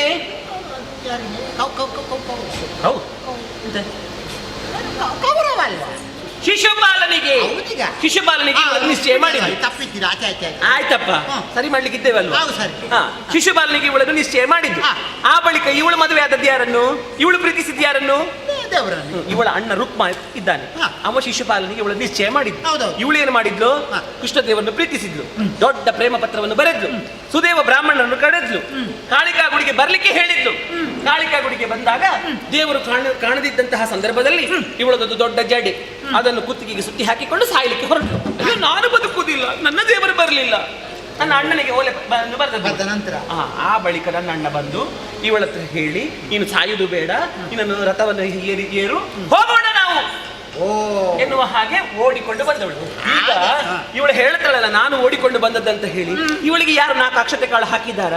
ಈಗ ನಾನು ಓಡಿಕೊಂಡು ಬಂದರೂ ಕೂಡ ತವರು ಮನೆ ಮತ್ತು ನನ್ನ ಗಂಡನ ಮನೆ 2 ಬಾಂಧವ್ಯವನ್ನು ಉಳಿಸಿಕೊಂಡಿದ್ದೇನೆ. ಇವಳಿಗೆ ಹೋಗ್ಲಿಕ್ಕೆ ಉಂಟಾ? ಯಾಕೆ ಇಲ್ಲ? ಕಡೆಗೆ ಏನಾಯ್ತು ಇವಳ ಅಣ್ಣನಿಗೆ? ಅವನ ಮುಂದಲೆಯನ್ನೇ ಕೊಯ್ದು. ಅದನ್ನಾಗದಿಂದ ಹೇಳಿದ್ದು ನಿನಗೆ ಅರ್ಥ ಆಯ್ತಾ? ಈಗ ಅಣ್ಣನ ಮುಂದಲೆಯನ್ನು ಕೊಯ್ದಿದ್ದಾಳಲ್ಲ ಪುಣ್ಯಾತ ಗಿತ್ತಿ. ಮಗನಿಂದ ಇಲ್ಲಿ ಬಾ, ಬಾಯಿಗೆ ಬಂದ ಹಾಗೆ ಮಾತಾಡ್ತಾ ಇದ್ದಾಳಲ್ವಾ? ನೀನೇ ಯೋಚನೆ ಮಾಡು. ಸಣ್ಣ ಪ್ರಾಯದಲ್ಲಿ ಕೃಷ್ಣದೇವರನ್ನು ನಾನು ಪ್ರೀತಿಸ್ತಾ ಇದ್ದವು, ಅವರನ್ನೇ ಮದುವೆ ಆಗಬೇಕೆಂಬುದು ತೀರ್ಮಾನ ಕೈಗೊಂಡವು. ಮಕರಂದ ಆ ಸಣ್ಣ ಪ್ರಾಯದಲ್ಲಿ ಪ್ರೀತಿ ಹುಟ್ಟಿದ 6 ವರ್ಷದ ಮಕ್ಕಳಿಗೆ ಪ್ರೀತಿ ಹುಟ್ಟುತ್ತದ? 60 ವರ್ಷದ ಮುದುಕರಿಗೆ ಕಾಮ ಹುಟ್ಟುವುದಕ್ಕೆ ಸಾಧ್ಯ ಉಂಟು? ಕೃಷ್ಣದೇವರಿಗೆ ಪ್ರೀತಿ ಹುಟ್ಟಿದ ಕೃಷ್ಣ ಕೃಷ್ಣ ಕೃಷ್ಣ ಕೃಷ್ಣದೇವರ ಕಥೆಯನ್ನು ಹೇಳಿದ್ಯಾರು? ನಾರದರು ಹೇಳಿದ. ಅವರು ಹೇಳಿದ ಬಳಿಕ ರುಕ್ಮಿಣಿ ಅನ್ನೋದು ನನ್ನ ತಲೆಗೆ ಹೋಗುತ್ತಪ್ಪ. ಅದು ಹಾಗೆ ಎಳೆ ಮಕ್ಕಳ ಎದುರಿನಲ್ಲಿ ಏನಾದ್ರು ಹೇಳಿದ್ರೆ ಅದು ಅಂಟಿಕೊಡ್ತಾರೆ. ಹೌದು, ಅದೇ ರೀತಿಯಾಗಿ ಅವರನ್ನೇ ಪ್ರೀತಿಸಿ ಮತ್ತೆ ಮದುವೆ ಆದ್ರೆ ಅವರನ್ನೇ ನಾನು. ಮತ್ತೊಂದು ವಿಚಾರ, ಅಣ್ಣನ ತಲೆಯನ್ನು ಬೋಳಿಸಿ ಬಂದವರಂತ ಹೇಳಿದ್ದಾಳೆ. ಹೌದು, ನಿಜವಾಗಿ ಹೇಳಬೇಕಾ, ಅಣ್ಣನನ್ನು ಕೊಲ್ತೇನೆ ಅಂತ ಮುಂದುವಾಗುವಾಗ ನಿಲ್ಲಿಸಿದ್ದು ನಾನು. ಅಣ್ಣನ ಗರ್ವವನ್ನು ಮುರಿಯಬೇಕು. ಅಣ್ಣನನ್ನು ಗರ್ವ ಇತ್ತು. ಹೌದಪ್ಪ, ಆ ರುಕ್ಮಣ್ಣನ ಕಥೆ ಕೆಲಸ ಮಾಡಿದ್ದಿ, ನಿಲ್ಲಿಸಿದ್ದಿ. ಹೌದು, ಅವರ ತಲೆ ಬೋಳಾಗಿದ್ದು ಸತ್ಯ ಅಲ್ವಾ? ಹೌದಪ್ಪ, ಮರ್ಯಾದೆ ಹೋದ್ದೆ, ಮರ್ಯಾದೆ ಹೋದದ್ದೇ. ಇಷ್ಟು ಮಾತ್ರ ಅಲ್ಲ, ಇಷ್ಟು ಮಾತ್ರ ಅಲ್ಲ, ಮತ್ತೊಂದು ಹೇಳ್ತಾಳೆ.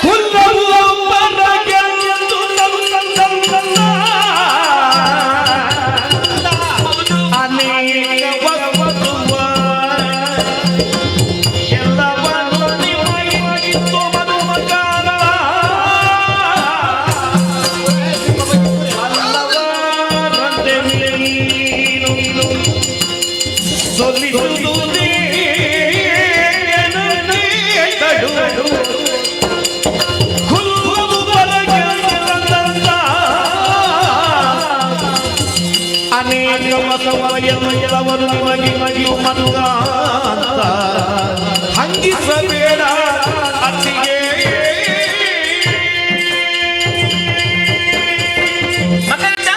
ವಿನಾಶಭೇದದ ಸುದ್ದಿಯನ್ನು ಹೇಳ್ತಾಳೆ ಇವಳು ಅಲ್ವಾ? ಏನು ನನ್ನ ಇವ ಅಣ್ಣ ಹಾಕಿದನ್ನೆಲ್ಲ ತಂದು ಇವರು ತಿನ್ನುವುದಕ್ಕೆ ಇವರೇ ಆಯ್ತು ಎನ್ನುವ ಹಾಗೆ. ಮೂಟೆ ಮೂಟೆ ಗಾಡಿ ಹೋಗಿದೆ. ಹೌದು ಹೌದು ಹೌದು. ದುಡ್ದದ್ದು ಇವಳ ಗಂಡ ಮಾತ್ರವಾ? ದುಡ್ದದ್ದು ಇವಳ ಗಂಡ ಮಾತ್ರ ಅಂತ ಕೇಳಿದ್ದು. ಮತ್ತೆ ಆ ದಿನಾಶ್ವಮೇಧ, 1 ದಿವಸದ ಅಶ್ವಮೇಧ. ಆ ಅಶ್ವಮೇಧದಲ್ಲಿ ಮೊದಲಾಗಿ ದುಡಿದವರು ಯಾರು? ಕುದುರೆ ಬೆಂಗಾವಲಾಗಿ ಹೋದವರು ಯಾರು?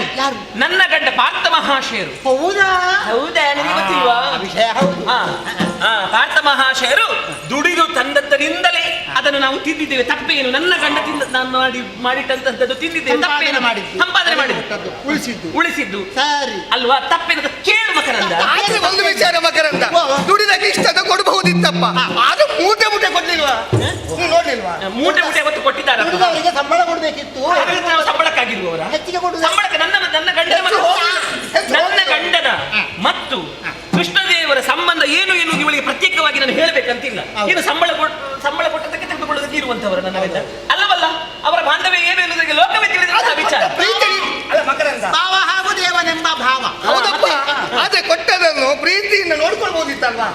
ಕೊಟ್ಟದನ್ನು ಯಾರೀಗ ದ್ವೇಷ ಮಾಡಿದ್ದಾರೆ? ನನ್ನ ಅಣ್ಣನನ್ನು ನಾನು ದ್ವೇಷ ಮಾಡಿದ್ದೇನಾ?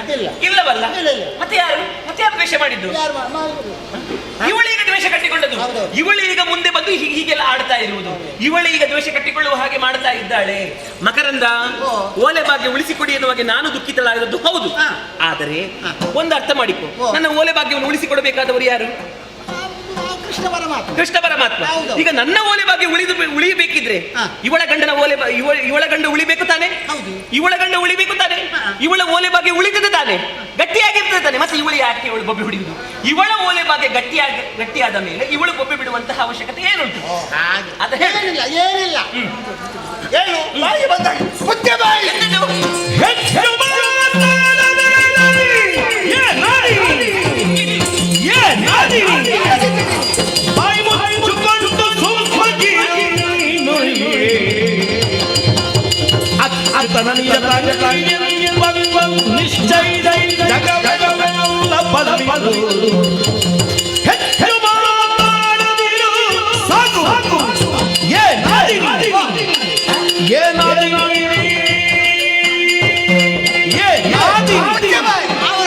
ನೀನು ಮುಚ್ಚಂತ ಹೇಳಿದ್ದು ಯಾಕೆ ಮುಚ್ಚಬೇಕು? ಬಾಯಿಗೆ ಬಂದ ಹಾಗೆ ಮಾತಾಡ್ತಾ ಇದೆಯಲ್ಲ, ಎಲ್ಲಿ ಇದ್ದೇನೆ ಯೋಚನೆ ಮಾಡಬೇಕು. ಬಾಯಿ ತೆರೆಯುವ ಹಾಗೆ ಮಾಡಿದವಳು ನೀನು. ಇರುವುದು ಎಲ್ಲಿ ಈಗ? ನಾನು ಇರುವುದಿಲ್ಲ, ನಮ್ಮ ಮನೇಲಿ ಇರುವುದು. ನಮ್ಮ ಮನೇಲಿ ಇದ್ದುಕೊಂಡು ನಮಗೆ ಬಾಯಿಗೆ ಬಂದ ಹಾಗೆ ಮಾತಾಡ್ತಾ ಇದೆಯಲ್ವಾ? ನೀವು ಯೋಚನೆ ಇದು ನೀನು ಕಟ್ಟಿ ಬೆಳೆಸಿದಂತಹ ಯಾರದಾಗ್ಲಿ ಈಗ ನೀನು ಕಟ್ಟಿಸಿದ್ಯಾ? ನಾನು ಹೇಳಲೇ ಇಲ್ಲಲ್ಲ. ಹೌದಪ್ಪ, ಅದು ಇರ್ಬೇಕಾದ್ರೆ ಎಲ್ಲಿ ನೀನು? ಎಲ್ಲಿ ಹೆಣ್ಣಾದವಳು ಇರ್ಬೇಕಾದ್ರೆ ಇಲ್ಲಿ ಗಂಡನ ಮನೆಯಲ್ಲಿ ಇರಬೇಕು. ಈಗ ನಿನ್ನ ಮಾತಿಗೆ ಕಟ್ಟು ಬಿದ್ದು ನಾನು ಇಲ್ಲಿವರೆಗೆ ಬಂದದ್ದು, ನನ್ನ ಅಣ್ಣನ ಮಾತಿಗೆ ಕಟ್ಟು ಬಿದ್ದು ಇಲ್ಲಿವರೆಗೆ ಬಂದದ್ದು. ಹೇಳುವರು ಇರ್ತಾರಪ್ಪ, ಅದೇ ಹೇಳಿದಲ್ವಾ? ಅವರಿಗೆ ಹೇಳಿದ ಮಾತ್ರಕ್ಕೆ ನೀವು ಬರುವಾಗ ನಿಮಗೆ ಗೊತ್ತಾಗುದಿಲ್ವಾ? ಇದ ಕೂಡದು ಗಂಡ ಕಷ್ಟದಲ್ಲಿದ್ದಾನೆ ಪಾಪ. ಮಕರಂದ, ಅವರಲ್ಲಿ ಎಷ್ಟು ಕಷ್ಟ ಪಡ್ತಾರೆ ನೋಡು. ಏನು ಕಷ್ಟ ಪಡ್ತಾರೆ? ಯಾವುದನ್ನು ಊಟ ಮಾಡ್ತಾರಮ್ಮ ಅವರು? ಅಲ್ಲಿ ಗಡ್ಡೆ ಗೆಣಸು ಸಿಗ್ತದೆ. ಓ ಹೀಗೆ ಗೆಡ್ಡೆ ಗೆಣಸು ತಿನ್ನುವುದು ಅವರಲ್ಲಿ ಗಂಡನಾಗಿ. ಇವಳಿಗೆ ತಿನ್ಲಿಕ್ಕೆ ಈ ವ್ಯವಸ್ಥೆ ನೋಡಿ ಭೋಜನ ಬೇಕಾದಷ್ಟು ಸರಿ ತಿಂತಾಳೆ. ಇವಳು ಮಾತ್ರ ತಿನ್ನುವುದಾ? ಹೌದು, ಇವಳು ಅಚ್ಚುತನ ತಂಗಿ. ಚ್ಯುತಿ ಇರಬಾರ್ದು ಕೂಡ ಇವಳಲ್ಲಿ ನೋಡಿದ್ದೆ ನೀನು. ಈಗ ನಿನಗೇನಾದ್ರೂ ನಾನು ಕೇಳಿ ಬಯಸಿದ್ದೇನಾ? ನೀ ಏನಾದ್ರೂ ತಿನ್ನಬಾರ್ದಂತ ಏನಾದ್ರೂ ನಾನು ಹೇಳಿದ್ದೇನೆ? ನಿನಗೆ ಹಾಕುವ ಬಟ್ಟಲಲ್ಲಿ ಏನಾದ್ರೂ ಸ್ವಲ್ಪ ಕಡಿಮೆ ಆಯ್ತಾ? ನನಗೆ ಕಡಿಮೆ ಆಯ್ತಂತ ಹೇಳಿದಲ್ಲ, ನೀನು ಯೋಚನೆ ಮಾಡಬೇಕಿತ್ತು. ಗಂಡಂದ್ರು ಗಂಡ ಕಷ್ಟದಲ್ಲಿ ಇರುವಾಗ ಗಂಡನ ಜೊತೆಲಿ ಇರಬೇಕು. ನನ್ನ ಗಂಡನೇ ಹೇಳಿಲ್ಲ, ಮತ್ತೆ ನೀನೆಂತ ಹೇಳು? ಅದು ಹೇಳುವ ಗಂಡನೇ ಇಷ್ಟವರೆಗೆ ಹೇಳಿಲ್ಲ. ಅಲ್ಲ, ನೀನೊಂದು ಯೋಚನೆ ಮಾಡು. ಪತಿವೃತ್ತಿ ಹೆಣ್ಣು ಬಯಸುವುದು ಯಾವುದನ್ನು? ಗಂಡನ ಬಳಿಯಲ್ಲಿ ಇರಬೇಕೆಂಬುದಾಗಿ. ನೀನು ಅದನ್ನು ಬಯಸುವುದಿಲ್ಲ. ಇಲ್ಲಿ ಬಂದ ಮೇಲೆ ನಾನು ಪತಿವ್ರತೆ ಅಲ್ಲ ಅಂತ ಅಲ್ಲಲ್ಲ, ಇಲ್ಲಿಗೆ ಬಂದ ಮೇಲೆ ನಾನು ಪತಿವ್ರತೆ ಅಲ್ಲ ಅಂತ ಆಗುತ್ತದೆ. ಅಲ್ಲ ಅಂತ ಹೇಳಿದ್ದಲ್ಲ, ಇರಬೇಕಾದ ಕರ್ತವ್ಯ ಅಂತ ಹೇಳಿದ್ದು. ನೀನು ಅದನ್ನೇ ಯೋಚನೆ ಮಾಡುವುದಿಲ್ಲ. ಇಲ್ಲಿ ತಿನ್ಲಿಕ್ಕುಂಟಲ್ವಾ? ತಿನ್ಲಿಕ್ಕುಂಟು, ತಿನ್ನುವ. ಅಮ್ಮ ಏನು ಯೋಚನೆ ಮಿತಿಯೇ ಅಷ್ಟು. ತಿನ್ಲಿಕ್ಕೆ ಬಂದಿದ್ದಾಳೆ ಸುಭದ್ರೆ, ತಿನ್ಲಿಕ್ಕೆ ಬಂದಿದ್ದಾಳೆ. ಎಷ್ಟು ತಿನ್ನಬಹುದು? ಎಷ್ಟು ತಿನ್ನಬಹುದು? ಈಗ ನಾನು ತಿಂದ್ರೆ ಒಂದಿಷ್ಟು ತಿನ್ನಬಹುದು, ಒಂದಿಷ್ಟು ತಿನ್ನಬಹುದು. ಒಂದಿಷ್ಟು ತಿನ್ಲಿಕ್ಕೆ ಆಗ್ತದ? ನೀನು ಒಬ್ಬನೇ ತಿನ್ನುವುದಾ? ನಿನ್ನ ಮಗ ಇಲ್ವಾ? ತಿನ್ನುವುದಿಲ್ವಾ? ಅವನಾದ್ರೂ ಎಷ್ಟು ತಿನ್ನಬಹುದು? ಅತ್ತಿಗೆ ಒಂದಿಷ್ಟು ತಿನ್ನಬಹುದು. ಅದರಲ್ಲಿ ಏನು ಕೆಲಸ ಆಯ್ತು. ಒಂದು ಕೆಲಸ ಮಾಡಿ, ಈ ಮಾತಾಡ್ತಾ ಹೋದ್ರೆ ಹೊತ್ತು ಹೋದದ್ದು ಗೊತ್ತಾಗ್ಲಿಕ್ಕಿಲ್ಲ. ಹಾಗಾಗಿ ಭಗವಂತ ಕೈ ಕೊಟ್ಟ ದುಡಿಯೋಕಂತ, ಇಲ್ಲಿ ಭಗವಂತ ಕೈ ಕೊಟ್ಟ ಯಾಕೆಂತ ಹೊಡಿಯೋಕಂತ. ನೋಡು ನನ್ನ ವಿಚಾರಕ್ಕೆ ಬರಬೇಡ ನೀನು. ಏನು ಕಷ್ಟದಲ್ಲಿ ಇದ್ದೇನೆ, ನೀನು ಸಾಂತ್ವನದ ನುಡಿಯನ್ನು ಹೇಳಬೇಕಾದವಳು ಈ ಹೊತ್ತಿನಲ್ಲಿ. ನೀನು ಈ ರೀತಿಯಾಗಿ ಹಿಡುವಂತ ಮಾತುಗಳನ್ನು ಆಡಿದ್ರೆ ಕೇಳುವುದಿಲ್ಲ.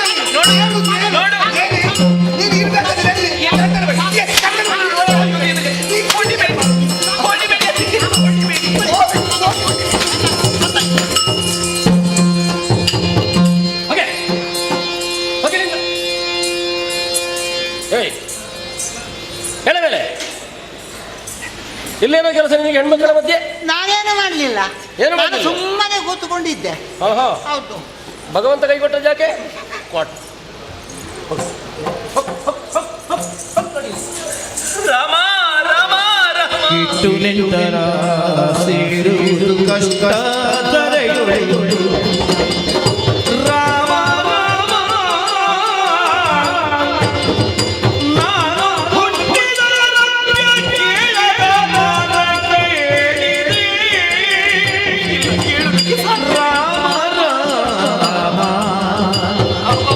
ಅಟ್ಟಡಿಯ ಕಾಂತನ ಬಿಟ್ಟಿಲ್ಲಿಗೆ ಬಗೆ ಬಂದು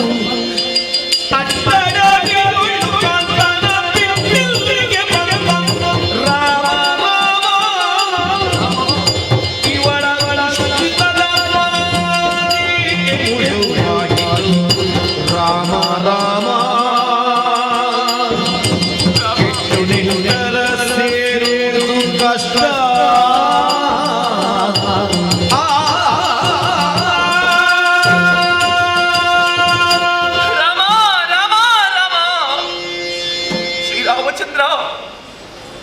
ನನಗೀಗ ನಿನ್ನ ಹೆಸರು ನೆನಪಾಗುತ್ತಾ ಇದೆ. ಈಗ ನಿನ್ನನ್ನು ರಾಮ ರಾಮ ಎನ್ನುವ ಹಾಗೆ ಉಚ್ಚರಿಸುತ್ತಾ ಇದ್ದೇನೆ. ಯಾಕೆ?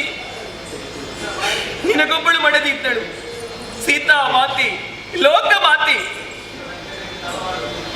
ನೀನು ಕಾಡಿಗೆ ನಡೆದು ಬರುವಂತಹ ಸಂದರ್ಭದಲ್ಲಿ ಆ ಸೀತಾ ಮಾತೆ, ನಾನು ನಿಮ್ಮೊಂದಿಗೆ ಬರುತ್ತೇನೆ ಛಾಯಾನುವರ್ತಿಯಾಗಿ.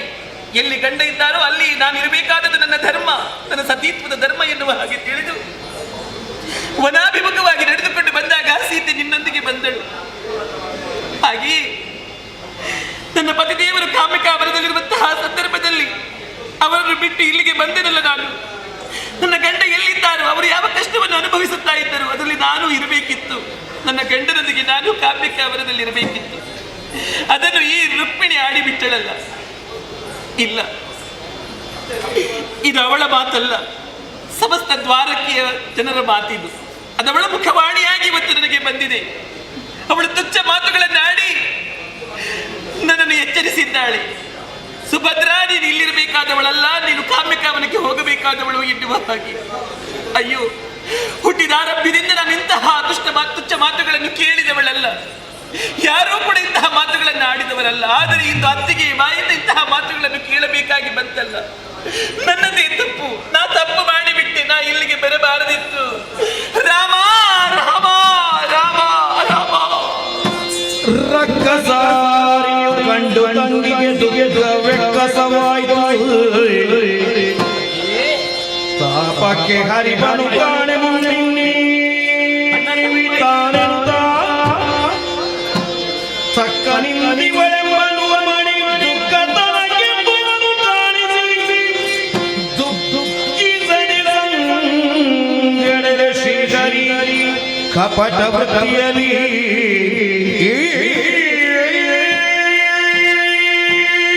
ಅಣ್ಣ, ಅತ್ತಿಗೆಗೂ ಯಾವ ತಪ್ಪು ಇಲ್ಲ ಅಣ್ಣ. ಸರಿಯಾದಂತಹ ಮಾತುಗಳನ್ನೇ ಆಡಿದ್ದಾಳೆ, ಎಚ್ಚರಿಕೆಯ ನುಡಿಯನ್ನ ಆಡಿದ್ದಾಳೆ. ಹೌದಣ್ಣ, ಅವಳ ಮಾತಿಯಾಗಿ ನೀನು ನೊಂದುಕೊಳ್ಳಿಲ್ಲ ತಾನೆ? ಇಲ್ಲ, ನನ್ನದೇ ತಪ್ಪಣ್ಣ. ಅವಳ ಸ್ಥಾನದಲ್ಲಿದ್ದು ಅದಕ್ಕಿಂತ ಬೇರೆ ಏನನ್ನು ಮಾತಾಡಬೇಕಮ್ಮ ಅವಳು. ಲೋಕದಲ್ಲಿ ಒಂದು ಪದ್ಧತಿ ಉಂಟು. ಏನು? ಕೊಟ್ಟ ಹೆಣ್ಣು ಕುಲದಿಂದ ಹೊರಗೆ ಅಂತ. ಹೌದಲ್ಲ, ನಿನಗೆ ದುಃಖವಾಗಬಾರದು, ಕಷ್ಟವಾಗಬಾರದು ಎನ್ನುವುದಕ್ಕಾಗಿ ಲೋಕದ ಮಾತನ್ನು ಮೀರಿ ನಿನ್ನನ್ನು ನನ್ನ ಮನೆಗೆ ಕರೆತಂದು ನಾನು ಪ್ರೇಮದಿಂದ ಪೋಷಿಸ್ತಾ ಇದ್ದೇನಮ್ಮ. ಹೌದಣ್ಣ, ಮಧ್ಯದಲ್ಲಿ ಇಂಥ ಒಂದು ಪ್ರಕರಣವಾದದ್ದನ್ನು ಹೀಗಾಯಿತು. ಇಲ್ಲ, ಅದು ಅವಳ ಮುಖವಾಣಿಯಾಗಿ ಬಂದಂತಹ ಮಾತು, ಸಮಸ್ತ ದ್ವಾರಕೆಯ ಮಾತು. ನಾನಾಗಿ ನಿನ್ನ ಗಂಡನಲ್ಲಿ ವಿರೋಧವನ್ನು ಮಾಡಿದ್ದಲ್ವಲ್ಲ? ಅಲ್ಲ, ಆ ಗಯನ ನೆವನೆಯಿಂದಾಗಿ ಅವನಾಗಿ ವಿರೋಧವನ್ನು ಕಟ್ಟಿಕೊಂಡ. ಹಾಡಿದಂತೆ ನಡೆಯದೆ ಹೋದರೆ ನಾನೇನು ಮಾಡಿದೆ? ನಿನಗೆ ಅತ್ತ ದರಿ ಇತ್ತ ಹುಲಿ, ಎಲ್ಲಿಗೆ ಬೀಳಬೇಕು, ಎಲ್ಲಿಗೆ ಹಾರಬೇಕು ಎನ್ನುವ ಸ್ಥಿತಿ. ಹೌದಣ್ಣ, ಹಾಗೆಂದು ಕಣ್ಣೀರನ್ನು ಸುರಿಸಿಕೊಂಡು ಕುಡಿತೆ ಅಂತಾದರೆ ಸಮಸ್ಯೆಗೆ ಪರಿಹಾರ ಒದಗೀತಿ? ಇಲ್ಲ ಅಣ್ಣ, ಪರಿಹಾರ ಒದಗಬೇಕು ಅಂತಾದರೆ ಯೋಚನೆ ಮಾಡಬೇಕಾಗ್ತದೆ. ಹೌದಣ್ಣ, ಯಾವ ಪ್ರಶ್ನೆಗಾದರೂ ಉತ್ತರ ಉಂಟು. ಎಂಥ ನೋವನ್ನಾದರೂ ಕಾಲ ಪರಿಹರಿಸ್ತೀವಿ. ಹೌದು, ಎಂಥ ಸಮಸ್ಯೆಗಾದರೂ ಒಂದು ಪರಿಹಾರ ಇದ್ದೇ ಇರ್ತದೆ. ಹೌದಣ್ಣ, ಆ ದಾರಿಯಲ್ಲಿ ನಾವು ಯೋಚಿಸಿ ಉಂಟಾದರೆ ಪರಿಹಾರವೇ ಇಲ್ಲ ಅಂತ ಖಂಡಿತವಾಗಿಲ್ಲ. ಪರಿಹಾರ ಇಲ್ಲವೇ ಅಂತ ಇಲ್ಲ. ಆದರೆ ಪರಿಹಾರ ಏನು ಎನ್ನುವುದು ಈಗ ಪ್ರಶ್ನೆಯಾಗಿ ಉಳಿದಿದೆ. ನಾನು ಹೇಳಿದ್ರೆ ನೀನು ನಡೆಸ್ತೀಯ ನಮ್ಮ ಅಣ್ಣ. ಓ, ನೀ ಹೇಳೋದೆ ಹೌದು. ನೀ ಕಾಲಿಗೆಯಿಂದ ತೋರಿಸಿದ್ರೆ ಸಾಕು, ನಾನು ಶಿರಸಾವಹಿಸಿ ಮಾಡುತ್ತೇನೆ ಅಣ್ಣ. ಹಾಗಾದ್ರೆ ನೀನು ಈ ಕ್ಷಣ ಇಲ್ಲಿಂದ ಹೊರಡಬೇಕಮ್ಮ. ಅಯ್ಯೋ ದೇವರೇ, ನಿನ್ನ ಮನಸ್ಸು ಹೀಗೂ ಆಯ್ತಣ್ಣ. ಇದನ್ನು ಮೊದಲೇ ಹೇಳಬಹುದಿತ್ತಲ್ಲ ನಿನಗೆ. ಸುಭದ್ರ, ನೀನು ನನಗೆ ಭಾರವಾಗುತ್ತಾ ಇದೆಯಾ, ನೀನು ಹೋಗು ಇಲ್ಲಿಂದ ಎನ್ನುವ ಹಾಗೆ ಹೇಳುತ್ತಿದ್ರೆ ಇಂತಹ ತುಚ್ಛ ನುಡಿಗಳನ್ನು ನಾನು ಆಲಿಸುವುದಕ್ಕೆ. ಶಿವನೇ ಹಾಗೆ ಹೇಳಿದ್ದೇನಮ್ಮ ನಾನು. ಮತ್ತೇನಣ್ಣ, ನಿನ್ನಿಂದ ಶಾಶ್ವತವಾಗಿ ಹೋಗು ಅಂತ ಹೇಳಿದ್ದಲ್ಲ, ಮತ್ತೆ ಒಂದು ಕಾರ್ಯದ ಹೊಣೆಯನ್ನು ಹೊತ್ತು ಹೋಗು ಅಂತ ಆಡಿದ್ದು ನಾನು. ನೀನು ಹೊತ್ತುಕೊಂಡು ಯಾಕೆ ಗೊತ್ತು? ಯಾಕೆ? ನೀನು ಪ್ರಕರಣವನ್ನು ಸಮಗ್ರವಾಗಿ ವಿವೇಚಿಸಂತೆ. ಮೊದಲೆಲ್ಲ ಹೋಗಿ ಎಲ್ಲಿ ಕೇಳಿದ್ರು ಅವರಿಗೆ ಆಶ್ರಯ ಸಿಗಲಿಲ್ಲ. ಹೌದು. ಅದರಲ್ಲಿ ಸಿಕ್ಕದ್ದು ಯಾವುದರಿಂದ? ನಾರದನು ಹೇಳಿಕೊಟ್ಟ ಸೂತ್ರದಿಂದ. ತಿಳುವಳಿಕೆ ಅರ್ಜುನಿಗೆ ದೋಷವಾದದ್ದು ಇಲ್ಲಿಂದ. ನನ್ನ ಪ್ರಾಣ ರಕ್ಷಣೆ ಮಾಡು ಅನ್ನುವಂತೆ ಅವನು ಕೇಳಿದ್ದರಿಂದ. ಹೌದು ಅಂತಾದ್ರೆ ಹೇಗೆ? ವಿಚಾರದ ಆಳವನ್ನು ಶೋಧಿಸದೆ ಅವಸರದಿಂದ ನಿನ್ನ ಗಂಡ ಮಾತು ಕೊಟ್ಟ ಹಾಗಾಯಿತು. ಹೌದಣ್ಣ. ಹೌದು ಅಂತಾದ್ರೆ ಅದಕ್ಕೆ ಪರಿಹಾರ ಉಂಟೋ ಇಲ್ಲ? ಏನು ಪರಿಹಾರ? ನಾನು ಕಾಮ್ಯಕಾವನಕ್ಕೆ ಹೋಗುವುದೇ ಪರಿಹಾರ ಅಂತ ಆದ್ರೆ ನಾನು ಹೋಗುತ್ತೇನಣ್ಣ. ಹೋದಲ್ಲಿಯೇ ಪರಿಹಾರ ಆಗುವುದಿಲ್ಲಮ್ಮ. ಮತ್ತೇನು? ಹೋಗಿ ನೀ ನಡೆಸಬೇಕಾದ ಕರ್ತವ್ಯ ಉಂಟು. ಕರ್ತವ್ಯವೇ? ನೀವು ಹೋಗಬೇಕಾದ ಎಲ್ಲಿಗೂ ಅಲ್ಲ, ಮತ್ತೆ ನಿನ್ನ ಅರಸನಲ್ಲಿಗೆ ಹೋಗಬೇಕಾದ. ಯಾಕೆ? ರಸವತ್ತಾದ ವಿಚಾರವನ್ನು ಸ್ವೀಕರಿಸಿ ನಡೆಯಬಲ್ಲಂತ ಹಿರಿಮೆಯ ಗುಣವನ್ನು ಹೊಂದಿದವನು ಪಾರ್ಥ. ನಡೆದ ಪ್ರಕರಣದಿಂದ ಬುದ್ಧಿಯಿಂದ ವಿವೇಚಿಸು. ಹೆಂಡತಿ ಎನ್ನುವಳು ಬುದ್ಧಿಯ ಸ್ಥಾನದಲ್ಲಿ ಉಳ್ಳವಳಾದ್ದರಿಂದ ಅವನ ಮನದಟ್ಟಾಗುವ ಹಾಗೆ ಕರಣೇಶು ಮಂತ್ರಿ ಅಲ್ವಾ?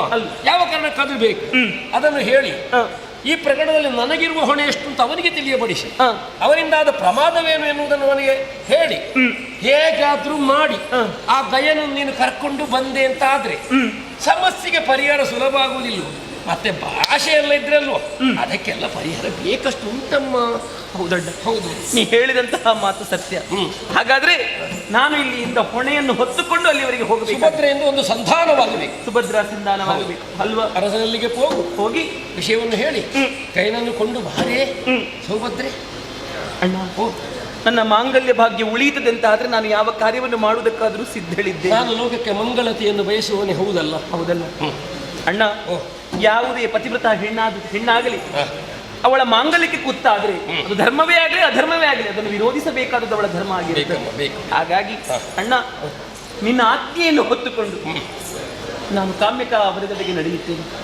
ಯಾವ ಸಮಸ್ಯೆಯ ಪರಿಹಾರ ಆಗುವುದು ಒಬ್ಬನಿಂದ, ಅವನನ್ನು ಸ್ಮರಿಸಿಕೊಂಡು ಹೋಗು. ಆದಿತಲ್ಲ.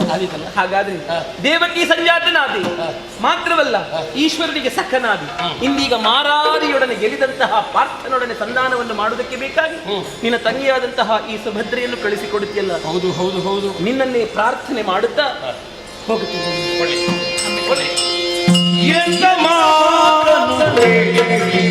ಹರಿ ಗೋವಿಂದ ಕೃಷ್ಣ ಅಚ್ಯುತ ಆನಂದ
ಅಚ್ಯುತನ ಅಡಿದಾವರಿಗೆ ಶಿರವನ್ನು ಚಾಚುವುದರ ಮುಖ್ಯವಾಗಿ ಬದುಕಿನಲ್ಲಿ ಸುಖವನ್ನು ಕಂಡವರು ಪಾಂಡವರು.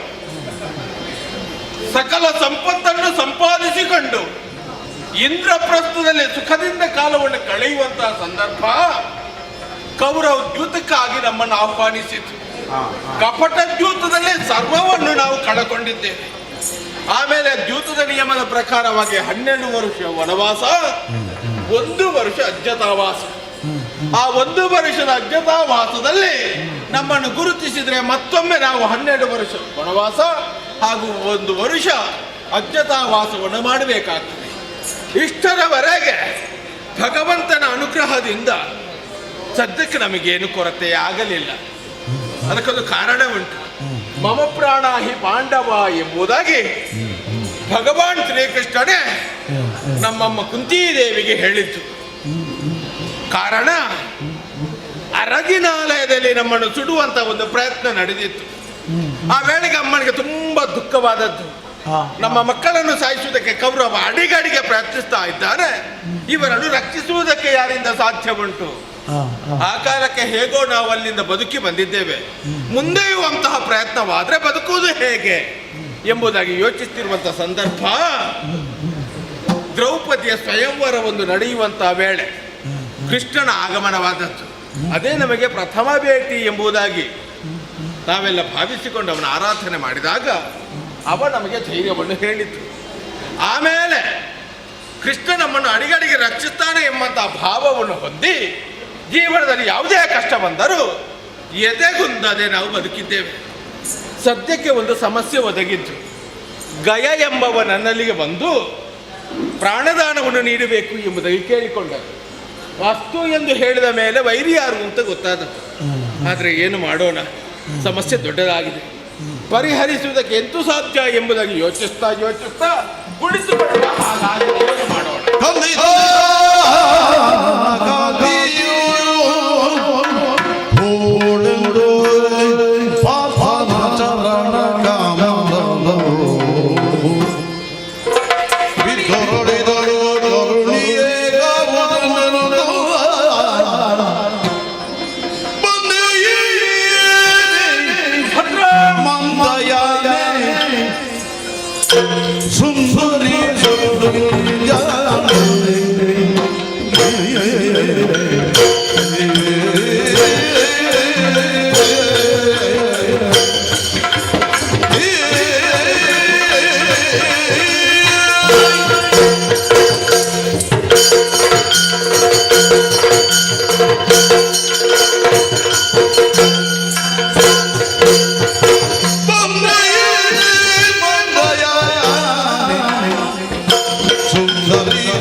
ವನವಾಸಕ್ಕೆ ಬರುವಾಗ ಜೊತೆಯಲ್ಲಿ ನೀನು ಬರ್ತೇನೆ ಎಂಬುದಾಗಿ ಹೇಳಿದ್ದುಂಟು. ಹೌದು, ಆದ್ರೆ ಅಭಿಮನ್ಯು ಚಿಕ್ಕವ, ನಮ್ಮೊಂದಿಗೆ ನಿಮಗೆಲ್ಲ ಕಷ್ಟವಾದಿತ್ತು ಎಂಬ ಕಾರಣಕ್ಕೆ ಬೇಕಾಗಿ ತವರು ಮನೆಯ ಕಡೆಗೆ ಮುಖ ಮಾಡು ಎಂಬುದಾಗಿ ನಾವೆಲ್ಲ ಒಪ್ಪಿಗೆ ಕೊಟ್ಟದ್ದು. ಹೌದು, ಮನಸ್ಸಿಲ್ಲದ ಮನಸ್ಸಿನಿಂದ ನೀನು ಮಗಳನ್ನು ಕರ್ಕೊಂಡು ಆ ಕಡೆಗೆ ಹೋದವು.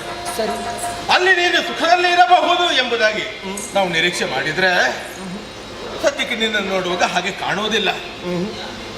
ಮುಖ ಬಾಡಿ ಹೋಗಿದೆ, ಅದಾವುದೋ ನೋವು ನಿನ್ನಲ್ಲಿ ಮನೆ ಮಾಡಿದೆ ಎನ್ನುವುದು ಸ್ಪಷ್ಟವಾಗುತ್ತಾ ಉಂಟು. ಅದೇನೇ ಇರಲಿ, ನನ್ನ ಮುಖವನ್ನು ಕಂಡಾಗ ನಗು ನಗುತ್ತಾ ಓಡೋಡಿಕೊಂಡು ಬಂದು ನನ್ನನ್ನು ಬಿಗಿದಪ್ಪು ಓಡು. ಆದರೆ ಇವತ್ತು ಹಾಗಲ್ಲ, ಬಂದವಳ ಚರಣಕ್ಕೆ ಆನತಳಾಗಿದ್ಯಾ. ಹೌದು, ಈ ವ್ಯತ್ಯಾಸವನ್ನು ನನಗೆ ಕಂಡಾಗ ಗೊತ್ತಾಗ್ತದೆ. ಏನು ಮೊದಲಿನ ಹಾಗೆ ನೀನಿಲ್ಲ ಎನ್ನುವುದು. ಏನು ಸಮಸ್ಯೆ? ಎಲ್ಲವನ್ನು ನನ್ನಲ್ಲಿ ಹೇಳಬಹುದೇ? ಓ ಇನಿಯ ಇನಿಯ ನೀಲಾಲಿಸೆಯ ಸ್ವಾಮಿ ಬೀಳು ಬಿದ್ದ ಮನದಿನ ಘನ ವ್ಯಥೆಯ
ಸುಭದ್ರ, ಮಗದೊಮ್ಮೆ ನಿಮ್ಮ ಚರಣಗಳಿಗೆ ನಾನು ಆಡಿ ಎರಗಿದ್ದೇನೆ. ಎದ್ದೇಳು ಪ್ರಭು, ಈ ಕಾಮ್ಯಕಾವನಕ್ಕೆ ಇದೇನು ಮೊದಲ ಬಾರಿ ಬರುವುದಲ್ಲ.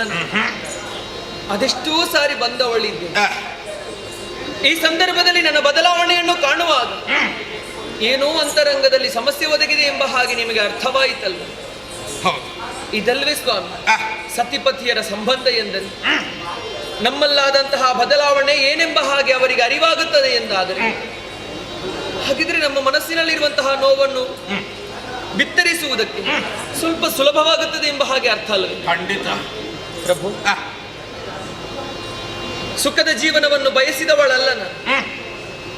ನಿಮ್ಮನ್ನು ಪ್ರೀತಿಸಿದ ಅಂದಿನಿಂದ ನಿಮ್ಮ ಜೊತೆಗೆ ಇರಬೇಕು ಎಂಬ ಹಾಗೆ ನಾನು ಬಯಸಿ ಬಂದವಳು. ಆದರೂ ಈ ಕಾಮ್ಯಕಾವನಕ್ಕೆ ನೀವು ನಡೆಯುವಂತಹ ಸಂದರ್ಭದಲ್ಲಿ ನಾನು ತವರು ಮನೆಯನ್ನು ಸೇರಿದ್ದು ನನಗೆ ಬೇಕಾಗಿ ಅಲ್ಲ, ನಿನ್ನ ಸುಖಕ್ಕಾಗಿ ಅಲ್ವೇ ಅಲ್ಲವೇ ಅಲ್ಲ. ಆದರೆ ನಮ್ಮಿಂದ ಹುಟ್ಟಿದಂತಹ ಮಗನಿಗೆ ಯಾವ ತೊಂದರೆಯೂ ಆಗಕೂಡದು ಎಂಬ ಹಾಗೆ. ಆದರೆ ಈ ಸಂದರ್ಭದಲ್ಲಿ ಬರುವುದಕ್ಕೆ ಕಾರಣ ಏನು ಗೊತ್ತೇ? ಎಲ್ಲರೂ ನನ್ನ ಮುಖವನ್ನೇ ಕಾಣುತ್ತಾ ಇದ್ದಾರೆ. ಹೌದು, ಅವರೆಲ್ಲರೂ ನನ್ನ ಪರಿಚಯಿಸ್ತಾರೆ. ನನ್ನ ಮುಖದಲ್ಲಾದಂತಹ ಬದಲಾವಣೆಗೆ ಏನು ಕಾರಣ ಇರಬಹುದೆಂಬ ಹಾಗೆ ಎಲ್ಲರೂ ಯೋಚಿಸ್ತಾ ಇದ್ದಾರೆ, ನೆಟ್ಟ ದೃಷ್ಟಿಯಿಂದ ನೋಡ್ತಾ ಇದ್ದಾರೆ. ಹಾಗೆ ನನಗೊಬ್ಬರಿಗೆ ಸಂಶಯ ಬಂದದ್ದಲ್ಲ, ಆದ್ರೆ ಎಲ್ಲರಿಗೂ ಈ ಪ್ರಶ್ನೆ ಹುಟ್ಟಿಕೊಂಡಿದೆ. ಆದ್ರೆ ನಿನ್ನ ವರ್ತನೆ ಪ್ರತ್ಯೇಕವಾಗಿ ಉಂಟು. ನಾವೇನು ಮಾತಾಡಿದ್ರು ಮುಖಕ್ಕೆ ಮುಖ ಕೊಟ್ಟು ನೀನು ಮಾತಾಡುವುದಿಲ್ಲ. ಅತ್ತಿಂದಿತ್ತ ನೋಡುತ್ತಾ ಇದೆಯಲ್ಲ, ಈ ದೃಷ್ಟಿ ಚಲಿಸುವರೆ ಏನು ಕಾರಣ ಅಂತ ಗೊತ್ತಾಗ್ಲಿಲ್ಲ. ಸ್ವಾಮಿ, ನಾನು ಸ್ವಲ್ಪ ಹಿಂದೆ ನೋಡಿದೆ ಎಂದಾದರೆ ನಿಮ್ಮ ಹಿಂಬದಿಯಲ್ಲಿ ಒಬ್ಬ ಅವಿತು ಕುಳಿತುಕೊಂಡು ಆಗಿದ್ದಾನೆ. ನನ್ನನ್ನು ನೋಡಿದ ಕ್ಷಣ ಆಚೆ ಈಚೆ ಓಡಾಡುತ್ತಾ ಇದ್ದಾನೆ. ನನ್ನ ಮುಖವನ್ನೇ ನೋಡುವುದಕ್ಕಾಗಿ ಮುಂದಾಗುತ್ತಾ ಇಲ್ಲ. ಇದುವರೆಗೆ ನಿಮ್ಮ ಜೊತೆಗೆ ನಾನು ಕಂಡವಳೆ ಅಲ್ಲ. ಓಹೋ ಪ್ರಭು, ಇವನ ಪರಿಚಯ ಯಾರು ಅಂತ ಗೊತ್ತಾಗ್ಲಿಲ್ವಲ್ಲ ನನಗೆ. ಹೌದಾ? ಇವ ಬೇರೆ ಯಾರು ಅಲ್ಲ, ಕೇಚರೇಂದ್ರ, ಕುಬೇರನ ಮಗ ಗಯ. ನನ್ನಲ್ಲಿಗೆ ಬಂದಿದ್ದಾನೆ, ಆಶ್ಚರ್ಯ ಪಡೀತಾ ಇದ್ದಾನೆ. ಗಯನೆಂದರೆ ಇವನೇ? ಆ ಗಯ.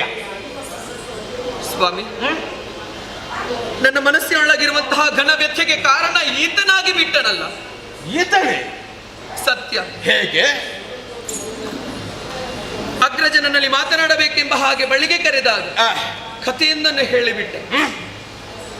ಸೂರ್ಯದೇವನಿಗೆ ಅರ್ಘ್ಯವನ್ನು ಸಲ್ಲಿಸಬೇಕೆಂಬಂತಹ ಉದ್ದೇಶದಿಂದ ಹೊರಟಂತಹ ಆತ ಕೈಯಲ್ಲಿ ಜಲವನ್ನೆತ್ತಿದಂತಹ ಹೊತ್ತಿಗೆ ಮೇಲಿನಿಂದ ಅಶ್ವದ ಬೆವರೊಂದು ಆತನ ಕೈಗೆ ಬಿತ್ತಂತೆ.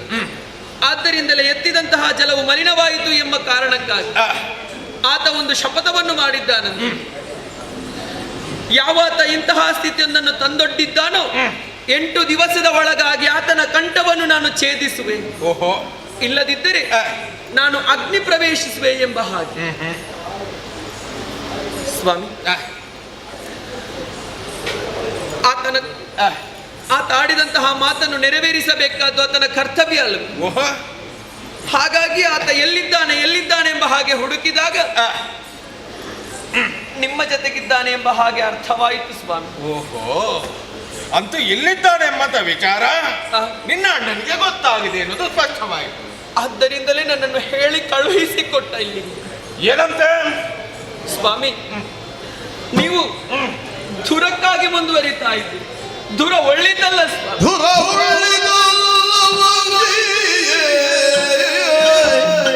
ಒಳ್ಳಿದ್ದಲ್ಲವಂತೆ ಪ್ರಭು.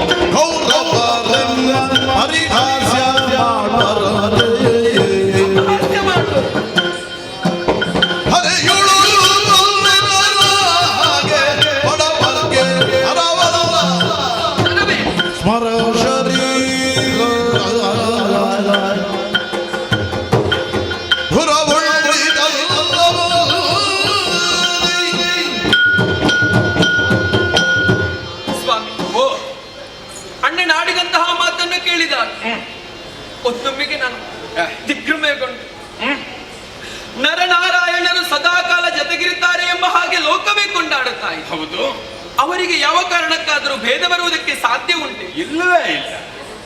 ನರನಾರಾಯಣರೆಂದರೆ ಸದಾಕಾಲ ಒಂದೇ ಮನಸ್ಸಿನಿಂದ ಚಲಿಸುವವರು ಎಂಬ ಹಾಗೆ ನಂಬಿದ್ದಾರೆ. ಹಾಗಿದ್ದರೆ ಇಂದು ಈ ಅಣ್ಣಗೈದಂತಹ ಪ್ರತಿಜ್ಞೆಗೆ ನೀವು ಎದುರಾಡುವುದುಂಟೆ, ಎದುರಾಗಿ ವರ್ತಿಸುವುದುಂಟು. ಒಂದು ವೇಳೆ ವರ್ತಿಸಿದ್ರೆ ಯುದ್ಧವೇ ವಾದೀತು ಸ್ವಾಮಿ. ಇಲ್ಲ ಪ್ರಭು, ದುರ ಒಳ್ಳಿದ್ದಲ್ಲವಂತೆ. ಯಾಕೋ? ನಮ್ಮನ್ನು ಅಪಹಾಸ್ಯ ಮಾಡುವವರು ಎಷ್ಟು ಮಂದಿ ಇದ್ದಾರೆ? ಯಾರು? ಯಾಕೆ ಯೋಚಿಸುವುದು ಯಾಕೆ? ನಮ್ಮ ದಾಯಾದಿಗಳಿಲ್ಲವೇ? ಆ ಕೌರವರು ಕೃಷ್ಣ ಮತ್ತು ಅರ್ಜುನ ಜೊತೆಗಿರುತ್ತಾರೆ ಎಂಬ ಹಾಗೆ ಎಲ್ಲರೂ ನಂಬಿದ್ದಾರೆ. ಅವರು ಜೊತೆಗಿರುವಾಗ ಅವರು ಚೆನ್ನಾಗಿರುತ್ತಾರೆ, ಯಾರು ಅವನನ್ನು ಮುಟ್ಟುವುದಕ್ಕೆ ಬರುವುದಿಲ್ಲ ಎಂಬ ಹಾಗೆ ನಂಬಿದ್ದಾರೆ. ಹಾಗಿರುವಾಗ ಕೌರವರೇ ಅಪಹಾಸ್ಯ ಮಾಡುವುದಕ್ಕಿಲ್ಲ ಸ್ವಾಮಿ. ಓಹೋ, ಕೃಷ್ಣನಿಂದ ಪಾಂಡವರಿಗೆ ಸಾಕಷ್ಟು ಉಪಕಾರವಾಗಿದೆ. ಹೌದು. ಹಾಗಾಗಿ ಉಪಕಾರವನ್ನು ಮಾಡಿದಂತ ಪಾಂಡವರು ಕೃಷ್ಣನನ್ನು ವಿರೋಧಿಸುವುದಕ್ಕಿಲ್ಲ. ಒಂದು ವೇಳೆ ವಿರೋಧಿಸಿದ್ರೆ ಕೃತಜ್ಞರಾಗ್ತಾರೆ ಎಂಬ ಬಗ್ಗೆ ಯೋಚಿಸಿ ನಗಾಡುವುದಕ್ಕೆ ಸಾಧ್ಯ ಉಂಟು. ಅಂತಹ ಅಪಹಾಸ್ಯಕ್ಕೆ ಸಿಲುಕುವುದು ಬೇಕೇ ನಮಗೆ ಸ್ವಾಮಿ. ಮಾತ್ರವಲ್ಲ, ಒಂದು ಯೋಚಿಸಿ ನೋಡಿ, ನಾವು ಬಡವರು. ಹೌದು. ಬಲ್ಲಿದನ ಜೊತೆಗೆ ಹೋರಾಟ ಮಾಡುವುದಕ್ಕೆ ಸಾಧ್ಯ ಉಂಟು ಹೇಳಿ? ಯಾವ ಕಾರಣಕ್ಕೂ ಬಡವನಾದವನು ಬಲ್ಲಿದವನ ಜೊತೆ ಹೋರಾಟ ಮಾಡುವುದಕ್ಕಾಗಿ ಹೋಗಕೂಡದು, ಅದು ಸಾಧ್ಯವಾಗದು ಸ್ವಾಮಿ. ಎಲ್ಲರೂ ಆ ಕೃಷ್ಣ ಪರಮಾತ್ಮನನ್ನು ಭಗವಂತ ಎಂಬ ಹಾಗೆ ಪೂಜಿಸುತ್ತಾರೆ. ಯಾವ ಕಾರಣಕ್ಕೂ ಆತನನ್ನು ದ್ವೇಷಿಸುವುದಕ್ಕಾಗಿ ಮುಂದಾಗುವುದಿಲ್ಲ ಸ್ವಾಮಿ. ಹಾಗಿರುವಾಗ ನೀವು ಆ ಪರಮಾತ್ಮನನ್ನು ದ್ವೇಷಿಸುವುದಕ್ಕಾಗಿ ಹೊರಟಿದ್ದೀರಿ.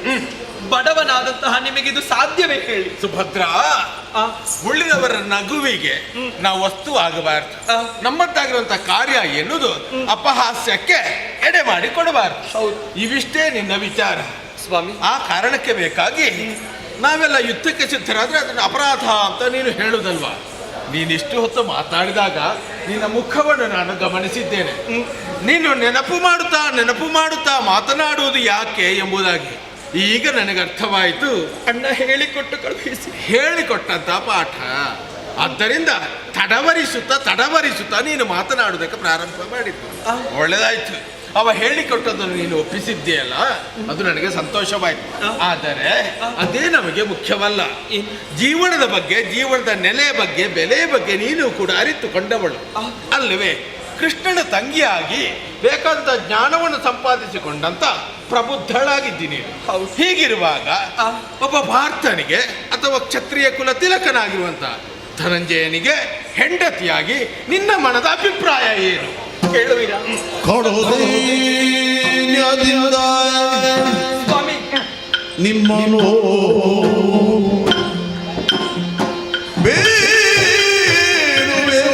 ಬಿಟ್ಟು ಕೊಡಬೇಕು ಗಯನ ನೀವು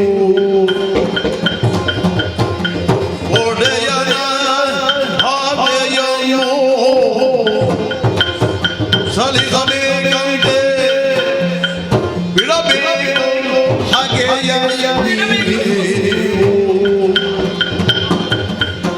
ಕೊಡು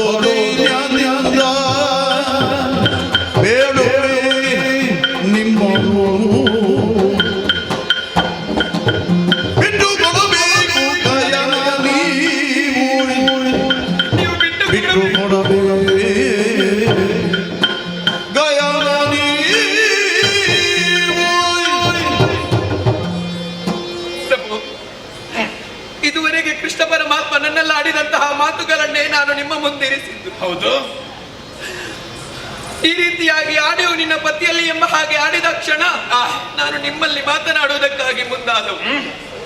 ಈಗ ನನ್ನ ಮನಸ್ಸಿಗೆ ತೃಪ್ತಿ ಆಯ್ತು ಸ್ವಾಮಿ. ನನಗೆ ಹೇಳಿಕೊಟ್ಟದ್ದು ಬೇಡ, ನಿನ್ನ ಸ್ವಂತಿಕಾಗಿ ಏನುಂಟು ಅದೇ ಬೇಕಾದ. ಸಂತೋಷವಾಯಿತು ಸ್ವಾಮಿ. ಮಾತನಾಡು ಅವಕಾಶ ಉಂಟು. ಹಾಗಿದ್ರೆ ಹೆಂಡತಿಯ ಮಾತನ್ನು ಕೇಳುವುದಕ್ಕಾಗಿ ಮುಂದಾಗುತ್ತಾ ಇದ್ದೀನಿ. ಖಂಡಿತ ಸ್ವಾಮಿ. ಸುಮಂಗಳಿಯಾಗಿ ಬಾಳಬೇಕು ಎಂಬ ಹಾಗೆ ಆಸೆ ಪಟ್ಟವಳು ಪ್ರಭು. ಹೆಣ್ಣಾದವಳು ಮುತ್ತೈದೆಯಾಗಿರಬೇಕು ಎಂಬ ಹಾಗೆ ಆಸೆ ಪಡುತ್ತಾಳೆ. ಆ ಮುತ್ತೈದೆತನ ಇರಬೇಕು ಎಂದಿದ್ದರೆ ಮುಡಿಯಲ್ಲಿ ಮಲ್ಲಿಗೆ, ಕೊರಳಲ್ಲಿ ಮಾಂಗಲ್ಯ, ಹಣೆಯಲ್ಲಿ ತಿಲಕ, ಕೈಯಲ್ಲಿ ಬಾಳೆ, ಕಾಲಲ್ಲಿ ಉಂಗುರ, ಇದೆಲ್ಲವೂ ರಾರಾಜಿಸಬೇಕಂತ. ಹೌದು. ಈ 5 ವಸ್ತುಗಳು ಆಕೆಯಲ್ಲಿತ್ತು ಎಂದಾದರೆ ಆಕೆ ಮುತ್ತೈದೆಯಾಗಿ ಬಾಳುವುದಕ್ಕೆ ಸಾಧ್ಯವಿದೆಯಂತೆ. ಆದ್ದರಿಂದಲೇ ಸ್ವಾಮಿ, ನನ್ನ ಈ ದೇಹದಲ್ಲಿ ಜೀವ ಇರುವ ತನಕವೂ ನಾನು ಆ ಮುತ್ತೈದತನವನ್ನು ಅನುಭವಿಸಬೇಕು ಎಂಬ ಹಾಗೆ ಆಸೆ ಪಟ್ಟವಳು. ಆದ್ದರಿಂದಲೇ ಈ ಸಂದರ್ಭದಲ್ಲಿ ನಿಮ್ಮಲ್ಲಿ ಸೆರೆಗೊಟ್ಟಿ ಬೇಡಿಕೊಳ್ಳುತ್ತಾ ಇದ್ದೆ. ಏನು? ಕೃಷ್ಣ ಪರಮಾತ್ಮ ನನ್ನನ್ನು ಸಾಕುತ್ತಾ ಇದ್ದಾನೆ. ಹಾಗಿರುವಾಗ ನನಗಾತ ಒಡೆಯನಾಗುತ್ತಾನೆ. ಆ ಒಡೆಯನ ಮಾತನ್ನು ನಾವು ಮೀರುವುದಕ್ಕೆ ಸಾಧ್ಯವಿಲ್ವಲ್ಲ ಸ್ವಾಮಿ. ಅದಕ್ಕಾಗಿ ಒಡೆಯನ ಆಜ್ಞೆಯನ್ನು ನಾವು ಪಾಲಿಸಬೇಕಾಗಿದೆ. ಆತನ ಜೊತೆಗೆ ನಾವು ಯಾವ ಕಾರಣಕ್ಕೂ ಸಂಗ್ರಾಮಕ್ಕಾಗಿ ಮುಂದಾಗಕೂಡದು ಸ್ವಾಮಿ. ಅದಕ್ಕಾಗಿ ಇದು ಸೆರೆಗೊಟ್ಟಿ ಬೇಡಿಕೊಳ್ಳುತ್ತಾ ಇದ್ದೇನೆ. ನನ್ನ ಮಾಂಗಲ್ಯವನ್ನು ಉಳಿಸಬೇಕು. ನನ್ನ ಮಾಂಗಲ್ಯ ಭಾಗ್ಯ ನನಗೆ ಉಳಿಯಬೇಕು ಎಂದಿದ್ದರೆ ಆ ಗಯನನ್ನು ಬಿಟ್ಟು ಕೊಡಿ ಸ್ವಾಮಿ.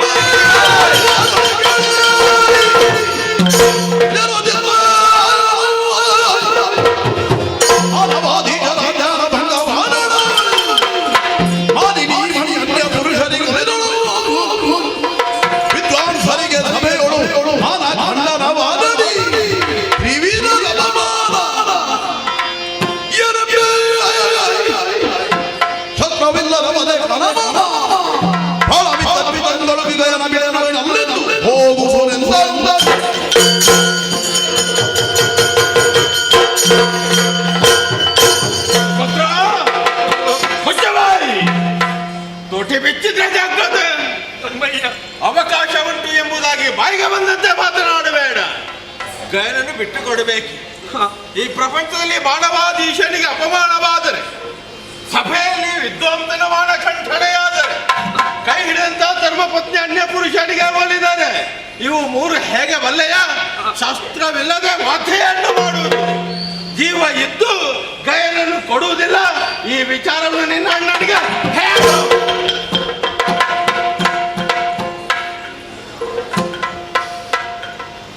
ಸುಭದ್ರ, ಸ್ವಾಮಿ ಸ್ವಾಮಿ ದುಃಖಿಸಬೇಡ. ಕರ್ಣಕರ್ಕಶವಾಗಿರುವಂತಹ ಧ್ವನಿಯಲ್ಲಿ ಮಾತನಾಡಿದೆ ಎಂಬುದಾಗಿ ಭಾವಿಸಬೇಡ. ನೀನು ಆಡಿದ ಪ್ರತಿಯೊಂದು ಮಾತನ್ನು ಕೇಳಿದ್ದೇನೆ. ಭಗವಂತನಲ್ಲಿ ಹೋರಾಟ ಮಾಡಿದ್ರೆ ಬದುಕು ಇಲ್ಲ ಎನ್ನುವುದು ಸ್ಪಷ್ಟವಾಗ್ತದೆ. ಈ ವಿಚಾರ ಅರಿತು ಗೈರನ್ನು ಕೊಡುವುದಿಲ್ಲ ಎಂಬುದಾಗಿ ಯಾಕೆ ಹೇಳಿದ ಬಲ್ಲೆಯ? ಯಾಕೆ? ಕ್ಷತ್ರಿಯ ಕುಲದಲ್ಲಿ ಹುಟ್ಟಿದ್ದೇನೆ. ಕ್ಷತ್ರಿಯನಿಗೆ ಆಡಿದ ಮಾತು ಎನ್ನುವುದು ಸರ್ವಶ್ರೇಷ್ಠವಾಗ್ತದೆ.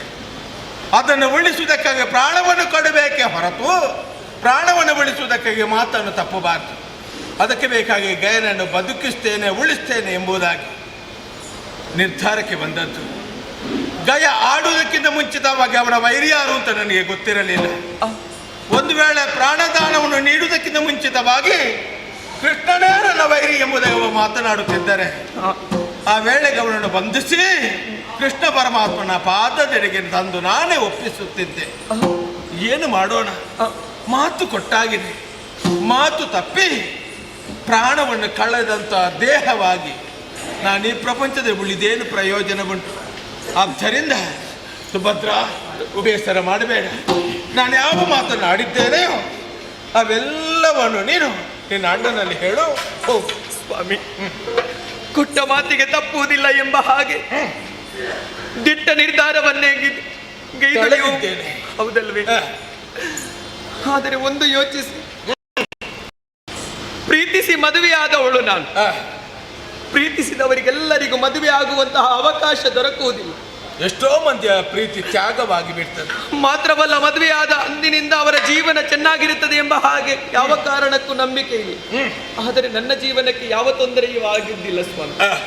ನಿಮ್ಮನ್ನೇ ನಂಬಿದಂತಹ ನನಗೆ ಒಂದೊಮ್ಮೆಗೆ ನೀವು ಹೋದಿರಿ ಎಂದಾದರೆ ನನ್ನ ಗತಿ ಏನು ಸ್ವಾಮಿ? ಯೋಚಿಸಬೇಡ, ಕ್ಷತ್ರಿಯ ರಾಣಿ ನೀನು, ನಿನಗೆ ಸ್ವಾತಂತ್ರ್ಯ ಉಂಟು.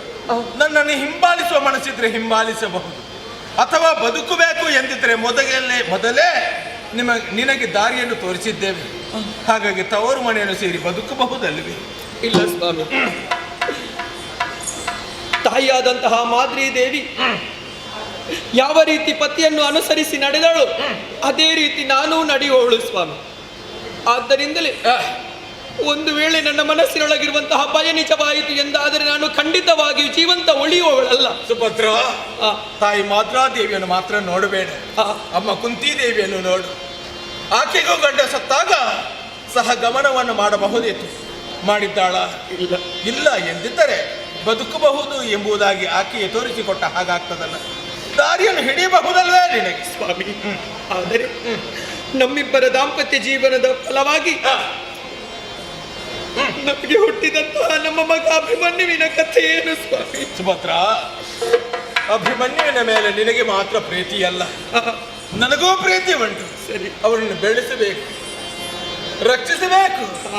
ಮುಂದಿನ ಪ್ರಪಂಚದಲ್ಲಿ ನಮ್ಮ ಹೆಸರನ್ನು ಉಳಿಸುವುದಕ್ಕಾಗಿ ಕೀರ್ತಿ ಪತಾಕೆಯನ್ನು ಬಾಳೆತ್ತರಕ್ಕೆ ಏರಿಸುವುದಕ್ಕೆ ಬೇಕಾಗಿ ಉಳಿಯಬೇಕು ಎಂಬುದಾಗಿ ಅವ ಖಂಡಿತ ಉಳಿತಾನೆ. ನಾನಿಲ್ಲ ಎಂದಿದ್ದರೆ ಆಚಾರ್ಯ ಭೀಷ್ಮರಿದ್ದಾರೆ. ನಾವು ಕೂಡ ಅಪ್ಪನನ್ನು ಕಳ್ಕೊಂಡಂಥ ವೇಳೆಯಲ್ಲಿ ಅನರ್ಥರಾಗಬಾರದು ಎಂಬ ಕಾರಣಕ್ಕೆ ಬೇಕಾಗಿ ಆಶ್ರಯವನ್ನು ನೀಡಿದ್ದಾರೆ. ಹಾಗಾಗಿ ಅವರ ಬಳಿಗೆ ಕೊಂಡು ಹೋದಿ ಎಂದಿದ್ದರೆ ಖಂಡಿತ ರಕ್ಷಿಸುವುದಕ್ಕೆ ಸಾಧ್ಯ ಸ್ವಾಮಿ. ಭೀಷ್ಮಾಚಾರ್ಯರ ಬಳಿಯಲ್ಲಿ ಬಿಟ್ಟೆ ಎಂದಾದರೆ ಕೌರವರು ಆತನನ್ನು ಅಪಹಾಸ್ಯ ಮಾಡುವುದಕ್ಕಿಲ್ವೇ? ಓಹೋ, ಆತನಿಗೆ ತೊಂದರೆ ಒದಗಿಸುವುದಕ್ಕೆ ಸಾಧ್ಯವಿಲ್ವೇ? ಹೌದು, ವಿಷಯ ಹೌದು. ನಮ್ಮಂತೆ ಅವನು ಕೂಡ ನಿತ್ಯ ನೋವನ್ನು ಅನುಭವಿಸುವಂತಹ ಸ್ಥಿತಿ ನಿರ್ಮಾಣವಾದೀತು. ಅದೆಲ್ಲ ಬೇಡ. ಭಗವಂತ ಕೃಷ್ಣ ಸಕಲರನ್ನೂ ರಕ್ಷಿಸುವವರು, ಅವನ ಬಳಿಗೆ ಕರ್ಕೊಂಡು ಹೋಗಬಹುದಲ್ವೇ ಸ್ವಾಮಿ?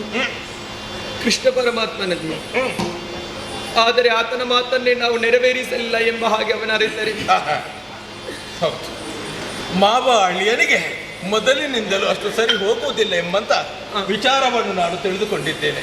ಹಾಗಾಗಿ ಅವನ ಬಳಿಗೆ ಹೋದ್ರೆ ಅಲ್ಲಿ ಒಮ್ಮತದಿಂದ ಬದುಕು ಕಟ್ಟಿಕೊಳ್ಳುವುದಕ್ಕೆ ಸಾಧ್ಯವಾಗದು. ಬೇಡ, ಧರ್ಮಪುತ್ರ, ಧರ್ಮದಲ್ಲಿ ನಿರ್ಮಲ ಚಿತ್ತ ಅಂತ ಪ್ರಪಂಚ ಗುರುತಿಸಿತು. ಸರ್ವರನ್ನು ಒಂದೇ ದೃಷ್ಟಿಯಿಂದ ನೋಡಬಹುದಾದಂತ ಒಬ್ಬ ವ್ಯಕ್ತಿ ಎಂದಿದ್ರೆ ಅಜಾತ ಶತ್ರು ಎಂಬಂತ ಹೆಸರನ್ನು ಪಡೆದಂತ ಧರ್ಮರಾಯ ಅವನ ಮಡಿಲಿಗೆ ಹಾಕಿದೆ ಎಂದಿದ್ದರೆ ಖಂಡಿತ ರಕ್ಷಿಸಿಯಾನು. ಯೋಚಿಸಬೇಕು. ಹೋಗಿ ಬರ್ತೀನಿ.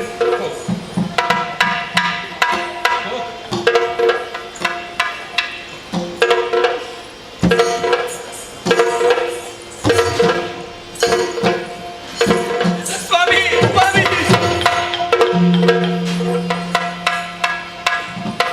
ಸುಭದ್ರ, ಪ್ರಭು, ಅಳಬೇಡ, ಅಳಬೇಡ. ಜೀವನವೇ ಮುಕ್ತಾಯವಾಯಿತು ಎಂಬುದಾಗಿ ಯೋಚಿಸಬೇಡ. ದೇವರಲ್ಲಿ ಹೋರಾಟ ಮಾಡಿದವರೆಲ್ಲ ಸಾಯುವುದಿಲ್ಲ ಎನ್ನುವುದಕ್ಕಾಗಿ ಒಂದು ಸಾಕ್ಷಿ ಇದೆ. ಹಿಂದೆ ಪರಶುರಾಮರಲ್ಲಿ ಹೋರಾಟ ಮಾಡಿದಂತಹ ಭೀಷ್ಮರು ಜಯವನ್ನು ಸಂಪಾದಿಸಿಕೊಂಡಿದ್ದಾರೆ. ಪರಶುರಾಮರು ದೇವರಲ್ವೇ? ಆದರೂ ದೇವರಿಗೆ ಭೀಷ್ಮರನ್ನು ಕೊಲ್ಲುವುದಕ್ಕಾಗಲಿಲ್ಲ. ಹಾಗೆಯೇ ಕೃಷ್ಣ ದೇವರಾದ್ರೂ ಭಾರತ ಮನುಷ್ಯನಾದ್ರೂ ಧರ್ಮ ಇದ್ದ ಕಡೆಯಲ್ಲಿ ಜಯ ಬರ್ತದೆ. ಧರ್ಮವನ್ನು ರಕ್ಷಿಸುವುದಕ್ಕೆ ಭಗವಂತನಿರ್ತಾನೆ. ಯೋಚಿಸಬೇಡ ನೀನು.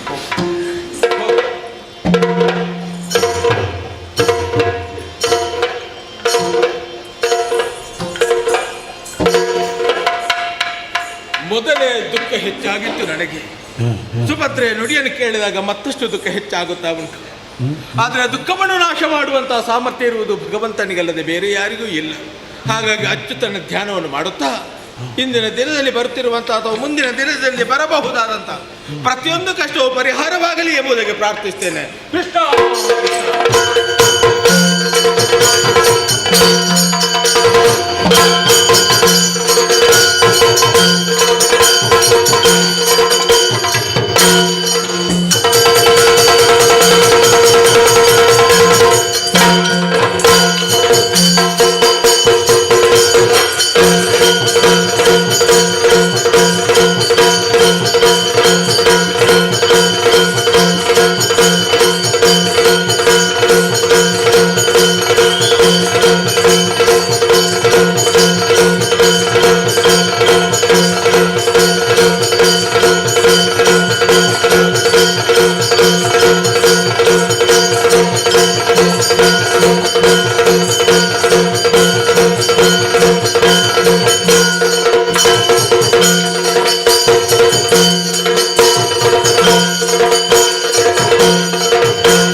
ಇದ್ದಾರೆ.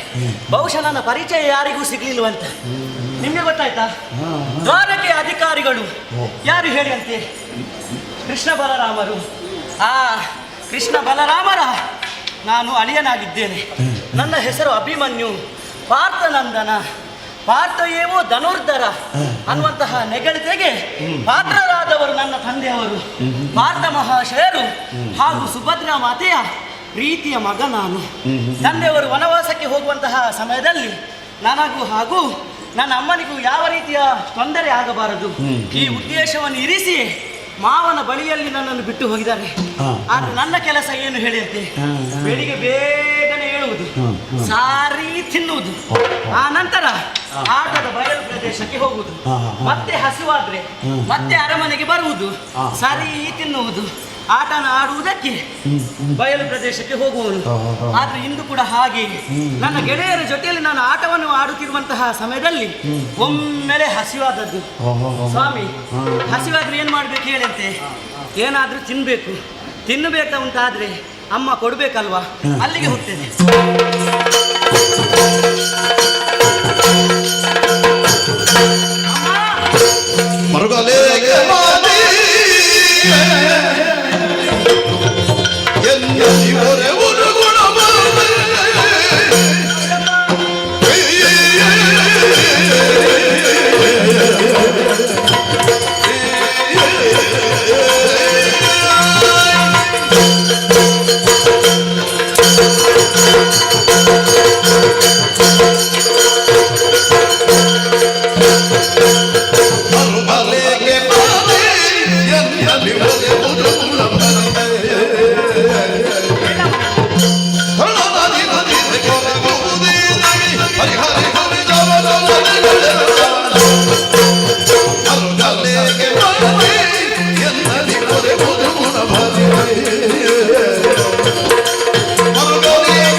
ಏನಮ್ಮ ಇದು? ಯಾವಾಗಲೂ ನಿನ್ನ ಬಳಿಗೆ ಬರುವವನು ಈ ಅಭಿಮನ್ಯು. ಯಾವಾಗಲೂ ಬರುವಾಗ ತನ್ನ ನೀಲವಾದ ತೋಳುಗಳಿಂದ ಎತ್ತಿ ಮುದ್ದಿಸುವಂತಹ ತಾಯಿ ನೀನು. ಆದ್ರೆ ಇಂದು ಹಾಗಲ್ಲ. ನನ್ನ ಬಳಿಗೆ ಬಂದಂತಹ ನೀನು ಸುಮ್ಮನೆ ನಿಂತುಕೊಂಡಿದ್ದೀಯ.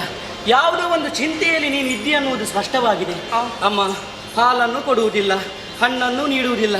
ಯಾಕಮ್ಮ? ಏನಾಯ್ತಮ್ಮ? ನನ್ನಲ್ಲಿ ಹೇಳಬಾರದು. ಏನಾಯ್ತು?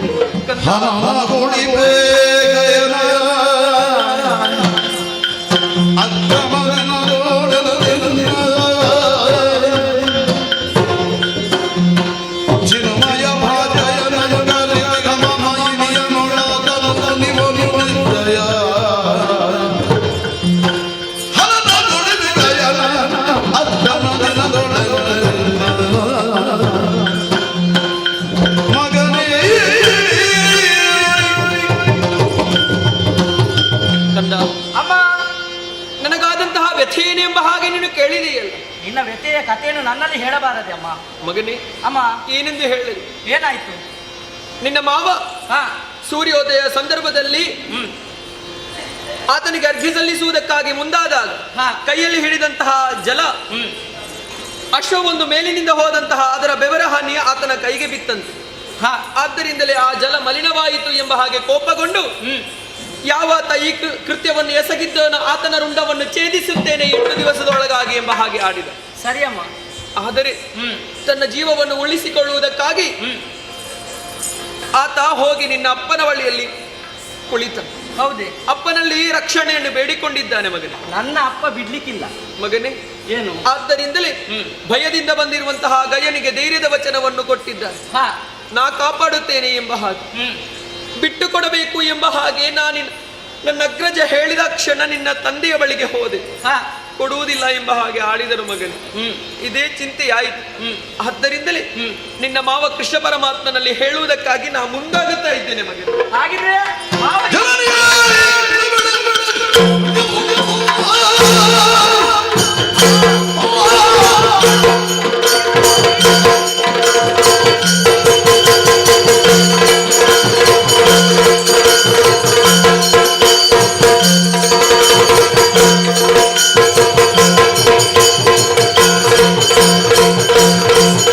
Thank you.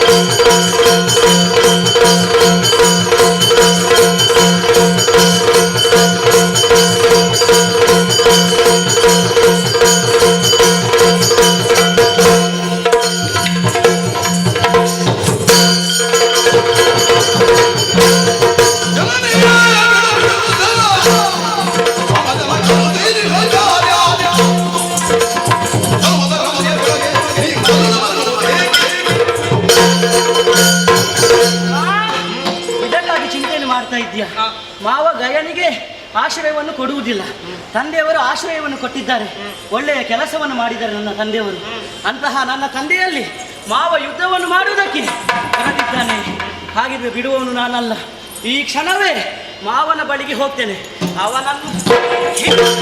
ಅವನನ್ನು ಹಣ್ಣುಕಾಯಿ ನೀರುಕಾಯಿ ಮಾಡ್ತೇನೆ. ಮಾವ ಎಷ್ಟು ಅಣ್ಣನ ಮೇಲೆ ಪ್ರೀತಿ ಇಟ್ಟಿದ್ದಾನೆ, ನೀನು ಮಾತನಾಡುದು ಈಗ. ಮುಚ್ಚಬಾಯಿ. ಮಾವನ ತಲೆಗೆ ಬಡಿತೆ. ಮತ್ತೆ ಎಂತ ಅವನಿಗೆ ಬುದ್ಧಿ ಉಂಟಾ? ಅಪ್ಪನಲ್ಲಿ ಯುದ್ಧ.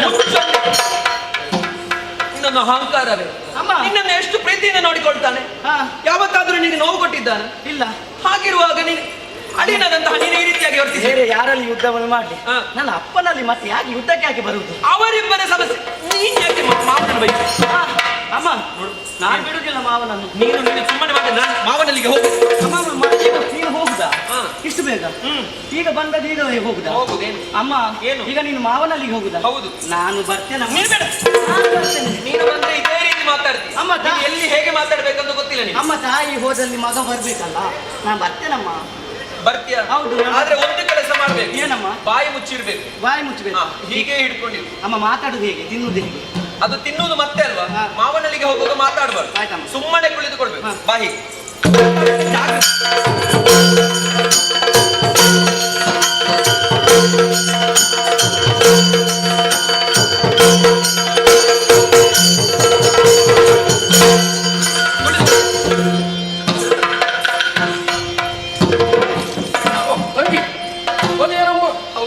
ಏನು ಹೇಳಿದ ನಿನ್ನ ಗಂಡ? ಕೊಡುವುದಕ್ಕೆ ಸಾಧ್ಯವಿಲ್ಲ ಎಂಬ ಹಾಗೆ. ಯಾಕೆ? ಕ್ಷತ್ರಿಯರಾದಂತಹ ನಾವು ಯಾವ ಕಾರಣಕ್ಕೂ ಪ್ರತಿಜ್ಞೆಯನ್ನು ಮೀರುವವರಲ್ಲ. ನಾವು ಹಾಕಿದಂತಹ ಪಂಥವನ್ನು ಖಂಡಿತವಾಗಿಯೂ ನೆರವೇರಿಸುತ್ತೇವೆ ಎಂಬ ಹಾಗೆ. ಹಾಗಾಗಿ ಬಿಟ್ಟು ಕೊಡುವುದಕ್ಕೆ ಸಾಧ್ಯವಿಲ್ಲ ಎಂಬ ಹಾಗೆ ಆಡಿದರಲ್ಲ. ಯುದ್ಧವೇ ಸಿದ್ಧಾಂತ ಆಡಿದ. ಯುದ್ಧವೇ ಸಿದ್ಧಾಂತ. ಕಾರಣ ನಾನು ಕೈ ಕಟ್ಟಿ ಸುಮ್ಮನೆ ಕೂತುಕೊಳ್ಳಿಕ್ಕಾಗ್ತದ? ಏನು ಕೈಯಲ್ಲಿ ಬಳೆ ಧರಿಸಿದ್ದ? ನಾನು ಹೊರಡುವುದೇ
ನೀನು ಮಾವನ? ಮಾವಲ್ಲ ನೀನು. ನೀನು ಕೃಷ್ಣ. ನೀನು ಕೃಷ್ಣನೂ ಅಲ್ಲ. ಕಿಟ್ಟ ಕಿಟ್ಟ ತೋಕಿಟ್ಟ. ಒಳ್ಳೆದುಂಟು. ಎಂತದು ಒಳ್ಳೆದು? ಮಕ್ಕಳ ಭಾಷೆ. ಒಳ್ಳೆದು ಕೆಟ್ಟದಲ್ಲ ಹೇಳುದಕ್ಕೆ ನೀನ ಜನ ಅಲ್ವಾ? ಏನಂತ ಆಲೋಚನೆ ಮಾಡಿದ್ದಿ? ಏನ್ ಮಾಡ್ಬೇಕು? ಅಪ್ಪನಲ್ಲಿ ಯುದ್ಧವನ್ನು ಮಾಡುವುದಕ್ಕೆ ಹೊರಟೆಯ? ಹೌದಾ? ಗಯನಿಗೆ ಆಶ್ರಯವನ್ನು ಕೊಟ್ಟಿದ್ದಾರೆ. ನನ್ನ ಅಪ್ಪನ ಕರ್ತವ್ಯ, ಅಷ್ಟು ಯೋಗ್ಯತೆ ನನ್ನ ಅಪ್ಪನಿಗೆ ಉಂಟು. ನಿನ್ನ ಹಣೆ ಬರಹ ನಮ್ಗೆ ಗೊತ್ತಿಲ್ಲ, ಮತ್ತೆ ಎಲ್ಲ ಗೊತ್ತುಂಟು. ನೀನು ಸೀರೆಯನ್ನು ಕದ್ದವನು, ಬೆಣ್ಣೆಯನ್ನು ಕದ್ದವನು, ಹೆಣ್ಣು ಮಕ್ಕಳನ್ನು ಹೋಗಲಿಕ್ಕೆ ಬಿಡುದಿಲ್ಲ ನೀನು. ಕಳ್ಳರಿಗೆ ಕುಲಗುರು ನೀನು. ನೀನು ನನ್ನ ಅಪ್ಪನಲ್ಲಿ ವಿಷಯ ಗೊತ್ತಿಲ್ಲ. ನಾನು ಮಾವನನ್ನು ಕೊಂದ ಜನ.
ನಾನು ನಿನ್ನ ಮಾವ, ನನ್ನ ಮಾವನನ್ನು ನಿನ್ನ ಮಾವನನ್ನು ಕೊಂದೆಯ? ಹೌದು.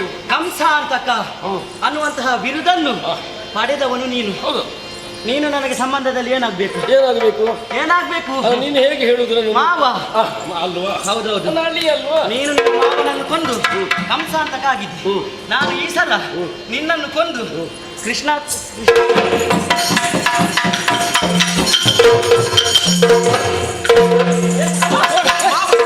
ಮಾವನಲ್ಲಿ ಹೇಗೆ ಮಾತಾಡ್ಬೇಕು ಗೊತ್ತಿಲ್ಲ ಅಮ್ಮ. ಸಣ್ಣ ಹುಡುಗ ನನಗೆ ಸ್ವಲ್ಪ ಎಂತದ್ದೋ ಒಂದು ಮಾತಾಡಿದ ಕೊನೆಯ ಶಬ್ದ ಒಂದು ವಾಕ್ಯ ಉಂಟು ಹೇಳಿ. ಏ ಮಾವ, ನಿನ್ಗೆ ಜೀವನದಲ್ಲಿ ಬದುಕಬೇಕು ಅಂತ ಆಸೆ ಇದ್ದರೆ ನನ್ನ ತಂದೆಯ ಸುದ್ದಿಗೆ ಬರಬೇಡ. ಬಂದರೆ ಹಿಡಿದು ನಾನು ಹೋಗುದಾ ಪರ್ವತ ಬಿಡುವುದಲ್ಲಾಗಿ ಹೋಗುದು ಮಾಡು. ಹೋಗುದೇ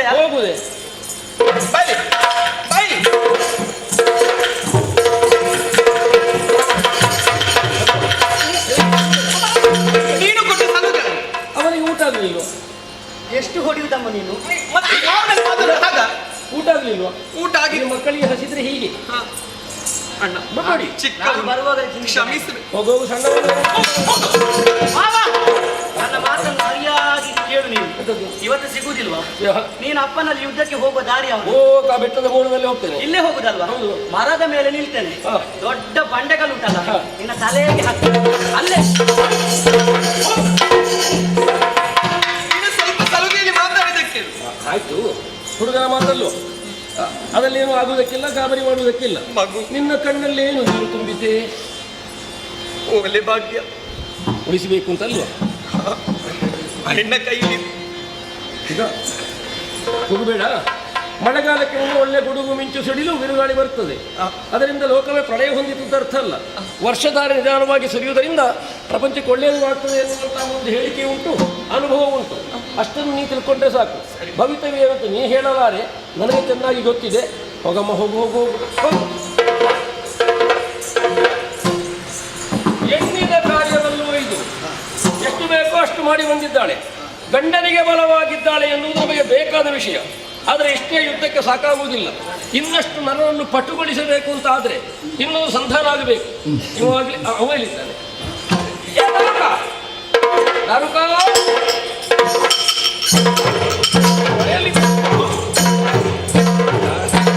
ಒಂದು ಗಂಭೀರ. ನಾವು ಎಷ್ಟು ಹೊತ್ತಿಗೆ ಬಂದಿದ್ದೇವೆ ಅನ್ನುವುದು ವಿಷಯ ಅಲ್ಲ, ನಾವು ಬಂದ ಮೇಲೆ ಎಷ್ಟು ಪರಿಣಾಮ ಬಿದ್ದಿದೆ ಅನ್ನುವುದು ವಿಷಯ ಆಗುವುದು. ಇಲ್ಲದಿದ್ದರೆ ಈ ಪ್ರಸಂಗದಲ್ಲಿ ಇಷ್ಟು ಹೊತ್ತಿಗೆ ನಮ್ಮನ್ನು ಕರೆಯುವುದು. ಎಷ್ಟು ಹೊತ್ತಿಗೆ ಬಂದಿದ್ದೇವೆ ಅನ್ನೋದನ್ನು ತಲೆಗೆ ತಗೊಳ್ಳಿಕ್ಕಿಲ್ಲ. ಕರೆದಿದ್ದಾರಲ್ಲ, ಕರೆದ ಬಂದೆಯ? ಹೌದು. ಈಗ ನಾನು ಬೇರೆ ಹೇಳಬೇಕು ನಿನಗೆ. ಬಾರ ಅಂತಲೇ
ನಾವು ಹಾಗೆ ಕರೆದ ಕೂಡಲೇ ಬರುವುದು.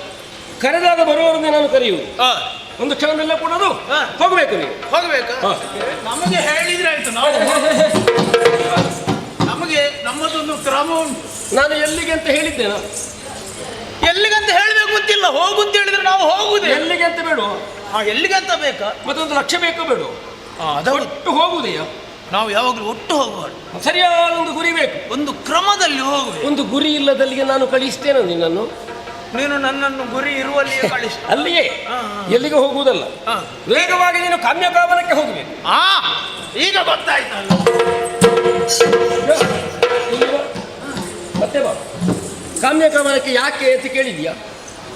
ಈಗ ಆಗ ಎಲ್ಲಿಗೆ ಅಂತ ಕೇಳಬೇಕು ಅಂತ ಹೇಳಿ, ಕಾಮ್ಯ ಕವನ ಅಂತ ಹೇಳಿದಲ್ಲಿ ಎಲ್ಲಿಗೆ ಅಂತ ಗೊತ್ತಾಯ್ತು.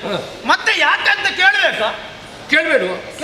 ನಿಮಗೆ ಕೇಳಬೇಕಾದಲ್ಲ, ನಾನು ಹೇಳಬೇಕಾದವ. ನಮಗೆ ಅಷ್ಟು ಅವಕಾಶ ಇಲ್ಲ ಅಂತ. ಕೇಳಬೇಕಾದವನು ಇರುವಾಗ ಕೇಳಲಿಕ್ಕಿಲ್ಲ. ಹೌದು, ಒಳ್ಳೆಯದು. ಕಾಮ್ಯಕಾಮನದಲ್ಲಿ ಅವರಿದ್ದಾರೆ. ಅವರಿದ್ದಾರೆ ಅಂತ ಹೇಳಿ ವೀರಪಾಂಡವರು.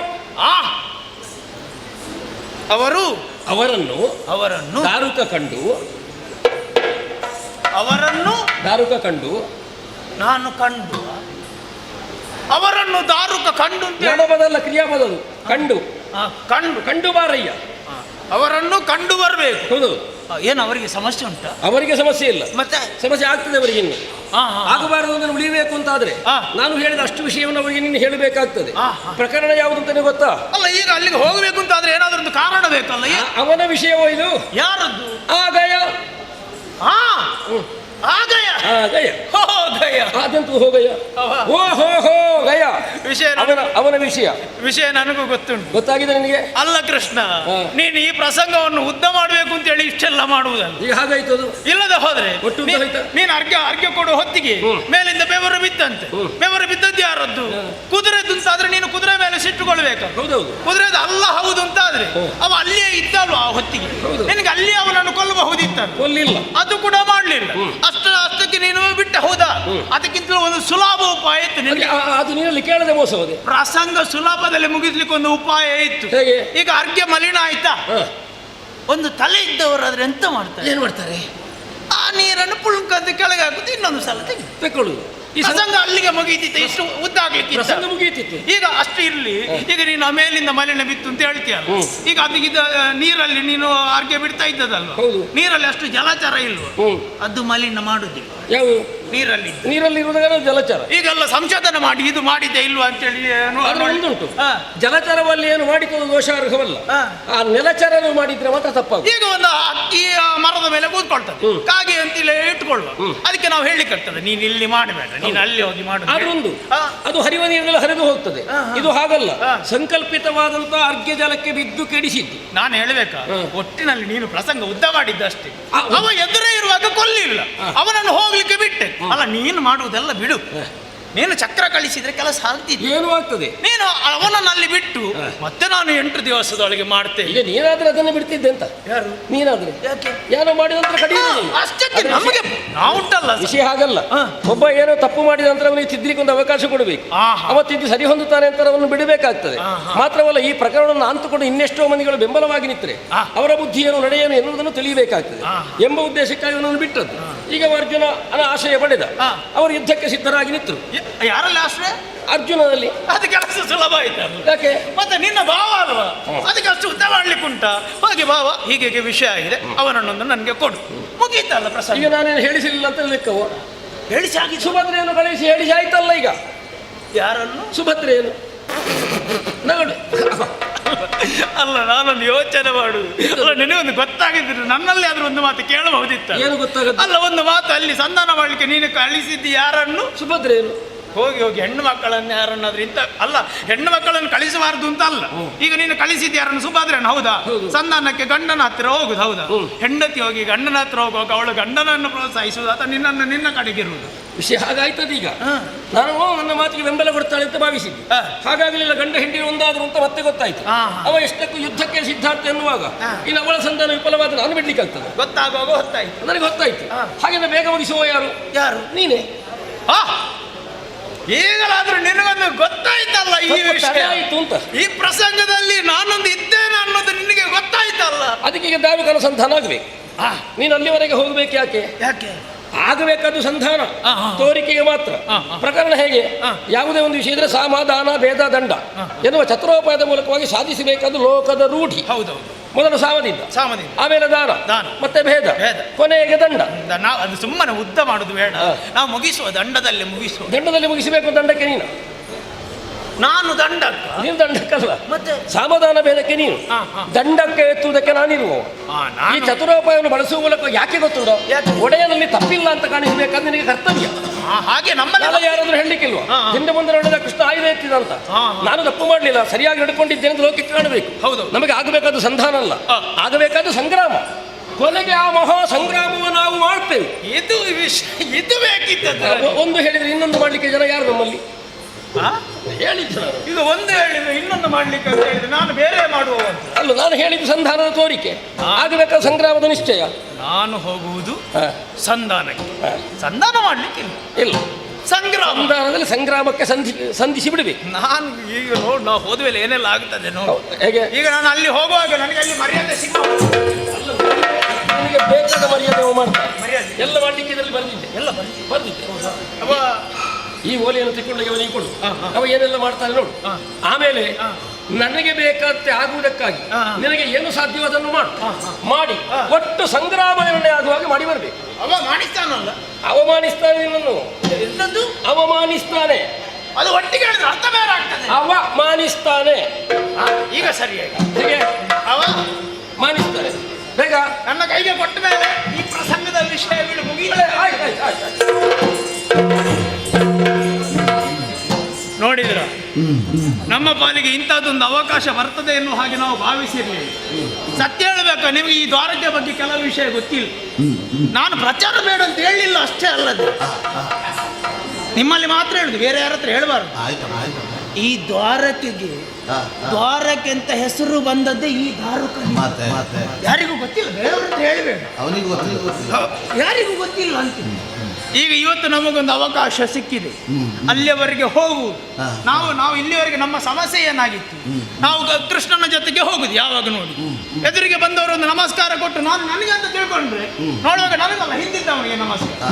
ಹೀಗೆ ಹೋಗಿ ಹೋಗಿ ನನಗೆ ಅಭ್ಯಾಸ ಆಗಿ ಈಗ ನನಗೆ ನಮಸ್ಕಾರ ಕೊಟ್ಟರೆ ನಾ ಹೀಗೆ ತಿರುಗಿ ನೋಡು, ಇದು ಬಹುಶಃ ನನಗಲ್ಲ ಬೇರೆಯವರಿಗೆ ಕೊಟ್ಟದ್ದು ಅಂತೇಳಿ.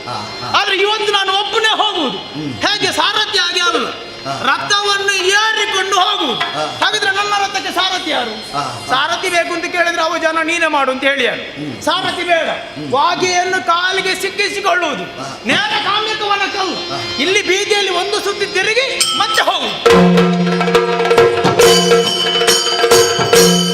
ನೀವು ಬೇರೆಯವರಿಗೆಲ್ಲ ಚಂದ ಬಾರಿಸ್ತೀರಿ, ನಾನಾಗುವಾಗ ಹೇಗೆ ಬಾರಿಸಿದ್ರೆ ಕಡೆಗೆ ಗಡಂಗಿನಲ್ಲಿ ತಂದು ನಿಲ್ಲಿಸಬೇಕು. ಮತ್ತೆ ಮಾಡುವುದಲ್ಲ.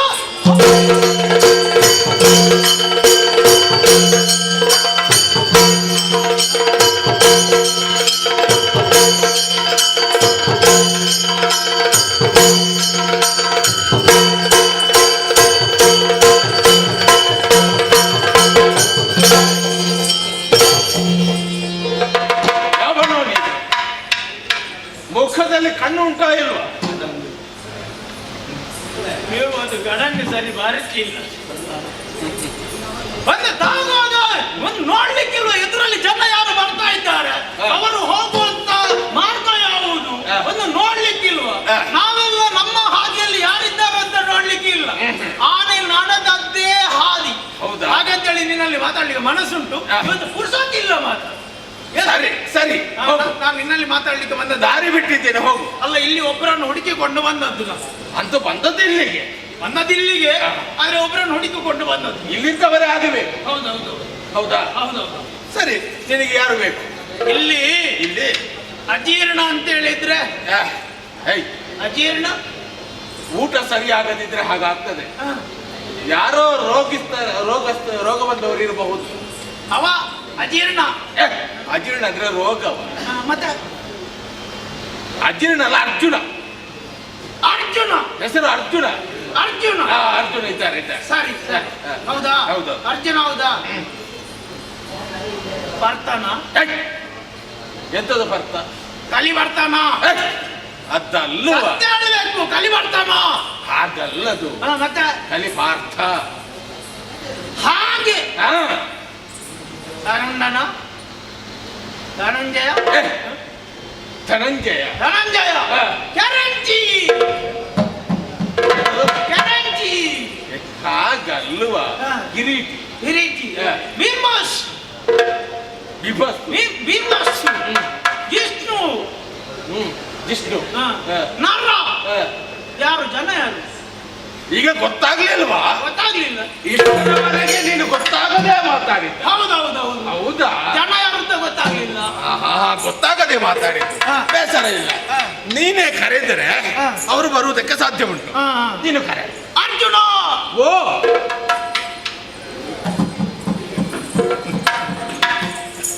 ಯಾಕೋ ಕಿರೀಟಿ ನಾನೇ ನೀನು ನನಗೆ ಅದು ವಿಷಯ ಈಗ ಇಷ್ಟೆಲ್ಲ ಹೇಳಿದ್ದು ನೀನು ಅಂತೇಳಿ ನನಗೆ ಗೊತ್ತುಂಟು ನಿನಗೆ ಗೊತ್ತುಂಟಾ?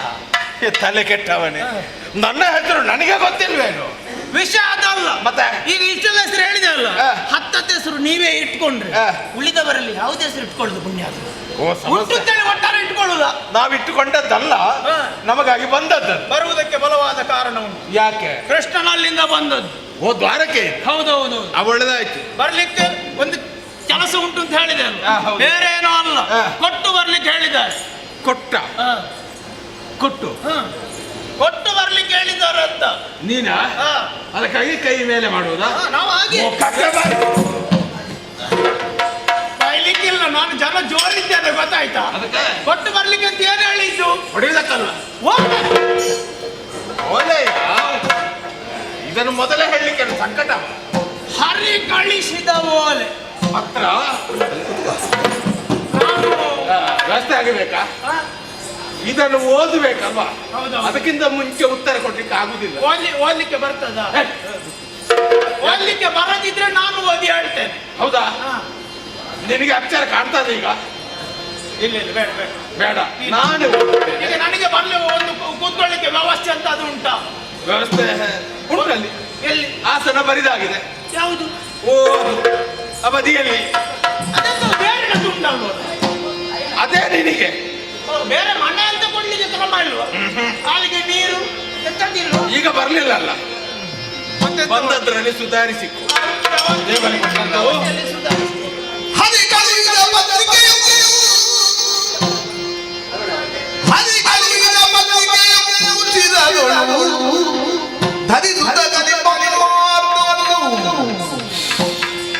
ಭಕ್ತಿಗಳು ಹರಿಪದಯುಗ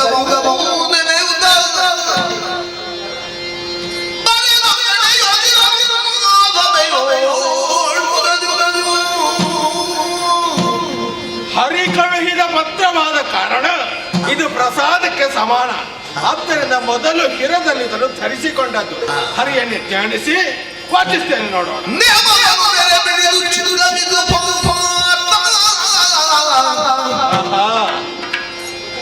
ಸುಪ್ರೇಮ ನಿರ್ಮಿಸಿ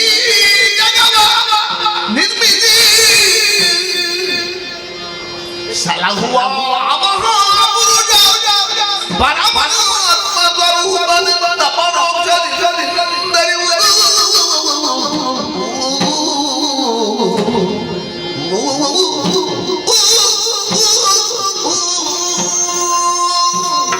ಶ್ರೀಯೊಂದಿಗೆ ಸರ್ವರಿಗೂ ಕ್ಷೇಮವಾಗಲಿ ಎಂಬುದಾಗಿ ಆಶೀರ್ವಾದ ಮಾಡುವುದರೊಂದಿಗೆ ನೇಮವನ್ನು ನೆರೆಪಿಡಿದು ಚಿತ್ತವಿಸುವಾರ್ಥ.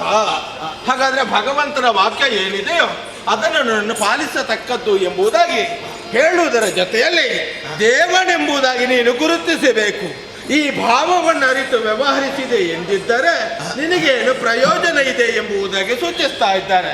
ಹಾಗಾದ್ರೆ ಅವನ ಮಾತನ್ನು ನಾನು ಇಷ್ಟರವರೆಗೆ ತಪ್ಪಲಿಲ್ಲ. ಮಾತು ಯಾವುದು?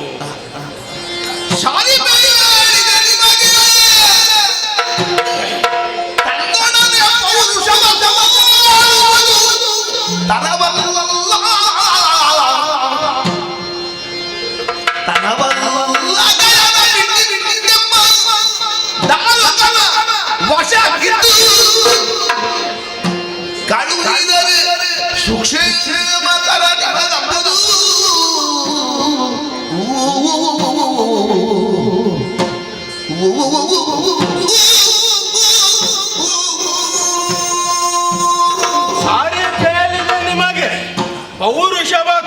ಬರುವುದು ತರವಲ್ಲ. ಗಯನ ಬಿಟ್ಟೆಮ್ಮ ದಾರುಕನ ವಶ ಕಿತ್ತು ಕಳುಹಿದರೆ ಸುಕ್ಷೇಮವಾಗುವುದು ಜಗಕ್ಕೆ. ಮೊದಲಿನ ಹಾಗೆ ಅಕ್ಷರಗಳು ಹೊಂದಿಕೊಂಡು ಶಬ್ದ ನಿರ್ಮಾಣವಾಗುವುದರ ಮುಖ್ಯವಾಗಿ ವಾಕ್ಯವಾದದ್ದಲ್ಲ. ಮೊದಲಾದ್ರೆ ಅದನ್ನೇ ಅರ್ಥ ಮಾಡಿಕೊಂಡು ನಾವು ಸುಲಭದಲ್ಲಿ ಇದನ್ನು ತಿಳಿಯಬಹುದಿತ್ತು. ಈಗ ಅಕ್ಷರಗಳಲ್ಲಿ ವ್ಯತ್ಯಾಸ ಕಾಣುತ್ತಾ ಉಂಟು. ಶಬ್ದಗಳ ಜೋಡಣೆಯಾಗದೆ ವಾಕ್ಯವೊಂದನ್ನು ಭಗವಂತ ನಿರ್ಮಿಸಿದ್ದಾನೆ ಅಥವಾ ಬರೆದಿದ್ದಾನೆ ಎಂದಿದ್ದರೆ ಇದಕ್ಕೆ ಏನಾದರೂ ಒಂದು ಕಾರಣ ಇರಬಹುದು. ಹಾಗಾಗಿ ಸಾರಿಪೆ ಹೇಳಿದೆ ನಿಮಗೆ ಪೌರುಷವ ತೋರುವುದು ತರವಲ್ಲ ಎಂಬುದಾಗಿ ನಾನು ತೀರ್ಮಾನಕ್ಕೆ ಬರುವುದಕ್ಕೆ ಆಗುವುದಿಲ್ಲ. ಸಾರಿಪೆ ಹೇಳಿದೆ ನಿಮಗೆ ಪೌರುಷವ ತೋರುವುದು, ಪೌರುಷವನ್ನು ತೋರಿಸಬೇಕೆನ್ನುವ ಅರ್ಥ ಬಂತು. ತರವಲ್ಲ ಗಯನನ್ನು ಬಿಟ್ಟು ಅಂದ್ರೆ ಗಯನನ್ನು ಬಿಡುವುದು ಸರಿಯಲ್ಲ. ದಾರುಕನ ವಶ ಕಿತ್ತು ಅಂದ್ರೆ ಇವನ ಅಹಂಕಾರವನ್ನು ಕಿತ್ತು ನೀನು ಕಳುಹಿದರೆ ಎಲ್ಲರಿಗೂ ಸುಕ್ಷೇಮವಾಗುವುದು. ಅರ್ಥ ಹೀಗೂ ಬರ್ತದೆ. ಅಥವಾ ದಾರುಕನ ಜೊತೆಯಲ್ಲಿ ಗಯನನ್ನು ಕೊಟ್ಟರೆ ಎಲ್ಲರಿಗೂ ಕ್ಷೇಮವಾಗ್ತದೆ ಎಂಬುದಾಗಿಯೂ ಬರ್ತದೆ. ಹಾಗಾದ್ರೆ ಇದು ಏನಪ್ಪ ನನಗಂತೂ ಅರ್ಥವಾಗುವುದಿಲ್ಲ. ಮುಂದೆ ನೋಡೋಣವೇ.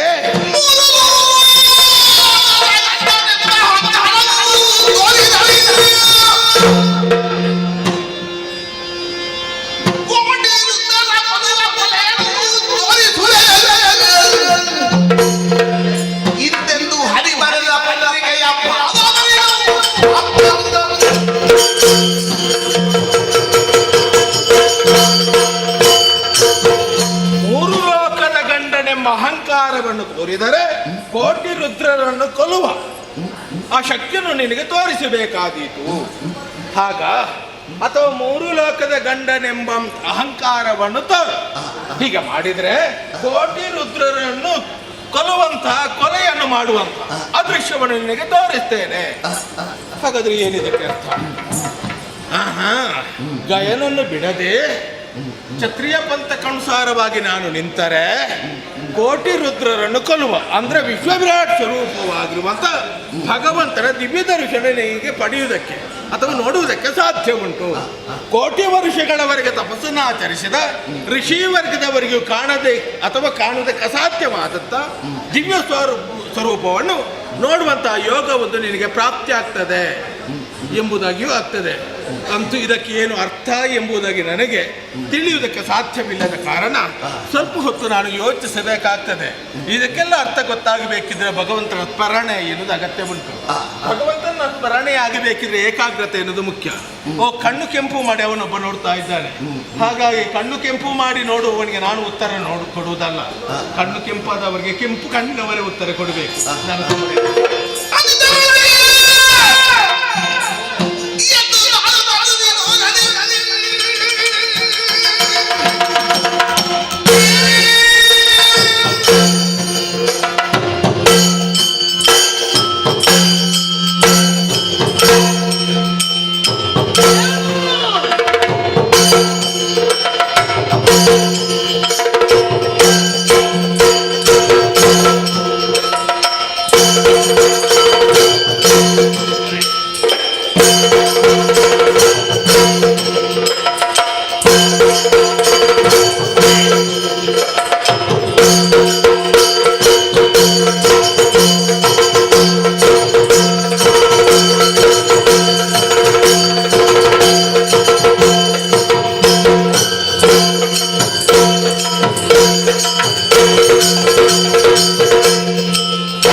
ಉತ್ತರ ಬರದಿದ್ರೆ ಬರೆಸಲಿಕ್ಕೆ ನಮಗೆ ಗೊತ್ತುಂಟು. ಹರಿಯಾಡಿದಂತಹ ಮಾತಿನ ಪ್ರಕಾರವಾಗಿ ನಾವೇನು ಎಷ್ಟು ಎನ್ನುವುದನ್ನು ತೋರಿಸ್ತಾ ಇದ್ದೇವೆ. ಆದರೆ ಹೋಗುವುದಕ್ಕಿಂತ ಮೊದಲಾಗಿ ಒಂದು ಮಾತು ಹೇಳಿದ, ನೀನು 4ರಲ್ಲಿ 3 ಪ್ರಯೋಗ ಮಾಡಬೇಕು ಅಂತ. ಅದನ್ನೊಂದು ಪ್ರಯೋಗಿಸಿ ಆಮೇಲೆ ಇವರಿಗೆ ಹೇಳಬೇಕಾದದ್ದು ಹೇಳ್ತೇನೆ. ಅರ್ಜುನ, ನಾನೇ ಆದದ್ದು ಆಗಿ ಹೋಯಿತು. ಈಗ ನಾನು ನಾನು ಹೇಳ್ತಾ ಇರುವುದು ಗಯನನ್ನು ಬಿಟ್ಟು ಕೊಡ್ಬೇಕೆನ್ನುವ ಹಾಗೆ. ಆಗೋದಿಲ್ಲ. ಒಂದು ಸಾಮ ಹೋಯಿತು. ಸಾಮದಲ್ಲಿ ಆಗದಿದ್ರೆ ಭೇದ ಉಂಟು. ಈಗ ನಾನು ನಿನ್ನಲ್ಲಿ ಒಂದು ಒಳ್ಳೆಯ ಭಾವನೆಯಿಂದ ಹೇಳುವುದು. ನಿನಗೆ ಆ ವಿಚಾರ ಗೊತ್ತಾಗ್ಲಿಲ್ಲ. ಸತ್ಯ ಹೇಳ್ಬೇಕು, ಈ ಧರ್ಮರಾಯ ಇದ್ದಾನಲ್ಲ, ಅವನಿಗೆ ನಿನ್ನನ್ನು ಕಂಡ್ರೆ ಅಷ್ಟು ಸರಿ ಇಲ್ಲ ಅಂತ. ಯಾಕೆ ಸರಿ ಇಲ್ಲ ಗೊತ್ತಿಲ್ಲ. ಈಗ ಅವತ್ತು ದ್ರೌಪದಿಯನ್ನು ಗೆದ್ದು ತಂದದ್ದು ಯಾರು? ನಾನೇ. ಆ ಮೀನಿನ ಕಣ್ಣಿಗೆ ಒಂದು ಹೊಡಿಬೇಕು ಅಂತ ಎಷ್ಟು ಕಷ್ಟಪಟ್ಟಿದ್ದೀನಿ. ಅದು ಕೆಳಗೆ ನೋಡಿ, ಮೇಲೆ ಒಂದು ಮೀನಿನ ಕಣ್ಣಿಗೆ ಹೊಡಿಬೇಕು ಅಂತ. ಮೀನಿನ ಕಣ್ಣು ಅಲ್ವಾ? ಯಂತ್ರದ್ದು. ಅದೇ ಯಂತ್ರ ಮೀನಿದ್ದ. ಮೀನಿದ್ದ ಯಂತ್ರ ಅಲ್ವಾ? ಯಂತ್ರದಲ್ಲಿ ಮೀನಿದ್ದ ಅಲ್ಲವಾ? ಎಂತಾದ್ರೂ ಹೊಡೆದೇ ತಂದದ್ದಲ್ಲ. ಹೊಡೆದದ್ದು ಕಣ್ಣಿಗೆ ಹೌದಲ್ಲ? ಕಣ್ಣಿಗೆ ಹೌದು. ಅಷ್ಟು ಕಷ್ಟಪಟ್ಟು ಒಂದು ಹೆಣ್ಣನ್ನು ಗೆದ್ದು ತರುವಾಗ ಆ ಅಮ್ಮ ಒಂದು ಏನೋ ಹೇಳಿದ್ರಂತೆ, ಇವರು ಅಮ್ಮ ಹೇಳಿದ ಹಾಗೆ ಮಾಡಬೇಕು, ಪಾಲು ಮಾಡಬೇಕು. ಹಾಲು ಮಾಡುದಲ್ವಾ? ಹಾಲು ಮಾಡುದು. ಎಂತದದು ಹಾಲು ಮಾಡುವುದು? ಹಂಚು ತಿನ್ನಿ ಅಂತ ಹೇಳಿದ್ದಾರೆ. ನಾವು ಹೆಣ್ಣನ್ನು ಕರ್ಕೊಂಡು ಬಂದಾಗ ಅವರಿಗೆ ಹಣ್ಣು ಎಂಬುದಾಗಿ ಕೇಳಿ, ಅದಕ್ಕೆ ಹಂಚಿ ತಿನ್ನಿ ಎಂಬುದಾಗಿ ಹೇಳಿ. ಈಗ ನಾ ಹೇಳುವುದು, ಈಗ ಅವರಿಗೆ ಅದೇ ಮನಸ್ಸು ಹೌದು ಅಂತಾದ್ರೆ, ಅವರು ಹೇಳಿದ್ದೆ ಸರಿ ಹೌದು ಅಂತಾದ್ರೆ, ಭೀಮ ಹಿಡಿಮೆಯನ್ನು ತರುವಾಗ ಯಾಕೆ ಹೇಳಿಲ್ಲ? ಆವಾಗ ಹಣ್ಣು ತಂದದ್ದು ಅಂತ ನಾವು ಹೇಳಿದ್ದಿಲ್ಲ ಅಂತ. ಆವಾಗ ಬೇಡ ಇವರಿಗೆ, ನಿನಗೆ ಗೊತ್ತಿಲ್ಲ. ಅವರಿಗೆ ನಿನ್ನನ್ನು ಕಂಡ್ರೆ ಆಗುದಿಲ್ಲ, ಅದಕ್ಕೆ ಮಾಡಿದ್ದು. ನೀನು ಯೋಚನೆ ಮಾಡು. ನೀನು ಇದರಲ್ಲಿ ಹಾಳಾಗಿ ಹೋಗ್ತಿ, ಅವರಲ್ಲಿ ಒಳಗಿದ್ದೊಳಗೆ ಉಂಟು. ನೀನು ಯೋಚನೆ ಮಾಡು. ಆಯ್ತಾಯ್ತು. ಈಗ ಅವರ ಒಳಗಿದ್ದದಲ್ಲಿಯೇ ಇರಲಿ. ಈಗ ನಿನ್ನ ಅಭಿಪ್ರಾಯ ಏನು? ಭೇದ ಕೂಡ ಆಗ್ಲಿಲ್ಲ. ಆಗುದಿಲ್ಲ, ಕೊಡುವುದೇ ಇಲ್ಲ. ನೀನು ಯಾಕೆ ಇಟ್ಟುಕೊಂಡದ್ದು ಅಂತ ನನಗೆ ಗೊತ್ತುಂಟು. ಯಾಕೆ? ನೀವು ಎಲ್ಲವನ್ನು ಕಳ್ಕೊಂಡು ಕಾಡಲ್ಲಿ ಇದ್ದವರು, ಹೌದಾ? ಅದಕ್ಕೆ ಬಹುಶಃ ನಿಮ್ಮಲ್ಲಿ ಖರ್ಚಿಗಿಲ್ಲ. ಅವ ಯಾರ ಮಗ? ಯಾರ ಮಗ? ಕುಬೇರನ ಮಗ, ಧನಪತಿ. ದೊಡ್ಡ ಜನರನ್ನೊಂದು ನಮ್ಮ ಹತ್ರ ಇಟ್ಕೊಂಡ್ರೆ ನಮಗೆ ಖರ್ಚಿಗೊಂದೆಂತಾದ್ರೂ ಸಿಗ್ತದೆ ಅಂತ ಅಲ್ವಾ? ಈಗ ನಿನಗೆ ಎಷ್ಟು ಬೇಕು ಕೇಳಿದ್ರೆ ಒಂದು ಮಾತು ಹೇಳು, ನಾನು ಕೊಡ್ತೇನೆ. ನೀನೊಂದು ದಾನವಾಗಿ ಆದ್ರೂ ನಮ್ಗೆ ಕೊಡ್ಬಹುದು. ಆಗುದಿಲ್ವಾ? ಕೊಡುವುದೇ ಇಲ್ಲ. 3 ಮಾತಿಗೂ ನಾನು ಕೊಡುವುದಿಲ್ಲ. ಆಗುದಿಲ್ಲ. ಏನು ಬಂದವ ಸಾಮಾನ್ಯ ಅಂತ ಭಾವಿಸಿಕೊಂಡಿದ್ದೀಯ? ಏನೋ ಮಹಾ ದಾರುಕ. ಗೊತ್ತಾಯ್ತಲ್ಲ? ಗೊತ್ತಾಯ್ತು. ನಿನಗೆ ಆಗುವುದಿಲ್ಲ ಹೌದು ಅಂತಾದ್ರೆ ಏನು ಮಾಡ್ಬೇಕು ಅಂತ ನನಗೆ ಗೊತ್ತುಂಟು. ಏನು ಮಾಡ್ತಿ? ಅವ ಒಬ್ಬ ದಪ್ಪದವ ಇದ್ದಾನಲ್ಲ, ದಪ್ಪದವ, ಅವನ ಕತೆ ನನಗೆ ಗೊತ್ತುಂಟು. ಅವನನ್ನು ಉಂಟಲ್ಲ, ಎಂತದ್ದು ಕಾಡಿನಲ್ಲಿ ಮಗು ಇರುವಾಗ ಆಡಿಸುವಾಗ ಮಗು ಕೆಳಗೆ ಬಿದ್ದು ಎಂದು ಬಂಡೆ ಹೊಡೆದದಂತೆ. ಹೌದು. ಯಾವುದು ಹುಲಿಯ ಗರ್ಜನೆ ಕೇಳಿ ಕುಂತಿಗೆ ಹೆದರಿಕೆ. ಅದು ಎಂತೆಂತ ಕತೆ ಹೇಳ್ತೀರಿ ಮಾರ್ರೆ ನೀವು. ಅಲ್ಲ, ಕುಂತಿಗೆ ಹುಲಿಯ ಗರ್ಜನೆ ಕೇಳುವಾಗ ಹೆದರಿಕೆ ಆದದ್ದು ಹೌದು ಅಂತಾದ್ರೆ, ಸಾಕ್ಷಾತ್ ಯಮ ಧರ್ಮನೇ ಎದುರು ಬಂದು ನಿಲ್ಲುವಾಗ ಅವಳಿಗೆ ಹೆದರಿಕೆ ಆಗ್ಲಿಲ್ಲ. ಒಂದು ಹುಲಿ ಗರ್ಜನೆ ಕೇಳಿ ಕುಳಿತಂತ ಕೆಳಗೆ ಬಿದ್ದು, ಬಹುಶಃ ಅದು ಬಡದ ಬಂಡೆಗೆ ಹಾಕಿದ್ದೀರಿ. ಹಾಕಿದ್ದು ಬಂಡೆಗೆ ನಿಮ್ಮಲ್ಲಿ ಮಾತಿಲ್ಲ, ನೀವು ನಿಮ್ಮಲ್ಲಿ ಮಾತಿಲ್ಲ. ಅವ ಒಬ್ಬ ದೊಡ್ಡ ವೈದ್ಯನಲ್ಲ ಅವ. ಈಗ ಆಚೆ ಹೋಗಬೇಡ. ನೀನು ಇಲ್ಲಿಷ್ಟು ಮಾತಾಡಿದಾಗ ನಾನು ತಟಸ್ಥನಾಗಿದ್ದೇನೆ ಎಂಬುದಾಗಿ ಅಲ್ಲಿದ್ದವರೆಲ್ಲ ನನಗೆ ಬೇರೆಯವರು ಉಂಟಲ್ಲ, ಹೋಗಬೇಡ ಮಾಡಬೇಡ ಅಂತ ಹೇಳಿದ್ರೆ ಮತ್ತೆ ನಾನು ನಿಲ್ಲಿಸುವುದಿಲ್ಲ. ಅವ ಒಳ್ಳೆದಾಗ್ಲಿಕ್ಕಿಲ್ಲ. ಅವರ ಮಟ್ಟಿಗೆ ಅವರ ಸಮಸ್ಯೆ ಆಗಿದೆ.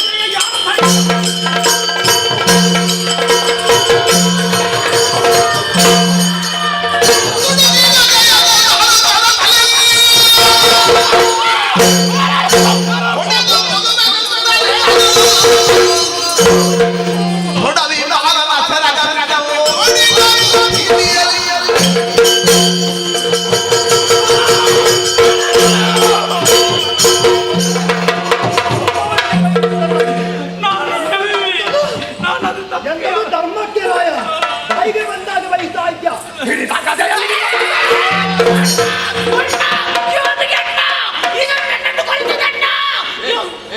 ಹೆದರಬೇಡ ಅಣ್ಣ.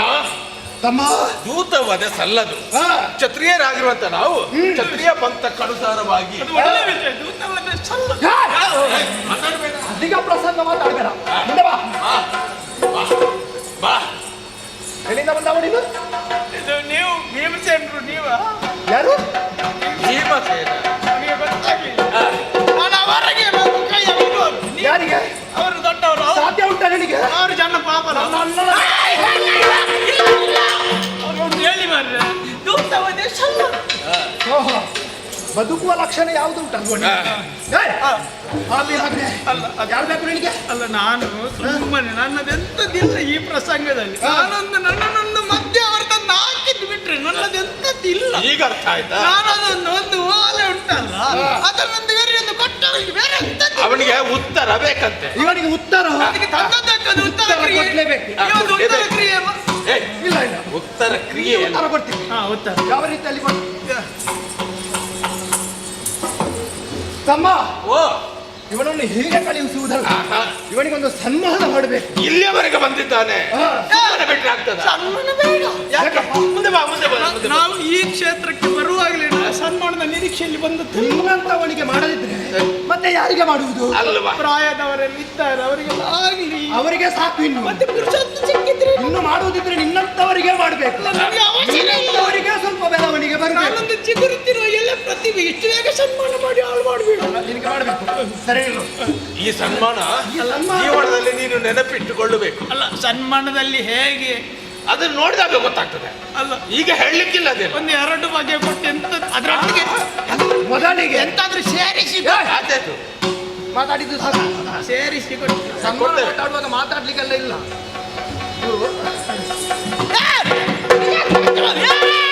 ಈಗ ಸನ್ಮಾನ ನಾನು ಮೊದಲು ನೋಡು.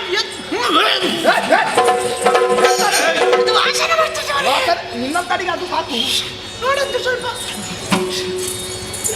ಹೀಗೆಲ್ಲ ವ್ಯವಸ್ಥೆ ಮಾಡದಿದ್ರೆ ಎಂತದ್ದು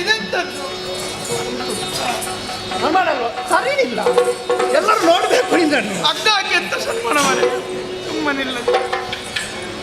ನನಗೆ ಹೀಗಿದ್ದು ಸನ್ಮಾನ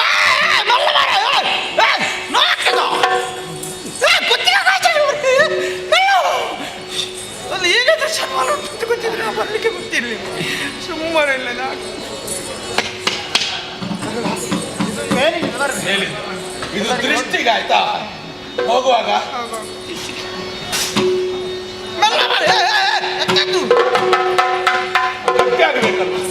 ಎಲ್ಲಿಯಾದ್ರೂ ಬಿದ್ರೆ ಇಷ್ಟೆಲ್ಲ ಆದ ನಂತರ ಇವತ್ತು ತುಂಬ ಕಡೆ ನಾಮ ಹಾಕಿದ್ದಾನಂತ. ಸಿಗಣ್ಣ, ಮುಖ ಚಂದ ಕಾಣ್ಬೇಕಲ್ವ? ಅಲ್ವಾ? ಬೇಡ, ನನ್ನದು ಚಂದ ಉಂಟು. ನಿನ್ನ ಗೋಲ್ ಕೆಳಗೆ ಹಿಡ್ಕೋ. ಇದೆಂತದ್ದು? ಸರಿ ನಿಲ್ಲಿಸಿ ಮರೆಯ. ಇದಂತ ಮಾವಿನಕಾಯಿ ಕೊಯ್ಲಿಕ್ಕ? ನಿನ್ನನ್ನು ಕಳುಹಿಸಿಕೊಟ್ಟವ ಯಾರು? ಕಳಿಸಿಕೊಟ್ಟವ ಕೃಷ್ಣ. ಇದು ಉಂಟಾ? ಕೊಡ್ಬೇಕು, ಬೇಸರ ಆಗುದಿಲ್ವ ಅವನಿಗೆ? ಬೇಡ, ಜಾಗ್ರತೆ. ಇಷ್ಟು ಭಾರ ಉಂಟು ಮಾರ, ಇದನ್ನು ಹೇಗೆ ನೀವು ಹಾಕೊಂಡು ಬಡಿಸಿ ಸನ್ಮಾನ ಪಡೆಯುವಾಗ ಈ ರೀತಿ. ನಿನ್ನನ್ನು ಕಳುಹಿಸಿಕೊಟ್ಟವ ಯಾರು? ಕೃಷ್ಣ. ಕೃಷ್ಣ ಕೃಷ್ಣ ಅಲ್ಲ. ಕೃಷ್ಣ ಸತ್ಯ. ನಾನು ಅವ ಹೇಳಿದ್ದಕ್ಕೆ ನಾನು ಇಲ್ಲದಿಲ್ಲ ಸತ್ಯ. ಕೃಷ್ಣನಲ್ಲ. ಕೃಷ್ಣ ಹೌದು. ಅವನ ಅಣ್ಣ ಬಲರಾಮನಲ್ಲ. ಕೃಷ್ಣನ ಅಣ್ಣ ಬಲರಾಮ ಬುದ್ಧಿ ಅಂತ ಯಾರ ಹತ್ರ ಕೇಳಿದ್ರೆ ಹೇಳ್ತಾರೆ. ನೀನು ಪ್ರಸಂಗ ಬದಲು ಮಾಡಬೇಡ. ಕೃಷ್ಣನ ಅಣ್ಣ ಬಲರಾಮ ಹೌದು. ನಾನು ಮಾತಾಡುವವರೆಗೆ ಇಲ್ಲ. ಅವನ ತಂದೆ ವಸುದೇವನಲ್ಲ. ನೀನು ಅಣ್ಣನನ್ನು ಬದಲಿಸಿ, ನೀನು ಅಪ್ಪನನ್ನು ಬದಲಿಸಬೇಡ. ಅಪ್ಪ ಹೌದು, ವಸುದೇವರು ಹೌದು. ನನಗೂ ಗೊತ್ತುಂಟು, ಅಪ್ಪನನ್ನು ಬದಲಿಸಬೇಡ. ಮಾತಾಡಿ. ಆ ಮುಕ್ಕಣ್ಣನು ಬಂದರೂ ಕೂಡ ಗಾಯನನ್ನು ಬಿಟ್ಟು ಕೊಡುವುದಿಲ್ಲ. ಹೋಗಿ.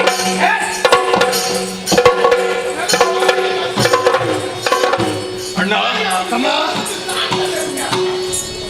ಹುಚ್ಚವ ಅವನಿಗೆ ಹೊಡೆದು ಬಡಿದೇನು ಪ್ರಯೋಜನ ಇಲ್ಲ ಅಲ್ವಾ? ಹಾಗಾಗಿ ಅವ ಉತ್ತರದ ನಿರೀಕ್ಷೆಯಲ್ಲಿದ್ದ. ಅವನಿಗೆ ಏನು ಬರೀಬೇಕೋ ಅದನ್ನು ಬರೆದು ಅವನಿಗೆ ಕೊಟ್ಟಿದ್ದೇನೆ. ಅಲ್ಲಿಂದ ಉತ್ತರ ಬಂದಿದ್ದು. ನಿರೀಕ್ಷೆಯಲ್ಲಿ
ಹಾಗೆ ಅಲ್ಲಿಂದ ಅಲ್ಲಿಗೆ ನಿಲ್ಲುವುದೇ. ಹಾಗೆ ಅವರನ್ನು ನೋಡುತ್ತಾ ಕೊಳಲ ನಾದನನ್ನು ಬೀರಿ ಅವರನ್ನು ಮರಳುಗೊಳಿಸುವ ಉದ್ಯೋಗ ಅವರದ್ದು ಬಿಟ್ಟರೆ ಬೇರೆ ಏನೂ ಇಲ್ಲ. ಎಲ್ಲಿ ಹೋದ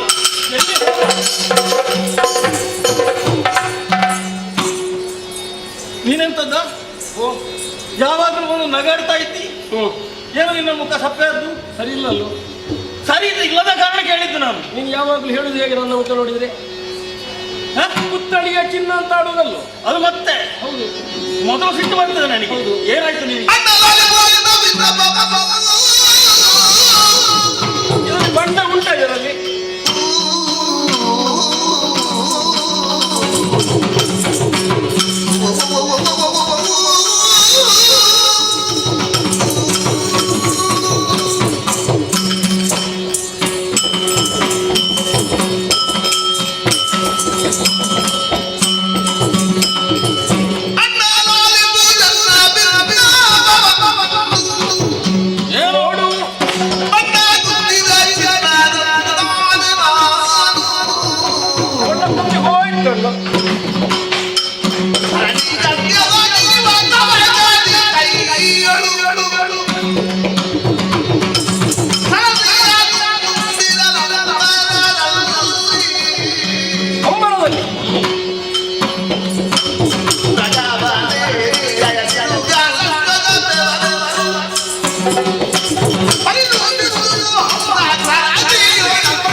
ನದಿ ಸ್ನಾನವನ್ನು ಗೈದು ತರಣಿಗೆ ಅರ್ಘ್ಯವನ್ನು ಕೊಡಬೇಕೆಂಬ ಉದ್ದೇಶಕ್ಕಾಗಿ ಜಲದಲ್ಲಿಳಿದು ನಾನು ಅಂಜಲಿಯಲ್ಲಿ ಜಲವನ್ನು ತುಂಬಿ ಸಿದ್ಧನಾದಂತಹ ಕಾಲಕ್ಕೆ ಅಂಬರಮದಲ್ಲಿ ಸಾಗುತ್ತಿರುವಂತಹ ಗಯನೆಂಬ ಹುಡುಗ ಅವನೇರಿದಂತಹ ಕುದುರೆಯ ಶ್ರಮಜಲವು ಬಂದು ನನ್ನ ಅಂಗೈಯ ಜಲಕ್ಕೆ ಬಿತ್ತು.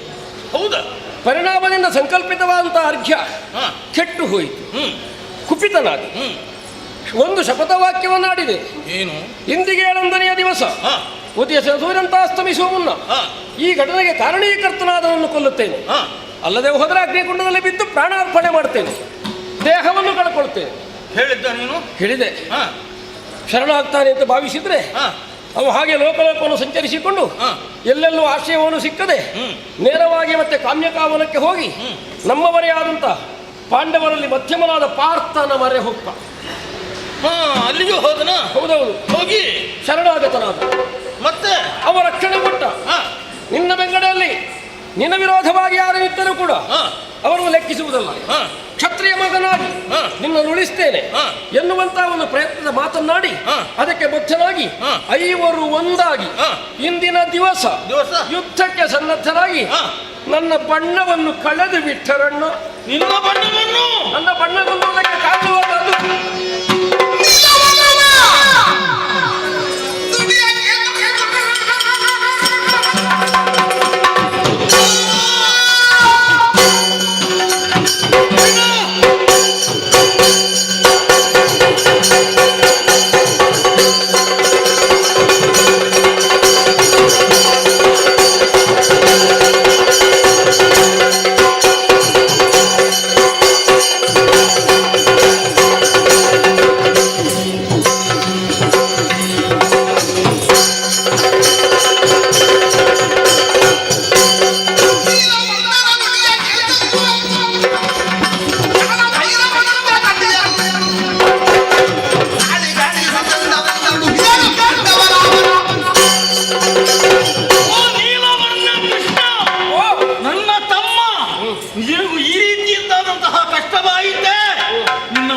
ನೋಡುವುದಕ್ಕಾಗುವುದಿಲ್ಲ ತಮ್ಮ.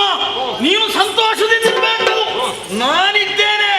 ಏನು ಪಾಂಡವರ, ಏನು ಮಧ್ಯಮ ಪಾಂಡವನ, ಯಾರನ್ನು ಗಯನನ್ನು ರಕ್ಷಣೆ ಮಾಡುವುದು, ಹೇಗೆ ರಕ್ಷಣೆ ಮಾಡ್ತಾನೆ ನಾನು ನೋಡ್ತೇನೆ. ಅವ ನಿಮ್ಮ ಶಿಷ್ಯ ಒಂದು ಮಾತು ಹೇಳ್ತಾನೆ. ಏನು? ಅವನಿಗೆ ನನ್ನ ಗುರುವಿಗೆ ತಾಳೆ ಮರದ ಸಂಬಂಧ ಉಂಟು ಅಂತ ಯಾವಾಗಲೂ ಹೇಳ್ತಾನೆ.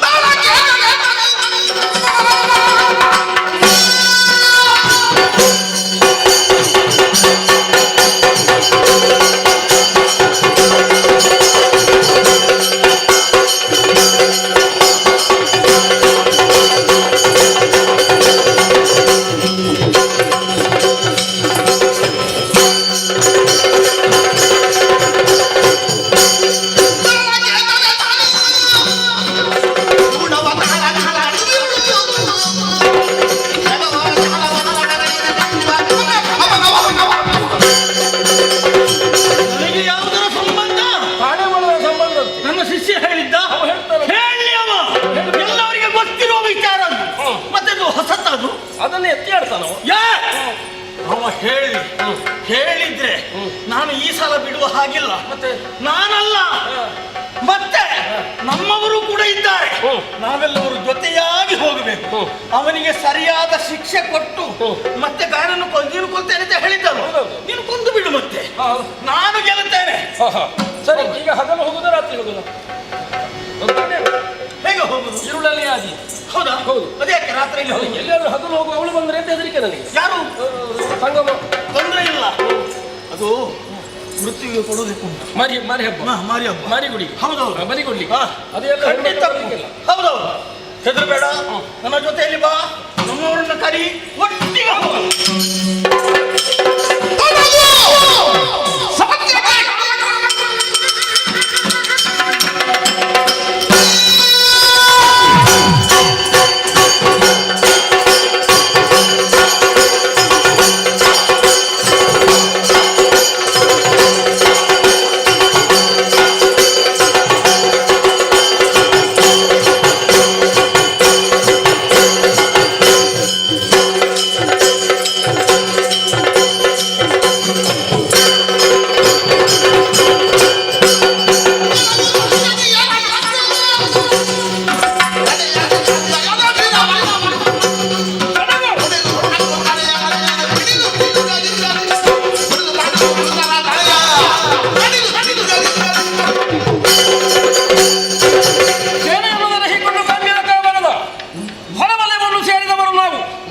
ಸರ್ವಸೇನಾಧ್ಯಕ್ಷರಾದಂತಹ ಸಾಧ್ಯಕಿ ತಡ ಮಾಡಬೇಡ, ತೊಡಗು ಸಾಧ್ಯಕಿ.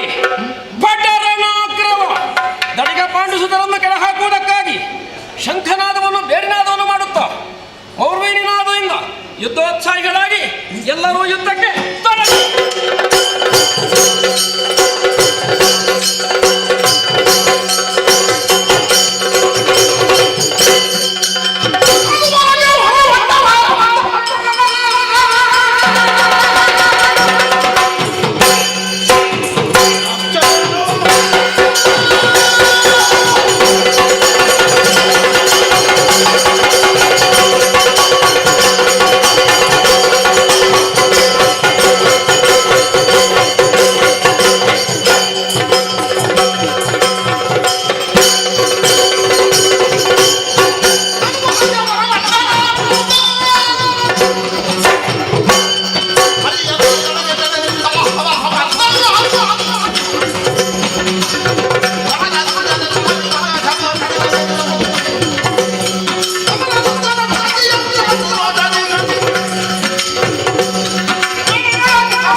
ವರ್ತಿಸುವಂತಹ ಸ್ಥಿತಿ ನಿರ್ಮಾಣವಾದೀತು. ಹಾಗಾಗುವಾಗ ನನ್ನ ರಕ್ಷಣೆಯಲ್ಲಿದ್ದಂತಹ ಗಯನ ಸ್ಥಿತಿ ಏನಾದೀತು. ಅದರಲ್ಲಿಯೂ ಕಪಟ ನಾಟಕ ಸೂತ್ರಧಾರಿಯಾಗಿದ್ದಾನೆ. ಹಾಗಾಗಿ ಗಯನನ್ನು ಜೊತೆಯಲ್ಲಿ ಇರಿಸಿಕೊಳ್ಳಬೇಕು. ಹೇಗೆ ಎಂಬುದನ್ನು ಯೋಚಿಸಿದಾಗ ಮೂಡಿಗೆಯಲ್ಲಿ ಅವನನ್ನು ಬಚ್ಚಿಟ್ಟುಕೊಳ್ಳುವ ವ್ಯವಸ್ಥೆಯನ್ನು ಮಾಡಿದೆ ಎಂದಿದ್ದರೆ ಗಯನನ್ನು ಯಾರಿಗೆ ಏನು ಮಾಡುವುದಕ್ಕಾಗುವುದಿಲ್ಲ. ಗಾಳಿ ಸೋಕದ ರೀತಿಯಲ್ಲಿ. ಗಾಳಿ ಹೋಗದಿದ್ರೆ ಬದುಕುವುದಿಲ್ಲ. ಹಾಗಾದ್ರೆ ರಕ್ಷಿಸ್ತೇನೆ ಎಂಬುದಾಗಿ ಹೇಳುವಂತ ನಾನೇ ಗಯನನ್ನು ಕೊಂದ ಹಾಗಾಗ್ತದೆ. ಹಾಗಾಗಿ ಅದಕ್ಕೆಲ್ಲ ಅವಕಾಶವನ್ನು ಕೊಡುವುದಿಲ್ಲ. ಈ ವೇಳೆಗೆ ಸರ್ವ ಸಿದ್ಧತೆಯೊಂದಿಗೆ ಗಯನ ರಕ್ಷಣೆಯನ್ನು ಮಾಡುತ್ತಾ ಯುದ್ಧಕ್ಕೆ ನಡೆಯುತ್ತೇನೆ.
ಈ ಬರವಣಿಗೆಯನ್ನು ನೋಡುವಾಗ ಬಹಳಷ್ಟು ವಿಶೇಷವಾಗಿ ಕಾಣುತ್ತಾ ಇದೆ. ಯಾವತ್ತು ನಮ್ಮ ಬಲಿಗೆ ಬರುವಾಗ ಬಂದದ್ದಲ್ಲ, ಇವತ್ತಿನ ಬರೋಣವೇ ಬದಲಾವಣೆ ಉಂಟು. ಬರುವ ರೀತಿ ಬರುವುದಿದ್ರೆ ನಿಮಗೆ ಬರುವ ರೀತಿ ಮರ್ಯಾದೆಯನ್ನು ಕೊಡ್ತಾ ಇದ್ದೆ. ಬರುವ ರೀತಿಯ ಬದಲಾವಣೆಯಾಗಿ ಹೋಯಿತು. ಯಾಕೆ ಬಂದಿದೆ?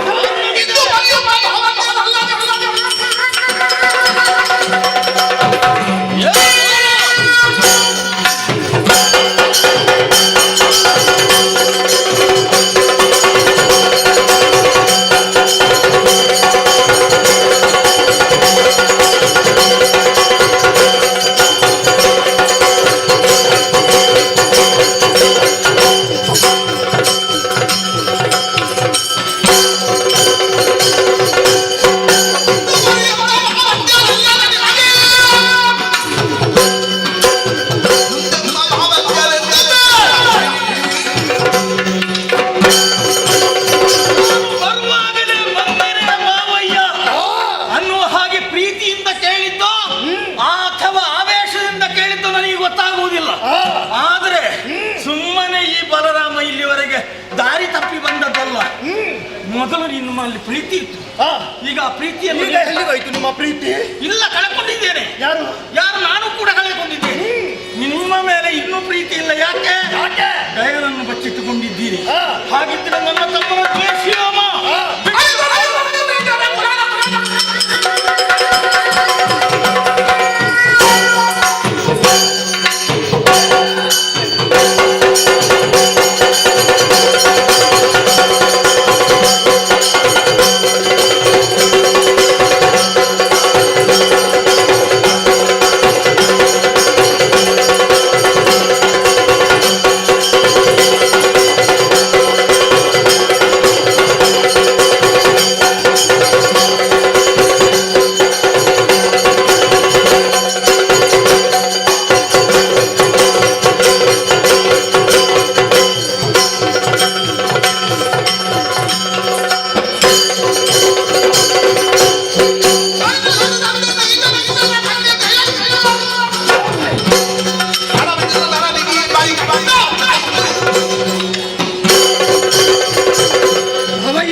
ಮಾತು ನಿಮ್ಮಲ್ಲಿ ಕೂಡ ನಮಗೆ ಮೊದಲು ಪ್ರೀತಿ ಇತ್ತು.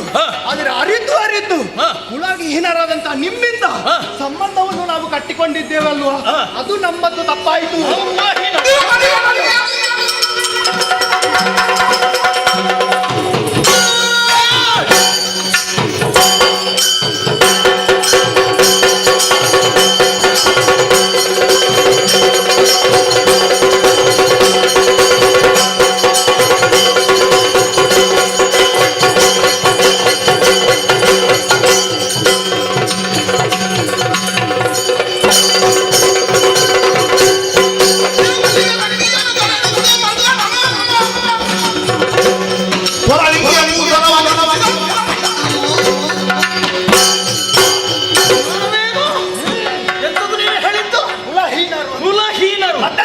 ನೀವು ಹೇಗಿದ್ದೀರಿ ಗೊತ್ತಾಯ್ತು ನಿಮಗೆ? ಹೇಗಿದ್ದೇವೆ ನಾವು? ಮನೆಯಲ್ಲಿ ಗೊತ್ತುಂಟು. ಹೇಗೆ? ಬೀದಿ ಬಿಕಾರಿಗಳು, ಅದರಲ್ಲಿಯೂ ಕೂಡ ತಂಗಿಯಾದಂತಹ ಸುಭದ್ರೆಯನ್ನು ಅಪಹರಿಸಿ ಮಾನ ಮರ್ಯಾದೆ ಇಲ್ಲದವರು ಈಗ ಮಾತಾಡ್ತೀರಿ.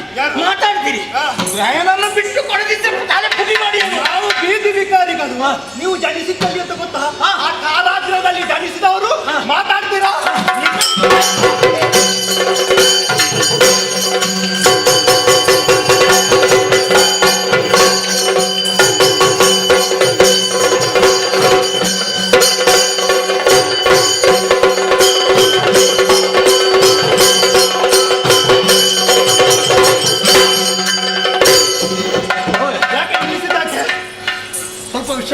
ಬಹಳಷ್ಟು ಮಾತಾಡಿದ್ದೀರಿ, ಹೊತ್ತಾಯಿತು. ನಾವು ಬೀದಿ ವಿಕಾರಿಗಳು. ಎಂತದ್ದು ಗೊತ್ತುಂಟ? ಎಂತದು? ಎಷ್ಟು ಸಮಯ ಆಯ್ತು ನಾವು ಹೋರಾಡುವುದು. ಏನಾದ್ರು ಒಂದು ಪ್ರಯೋಜನ ಆಗಿದೆ? ಏನು ಇಲ್ಲ. ನೀನು ಗೆಲ್ಲು ಇಲ್ಲ, ನಾನು ಸೋಲು ಇಲ್ಲ. ಅಲ್ಲ, ಯಾಕೆ ನನಗೆ ಹೋಯ್ತು? ನೀವೆಲ್ಲ ಹೋಗಿದ್ದು? ಏನು ಹುಚ್ಚ? ಯಾರು? ಅದು ನಾನು ನಿಮ್ಮಲ್ಲಿ ಕೇಳಬೇಕು. ಹಾಗಲ್ಲ, ಈಗ ನಾವು ಈ ರೀತಿಯಾಗಿ ಹೋರಾಡಿಕೊಂಡ್ರೆ, ಜಗಳ ಮಾಡಿಕೊಂಡ್ರೆ ಯಾರಿಗೆ ಬೇಕಾಗಿ?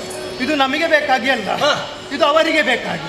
ಈಗ ದುಡಿಯುವುದು ನಾವು, ಸಂಬಳ ಅವರಿಗೆ. ಹೌದು. ಇಲ್ಲಿ ಏನು ಯುದ್ಧವನ್ನು ಮಾಡಿದ್ರು ಕೂಡ ಸತ್ಯ ಹೇಳಬೇಕಾ ಈಗ ಬಲರಾಮರ ಭೀಮರ ಕಾಳಗ ಅಂತ ಹೇಳ್ಯಾರ ಯಾರಾದ್ರೂ? ಖಂಡಿತ ಇಲ್ಲ. ಕೃಷ್ಣಾರ್ಜುನರ ಕಾಳಗ ಅಂತ ಹೇಳ್ಯಾರ. ಇದು ಅವರ ಕಾಳಗಕ್ಕೆ ನಾವ್ಯಾಕೆ ಬೇಡ, ನಾವು ಇದು ಉಂಟಾ ನಿಮಗೆ ಬೇಕಾದನ್ನು ಸಿದ್ಧತೆ ಮಾಡಿದ್ದೇನೆ. ಅಲ್ಲಿ ಕೊಡ್ತೇನೆ. ಸ್ವಲ್ಪ ಖಂಡಿತ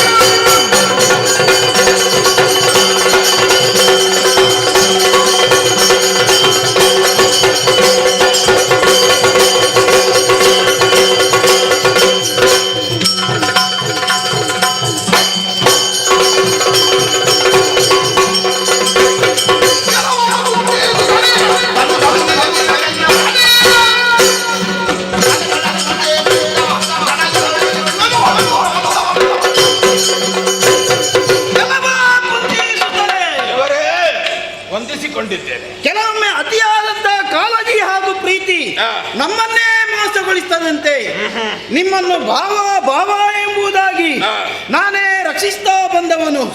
ಆದರೆ ಇಂದಿನ ದಿವಸದಲ್ಲಿ ಎಲ್ಲವನ್ನೂ ಮರೆತು ಯಾವನಿಗೋ ಒಬ್ಬನಿಗೆ ರಕ್ಷಣೆಗೆ ಬೇಕಾಗಿ ನನ್ನ ಎದುರಿಗೆ ಮಾರ್ಮೆನೆತ್ತಿ ನಿಂತಿಯನೋ ಇದರ ಪರಿಣಾಮವನ್ನು ನೀನು ಎದುರಿಸಬೇಕಾಗಿ.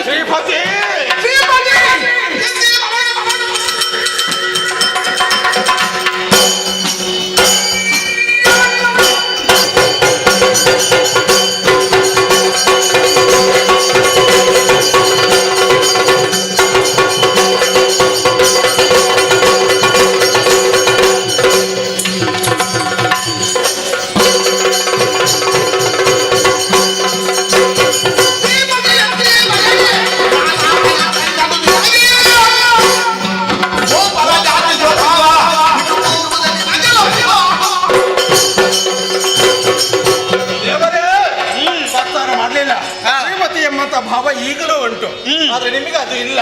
ಗೋಪ ಜಾತಿಯ ಭಾವ ಬಿಟ್ಟು ಹೋಗುವುದಕ್ಕೆ ಸಾಧ್ಯವಿಲ್ಲ ಎಂಬ ಕಾರಣಕ್ಕೆ ಬೇಕಾಗಿ ಯುದ್ಧಕ್ಕೆ ಬಂದಿದ್ಯಲ್ಲ.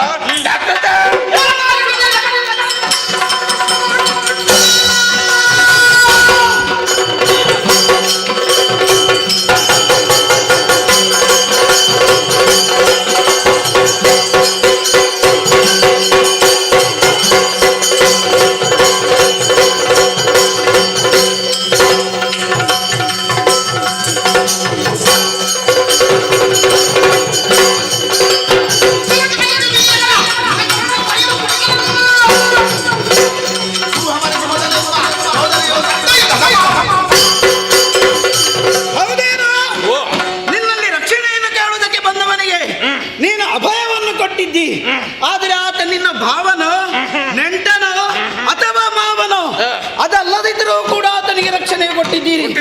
ನಾನು ಮೋಸಬಹುದೇ? ಮೊದಲೇ ನಿನ್ನ ಬುದ್ಧಿ ನನಗೆ ತಿಳಿದಿತ್ತು. ಯಾವುದು? ಆದರೂ ಕೂಡ ವೇಷ ಮಾಡಿ ಮೋಸದಲ್ಲಿ ಇರುವಂತಹ ಸಂದರ್ಭದಲ್ಲಿ ಗಡ್ಡಗಟ್ಟಿ ಬಂದಾಗ ನನ್ನ ತಂಗಿಯನ್ನು ನಾನು ಮದುವೆ ಮಾಡಿಕೊಟ್ಟೆ ಅಲ್ಲ, ಅದುವೇ ನಿನ್ನ ಚೋರತನ.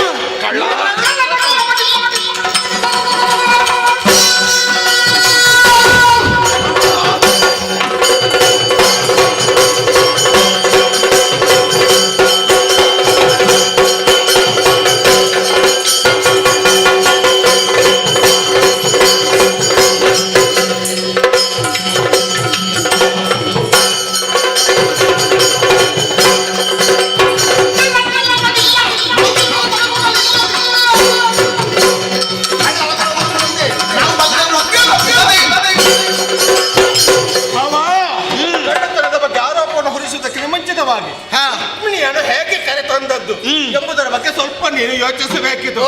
ಅದರ ಬಗ್ಗೆ ಆಲೋಚಿಸದೆ ಕೇವಲ ನನ್ನ ನಿರ್ದೇಶವನ್ನು ಇಚ್ಚಿಕೊಂಡು ಮಾತನಾಡುವುದು ತರವಲ್ಲ. ಗಯನ ಪ್ರಾಣ ನನ್ನ ಪ್ರಾಣದ ಹಿಂದೆ ಉಂಟು. ಹಾಗಾಗಿ ನನ್ನ ಪ್ರಾಣ ಹೋಗದೆ ಗಯನ ಪ್ರಾಣ ನಿನಗೆ ಸಿಗಲಾರದು. ನಿನಗೆ ಬೇಕಿದ್ದರೆ ನನ್ನಲ್ಲಿ ಹೋರಾಟ ಮಾಡಲೇಬೇಕು.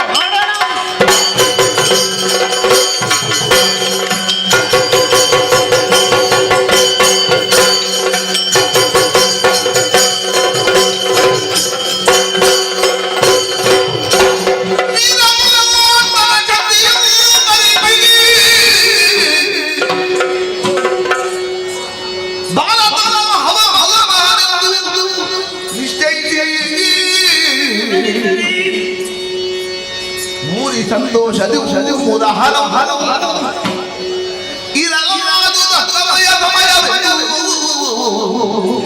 ಈಗ ಘೋರ ದುಶ್ಯಾಕರಣ ಕೌಶಲದ ಶಕ್ತಿಯು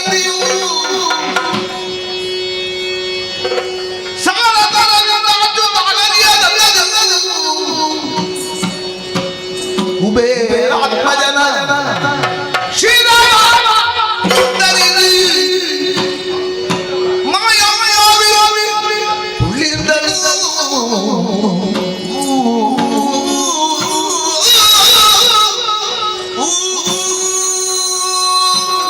ಈ ಮಾಯಾಲೋಕದಲ್ಲಿ ಯಾವ ಹೊತ್ತಿನಲ್ಲಿ ಯಾವುದೆಲ್ಲ ಘಟನೆಗಳು ನಡೆಯುತ್ತದೆ ಎನ್ನುವುದನ್ನು ತಿಳಿಯುವುದಕ್ಕೆ ಈ ಪ್ರಪಂಚದಲ್ಲಿ ಯಾರಿಂದಲೂ ಸಾಧ್ಯವಿಲ್ಲ. ಆದರೆ ಇಂತಹ ಘಟನೆ ಇಲ್ಲಿ ನಡೆದಿದೆ ಅಂತಾದರೆ ಅದರ ಹಿಂದೆ ಒಂದು ಮೂಲ ಉದ್ದೇಶವಿದೆ. ಅದು ತಿಳಿದದ್ದು ನನಗೆ ಮಾತ್ರ. ಹಾಗಾದರೆ ಇಂತಹ ಒಂದು ನಾಟಕ ರಂಗ ಇಲ್ಲಿ ಸೃಷ್ಟಿಯಾಯಿತು ಅಂತಾದರೆ ಅದಕ್ಕೆ ಕಾರಣ ಏನು ಗೊತ್ತೇ? ಮುಂದೊಂದು ದಿನ ಘನಘೋರವಾದಂತಹ ಯುದ್ಧ ನಡೆಯುವುದಕ್ಕೆ ಇದೆ. ಆ ಯುದ್ಧದಲ್ಲಿ ಸಾಮಾನ್ಯರು ಇದ್ದರೆ ಸಾಕಾಗ್ತದೆ, ವೀರ ಯೋಧನ ಒಬ್ಬನ ಅಗತ್ಯತೆ ಇದೆ. ಅದಕ್ಕಾಗಿಯೇ ಆ ಕೆಲಸದಲ್ಲಿ ನಾನು ಹುಡುಕುತ್ತಾ ಇದ್ದೆ. ಯುದ್ಧ ಅಂದ ಮೇಲೆ ಯೋಧನ ಅನಿವಾರ್ಯತೆ ಇದೆ. ಆ ಯೋಧ ಯಾರಾಗಬಹುದು ಎಂಬುದಾಗಿ ಭಾವಿಸಿದ್ರೆ ಇಂದು ಸಿಕ್ಕಿತು ಉತ್ತರ. ಆ ಯುದ್ಧದಲ್ಲಿ ವೀರನಾಗಿ ಹೋರಾಡಬೇಕು ಅಂತಾದರೆ ಈ ಪಾರ್ಥನೇ ಸಮರ್ಥ. ಹೋರಾಟ ಮಾಡುವಾಗ ಯಾವುದೇ ಬಂಧ ಭೇದಗಳು ಆತನಿಗಿಲ್ಲ. ಯುದ್ಧ ಒಂದೇ ಆತನ ಲಕ್ಷ್ಯವಾಗಿದೆ. ಆದರೆ ಯುದ್ಧದಲ್ಲಿ ನೇರವಾಗಿ ಹೋರಾಟ ಮಾಡುವವನೇ ಗೆಲುವನ್ನು ಸಾಧಿಸ್ತಾನೆ. ಆದ ಕಾರಣ ಇವನೇ ನಮ್ಮ ನಾಯಕನಾಗಿ ಇರ್ತಾನೆ.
ಬಹುಶಃ ಹೊತ್ತಿನ ಕಡೆಗೆ ನೀನು ಗಮನವನ್ನು ಇಲ್ಲ ಎನ್ನುವುದು ಸ್ಪಷ್ಟವಾಗುತ್ತಾ ಉಂಟು.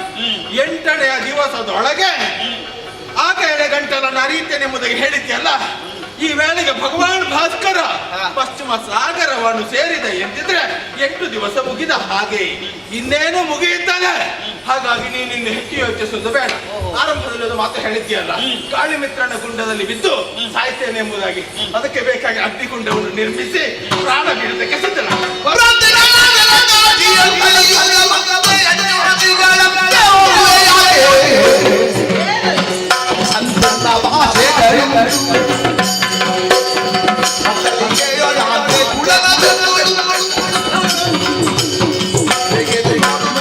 ಯಾಕೆ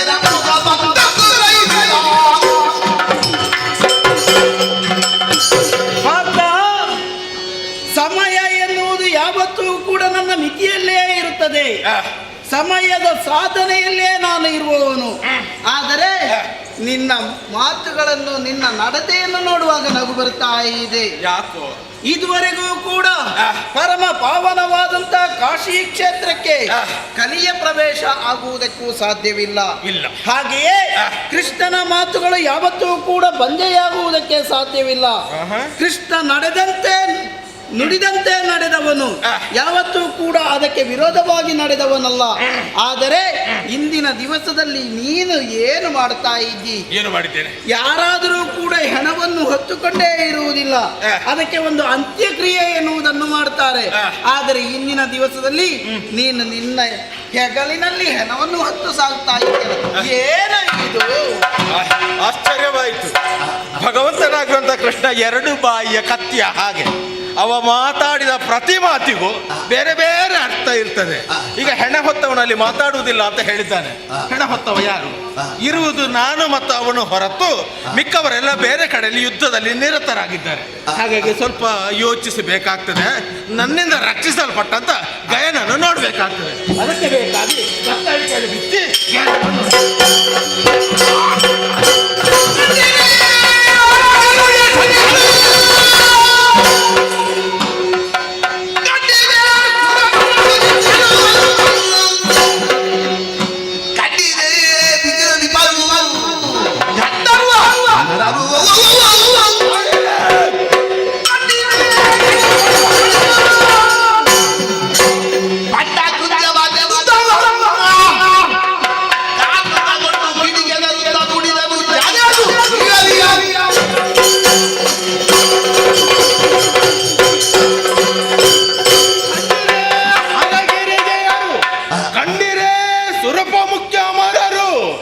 ಖಂಡನಾಗಿರುವಂತಹ ಕೃಷ್ಣ ಕೈದಂತ ಭಂಡ ಕಾವ್ಯವನ್ನು ನನಗರಿವಿಲ್ಲದೆ ಕಾರಣ ಕೊಂದಿದ್ದಾನೆ. ಇವನನ್ನು ಬಿಡುವುದಿಲ್ಲ. ದಿವ್ಯಾಸ್ತ್ರವನ್ನು ಪ್ರಯೋಗಿಸುವುದಕ್ಕೆ ಸಿದ್ಧರಾಗಿ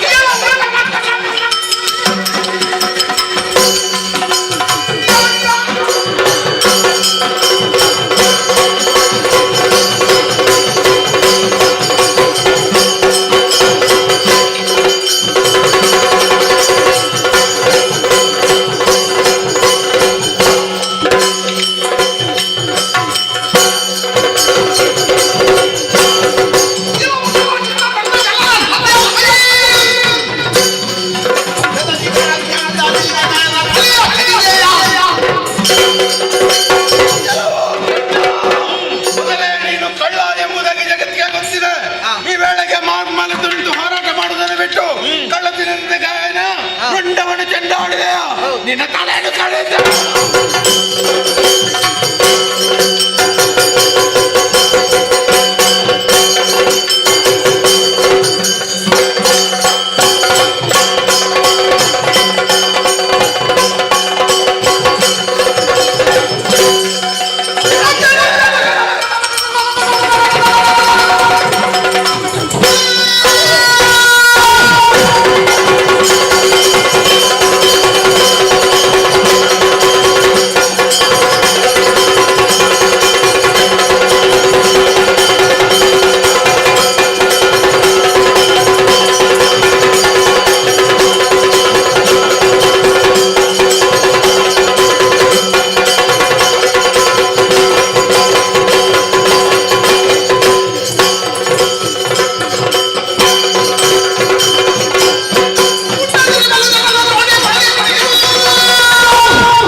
ಮಾಡುತ್ತಾ ಇರುವುದು.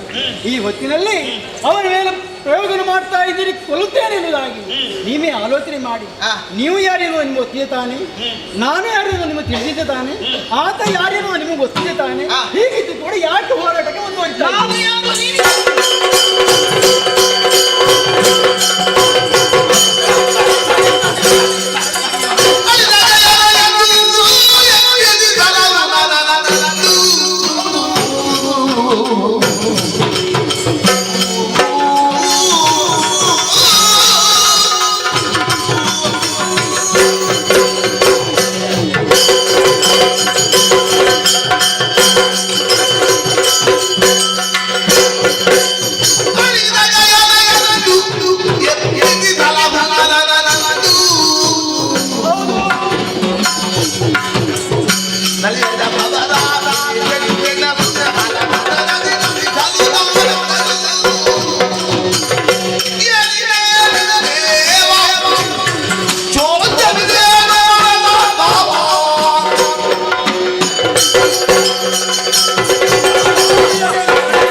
ಸ್ವಲ್ಪ ಆಲೋಚನೆ ಮಾಡಿ. ನೀವು ಇದೇ ರೀತಿಯಾಗಿ ಕೃಷ್ಣಾರ್ಜುನ ಕಾಡಿಗೆ ಆಯಿತು ಅಂತಾದ್ರೆ ಇಡೀ ಲೋಕವೇ ಅಲ್ಲೋಲ ಕಲ್ಲೋಲಾಗೋದಕ್ಕೆ ಸಾಧ್ಯ ಉಂಟು. ಯಾಕೆ ಹೇಳಿದೆ ಈ ಮಾತನ್ನು? ಸದಾ ಕಾಲ ನಿಮ್ಮನ್ನು ನೆರಳಿನಂತೆ ಅನುಸರಿಸಿರುವಂತಹ ಈ ಅರ್ಜುನಲ್ಲಿ ಹೋರಾಟಕ್ಕೆ ಮುಂದಾಗುತ್ತಾ ಇದ್ದೀರಿ. ಯಾವತ್ತು ಕೂಡ ದೇವರಾದವನು ಕೊಲ್ಲೋದಕ್ಕೆ ಮನಮಾಡಿದಂತಾದ್ರೆ ಕಾಯುವವರು ಯಾರು ದೇವ? ಬೇಲಿಯ ಎದ್ದು ಹೊಲವನ್ನು ಮೇಯುವುದಕ್ಕೆ ಪ್ರಾರಂಭ ಮಾಡಿತು ಅಂತಾದ್ರೆ ಹಾಗಾದ್ರೆ ಹೊಲವನ್ನು ರಕ್ಷಣೆ ಮಾಡುವವರು ಯಾರು? ಅದರಿಂದ ಹೇಳ್ತಾ ಇದ್ದೀವಿ, ಇವನ ಮೇಲೆ ಕರುಣೆಯನ್ನು ತೋರಿ ಈಗಾಗಲೇ ನೀವು ಕೊಂದಂತ ಆ ಗೈನನ್ನು ಬದುಕಿಸಿ ಇವನ ಮೇಲೆ ಕರುಣೆಯನ್ನು ಬಿಡಿ ಅಂತ ಹೇಳ್ತಾ ಇದ್ದೀವಿ. ನೀವು ಹೇಳಿದ ಮೇಲೆ ಅದರಲ್ಲಿ ಭೇದ ಇಲ್ಲ. ಇದು ಈ ಕ್ಷಣವೇ ನನ್ನ ಆಸೆ ಎನ್ನುವುದು ಈಡೇರಿದೆ, ಆದ್ರೆ ನನ್ನ ಭಾವನದ ಆಸೆ ಕೂಡ ಈಡೇರಬೇಕು ತಾನೆ. ಅದಕ್ಕಾಗಿ ಇದು ಗಯನನ್ನು ಬದುಕಿಸಿ.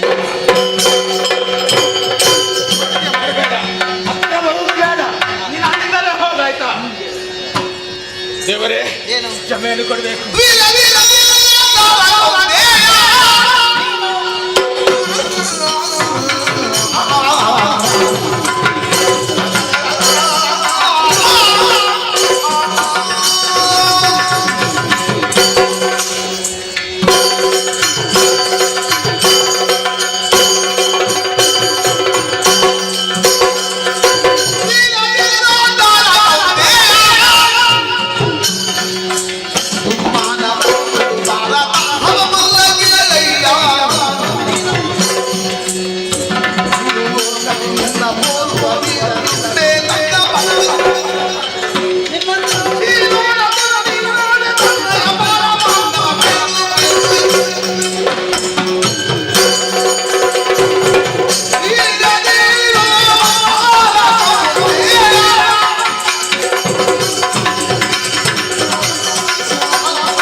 ಹೌದು, ಆ ಕಾರಣದಿಂದಲಾಗಿಯೇ ಇಂದಿನ ದಿವಸದಲ್ಲಿ ಇಂತಹ ನಾಟಕ ನಡೆದು ಹೋಯಿತು.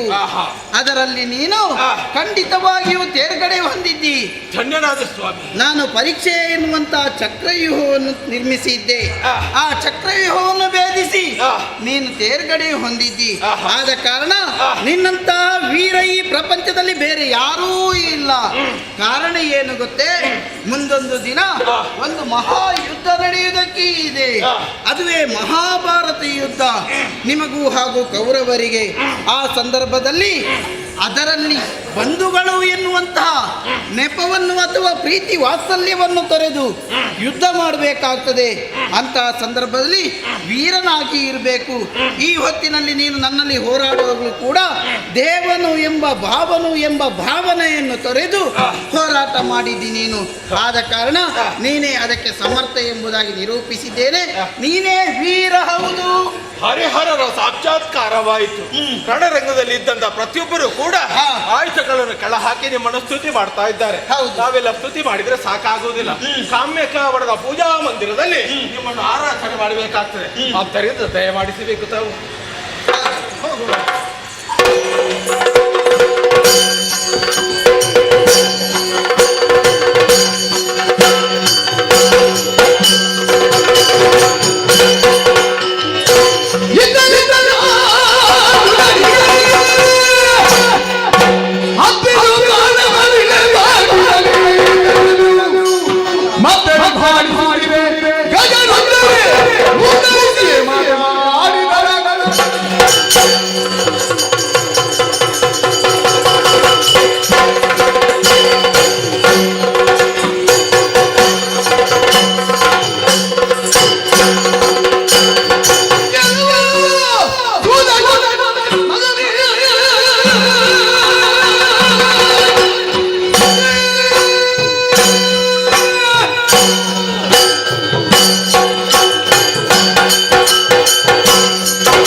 ಆದುದರಿಂದಲೇ ಅವಸಾಕಿದ್ದರಿಂದ ಸೂತ ಅನ್ನುವಂತ ಹೆಸರಿಗೆ ಪಾತ್ರನಾದವರು ನೀನು. ಕ್ಷತ್ರಿಯ ವೀರರು ನಾವು ಕಲಿತಂತ ವಿದ್ಯೆಯನ್ನು ತಾನು ಕಲಿಯಬೇಕು ಅನ್ನುವಂತ ಉದ್ದೇಶದಿಂದ ಎಲ್ಲಿಯೋ ಅಲ್ಪ ಸ್ವಲ್ಪ ಕಲಿತು ಒಂದೊಂದಕ್ಕೆ ತನ್ನ ಸಮ್ಮುಖದಲ್ಲಿ ಬಾರ್ಮಲೆತು ನಿಂತವನು ನೀನಿದ್ದೀಯ. ಕಲಹದಳು ಅತಿ ಸಾಹಸಿಗರೇ, ಹಿಂದಕ್ಕಾದ್ರೂ ಕೂಡ ಒಂದೊಂದೆಗೆ ಬಿರುಗಾರಿಕೆಯಲ್ಲಿ ನಾನೇ ಹೆಮ್ಮೆ ಉಳ್ಳವ ಅಲ್ವತ್ತೇ ನಮ್ಮ ಗುರುಗಳಾದಂಥ ದ್ರೋಣಾಚಾರ್ಯರು ಆರ್ಥಯವಾದರೂ ತರಹ ಸೇರಿದಂಥ ಸಮಯ ಮಧ್ಯದಲ್ಲಿ ಹೇಳಿದಾಗ ಕೇಳುವುದಕ್ಕೆ ಆಗದಂತಾನೇನು ಮಂತರಿಯಾಗಿ ಪರೀಕ್ಷಾರಂಗವನ್ನು ಪ್ರವೇಶ ಮಾಡಿದಂತಾನೇನು ಬರುವುದಾಗುವುದಾದ್ರೆ ಒಂದೊಂದಿಗೆ ಸಣಸು ಪಾರ್ಥ ಅಲ್ವತ್ತೆ ಪಂಥಾಹ್ವಾನವನ್ನು ಕೊಟ್ಟೆ. ಅಂದಿನಿಂದ ಇಂದಿನವರೆಗೆ ವೈರತ್ವವನ್ನು ಸಾಧಿಸಿಕೊಂಡು ಬಂದವರು ನಾವು.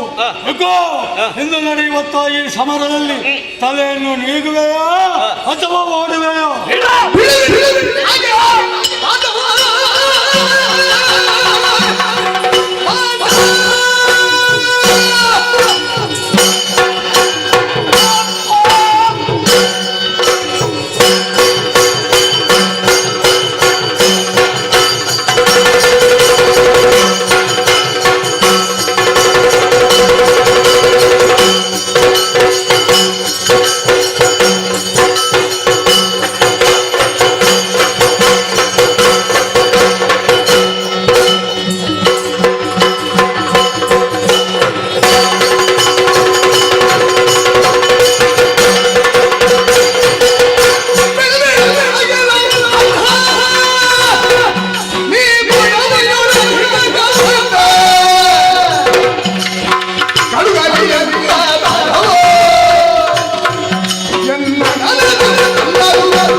ನನಗೆ ಸಮಂಜಸ ಅಂತ ಅನ್ನಿಸುವುದಿಲ್ಲ.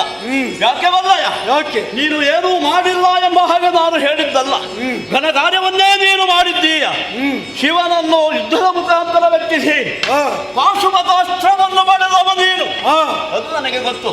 ತಾಯಿಯ ಮನಸ್ಸಿಗೆ ಸಮಾಧಾನವನ್ನು ತಂದುಕೊಡುವುದಕ್ಕೆ ಬೇಕಾಗಿ ಅಕ್ಷಯ ತೂಡೀರವನ್ನೇ ಸ್ವರ್ಗಲೋಕದವರೆಗೆ ಎಸೆದು ಅದು ನನ್ನ ಸಾಧನೆ.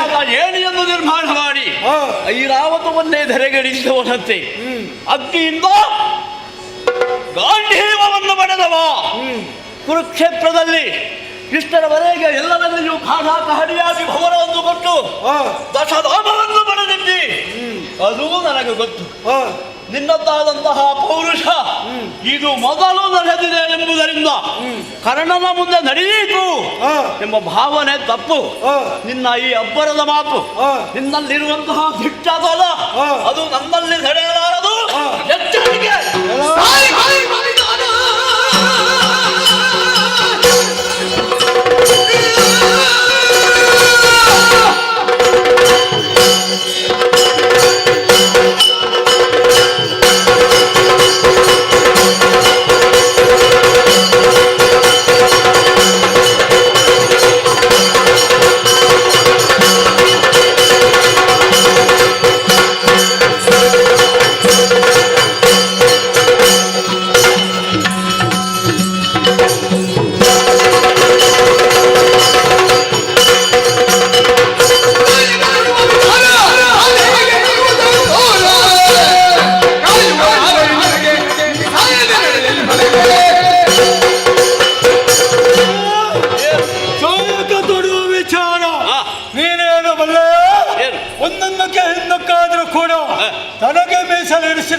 ಬಾಣವನ್ನು ಆ ಘಟೋತ್ಕಚನಿಗೆ ಪ್ರಯೋಗಿಸುವ ಮುಖೇನ ಸಹಾಯಕ ತೊಡುವರಿಗೆಯ ವಿಚಾರದಲ್ಲಿ ನೀನು ಎಷ್ಟು ಹಿನ್ನಡೆಯುತ್ತಿದ್ದಿ ಅನ್ನುವಂಥ ವಿಚಾರವನ್ನು ಅರಿತವನ್ನು ನಾಡಿದ್ದೇನೆ. ಆದರೆ ಯುದ್ಧ ಕ್ಷೇತ್ರದಲ್ಲಿ ದೇವನ್ನು ಒಲಿಸಿಕೊಂಡು ಬರ್ತೇನೆ ಅನ್ನುವಂತೆ ಪ್ರತಿಜ್ಞೆಯನ್ನು ಮಾಡಿ ಬಂದವನು ನೀನು. ನನ್ನನ್ನು ಕಾಯುವುದಕ್ಕೆ ನನ್ನ ಬಾಬಾಬಂಡಿಯ ಭಾವನಾದತ್ತ ಶ್ರೀಕೃಷ್ಣ ಪರಮಾತ್ಮನಿದ್ದಾನೆ. ನಿನ್ನನ್ನು ಕಾಯುವವರು ಯಾರಿದ್ದಾರೋ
ನಾನು ತಿಳಿದುಕೊಂಡಿದ್ದೇನೆ.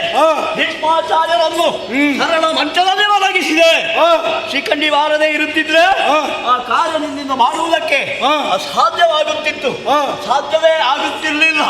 ದ್ರೋಣಾಚಾರ್ಯರು ಅವರನ್ನು ಏನು ಮಾಡಿಲ್ಲ ನೀನು.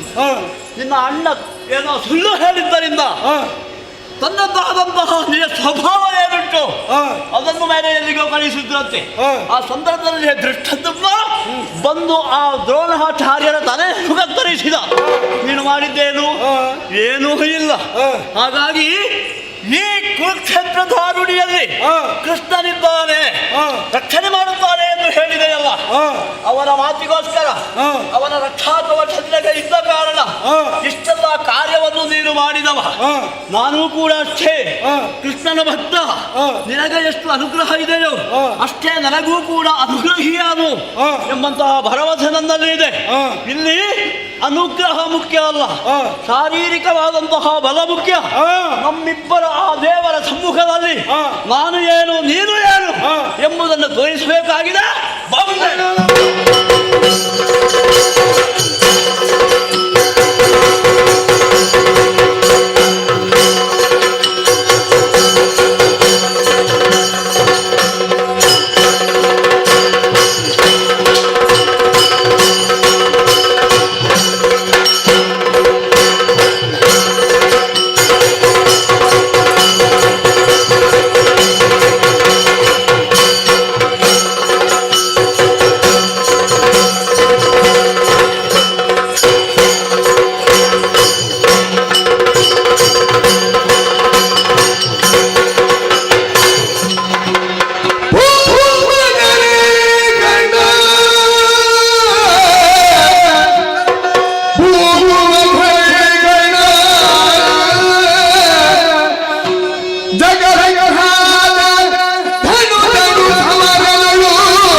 ಒಂದೊಮ್ಮೆಗೆ ನಮ್ಮ ರಥ ಹತ್ತಿಯೋ ಬಿಲ್ಲಂತರ ಹಿಂದೆ ಹೋಯಿತು.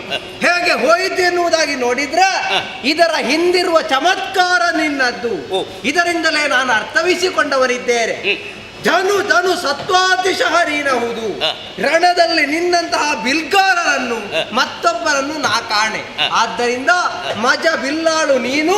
ಹೌದು ಹೌದು ಹೌದು. ಮಾತ್ರವಲ್ಲ, ಅರ್ಧರಥಿ ಎನ್ನುವುದಾಗಿ ಅನೇಕರು ಹೇಳಿದ್ದಾರೆ. ನಾನು ಹೇಳ್ತಾ ಇದ್ದೇನೆ, ಮಹಾರಥಿ ಕರ್ಣ. ಧನ್ಯನಾದ ಸ್ವಾಮಿ, ಧನ್ಯನಾದೆ. ಲೋಕಾಧ್ಯಕ್ಷನಾದಂತಹ ನಿನ್ನ ಬಾಯಿಯಿಂದಲೇ ಇಂತಹ ನುಡಿ ಮುತ್ತಿಗಳು ನನ್ನ ಬಾಯಿ ಬಗ್ಗೆ ಬಂದಿದ್ದರಿಂದ ನನಗೆ ಇನ್ನೇನು ಬೇಕು? ಸಾರ್ಥಕವಾಯಿತು, ಜೀವನವೇ ಸಾರ್ಥಕವಾಯಿತು ಎಂಬಂತಹ ಸಂತೋಷವಾಗುತ್ತಾ ಇದೆ ತಂದೆ. ಸರಿ, ಇಷ್ಟರವರೆಗೆ ಅರ್ಧರಥಿಕ ಕೆಲವರೆಲ್ಲ ಹೇಳಿಕೊಂಡಿದ್ರು.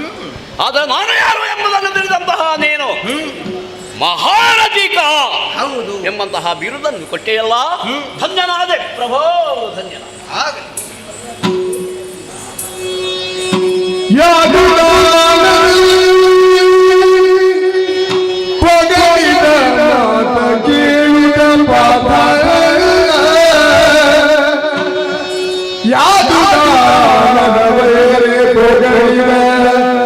ಮಾತ ಕೇಳುವ ಮಾತ ಮನದಲ್ಲಿ ಕಾರಿಸು ಧನು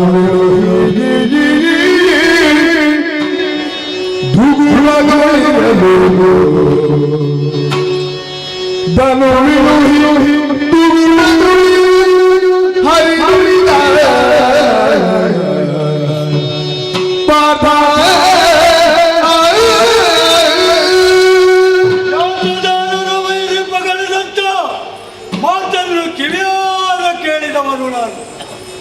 ಯಾರಿಗೆ ಬೇಕಾಗಿ ಯುದ್ಧ, ಯಾಕೆ ಬೇಕಾಗಿ ಯುದ್ಧ?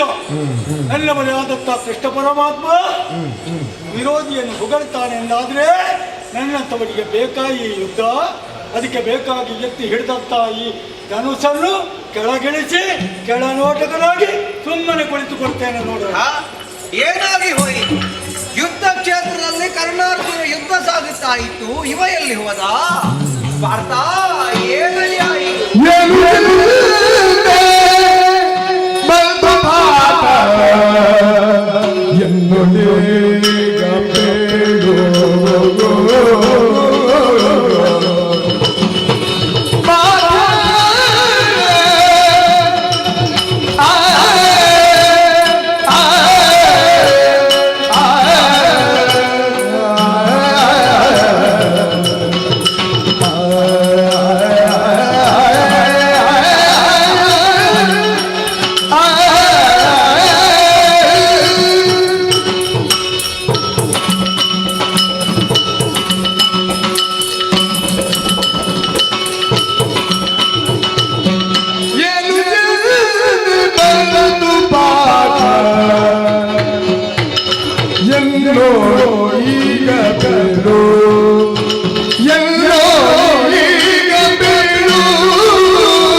ನಿಮ್ಮ ಕಡೆಯಿಂದ ಬಾಣ ಪ್ರಯೋಗವೇ ಕಾಣಲಿಲ್ಲ. ಯಾಕೆ ಎನ್ನುವುದಾಗಿ ಹಿಂತಿರುಗಿ ನೋಡಿದರೆ ಎತ್ತಿದ ಧನುವನ್ನು ಕೆಳಗಿಳಿಸಿರುವೆ. ಮಾತ್ರವಲ್ಲ, ಯಾವತ್ತೂ ಸೂರ್ಯನ ಹಾಗೆ ಪ್ರಕಾಶಮಾನವಾಗಿ ಕಾಣಬೇಕಾದಂತಹ ನಿನ್ನ ವದನ ಕಂದಿ ಹೋಗಿದೆ. ಯಾವುದೋ ಒಂದು ಚಿಂತೆ ನಿನ್ನನ್ನು ಆವರಿಸಿದೆ ಎನ್ನುವುದು ಸ್ಪಷ್ಟ. ಯಾಕಯ್ಯ ನಿನಗೆ ಚಿಂತೆ? ಇದು ಚಿಂತೆ ಮಾಡಬೇಕಾದಲ್ಲ, ಮುಂದೆ ನೋಡಂತೆ. ಕರ್ಣನೆನ್ನುವಂತಹ ಧೂರ್ತ ನಮ್ಮೊಡನೆ ಹೋರಾಟಕ್ಕಾಗಿ ಮುಂದೆ ಬರ್ತಾ ಇದ್ದಾರೆ. ಅಯ್ಯ, ಈ ಯುದ್ಧವನ್ನು ಕಾಣುವಾಗ ಎನ್ನಂತವರಿಗಾದರೂ ಒಂದೊಮ್ಮೆ ಹೋರಾಟ ಮಾಡಬೇಕು. ಆದರೆ ಏನು ಮಾಡುವ? ಚಕ್ರವನ್ನು ಹಿಡಿಯುವುದಿಲ್ಲ ಎನ್ನುವುದಾಗಿ ಶಪಥವೇ ಮಾಡಿ ಆಗಿದೆ. ಹಾಗಿದ್ರೆ ಇವರಲ್ಲಿ ಈ ಹೋರಾಟವಾ? ಈಗ ಹೇಳು, ನಿನ್ನ ಚಿಂತೆಯನ್ನು ಬಿಡು, ಹೋರಾಟವನ್ನು ಮಾಡಯ್ಯ.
ಕರ್ಣ ಮತ್ತು ನನಗೆ ಅಂದ್ರೆ ಕರ್ಣಾರ್ಜುನರ ಕಾಳಗ ನಡೀತಾ ಇತ್ತು. ಹೌದಪ್ಪ.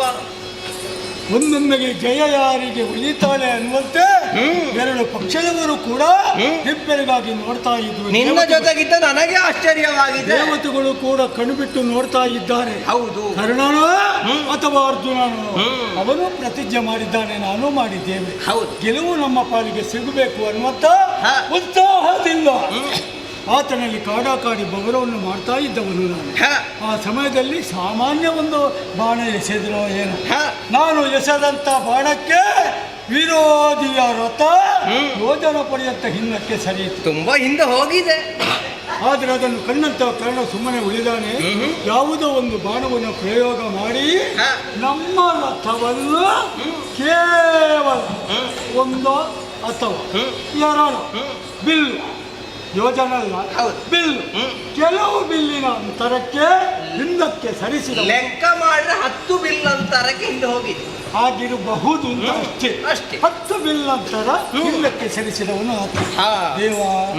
ಕಣ್ಣಾರೆ ಕಂಡುವರು ನೀವಲ್ಲಿ. ಹೌದು, ಉತ್ಸಾಹದಿಂದ ಯುದ್ಧವನ್ನು ಮಾಡಿ ಜಯವನ್ನು ಉಳಿಸಿಕೊಳ್ಳಬೇಕು ಅನ್ನುವಂತೆ ಉತ್ಸಾಹವನ್ನು ತುಂಬಿಸ್ತಾ ಇದ್ದವರು ನೀವಲ್ಲಿ. ನಿಜ. ನಮಗೆ ನಡೆದಂತ ಕಾಳಗವನ್ನು ಕಣ್ಣಾರೆ ಕಂಡವರು ನೀವಲ್ಲಿ. ಹೌದು. ನಿಮ್ಮಲ್ಲೇ ಒಂದು ಪ್ರಶ್ನೆ ಮಾಡ್ತೇನೆ ದೇವ. ಏನಯ್ಯ? ಯೋಜನ ಹೆಚ್ಚು 10 ಬಿಲ್ ಅಂತರ ಹೆಚ್ಚು? ನೀವೇ ಲೆಕ್ಕಾಚಾರ ಮಾಡಿ.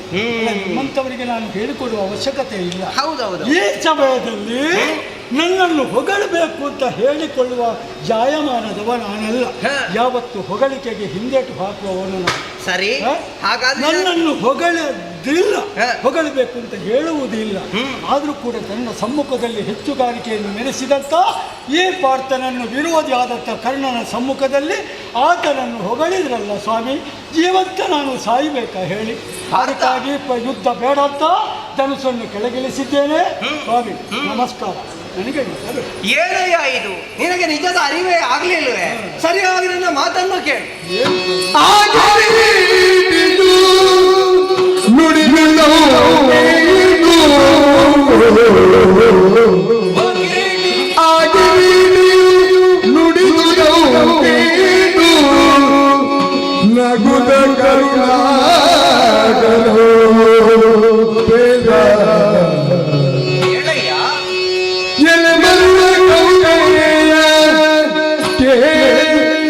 ಕಮಲ ಜಾತವು ಪೊತ್ತಿಪ್ಪ ನಿನ್ನ ಸಹಿತಿ ದೇವದತ್ತ ಸಹಿತ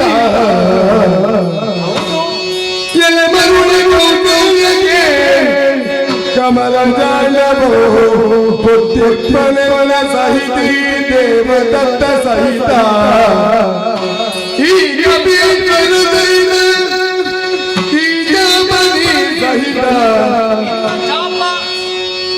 ಈ ಗಡಿಗಳ ರಥ ಮೇಲೆ ಏದು ಈ ಗಡಿಗಳ ಏದು ಅವನ ಹುಲುರನ ರವಿದಾದ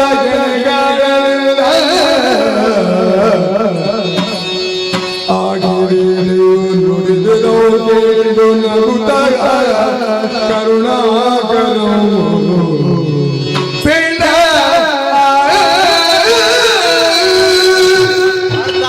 ಸ್ವಾಮಿ, ನಿನ್ನನ್ನು ಮರುಳನೆಂದು ಹೇಳಲು ಮರಳು ಹೆಚ್ಚಾಗಿದೆ ನಿನಗೆ. ಯಾಕೆ ಬಲ್ಲಯ್ಯ? ನೀನು ನಿನ್ನ ಬಗ್ಗೆ ಸರಿಯಾಗಿ ಯೋಚನೆಯನ್ನು ಮಾಡಲಿಲ್ಲ ಎನ್ನುವುದು ತಿಳಿಯಿತು. ಮಾಡಿಯೇ ಧನಸನ್ನು ಕೆಳಗಿಳಿಸಿದ್ದ ಇಲ್ವಪ್ಪ, ಅವನ ರಥವನ್ನು ನೀನು ಯೋಜನಾಂತರಕ್ಕೆ ಹಾರಿಸಿರಬಹುದು. ಅದನ್ನು ಹಾರಿಸಿದೆ, ನಮ್ಮ ರಥದ ಬಗ್ಗೆ ನೀನು ತಿಳಿಯಲೇ ಇಲ್ಲ. ಯಾಕೆ? ನಮ್ಮ ರಥವನ್ನು ಸರಿಯಾಗಿ ನೋಡಿದ್ಯೋ? ಅದು ಸಾಮಾನ್ಯವಾದ್ದಲ್ಲ. ಅಲ್ಲ, ಆ ರಥದಲ್ಲಿರುವಂತಹ ವಸ್ತುಗಳನ್ನು ಸರಿಯಾಗಿ ಗಮನಿಸು. ಮಾತ್ರವಲ್ಲ, ನನ್ನ ಬಗ್ಗೆಯೂ ನೀನು ತಿಳಿದವನಲ್ವೇ? ಬ್ರಹ್ಮಾಂಡಾಂತರ ಭರಿತ ಎನ್ನುವುದಾಗಿ ನಗಲ್ತೆಗೆ ಪಾತ್ರನಾದವ ನಾನು ಈ ರಥದಲ್ಲಿ ಇದ್ದೇನೆ. ದೇವದತ್ತವಾದಂತಹ ಗಾಂಡೀವವಿರಬಹುದು, ಅನೇಕ ಸುವಸ್ತುಗಳಿರಬಹುದು, ನಮ್ಮ ರಥದಲ್ಲಿ ಇದೆ. ಮೇಲೆ ನೋಡಂತೆ ಕೇತನದಲ್ಲಿ ಕಪಿ ಅಂದ್ರೆ ಕಪಿಧ್ವಜನು ನೀನಿರುವೆ. ಹಾಗಿರುವಾಗ ಇಷ್ಟೆಲ್ಲ ಇರುವಂತಹ ನಮ್ಮ ಕಠಿಣವಾದ ರಥವನ್ನು ಸಾಮಾನ್ಯ ಬಿಲ್ಗಾರ ಕರ್ಣ ಅವನಲ್ಲಿ ಏನುಂಟು? ನಿನ್ನಂತೆ ಗಾಂಡೀವ ಅವನಲ್ಲಿ ಉಂಟೋ? ದೇವರಿಂದ ಏನಾದ್ರು ಸಂಪಾದನೆ ಮಾಡಿದ್ದಾನೋ? ಏನೂ ಮಾಡಲಿಲ್ಲ. ಅಂತದ್ದರಲ್ಲಿ ಶ್ರಮ ಪಟ್ಟು ಒಂದು 10 ಬಿಲ್ಲಂತರಕ್ಕೆ ನಮ್ಮ ರಥವನ್ನು ಸರಿಸಿದ್ದಾನೆ. ಈಗ ನೀನೇ ಯೋಚನೆಯನ್ನು ಮಾಡು. ಒಂದು ಹುಲು ರಥವನ್ನು ದೂರ ಸರಿಸುವುದು ಹೆಚ್ಚೋ, ಅಸಾಮಾನ್ಯ ರಥವನ್ನು ಸ್ವಲ್ಪ ಸರಿಸುವುದು ಹೆಚ್ಚೋ? ಯಾವುದು ಹೆಚ್ಚು? ಅದು ನಮ್ಮದು. ಹೌದಲ್ಲ? ನಮ್ಮದ್ದು ಕಠಿಣವಾದ ರಥ, ಅದನ್ನೇ ದೂರ ಮಾಡಿದ್ದಾನೆ ಅಂತಾದ್ರೆ ಅವನ ಪರಾಕ್ರಮವನ್ನು ನಾವು ಮೆಚ್ಚಲೇಬೇಕು. ಹೊಗಳಿದ್ದು ಕಾರಣ ಉಂಟು. ಹೊಗಳಿದವರಿಗೆ, ಈಗ ಒಬ್ಬರನ್ನು ಹೊಗಳಿದ್ರೆ ಅವರು ಹುಬ್ಬುತ್ತಾರೆ. ಹುಬ್ಬಿದ ಕಾಲಕ್ಕೆ ಅವರನ್ನು ಕೊಲ್ಲುವುದಕ್ಕೆ ಒಳ್ಳೇದಾಗ್ತದೆ. ಹೇಗೆ? ಹುಬ್ಬಿದವರನ್ನು ಕೊಲ್ಲುವುದು ಒಳ್ಳೇದಾದಂತಹ ದಾರಿ. ಅದೊಂದು ರಣತಂತ್ರ. ಅದೆಲ್ಲ ನೀನು ಯೋಚನೆ ಮಾಡುವುದು ಬೇಡ. ಹೌದು, ಮೇಲಿರುವಾಗ ಬಾಣ ಪ್ರಯೋಗ ಮಾಡಿ ಕೊಲ್ಲುವುದಕ್ಕೆ ಒಳ್ಳೇದಾಗ್ತದೆ. ಹಾಗಾಗಿ ನೀನು ಯೋಚನೆ ಮಾಡಬೇಡ. ಬಿಲ್ಲನ್ನು ಹಿಡಿ, ಯುದ್ಧಕ್ಕೆ ತೊಡಗು.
ಯಾರನ್ನು ಸಾಯಬೇಕು ಎಂದು ನಾನು ಕಾಯುತ್ತಿದ್ದೆನು ಅಂತಹ ಪಾರ್ಥನ ಮರಣ ಆಗತ್ತೇ ಇಲ್ಲ. ಯಮಾಜಲ ಕೊಂಬಬೇಕಿದ್ರೆ ಬಾಣಬೇಕಲ್ಲ. ಭಕ್ತನಿಗೆ ಬೈದ ಹಾಗೆ ಆದ ಹಾಗೆ ಕಾಣುತ್ತಾ ಇದೆ. ಆದರೆ ಭಕ್ತನಿಗೆ ಎಂದು ಶೋಧಿಸಿರಬೇಕಾಗಿದೆ.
ಯುದ್ಧವನ್ನು ಸಮಾಪ್ತಿ ಮಾಡಬೇಕು ಎಂಬ ಉದ್ದೇಶದಿಂದ ವಿಶೇಷವಾದಂತಹ ಬಾಣಗಳು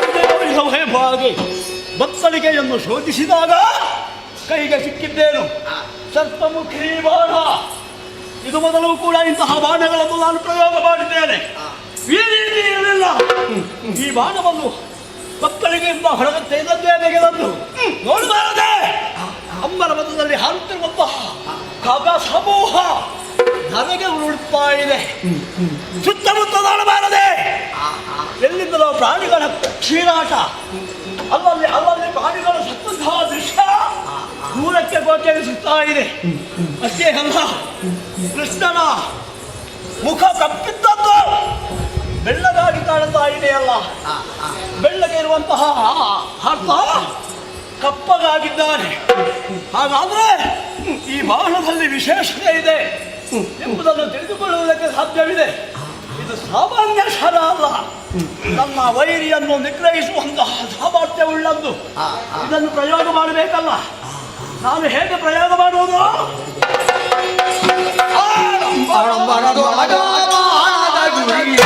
ನೋಡಿ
ಆತನ ಮರಣ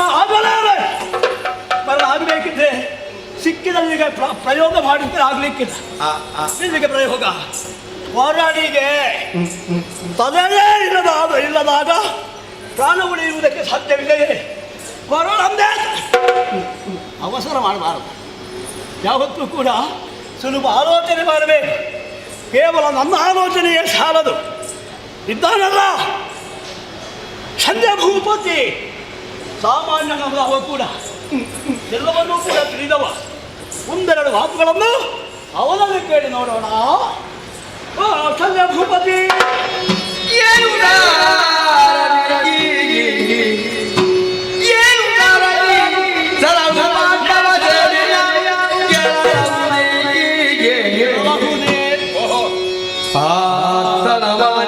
ವೈದ್ಯ ದೀಕ್ಷಾ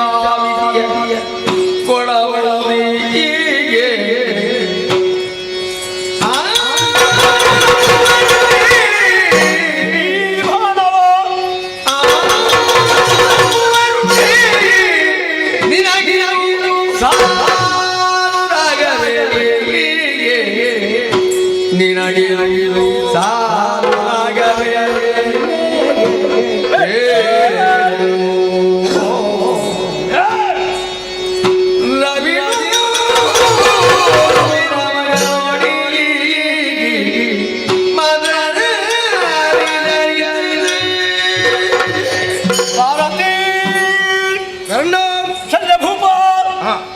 ಇಷ್ಟರವರೆಗೆ ಯುದ್ಧವನ್ನೇ ಮಾಡುತ್ತಾ ಇದ್ದವರು ನಾವು. ಒಂದೇ ಕಡೆ ಲಕ್ಷ್ಯ ಇತ್ತು.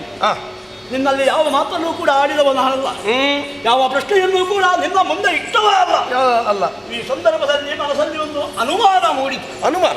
ಒಂದು ಪ್ರಶ್ನೆಯನ್ನು ನಿನ್ನಲ್ಲಿ ಕೇಳಬೇಕು ಎಂಬ ಹಾಗೆ. ಏನಯ್ಯ ಅದು? ಆದ್ದರಿಂದ ವಿಶೇಷವಾದಂತಹ ಬಾಣವೊಂದನ್ನು ನಾನು ತೆಗೆದಿದ್ದೇನೆ. ಹೌದಪ್ಪ. ಆ ಬಾಣದ ಒಳಗೆ ಯಾವುದೋ ಒಂದು ಶಕ್ತಿ ಅಡಕವಾಗಿದೆ ಎಂಬುದು ನನಗೆ ಗೊತ್ತು. ಉಂಟುಂಟು. ಅದನ್ನು ಪ್ರಯೋಗ ಮಾಡುವುದಕ್ಕೆ ಮೊದಲೇ ನಿನ್ನಲ್ಲಿ ಈ ಪ್ರಶ್ನೆ ಏನು ಸಾರಥಿ ಈ ಶರಣು ಪಾಂಡವ ಸೇನೆಯನ್ನು ಗೆಲ್ಲಬಹುದೇ? ಒಂದು ಬಾಣ ಗೆದ್ದೀತ ಪಾರ್ಥನ ಮಾನಿನಿಗೆ ವೈದವ್ಯ ದೀಕ್ಷಾ ವಿಧಿಯ ಕೊಡಬಹುದೇ? ಪ್ರಯೋಗ ಮಾಡುತ್ತಿರುವಂತಹ ಈ ಬಾಣ ಹೋಗುತ್ತಿರುವ ಸಂದರ್ಭದಲ್ಲಿ ಆನ ನಮ್ಮುವರುಂಟೆ ಇದನ್ನು ತಡೆಯುವವರಿದ್ದಾರೆ. ಬಾಣವ ಸಾನುರಾಗದಿ ಫೇಲ್ ನೀನು ಹೇಳಬೇಕು. ಬಾಣವನ್ನು ತಡೆದು ಪಾತ್ರವನ್ನು ಉಳಿಸುವಂತಹ ಸಾಮರ್ಥ್ಯವಂತ ಅಂತಹ ವ್ಯಕ್ತಿಗಳು ಇದ್ದಾರೆಯೇ? ಅಲ್ಲ, ನಾನು ಎನಿಸಿದಂತೆ ಆ ಕೌರವ ಸೇನೆಯೆಲ್ಲ ನಾಶವಾಗಿ ನಮಗೆ ಜಯ ಲವನೆ ಒಲಿದು ಬಂದಾಳೆ. ಈ ಪ್ರಶ್ನೆಗೆ ಒಂದು ಉತ್ತರ ಭಾನುಜಾತ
ಆದರೆ ನಾನೇ ನಿನ್ನಲ್ಲಿ ಕೇಳುವುದು, ಏನು ಸಾರಥಿ ಸರಳು ಎಂದು ಕೇಳಿರು. ಇದರರ್ಥ ಈ ಬಾಣದ ನೆಲೆಯನ್ನು ನೀನು ಅರಿತಿಲ್ಲ. ಒಂದು ಬಾಣ ಒಂದು ಸೇನೆಯನ್ನು ಗೆಲ್ಲುವುದಕ್ಕೆ ಸಾಧ್ಯ ಉಂಟೆ ಎಂದರೆ ಇಲ್ಲಿ ಅದಕ್ಕುತ್ತರ ಸಾಧ್ಯ ಇಲ್ಲ.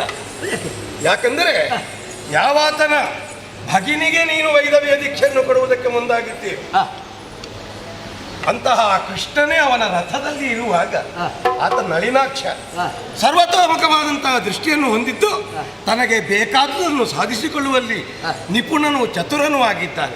ಆದ್ದರಿಂದ ಈಗಿರುವ ಸ್ಥಿತಿಯಲ್ಲಿ ನೀನು ಪಾಂಡವರನ್ನು ಗೆಲ್ಲುವುದಕ್ಕೆ ಸಾಧ್ಯವಿಲ್ಲ.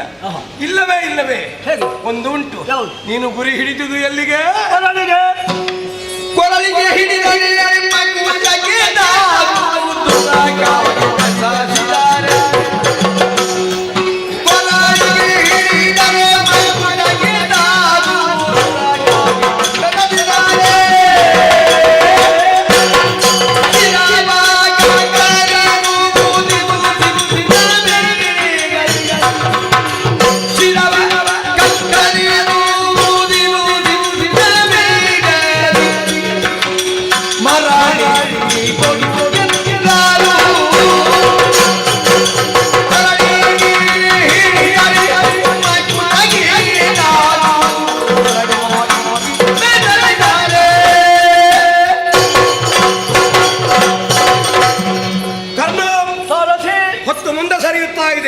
ಕತ್ತಲು ಹತ್ತಿರವಾಗುತ್ತಾ ಇದೆ.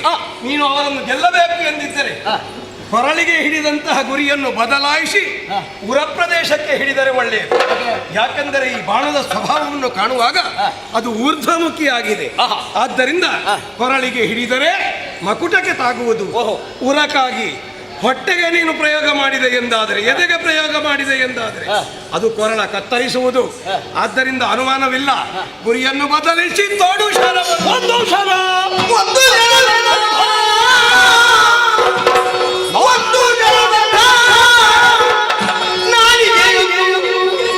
ನಮ್ಮಲ್ಲಿ ಮಹಿಳ ವಿನಯನೆಯ ಗಂಡಿ ಸಂಜೆ ಹಾಡಿ ಇಡುವದ ಮೊದಲಿ ಇಂದು ಇಳುವುದವೇ ಹೊರಗಾಲೆ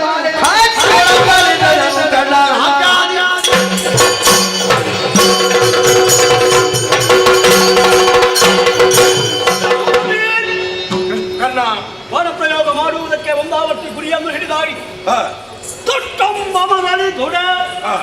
ಹಿಡಿದನ್ನು ಹಿಡಿಯುತ್ತೇನೆ. ಒಂದಾವರ್ತಿ ಪ್ರಯೋಗ ಮಾಡುವುದಕ್ಕೆ ಸಿದ್ಧನಾಗಿ ಬಾಣ ಬಿಲ್ಲಿಗೆ ಯಾವಾಗ ನಾನು ಧರಿಸಿದ್ದೇನೋ ಅಂತಹ ಬಾಣವನ್ನು ಮರಳಿ ತೆಗೆದು ತೊಳೆಯಲಾರೆ. ಹೌದಾ? ಯಾಕೆ ಒಂದು ನಾಲಿಗೆ ಒಂದೇ ಮಾತು. ಈ ನಾಲಿಗೆಯಲ್ಲಿ ಬಂದಂತಹ ಮಾತನ್ನು ತಿರುಗಿಸಿ ಇನ್ನೊಂದು ಮಾತನ್ನು ನಾನು ಹೇಳುವಂತಹ ವ್ಯಕ್ತಿಯೇ ಅಲ್ಲ. ನನ್ನ ಜೀವಮಾನದಲ್ಲಿ ಕಂಡುಕೊಂಡು ಬಂದಂತಹ ನಾನು ನಿರ್ಧರಿಸಿದಂತಹ ನಿರ್ಧಾರವಿದೆ. ಏಕಾಭಾವ ಅದನ್ನು ಖಂಡಿತವಾಗಿಯೂ ಬದಲಾಯಿಸುವಂತಿಲ್ಲ. ನಾನು ಯಾವ ರೀತಿ ಗುರಿಯನ್ನಿಟ್ಟಿದ್ದೇನೋ ಅದೇ ರೀತಿ ಅವನ ಕರಳನ್ನು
ಅಯ್ಯೋ ನಾನು ಪ್ರಯೋಗ ಮಾಡಿದಂತಹ ವಾಣನೇ. ನಾನು ಇಷ್ಟು ಮೊದಲು ಕೂಡ ಸರ್ಪಾಸ್ತ್ರವನ್ನು ಪ್ರಯೋಗ ಮಾಡಿದ್ದೇನೆ. ಇಲ್ಲಿಯವರೆಗೆ ಮುಟ್ಟುವುದಕ್ಕೆ ಸಾಧ್ಯವಿರಲಿಲ್ಲ. ಆದರೆ ನೀನು ನೇರವಾಗಿ ಇಲ್ಲಿಯವರೆಗೆ ಬಂದಿದ್ದೀಯಲ್ಲ, ನೀನು ಯಾರು ಅಂತ ಬೇಕು ನನಗೆ.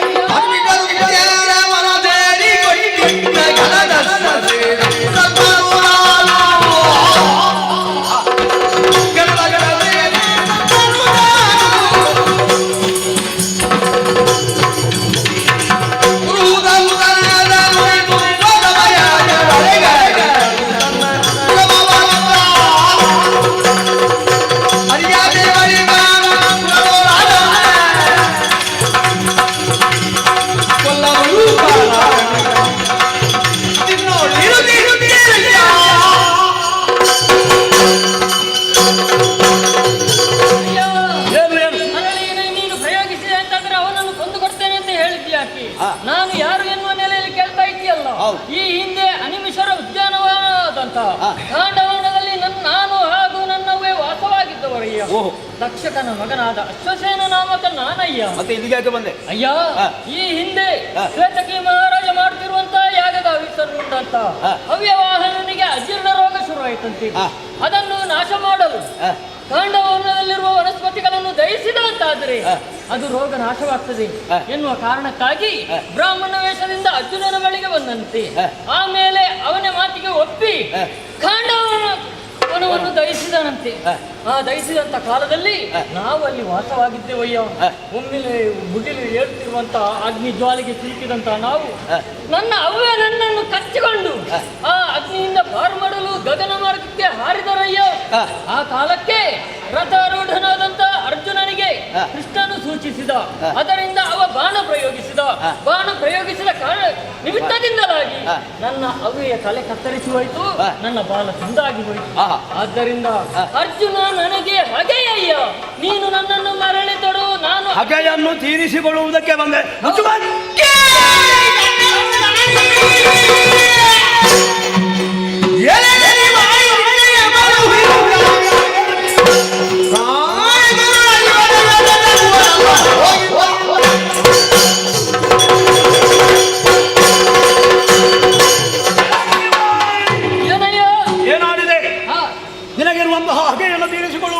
ನನ್ನನ್ನು ಆಯುಧವನ್ನಾಗಿ ಬಳಸುವುದಕ್ಕೆ ಬೇಕಾಗಿ ನನ್ನ ಮತ್ತಳಿಕೆಯನ್ನು ಬಂದು ಸೇರಿದೆಯ ಕರುಣಾ ಎಂದರೆ ಏನೆಂದು ನೀನು ಭಾವಿಸಿಕೊಂಡಿದ್ದೀಯ. ಇಷ್ಟರ ಬರೆಯಾಗ ರಣಕ್ಷೇತ್ರದಲ್ಲಿ ಯುದ್ಧವನ್ನು ಮಾಡಿ ಜಯವನ್ನು ಪಡೆಯಬೇಕು ಎಂಬಂತಹ ಉದ್ದೇಶದಿಂದ ಹೆಣಗಾಡಿದವ. ಪ್ರಯತ್ನ ಪೂರ್ವಕವಾಗಿ ವೈರಿಗಳನ್ನು ಗೆಲ್ಲುವುದಕ್ಕೆ ನಾನು ಮುಂದಾದವ. ಈ ಸಂದರ್ಭದಲ್ಲಿ ತೊಟ್ಟಂಬನ್ನು ತೊಡೆಯುವುದಿಲ್ಲ ಎಂಬಂತಹ ನಿರ್ಧಾರವನ್ನು ಕೈಗೊಂಡಂತಹ ನನ್ನ ಬಳಿಗೆ ಬಂದು ನಿನ್ನ ವೈರಿಯನ್ನು ನಿನ್ನಿಂದ ಕೊಲ್ಲಿಸಿ ನಿನಗೆ ಹೆಸರನ್ನು ಮಾಡುವುದಕ್ಕೆ ಬೇಕಾಗಿ, ನೀನು ಹೆಸರನ್ನು ಗಳಿಸುವುದಕ್ಕೆ ಬೇಕಾಗಿ ನನ್ನನ್ನು ಉಪಯೋಗಿಸುವುದಕ್ಕೆ ಮುಂದಾದೆಯ. ನೀವಾಳಿ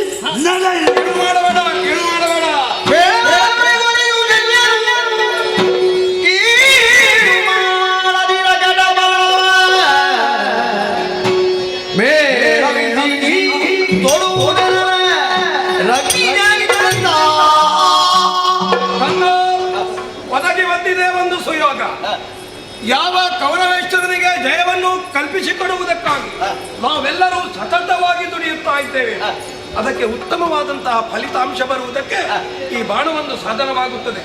ಹಿಂದೆ ರಾಮಚಂದ್ರನೊಬ್ಬನು ಬಿಟ್ಟಂತಹ ಬಾಣಗಳು ಮರಳಿ ಬರುತ್ತಿದ್ದುವಂತೆ ಅಂತಹ ಘಟನೆ ಜಗತ್ತಿನಲ್ಲಿ ಬೇರೊಂದಿಲ್ಲ. ಈಗ ನೀನು ತೊಟ್ಟಂತಹ ಮತ್ತೆ ನಿನ್ನ ಬಳಿಗೆ ಬಂದು ನನ್ನನ್ನು ಇನ್ನೊಮ್ಮೆ ತೊಡು ಎಂಬುದಾಗಿ ಹೇಳುತ್ತಾ ಇದೆ. ಆದ್ದರಿಂದ ಅದನ್ನು ಯಕಶ್ಚಿತ ಹಾವೆಂಬುದಾಗಿ ಪರಿಗಣಿಸದೆ ಕೌರವನ ಸಾಮ್ರಾಜ್ಯ ಲಕ್ಷ್ಮಿಯ ಮಹಾಮಾರ್ಗ ಎಂಬುದಾಗಿ ತಿಳಿದು ಮತ್ತೊಮ್ಮೆ ಪ್ರಯತ್ನ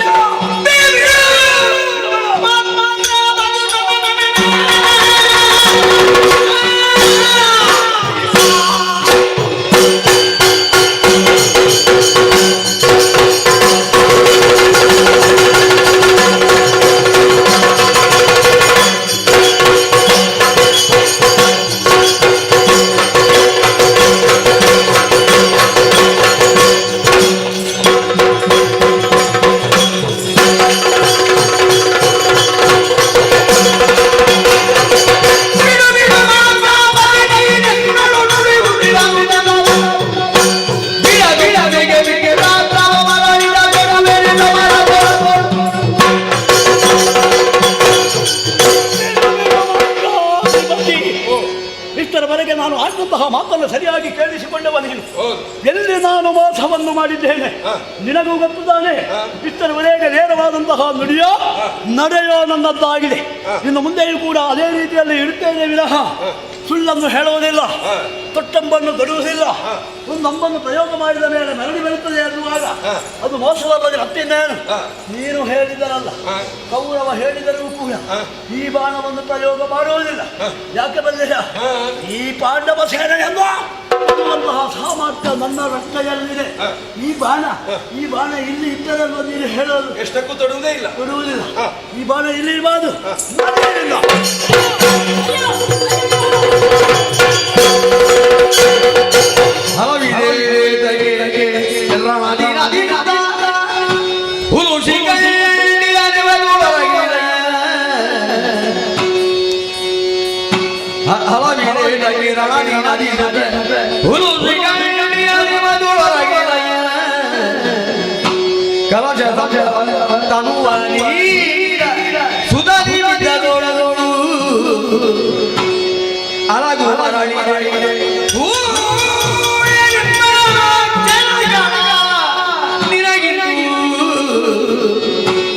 ಗೌರವ ನಿನಗ ಮೂವರ ಕೆಟ್ಟ ಏನು ಗತಿ ನಡೆದ ಹಲವಿದೆ ಬಗೆ.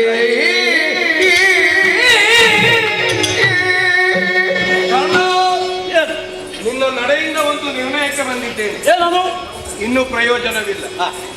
ಯಾಕೆಂದರೆ ಭಾಗ್ಯಲಕ್ಷ್ಮಿಯ ಒಲಿದ ಮನೆಯ ಬಾಗಿಲಿಗೆ ಬಂದಾಗ ಎಡಗಾಲಿನಿಂದ ಪ್ರಹರಿಸಿ ಅವಳನ್ನು ದೂರ ಮಾಡಿದರೆ ಹೇಗೆ ಅಶುಭವೋ ಹಾಗೆ ನಿನಗೆ ಜಯವನ್ನು ಪ್ರಾರ್ಥಿಸಿಕೊಳ್ಳುವುದಕ್ಕೆ ಐವರಲ್ಲಿ ಒಬ್ಬ ಪಾಂಡವನನ್ನು ಕೊಂದರೂ ಜಯ ನಿಮ್ಮದೇ ಎನ್ನುವುದು ಸಿದ್ಧ. ಹೀಗಿರುವಾಗ ಪಾರ್ಥನ ಹನನ ಕೊಂದು ಒದಗಿ ಬಂದ ಅವಕಾಶವನ್ನು ನೀನು ಕಳಕೊಂಡ್ರೆ ಅಂದ್ರೆ ಅರ್ಥ ಏನು?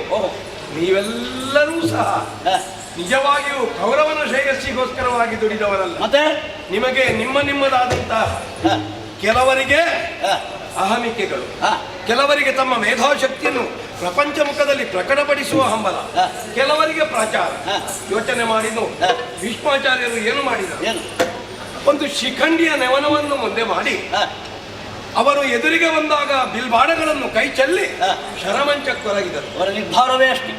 ತನ್ನ ಮಗನು ಚಿರಂಜೀವಿಯೇ ಇದ್ದಾನೆ ಎನ್ನುವುದನ್ನು ತಿಳಿದಿದ್ದರೂ ಸಹ ಧರ್ಮಜನಾಡಿದ ಎನ್ನುವ ಕಾರಣವನ್ನು ಹಿಡಿದು ಕುಂಭಜ ತನ್ನ ತನುವನ್ನು ತೆತ್ತುಕೊಂಡ.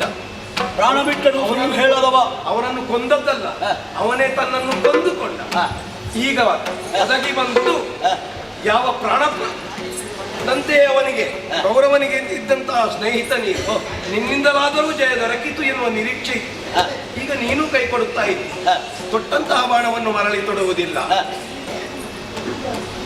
ಆರಂಭದಲ್ಲಿ ನಾನು ನಿನ್ನ ಸಾರಥ್ಯವನ್ನು ಒಪ್ಪಿಕೊಳ್ಳುವಾಗಲೇ ಹೇಳಿದ್ದೆ, ಸಮರಥದಲ್ಲಿ ಕುಳಿತಿರುವಂತಹ ಸಂದರ್ಭ ನಾವಾಡುವಂತಹ ಮಾತಿಗೆ ಒಂದಕ್ಕೆ ಒಂದು ಬೆಲೆ ಗೌರವಗಳು ಬರಬೇಕು, ಸಹಮತವಿರಬೇಕು. ಅದನ್ನು ಎಲ್ಲಿಯಾದರೂ ಪರಿತ್ಯಜಿಸಿ ಕರ್ಣ ನನ್ನನ್ನು ನಗಣ್ಯಗೊಳಿಸಿದರೆ ಅಲ್ಲಿಗೆ ನಾನು ಸಾರಥ್ಯವನ್ನು ಬಿಟ್ಟೇನು ಎಂದು. ಆ ಸಮಯ ಬಂದಿದೆ, ಇನ್ನೂ ತಡವಿಲ್ಲ. ಈ ಅಶ್ವಗಳ ವಾಕೆ ಅವುಗಳನ್ನು ಓಡಿಸುವುದಕ್ಕೆ ಇದ್ದಂತಹ ಚಮ್ಮಟಿಕೆಗಳನ್ನು ನಿನ್ನೆದೆಯ ಮೇಲೆ ಮುಂದುವರಿ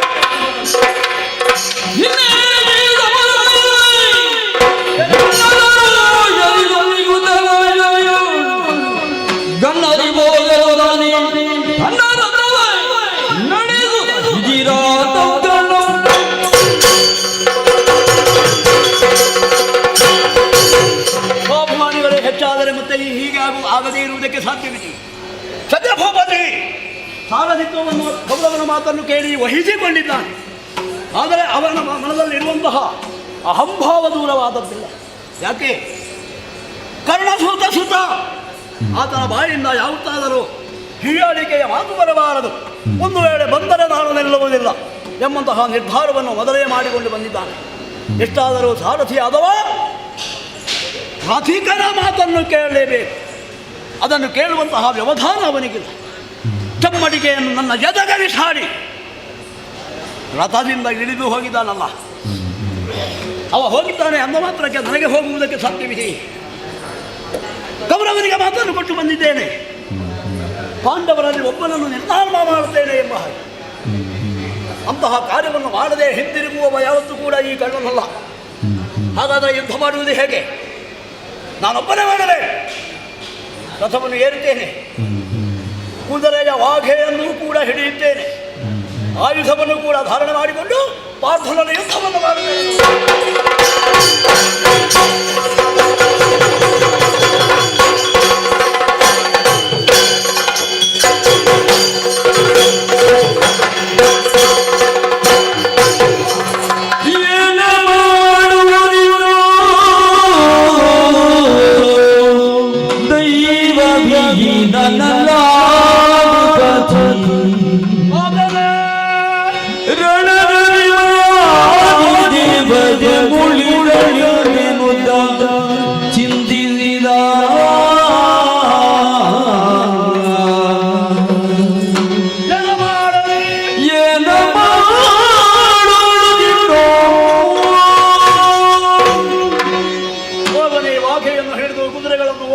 ಬಿಲ್ಬಾಣವನ್ನು ಧಾರಣೆ ಮಾಡಿಕೊಂಡು ಜಯ ಲಲನೆಯನ್ನು ಒಲಿಸುವುದಕ್ಕೆ ಬೇಕಾಗಿ ಪಾರ್ಥನಲ್ಲಿ ಭವನವನ್ನು ಕೊಡುವುದಕ್ಕೆ ನಾನು ಮುಂದಾದ.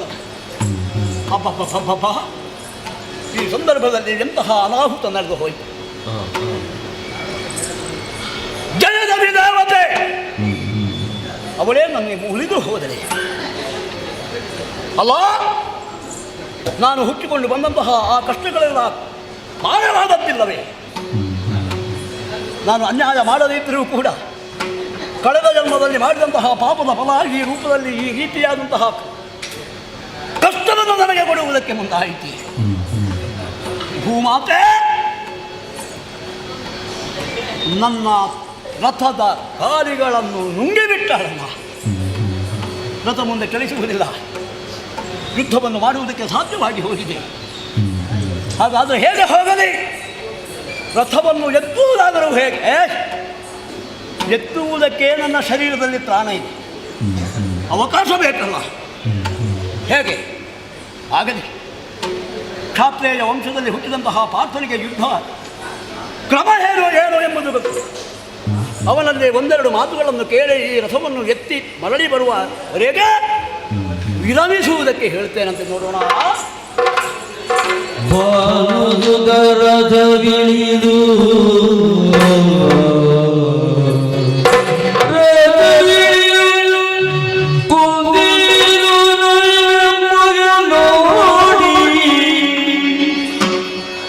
ನೀತಿ ವಿಧಾನ ಸರ್ವರು ಜುಮದನಿ ಎಲೆ ಪಾನಿಗೀಳು ಒಲಿದೆಲ್ಲ ಮಾತಾ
ಸ್ವಲ್ಪ ಸಮಯಕ್ಕೆ ಯುದ್ಧವನ್ನು ವಿರಮಿಸಿದ್ದೇನೆ. ಯುದ್ಧ ವಿರಾಮ ಘೋಷಣೆ ಮಾಡಿದ್ದೇನೆ. ಯಾಕೆ ಬಲ್ಲಯ್ಯ? ನೀನೇ ಸಮಕ್ಷಮದಲ್ಲಿ ಇದ್ದ ಕಾರಣ ಎಲ್ಲವನ್ನೂ ಕೂಡ ತಿಳಿದವನೇ. ಆದ್ದರಿಂದಲೇ ನಿನ್ನಲ್ಲಿ ಒಂದೆರಡು ಮಾತುಗಳನ್ನು ಆಡುವುದಕ್ಕೆ ಬೇಕಾಗಿ ಇಲ್ಲಿಗೆ ಬಂದಿದ್ದೇನೆ. ಆಯುಧ ಇಲ್ಲದವನನ್ನು, ನೆಲ ಕಚ್ಚಿದವನನ್ನು, ಬೆನ್ನು ಹಾಕಿ ಮಾಡಿದವನನ್ನು ಯಾವತ್ತೂ ಕೂಡ ಕೊಲ್ಲಬಾರದು ಎಂಬಂತಹ ಶಾಸ್ತ್ರ ನಿಯಮ ಇದೆ. ಆ ನಿಯಮ ನಿನಗೂ ಗೊತ್ತಿರಬೇಕು. ಆದ್ದರಿಂದಲೇ ನೋಡಿದಯ ಏಕಾಏಕಿಯಾಗಿ ರಥವನ್ನು ಓಡಿಸುತ್ತಾ ಯುದ್ಧವನ್ನು ಮಾಡುತ್ತಿರುವವನ ಆ ಸಂದರ್ಭದಲ್ಲಿಯೇ ಭೂಮಿಯಲ್ಲಿ ಇರುವ ಕೆಸರಿನಲ್ಲಿ ರಥದ ಗಾಲಿಗಳು ಹೂತು ಹೋಗಿವೆ. ಆಯುಧವನ್ನು ಕೆಳಗಿಳಿಸಿದ್ದೇನೆ. ಒಂದು ಅರಕ್ಷಣ ಆ ರಥವನ್ನು ಯುದ್ಧಕ್ಕೆ ಸಿದ್ಧನಾಗಿ ನಿನ್ನ ಸಮಕ್ಷಮಕ್ಕೆ ಬಂದು ಯುದ್ಧವನ್ನು ಮಾಡುವವರೆಗೆ ಸ್ವಲ್ಪ ಅವಕಾಶ ಬೇಕು. ಎತ್ತಿ ಹಿಡಿದಂತ ಗಾಂಧೀವವನ್ನು ಕೆಳಗಿಳಿಸಿದ್ದೇನೆ. ಹೂತು ಹೋದಂತ ರಥವನ್ನು ಎತ್ತುವುದಕ್ಕೆ ಅವಕಾಶ ಕೊಟ್ಟಿದ್ದೇನೆ.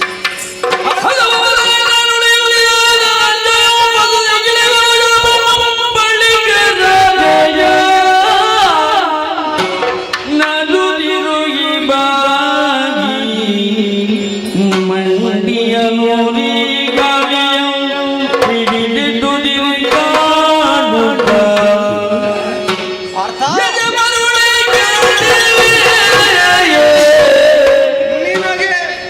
ವೈದಿಗಳಿಗೆ ಬಂದು ಎದೆಯಲ್ಲಿ ಕುಲರು ಸುಗಣ ಸನಾದ ನೀತಿ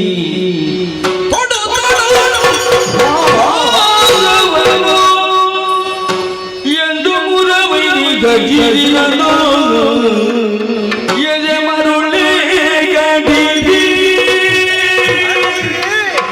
ಸಕಲವನ್ನು ತಿಳಿದವನು ನೀನು. ಆದರೆ ಈಗ ಮರುಳದಂತೆ ವರ್ತಿಸಿ ಬಿಟ್ಟೆಯಲ್ಲ. ಯುದ್ಧ ಕ್ಷೇತ್ರದಲ್ಲಿ ಎದುರಾದಂತಹ ಕರ್ಣನನ್ನು ಕೊಲ್ಲುವುದಕ್ಕೆ ಒಳ್ಳೆಯ ಸಂದರ್ಭ ಇದಾಗಿತ್ತು. ಆದರೆ ನೀನೇನು ಮಾಡಿದೆ? ಅವನಿಗೊಂದು ಅವಕಾಶವನ್ನೇ ಕಲ್ಪಿಸಿದೆ. ಇದೋ ಇನ್ನು ಆ ಕಡೆ ಈ ಕಡೆ ನೋಡ್ಬೇಡ, ನಿನ್ನಲ್ಲಿರುವ ಮಹಾಸ್ತ್ರವನ್ನು ತೆಗೆ ಕರ್ಣನ ಮೇಲೆ ಹೂಡು.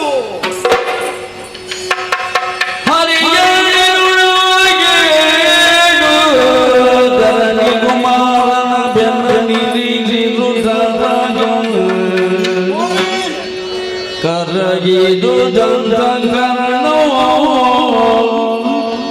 ಮರು ಬಳಿಗ ಜಪಿದ ನೊಡನದನು ಪಾಪನು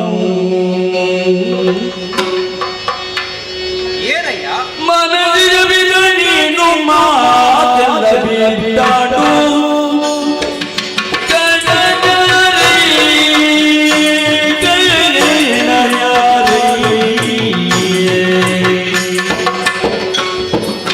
ಎನ್ನ ಮನದಲ್ಲಿ ಹಲವು ಬಲಿಸುತ್ತಲೇ ಬುದು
ಸ್ವಾಮಿ, ಯಾಕೆ ಹೇಳಿದೆ ಗೊತ್ತೇ? ಯಾಕೆ? ಯಾವನ ಒಬ್ಬ ವ್ಯಕ್ತಿಯ ಮನಸ್ಸಿನಲ್ಲಿ ಹಲವು ರೀತಿಯ ವಿಚಾರಗಳು ಹುಟ್ಟಿಕೊಳ್ಬೇಕು ಅಂತಾದ್ರೆ ಅದಕ್ಕೆ ಮೂಲ ಕಾರಣ ನೀನೇ ಆಗಿರ್ತೀಯ.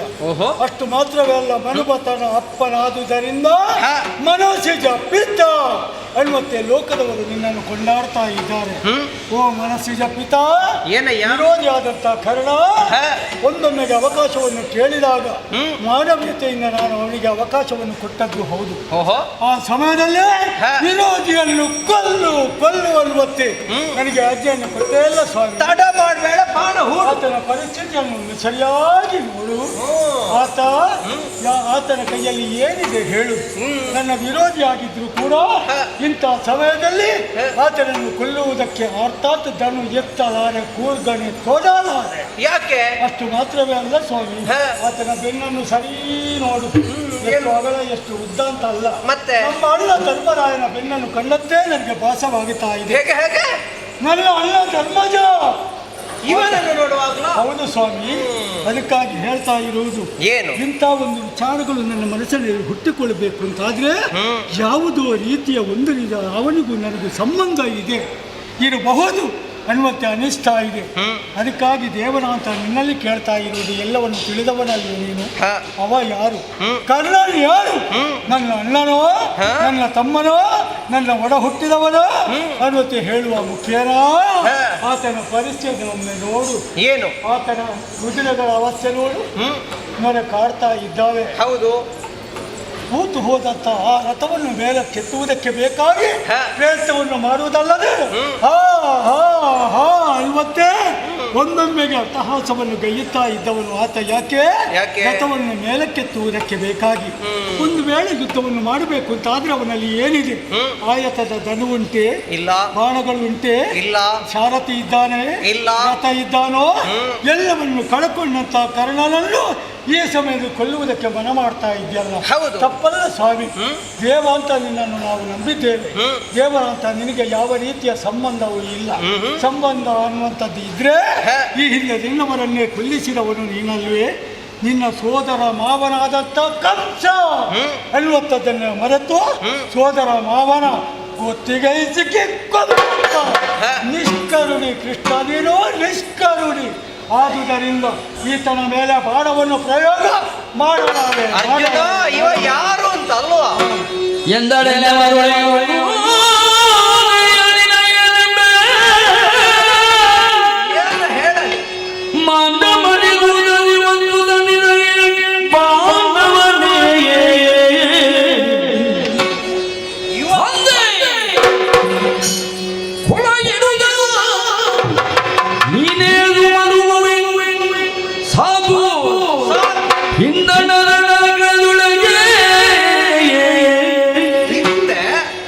ಕಂದನಾಭಿಮಾನವ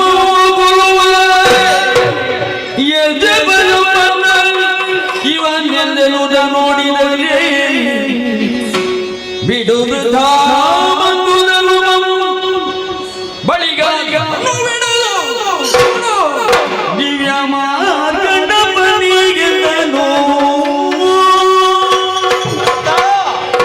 ಮರುಳುತನ ಎನ್ನುವುದು ಇಷ್ಟು ಬರಬಾರದು. ಇವನನ್ನು ನೋಡುವಾಗ ನಿನಗೆ ಹೇಗೆ ಕಾಣ್ತದೆ? ಅಣ್ಣ ತಮ್ಮ ಎನ್ನುವಂತಹ ಬಾಂಧವ್ಯ. ಅದು ಅಲ್ಲದಿದ್ರೆ ಒದ ಹುಟ್ಟಿದವರ ನೀನಿವನನ್ನು ಹೋಲಿಸಿದ್ದು ಯಾರೀಗ? ಧರ್ಮರಾಯ ಪ್ರಭುವಿಗೆ. ಅವನ ಯೋಗ್ಯತೆ ಎಂತದ್ದು, ಇವನ ಹಣೆ ಬರಹ ಎಂತದ್ದು. ಇವನನ್ನು ಸರಿಯಾಗಿ ನೋಡಿದ್ಯಾ? ಸೂತ ನೀವ. ಇವ ನಿನಗೆ ಸಂಬಂಧಿಯೇ? ಇವನಿಗೆ ಸಂಬಂಧಿಯಾಗುವುದಕ್ಕೆ ಸಾಧ್ಯವೇ ಇಲ್ಲ. ಮನಸ್ಸು ಹೇಳ್ತಾ ಇದೆ. ನಿನ್ನ ಮನಸ್ಸು ಹೇಳಬಹುದು. ಅದೇ ಹೌದು ಅಂತ ಆದ್ರೆ ಹಿಂದೆ ನಡೆದ ಘಟನೆಯನ್ನು ಸರಿಯಾಗಿ ಯೋಚನೆಯನ್ನು ಮಾಡು. ನನ್ನ ಅಳಿಯ ಅಲ್ಲ, ನಿನ್ನ ಮಗ ಅಭಿಮನ್ಯು ಯುದ್ಧ ಕ್ಷೇತ್ರದಲ್ಲಿ ಹೋರಾಟವನ್ನು ಮಾಡ್ತಾ ಇದ್ದ. ಭಾರತ ರತ್ನ ಎನ್ನುವಂತಹ ಬಿರುದನ್ನು ಪಡೆದಂತಹ ಆತನನ್ನು ಇವ ಕೊಲ್ಲುವಾಗ ಯಾವ ಸಂಬಂಧ ಆದ್ರೂ ಇತ್ತ? ಯಾವುದೂ ಇರಲಿಲ್ಲ. ಇವ ಸುತ ಇದ್ದಾರೆ. ಅಂದೆ ಕುಲಗೆಡುಕನಿವ. ಇವನನ್ನು ಕೊಲ್ಲುವುದೇ ಸರಿಯಾದ ದಾರಿ. ಹೂಡುಬಾಣ.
ಮೇಲೆ ನಿನ್ನನ್ನು ಎತ್ತಿಕೊಂಡು ಸುತ್ತಾಡುತ್ತಿರುವಂತಹ ನಿನ್ನ ಸೇವಕ ನಾನೇ ನನ್ನ ಕ್ಷೇತ್ರದಲ್ಲಿ ಈ ಸಂದರ್ಭದಲ್ಲಿ ಕುಸಿದು ಹೋಯಿತು ಪ್ರಭು, ಕುಸಿದು ಹೋಯಿತು.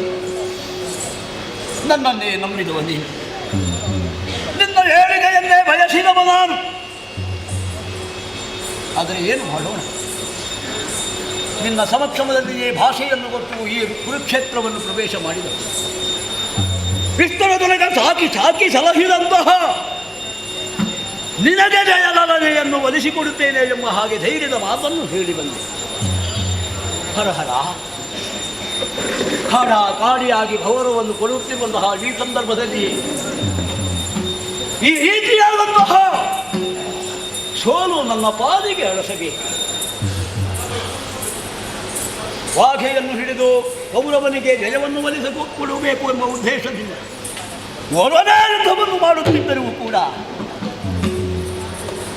ಗಾಳಿ ಕೂತು ಹೋಯಿತು. ಅವಕಾಶವನ್ನು ಕೇಳಿದಂತಹ ಪಾರ್ಥ ಸಂದರ್ಭವನ್ನು ಒದಗಿಸಿಕೊಟ್ಟರೂ ಕೂಡ ಬಾಣಪ್ರಯೋಗ ಮಾಡುವುದಕ್ಕೆ ಮುಂದಾದ. ಆದ್ದರಿಂದಲೇ ಮೈ ಕೈಯೆಲ್ಲ ನಡುಗುವುದಕ್ಕೆ ಪ್ರಾರಂಭವಾಗಿದೆ. ಇಷ್ಟರ ವಿಲೇಗೆ ನನಗೆ ಅನ್ನವನ್ನು ಕೊಟ್ಟು ಸಲಹಿದಂತಹ ನನ್ನ ಕೌರವೇಶ್ವರ ಮಹಾಪ್ರಭುವಿಗೆ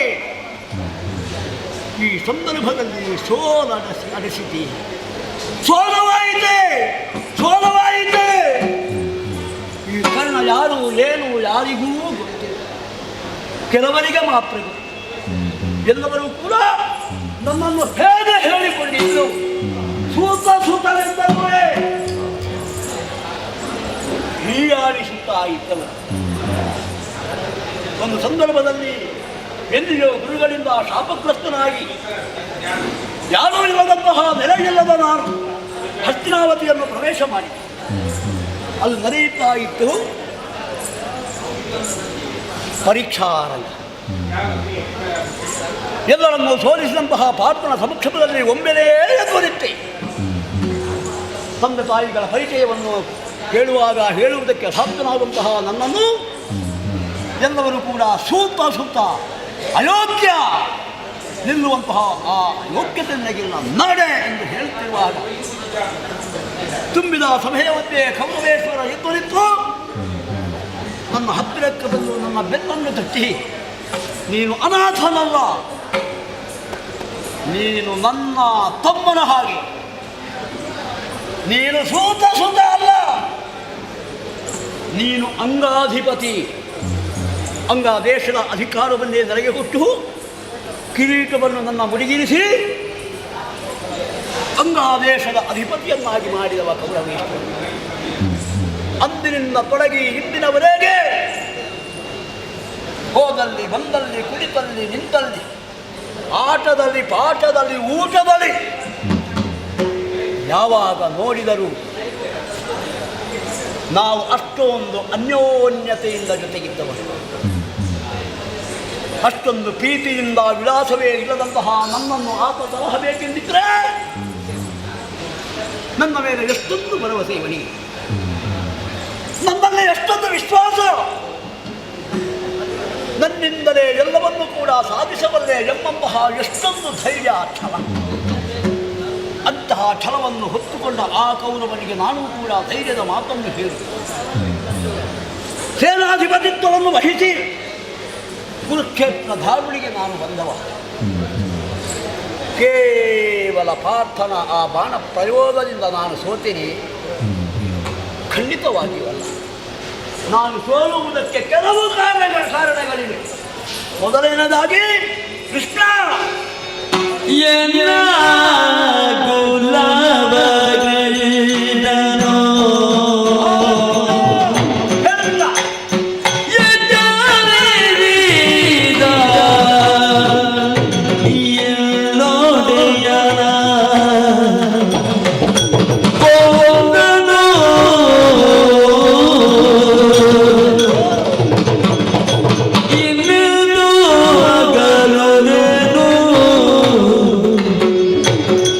Go!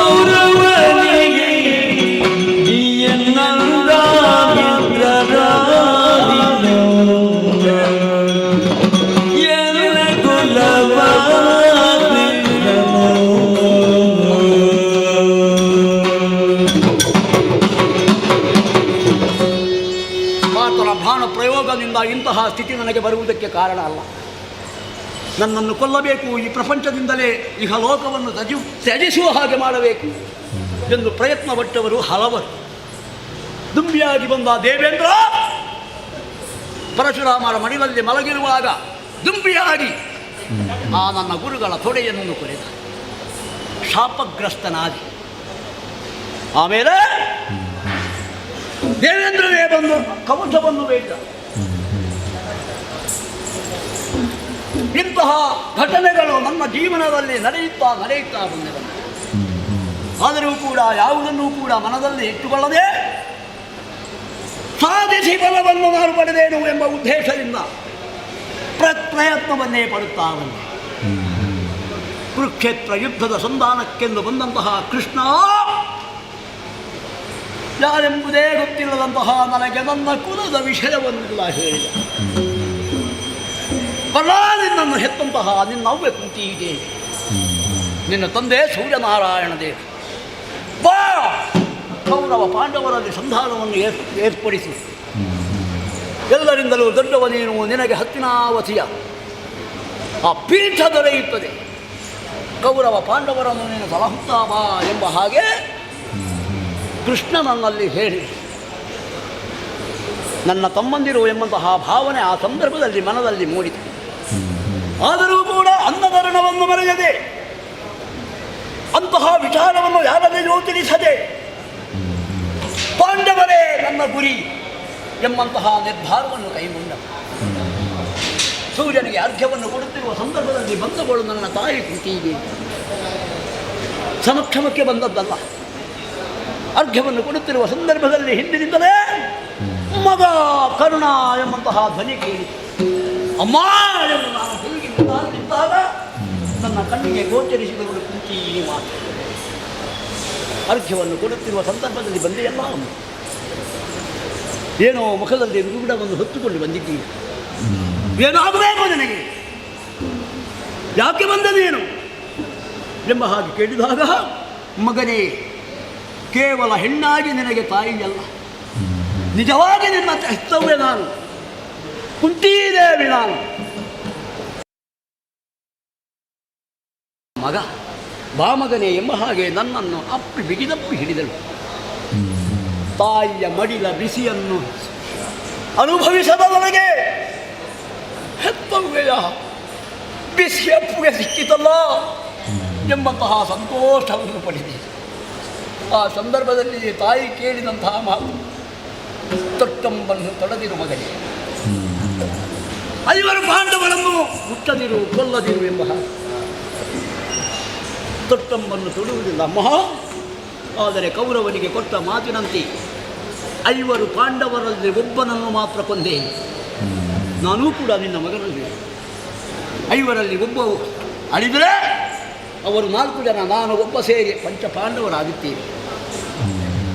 ಆದ್ದರಿಂದ ಪಾರ್ಥನೊಬ್ಬನನ್ನು ಕೊಲ್ಲುತ್ತೇನೆ ಎಂಬಂತಹ ನಿರ್ಧಾರವನ್ನು ಕೈಗೊಂಡು ಯುದ್ಧವನ್ನು ಮಾಡುತ್ತಾ ಮಾಡುತ್ತಾ ಅಮ್ಮ ಹೇಳಿದಂತಹ ಮಾತನ್ನು ನೆನೆಯುತ್ತಾ ಕೃಷ್ಣನ ನುಡಿಗಳನ್ನು ಆಲೋಚನೆ ಮಾಡುತ್ತಾ ಮಾಡುತ್ತಾ ಈ ಸ್ಥಿತಿಗೆ ನಾನು ಬಂದಿರುತ್ತೇನೆ.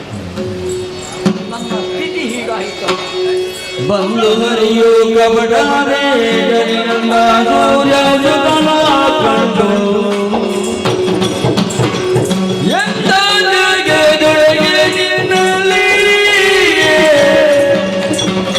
ಒಂದು ನುತನ ಬೈ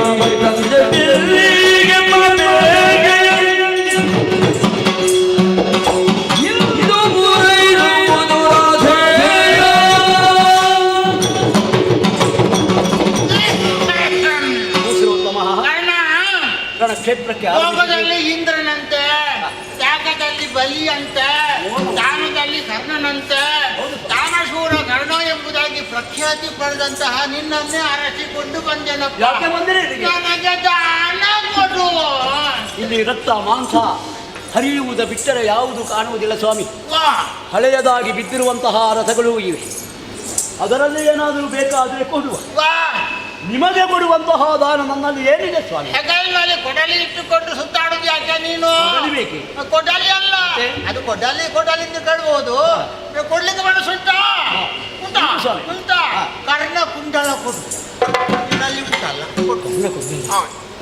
ಕರ್ಣಕುಂಡಲ ನೋಡಿದ್ದೀರಾ? ಹೌದು ಕೊಡುವ ಸುಮ್ಮನೆ ಮಹಾರಾಯ ಎಲ್ಲೆಲ್ಲೋ ದಾನ ಕೊಟ್ಟಿದ್ದಂತೆ, ಯಾವುದೆಲ್ಲ ದಾನ ಕೊಟ್ಟಿದ್ದಂತೆ. ನಾನು ಬ್ರಾಹ್ಮಣ ಹೌದಾ? ಹೌದು ಸ್ವಾಮಿ. ನನಗೆ ದಾಯಿ ಹೇಗೆ ಕೊಟ್ಟಿದ್ದಾನ ನೀನು? ದಾನದತ್ತವಾಗಿ ಕೊಡಬೇಡುವ ಪುಣ್ಯಾತ್ಮ. ದಾನದತ್ತ? ಹೌದು. ಅದಕ್ಕೆ ನೀರು ಬೇಕಲ್ವಾ ಸ್ವಾಮಿ? ಈ ಧಾರುಣಿಯಲ್ಲಿ ನೀರೆಲ್ಲೇ ಕಾಣ್ತಾ ಇದೆ. ಅಪ್ಪ ಅದಕ್ಕೆ ಹೇಳುವುದು, ಅಂಗೈಯಲ್ಲಿ ಬೆಣ್ಣೆ ಉಂಟು, ತುಪ್ಪ ಕಳೆದಾಡುದು ಯಾಕೆ ನೀನು? ಯಾಕೆ ಸ್ವಾಮಿ? ನಿನ್ನ ಎದೆಯಲ್ಲಿ ಅಮೃತ ಕಲಶ ಉಂಟು, ತೆಗೆದುಕೊಂಡು.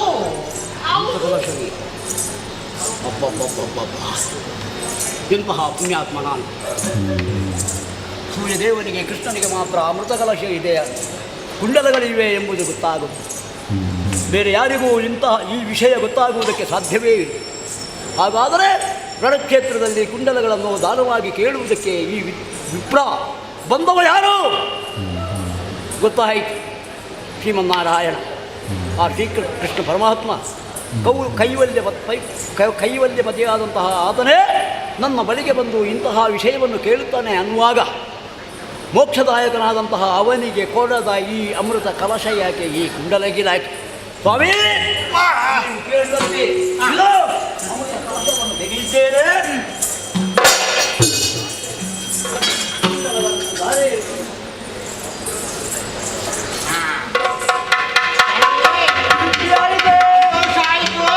ನಾನು ಯಾರು ಎಂಬುದಾಗಿ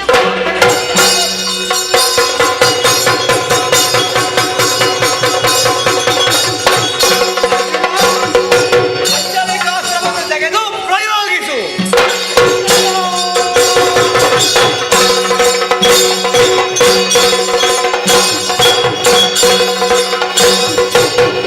ಸಮಾಪ್ತಿಯಾಗಲಿಲ್ಲ. ಕರ್ಣನ ಅವಸಾನವಾದರೂ ಕೌರವ ಇದ್ದಾರೆ. ಮುಂದೇನಾಗುತ್ತದೋ ನಿರೀಕ್ಷೆಯಲ್ಲಿ.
ದೇವನಾಗಿ ಕಾಣಿಸಿಕೊಂಡರೂ ಕೂಡ ಈ ಸಂದರ್ಭದಲ್ಲಿ ಹರ ಹರ ಹರ ಹರ ಎನ್ನುವಂತ ಯೋಚನೆ ಮಾಡುವಂತ ಸ್ಥಿತಿ ನನ್ನ ಪಾಲಿಗೆ ಉಂಟಾಯಿತಲ್ಲ.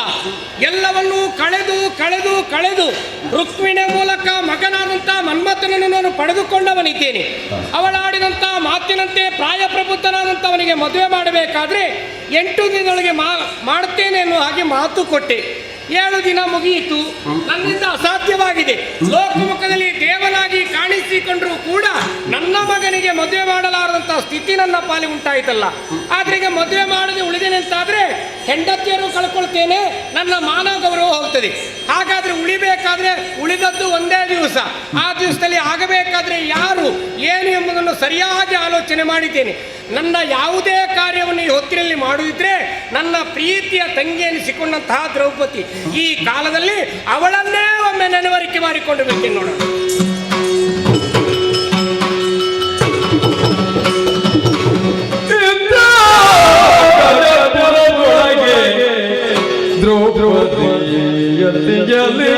ಸರಿದ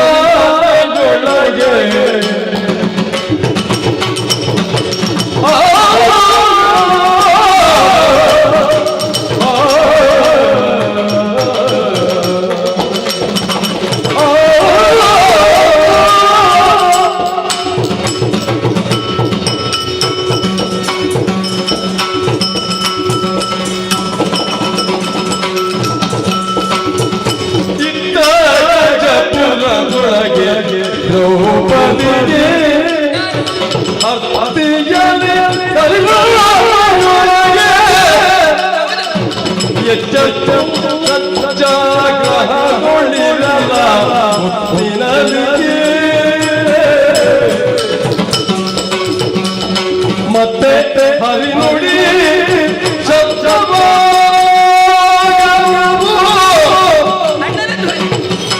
ಮತ್ತೆ ಹರಿನುಡಿ ಶಬ್ದವ ಭಕ್ತಿಯಲೇ ಪಾಂಚಾಲಿ ಭಕ್ತಿಯಲಿ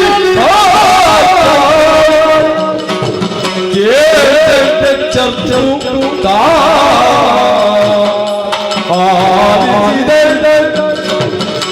ಅತ್ಯಾಸಕ್ತಿ ಜಿಂಗ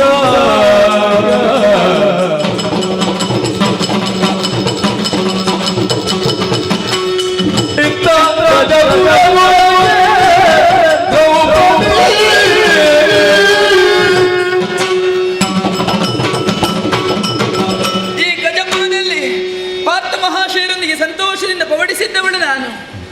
ಪಕ್ಕನೆ ಎಚ್ಚರವಾಯಿತು ನನಗೆ. ಯಾಕೆ ಏನು ಎನ್ನುವ ಹಾಗೆ ಅತ್ಯಂತ ದೃಷ್ಟಿ ಹಾಯಿಸಿ ನೋಡಿದೆ ಅಂತ ಆದ್ರೆ ನನ್ನವರು ಪಕ್ಕದಲ್ಲೇ ಮಲಗಿದ್ದಾರೆ.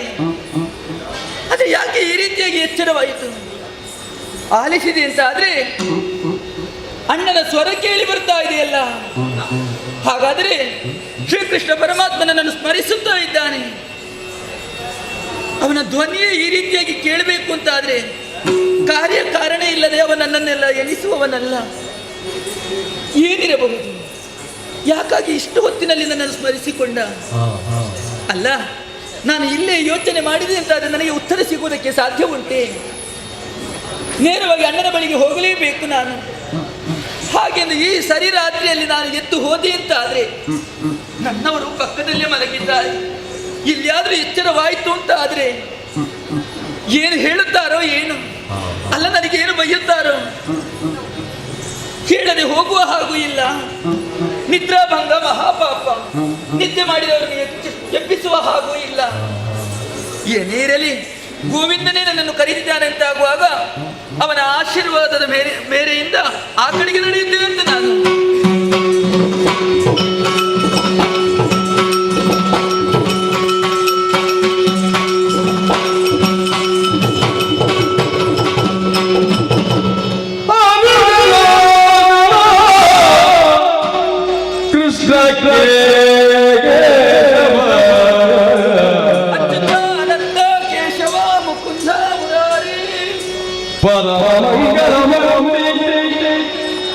ಪರಮಮಂಗಳಮೂರ್ತಿ ಲಕ್ಷ್ಮೀ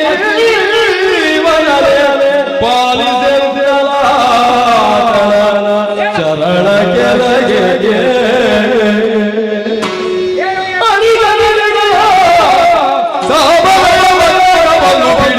ಬಳಿಕ ಬಂತೆಯ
ಶುಭವಾಗಲಿ ನಿನಗೆ. ಮಧ್ಯರಾತ್ರಿಯ ಕಾಲ ಅಣ್ಣನಾದಂತ ಕೃಷ್ಣ ಪರಮಾತ್ಮ ನೆನವರಿಕೆ ಮಾಡಿಕೊಂಡ ಕ್ಷಣವೇ ಕಣ್ಣೆದುರಿನಲ್ಲಿ ಕಾಣಿಸಿಕೊಂಡವಳು ನೀನಿದ್ದೀಯ. ಹೌದಣ್ಣ. ಮನಸ್ಸಿಗೆ ತುಂಬಾ ಸಂತೋಷವಾಯಿತು ತಂಗಿ. ಸರಿ. ನಿನ್ನ ಪುರದಲ್ಲಿ ಗಂಡಂದಿರು ಎಲ್ಲರೂ ಕ್ಷೇಮವೇ ಅಂತ ಕೇಳಿದ್ರ ಜೊತೆಯಲ್ಲಿ ಈ ರಾತ್ರಿ ಕಾಲದಲ್ಲಿ ಬರಮಾಡಿಕೊಳ್ಳುವುದಕ್ಕೆ ಬಲವಾದಂತಹ ಕಾರಣವಿದೆ. ಯಾವುದು? ಸತ್ಯಾದಂತ ರುಕ್ಮಿಣಿ ಬಂದಾಡಿದಂತ ಮಾತು. ಮಗನಾದಂತ ಮನ್ಮಥ ಪ್ರಾಯಪ್ರಬುದ್ಧನಾಗಿದ್ದಾನೆ, ಅವನಿಗೊಂದು ಮದುವೆ ಮಾಡಬೇಕೆನ್ನುವ ಹಾಗೆ ಕೇಳಿಕೊಳ್ಳು. 8 ದಿನದೊಳಗೆ ಯೋಗ್ಯವಾದಂತಹ ಹೆಣ್ಣನ್ನು ನೋಡಿ ಮದುವೆ ಮಾಡ್ತೇನಂತ ಭಾಷೆ ಮಾಡಿದೆ. ಇದು ಸಂತೋಷದ ವಿಚಾರ. ಆದ್ರೆ ಏನು ಮಾಡೋಣ ತಂಗಿ, ಹೇಳುವಾಗ ಎಲ್ಲವೂ ನನಗೆ ಸುಲಭವಾಗ್ತದೆ ಹೇಳಿಬಿಟ್ಟೆ. ಮದುವೆಯ ಕೆಲಸ ಒಂದು ಹೂ ಎತ್ತಿದ ಹಾಗೆ ಆಗ್ತಂತ ನನ್ನ ಆಲೋಚನೆ. ಸರಿ, ಏನು ಮಾಡೋಣ ಹೇಳು. ಆದ್ರೆ ಆ ಸಂದರ್ಭದಲ್ಲಿ ಅವಳು ಅನುಮಾನದಿಂದಲೋ ಅಥವಾ ಒಂದು ದೃಢದಿಂದಲೋ ಹೇಳಿದಂತ ಮಾತು, ಸ್ವಾಮಿ ನೀವು 8 ದಿನದೊಳಗೆ ಮದುವೆ ಮಾಡಲಿಲ್ಲ ಅಂತೇಳಿ ಆದ್ರೆ ನಾವು 16,008 ಮಂದಿ ಹೆಂಡತಿಯರ ಜೊತೆಯಲ್ಲಿ 108 ಇದ್ದಾರಲ್ಲ ಅವರು, ಅವರ ಜೊತೆಯಲ್ಲಿ ನಿಮ್ಮ ಮಾನ ಗೌರವ ಹೋಗುವುದಕ್ಕೆ ಸಾಧ್ಯ ಅಂತ ಹೇಳಿದ್ರು. ತವರು ಮನೆಗೆ ಹೋಗ್ತೇವೆ ಅಂತ ಹೇಳಿದ್ದಾರೆ. ಈಗ ಸಂಕಟ ಬಂದದ್ದು ಅದೇ ಅಲ್ವೋ. ಮದುವೆ ಅನ್ನೋದು ಸಂತೋಷ ವಿಚಾರ ಆದ್ರೂ ಕೂಡ 7 ದಿನಗಳ ಕಾಲ ತಿರುಗಾಟ ಮಾಡಿದವ ಇದ್ದೇನೆ, ಯೋಗ್ಯವಾದಂತ ಹೆಣ್ಣು ದೊರಕಿದ್ದಿಲ್ಲ. ಈಗ ನಾಳೆ ಬೆಳಗಾದ್ರೆ 8ನೇ ದಿನ, ಸರಿ, ಇನ್ನೇನು ಸಮಯ ಕಾಯ್ಲಿಕ್ಕಿಲ್ಲ, ಆಗ್ತದೆ. ಮದುವೆ ಆಗ್ಲಿಲ್ಲ ಅಂತೇಳಿ ಆದ್ರೆ ಅಣ್ಣನ ಗೌರವ ಹೋಗ್ತದೆ. ಅಣ್ಣನ ಗೌರವ ಮಾನ ಹೆಂಡತಿಯರು ಉಳಿಬೇಕೋ ಬೇಡವೋ? ಉಳಿಲೇಬೇಕಲ್ಲ. ಹಾಗಿದ್ರೆ ನಿನ್ನಿಂದ ಒಂದು ಸಹಾಯ ಆಗಬೇಕು. ನಾನೇನು ಮಾಡಬೇಕು? ನಾಳೆ ಬೆಳಗಾಗುದ್ರ ಒಳಗೆ ನಿನಗೆ ಅಳಿಯನೆನಿಸಿಕೊಂಡಂತ ಮನ್ಮಥನಿಗೆ ಯೋಗ್ಯವಾದಂತ ಒಂದು ಹೆಣ್ಣನ್ನು ಹುಡುಕಿಕೊಂಡು ಅಣ್ಣನ ಒಂದು ಗೌರವ ಉಳಿಸ್ತೇನೆ.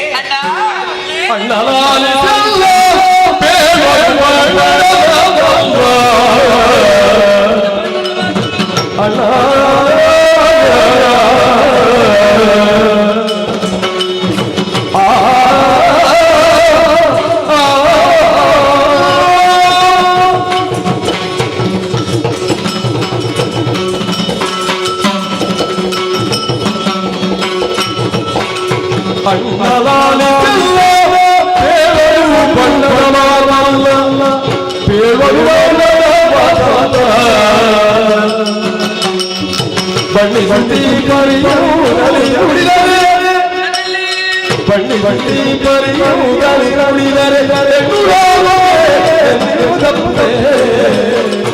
ಅಣ್ಣ ಲಾಲು ಅಣ್ಣ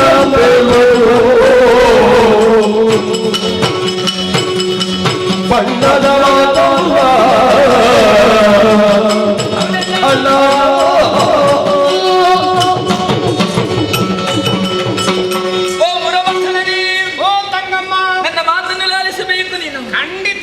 ನನ್ನನ್ನು ಕರೆಸಿಕೊಂಡವನೇ ಬಂದ ತಕ್ಷಣದಲ್ಲಿ ನಮ್ಮವರ ಕ್ಷೇಮ ಸಮಾಚಾರವನ್ನು ಕೇಳ್ತಾ ಇದ್ದಿ. ನಿನ್ನ ಆಶೀರ್ವಾದದ ಬಲದಿಂದ ನಮ್ಮವರೆಲ್ಲ ಕ್ಷೇಮದಿಂದ ಇದ್ದಾರೆ. ಒಳ್ಳೆಯದು. ಪುರ ಜನರು ಸುಕ್ಷೇಮಿಗರೇ ಹೌದು. ಸರಿ, ಹಾಗೆಂದು ಪ್ರಶ್ನೆ ಹುಟ್ಟಿಕೊಂಡದ್ದು ಸತ್ಯ. ಅಣ್ಣ ಈ ಸರಿ ರಾತ್ರಿಯಲ್ಲಿ ಒಂದನ್ನು ಯಾಕೆ ಕರೆಸಿಕೊಂಡಿರಬಹುದು? ಅದು ನಿನ್ನ ಮುಖ ನೋಡುವಾಗಲೇ ಗೊತ್ತಾಗಿದೆ ಅಲ್ವೇ? ನೇರ ವಿಚಾರಕ್ಕೆ ಬಂದದ್ದು. ಹೌದು. ಆದ್ರೆ ನೀನು ಆಡುವಂತಹ ಮಾತುಗಳನ್ನೆಲ್ಲ ಆಲಿಸಿದೆ ಅಂತ ಆದ್ರೆ ಇದೆಲ್ಲ ಬಣ್ಣದ ಮಾತು ಅಂತ ಅನ್ನಿಸುತ್ತಾ ಉಂಟು ನನಗೆ. ಯಾಕಪ್ಪ ಹಾಗೆ? ಅಲ್ಲದಿದ್ರೆ ನೀನು ನಿನ್ನ ಮಗನಿಗೆ ಮದುವೆ ಮಾಡುವುದರಲ್ಲಿ ಅಸಾಧ್ಯನಾಗಿದ್ದಿ. ಈಗ ಅದಕ್ಕೆ ನಾನು ಮಾಡಿಸ ಆ ಮದುವೆಗೆ ಪ್ರಯತ್ನದಲ್ಲಿ ಮುಂದುವರಿಯಬೇಕು ಎನ್ನುವ ಹಾಗೆ ಹೇಳ್ತಾ ಇದೆಯಲ್ಲ. ದೇವರ ದೇವೋತ್ತಮ ಚಿನ್ಮಯ ಮೂರ್ತಿ ಎನ್ನುವ ಹಾಗೆ ಎಲ್ಲರೂ ನಿನ್ನನ್ನು ಕೊಂಡಾಡ್ತಾ ಇದ್ದಾರೆ. ನಿನ್ನಿಂದಲೇ ಅಸಾಧ್ಯವಾದಂತಹ ಕಾರ್ಯವನ್ನು ನಾನು ಮಾಡಬೇಕು ಅಂತ ಹೇಳುವಾಗ ಇದೆಲ್ಲ ಬಣ್ಣದ ಮಾತಲ್ಲದೆ ಮತ್ತೆ ಏನು ಅಂತ ಬೇಕಲ್ಲ. ಮಗಳಿಕೆ ಎಷ್ಟೋ ಮಂದಿ ಇದ್ದಾರೆ, ಆದ್ರೆ ಅದರ ಕಷ್ಟದ ಅನುಭವಕ್ಕೆ ಯಾರು ಇಲ್ಲ. ಅದರ ಕಷ್ಟವೇ ಈಗ ಕೃಷ್ಣನಿಗೆ ಕಷ್ಟ ಬಂದಿದ್ರೆ ಯಾರಾದ್ರೂ ಬಂದಿದ್ದಾರ? ಇಲ್ಲ. ತಂಗಿ ಆದಂತ ನೀನೇ ಅಗತ್ಯ. ಮತ್ತೆ ಲೋಕಮುಖದಲ್ಲಿ ಎಲ್ಲ ನಾವು ಹೇಳಿದಾಗೆ ಆಗುದಿಲ್ಲ. ಈಗ ನನ್ನಿಂದ ಆಗುದಿಲ್ಲ ಅಂತ ಹೇಳಿ ಆದ್ಮೇಲೆ ಕೆಲವು ಇಂತಿದ್ದ ಸಮಯಕ್ಕೆ ಇಂತಿದ್ದವರೇ ಇಂಥದ್ದು ಮಾಡ್ಬೇಕು, ಇವರು ಹೋಗ್ಬೇಕು, ಇಷ್ಟಕ್ಕೆ ಮುಗಿಬೇಕು ಅಂತಿದ್ರೆ ನಾವೇನು ಮಾಡ್ಲಿಕ್ಕೆ ಆಗುದಿಲ್ಲ. ಎಲ್ಲ ವಿಧಿ ನಿರ್ಣಯ. ನಾವು ಸ್ವಲ್ಪ ಆಚೆ ಈಚೆ ಮಾಡುವುದಷ್ಟೇ. ಇದೀಗ ನಿನ್ನಿಂದಲೇ ಆಗಬೇಕೆನ್ನುವ ಹಾಗೆ ವಿಧಿ ನಿರ್ಣಯ ಇದ್ರೆ ಏನು ಮಾಡೋದಕ್ಕೆ ಸಾಧ್ಯ ಉಂಟು? ಅಂದ್ರೆ ಇದು ಮದುವೆ ನನ್ನ ಮಗನದ್ದು, ಹಾಗಾಗಿ ಒಂದು ನೀನು ನಡೆಸಿಲ್ಲ ಆಗುದಿಲ್ಲ ಅಂತಂದ್ರೆ ಬೇರೆ ಜನ. ಅಯ್ಯೋ ನಾನು ಈ ರೀತಿಯಾಗಿ ಹೇಳೋದಕ್ಕೂ ಕಾರಣ ಉಂಟು. ಏನು? ನೀನಾಡಬಹುದು, ಹಾಗೆ ನನ್ನ ಕೊರಳನ್ನು ಕೊಯ್ಯುವುದಕ್ಕೆ ಮುಂದಾಗ್ತಾ ಇದ್ದಾಳೆ ಎನ್ನುವ ಹಾಗೆ. ಇಲ್ಲದಿದ್ರೆ ನಂಗೆ ನಾಳೆ ಆಗಬೇಕು, ಇಲ್ಲದ್ರೆ ಈ ಕೆಲಸ ಮತ್ತೆ ಆಗಬೇಕು. ಹೌದು, ಹಾಗಂತ ಒಟ್ಟು ಪ್ರಯತ್ನ ಮಾಡಿದ್ರೆ ಆಗ್ತದಾ? ನನ್ನ ಕುರಿತಾಗಿ ನಾನು ಯೋಚಿಸುವುದು ಬೇಡವೇ? ಅದೌದು. ನಾಳೆ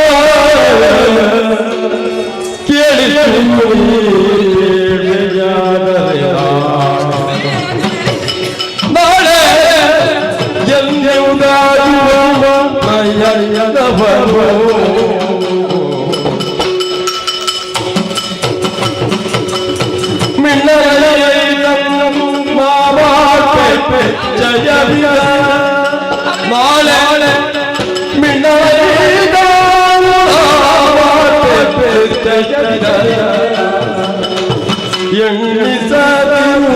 ಮನದೊಳಗೆ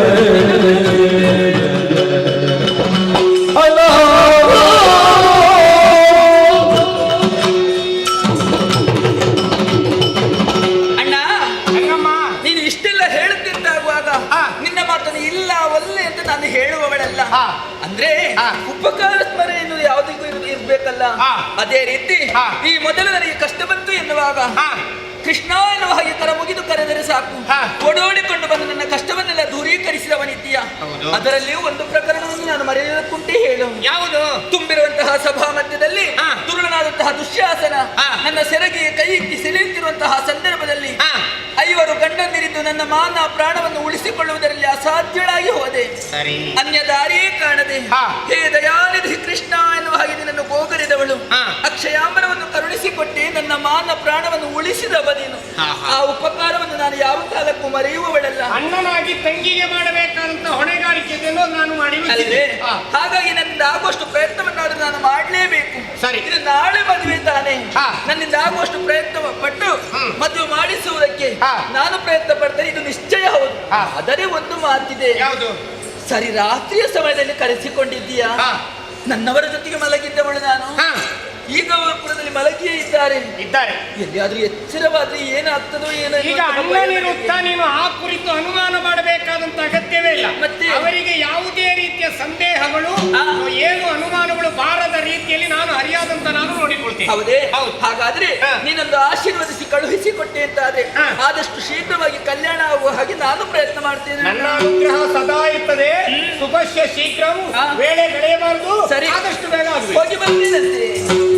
ಸರಿ, ಅಣ್ಣನಿಂದ ಆಜ್ಞೆಯನ್ನು ಪಡೆದುಕೊಂಡೆ. ಇನ್ನು ತಡಮಾಡುವುದು ಸರಿಯಲ್ಲ. ಅದೆಷ್ಟೋ ನಾಡುಗಳಲ್ಲಿ ಸುತ್ತಾಡಿ ಯೋಗ್ಯವಾದಂತಹ ವಧು ಎಲ್ಲಿದ್ದಾಳೆ ಅನ್ನೋ ಹಾಗೆ ಹುಡುಕಬೇಕು. ಆ ಕಡೆಗೆ ಮುಂದುವರಿಯುತ್ತೇನೆ.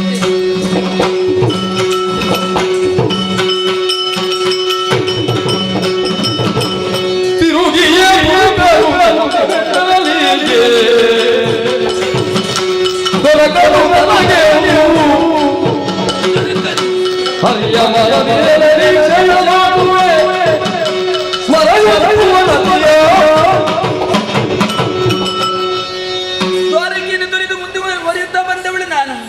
ಅದೆಷ್ಟೋ ನಾಡುಗಳಲ್ಲಿ ಸುತ್ತುವರಿದೆ ಅಂತಾದ್ರೆ ಮನ್ಮಥನಿಗೆ ಒಪ್ಪುವಂತಹ ವಧು ಎಲ್ಲಿಯೂ ದೊರಕುತ್ತಿಲ್ಲ. ಹಾಗಾದ್ರೆ ಏನು ಮಾಡೋಣ? ನಾಳೆ ಮದುವೆ ಆಗಬೇಕು ಅಂತ ಅಣ್ಣ ಹೇಳಿದ್ದಾನೆ. ಇನ್ನು ನಾನು ಯಾವ ರೀತಿಯಾಗಿ ಪ್ರಯತ್ನಿಸಬೇಕು? ಸರಿ, ಏನೇ ಆಗಲಿ ಇನ್ನು ನನಗೆ ದಾರಿಯೇ ತೋಚುತ್ತಾ ಇಲ್ಲ ಅಂತ ಆದ್ಮೇಲೆ ಅಣ್ಣನನ್ನೇ ಸ್ಮರಿಸಬೇಕು. ದಿವ್ಯ ದೃಷ್ಟಿಯಿಂದ ಎಲ್ಲಿ ಸಿಗುತ್ತಾಳೆ ಅನ್ನೋ ಹಾಗೆ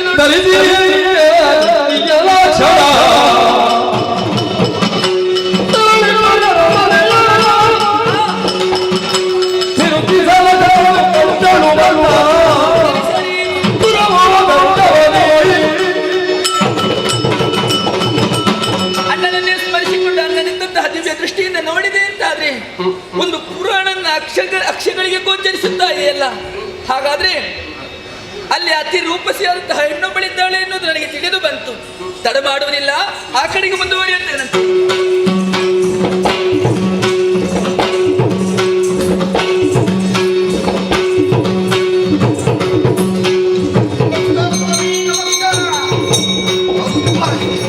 ಏನಿದೆ ಅವಸ್ಥೆ ಮಾರೆ. ಈ ಕೆಲಸದವರ ಒಟ್ಟಿಗೆ ಇರುವುದುಂಟಲ್ಲ ಬಹಳ ಕಷ್ಟ. ಈ ಕೆಲಸವನ್ನು ಮಾಡಿಸುವುದಂದ್ರೆ ಅದನ್ನು ಮಾಡು ಇದನ್ನು ಮಾಡು, ಎಷ್ಟು ಕೆಲಸ ಮಾಡಿದ್ರು ಸಾಕಂತ ಇಲ್ಲ. ಈಗ ಸ್ವಲ್ಪ ಕೆಲಸ ಮಾಡಿಸುವವರು ಎಲ್ಲಿಯೂ ಆ ಕಡೆ ಹೋಗಿದ್ದಾರೆ. ನಮ್ಗೆ ಸ್ವಲ್ಪ ಆಯಾಸ ಉಂಟಲ್ವ, ಹಾಗಾದ್ರೆ ಸ್ವಲ್ಪ ಇಲ್ಲಿ ಬಿದ್ದುಕೊಳ್ಳುವುದು ಅಷ್ಟೇ. ಇದು ಹೊತ್ತು ಸಿಕ್ಕಿದ್ದೇ ನಮ್ದು ಪುಣ್ಯ, ಹೌದಲ್ವಾ? ನೋಡುವ, ಏನೂ ಆಗ್ಲಿ, ಸ್ವಲ್ಪ ಉದ್ದಕ್ಕೆ ವಿಶ್ರಾಂತಿ ತಗೊಳ್ಳುವ.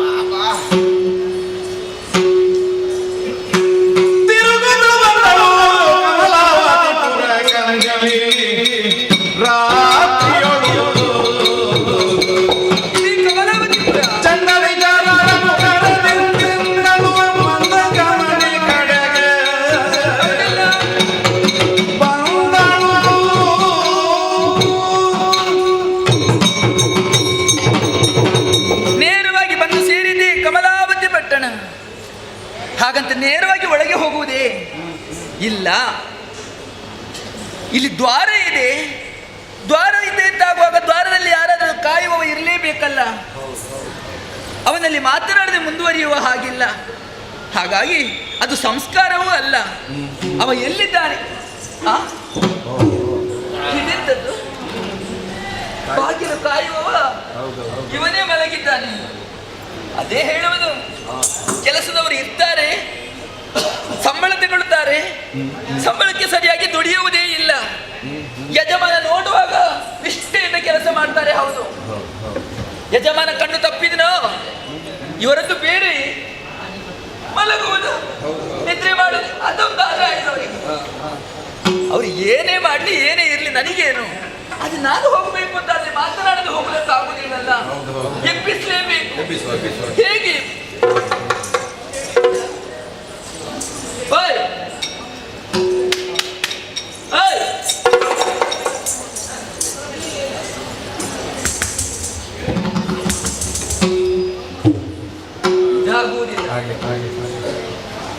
ಏನು ಮಾಡುವುದು? ಇವನಿಗೆ ಕೇಳುವುದೇ ಇಲ್ಲ, ಹೀಗೆ ಮಾಡಿದ್ರೆ ಆಗ್ಲಿಕ್ಕೆ ಇಲ್ಲ, ಸಮಯವೂ ಇಲ್ಲ. ಎಂತ ಸೊಳ್ಳೆ ಎಲ್ಲಿ ಹೋದ್ರೂ ಕೂಡ ಈ ಸೊಳ್ಳೆ ಕಾಟ ಒಂದು ತಪ್ಪಲಿಕ್ಕಿಲ್ಲ. ಒಂದು ನೆಮ್ಮದಿಯಲ್ಲಿ ಮಲಗಲಿಕ್ಕೆ ಬಿಡ್ತಾರೆ, ಅದು ಕೂಡ ಇಲ್ಲ. ಮಾರಿ ಸಂತಾರ ಆ ಸೊಳ್ಳೆ ನನ್ನ ಕೈಗೆ ಸಿಗಬೇಕು ಗೊತ್ತಾಯ್ತಲ್ಲ, ಏನು ಮಾಡ್ತೇನೆ ಅಂತ. ಹೌದಾ? ನೋಡಿ, ಹೀಗೆ ಮಾಡಿದ್ರೆ ಹೇಗೆ ಮಾತನಾಡುವುದು ಇವರಲ್ಲಿ?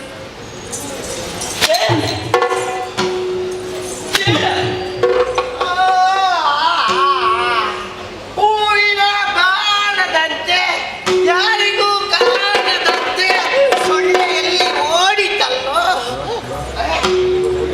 ಎಲ್ಲಿ ಇದು ಎತ್ತದ್ದು ಮಾಡಿ ಒಂದು ಹಗಲಲ್ಲಿ ಅದನ್ನು ಕೇಳಿ ಕೇಳಿ ರಾತ್ರಿ ನಿದ್ದೆಯಲ್ಲಿ ಕೂಡ ಅದೇ ಕರ್ಮ ಎಂತದ್ದು.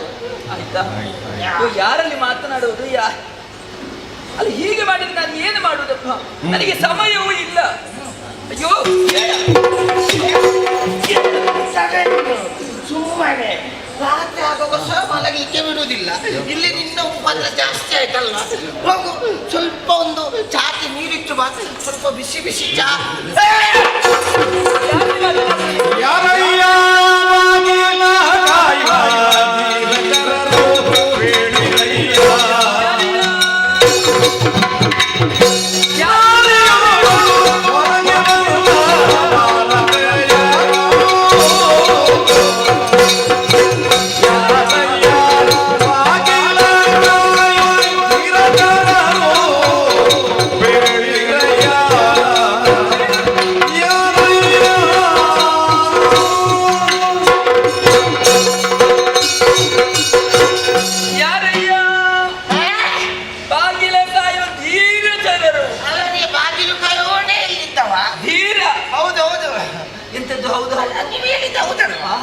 ಧೀರ ಅಂತ ಹೇಳುದು ನಾವು ಮೀಸೆ ಮೇಲೆ ಮಾಡ್ತಾನೆ. ನಂದೇ ಮೀಸೆ ಅಲ್ವಾ? ಚಾರ ಯಾರು? ನಾನು ಚಾ ತರ್ಲಿಕ್ಕೆ ನಾನು ಬರುದಿಲ್ಲ, ನಿನ್ನಲ್ಲಿ ಹೇಳಿದಲ್ಲ ನಾನು. ಅಂದ್ರೆ ಚಾಕರಿಯವ ಅಂತ ನೀನು? ಈ ಬಾಗಿಲ ಕಾಯುವವನಲ್ವಾ ನೀನು? ಹೌದು ಹೌದು. ನಿನ್ನ ಉದ್ಯೋಗ ಅದಲ್ವಾ? ನನ್ನ ಉದ್ಯೋಗ. ಮತ್ತೆ ಏನು ಮಾಡ್ತಾ ಇದ್ದದ್ದು ನೀನು? ನಾನು ಉದ್ಯೋಗವೇ ಮಾಡ್ತಾ ಇದ್ದೆ. ಉದ್ಯೋಗ ಮಾಡುವ ಮಲಗಿದ್ರೆ ಉದ್ಯೋಗ ಮಾಡಿದ ಹಾಗಾಗ್ತದೆ. ಯಾರು ಹೇಳಿದ್ದು ಮಲಗಿದಂತೆ? ಮಲಗಿದಲ್ಲ, ಸ್ವಲ್ಪ ಉದ್ದಕ್ಕೆ ಬಿದ್ದುಕೊಂಡದಷ್ಟೇ. ಓ, ಅದು ಬಿದ್ದುಕೊಳ್ಳುವುದು ಮಲಗುವುದು ಒಂದೇ. ಹೌದಾ? ನಾನಾಗ ಮಲಗು. ಎಷ್ಟು ಕರೆದ್ರೆ ಎಚ್ಚರವಾಗ್ತಿರ್ಲಿಲ್ಲ ನಿನಗೆ? ಯಾರಿಗೆ? ನಿನಗೆ. ನಾನು ಮಲಗುವಾಗ ಎಚ್ಚರಿದ್ದೆ, ಹೇಳುವಾಗ ಎಚ್ಚರಿದ್ದೆ, ಈಗ ಎಚ್ಚರಿದ್ದೆ, ಯಾರು ತಪ್ಪು? ಹೌದಾ? ಏನೇ ಇರ್ಲಿ, ನೀನು ಚಾರಕ ಹೌದಲ್ಲ? ಹೌದು. ನನಗೊಂದು ಉಪಕಾರವನ್ನು ಮಾಡ್ಬೇಕೀಗ. ನಿನಗೆ ಉಪಕಾರ? ಹೌದು. ಒಳಗೆ ನಿನ್ನ ಅಪ್ಪ ಇದ್ದಾರಾ? ನನ್ನ ಅಪ್ಪ ತಲೆ ಸರಿ ಉಂಟು ಈ ಹುಡುಗಿಗೆ. ಈ ರಾತ್ರಿಯಲ್ಲಿ ಬಂದು ನನ್ನ ಅಪ್ಪನನ್ನು ಕೇಳ್ತಾ ಇದ್ದಾಳಲ್ಲ. ಅಂದ್ರೆ ಇಲ್ಲಿ ಅರಸ. ಓ ಹಾಗೆ. ನೀನು ಇದ್ದೇಲಿ ಮಾತಾಡುದಲ್ಲ ಹಾಗೆ. ಇಲ್ಲಿ ಅರಸ ಇದ್ದಾರಾ? ಇಲ್ಲಿ ಅರಸ ಇದ್ದಾರೆ. ಹೌದಾ? ಅರಸಿದ್ರೆ ಏನಾಗ್ಬೇಕು ನಿನಗೆ? ಅಂದ್ರೆ ಈ ನಾರಿಯವರಳು ಬಂದಿದ್ದಾಳೆ ಅಂತ ಹೋಗಿ ಆ ಅರಸನಲ್ಲಿ ಹೇಳಿ ಬರ್ತೀಯ ನೀನು. ಏನು?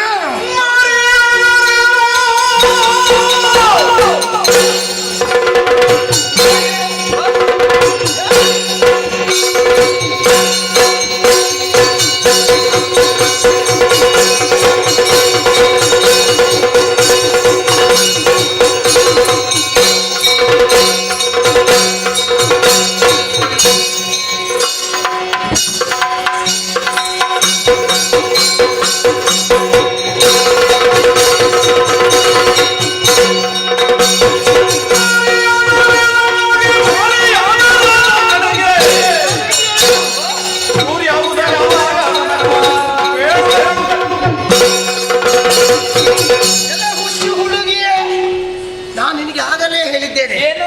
ಎಲ್ಲಿಯಾದ್ರೂ ನಿದ್ದೆಯಲ್ಲಿ ಎದ್ದು ಬಂದಿದ್ಯಾ ನೀನು? ಅಲ್ಲವಾ ಇಲ್ಲಿ ಬಂದು ಅಲ್ಲ ನಿದ್ದೆಯಿಂದ ಎದ್ದದ್ದು ಯಾರು ನೋಡುವಾಗಲೇ ಗೊತ್ತಾಗ್ತದೆ. ಅಲ್ಲಲ್ಲ, ನೀನು ನನ್ನನ್ನು ದಾರಿ ತಪ್ಪಿಸುದು ಬೇಡ. ಯಾಕೆ ಈಗ ನಿದ್ದೆಯಲ್ಲಿ ಬಂದದ್ದು ನೀನೇ ಅಂತ ನನಗೆ ಗೊತ್ತಾಯ್ತು. ಈ ಮಧ್ಯರಾತ್ರಿಗೆ ಬಂದು ನಿನಗೆ ಯಾರು ಹೇಳುವಳು ಕೇಳುವಳು ಯಾರು ಇಲ್ವಾ ನಿನಗೆ? ಇಲ್ಲಿಗೆ ಒಂದು ರಾತ್ರಿ ಹೊತ್ತಲ್ಲೇ ಏನು ನನ್ನ ಅರಸ ಇದ್ದಾನೆ, ಅವರಲ್ಲಿ ಕಾಣಬೇಕು ನನಗೆ. ಅರಸನ್ನು ಕಾಣಬೇಕಾದ್ರೆ ಈ ಹೊತ್ತ ನಾನು ಕೆಲಸದಲ್ಲಿದ್ದೇನೆ.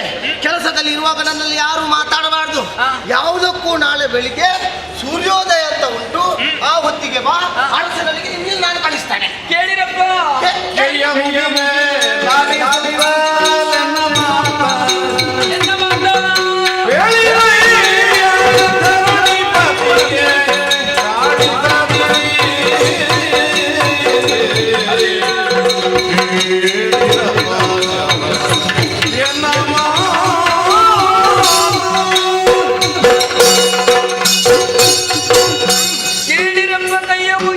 ಎಂತದಕ್ಕೆ ಕೈ ಮುಗಿದು ಕಾರ್ಯ ಆಗ್ಬೇಕು ಅಂತಾದ್ರೆ ಕತ್ತೆ ಕಾಲಾದ್ರೆ ಹಿಡಿಲೇಬೇಕು. ಎಷ್ಟು ಕೈ ಮುಗಿದ್ರು ಕೂಡ ನಾನು ನಿನಗೆ ಒಳಗೆ ಬಿಡ್ತೇನೆ ಅಂತ ನೀನು ಕಣ್ಣ ಮನಸ್ಸಿನಲ್ಲೂ ಎನಿಸಬೇಡ.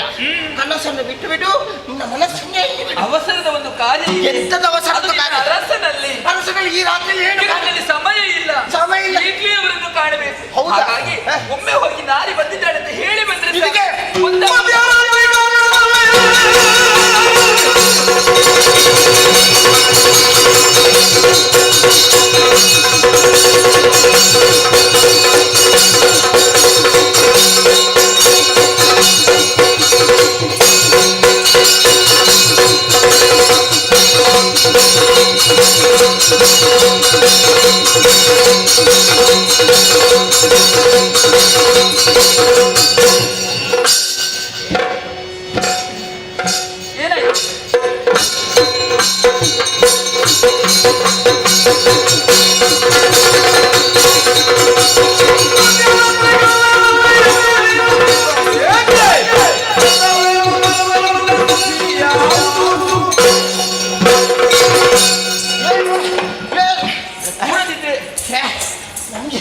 ನನಗೆ ತಲೆ ಕೆಟ್ಟು ಹೋಯ್ತು. ಏನಂತ ಮಾಡಿಸಿದ್ರಿ ಹೇಳಿದ್ದು ನಿಮಗೆ ಭಾಷೆ ಉಂಟಾ ಇಲ್ವ? ಸ್ವಲ್ಪ ಅದು ನನಗೆ ಸಿಟ್ಟು ಬಡಿಸಬೇಡ. ಸಿಟ್ಟು ಬಂದ್ರೆ ನಾನು ಮನುಷ್ಯನೇ ಅಲ್ಲ. ನೋಡೋಗ್ಲಿ ಗೊತ್ತಾಗ ಏನು ಹೋಗ್ತೀಯಾ ಇಲ್ಲ? ನಿನ್ನಗೆ ಕೋಲಿನಿಂದ ನಾಲ್ಕು ಬಾರಿಸಬೇಕಾಯ್ತು. ಹೋಗಿನಿಂದ ಕೈ ಮುಗಿತಾ ಇದ್ದೇನೆ ನಿನಗೆ. ಯಾಕೆ ಕೈ ಮುಗಿಯೋದು? ಕೈ ಮುಗಿದು ಕೇಳಿಕೊಳ್ತಾ ಆಗುದಿಲ್ಲ. ಹೇಳಿ ಬಾ.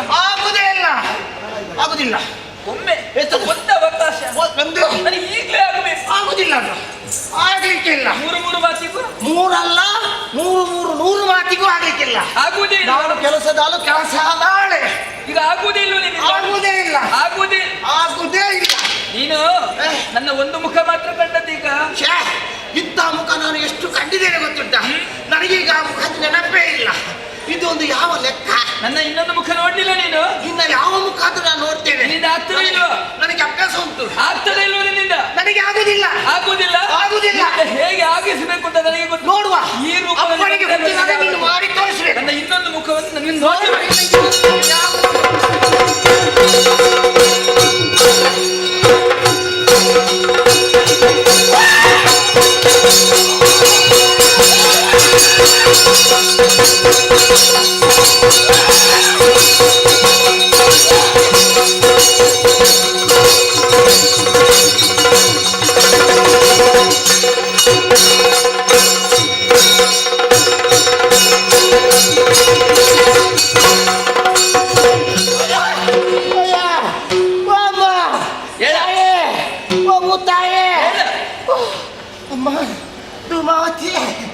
ಅಮ್ಮ, ನನಗೆ ಭಯ ಆಗ್ತದೆ. ಯಾಕೆ ಭಯ ಆಗ್ತದೆ? ಯಾಕೆ? ಬೇಡ.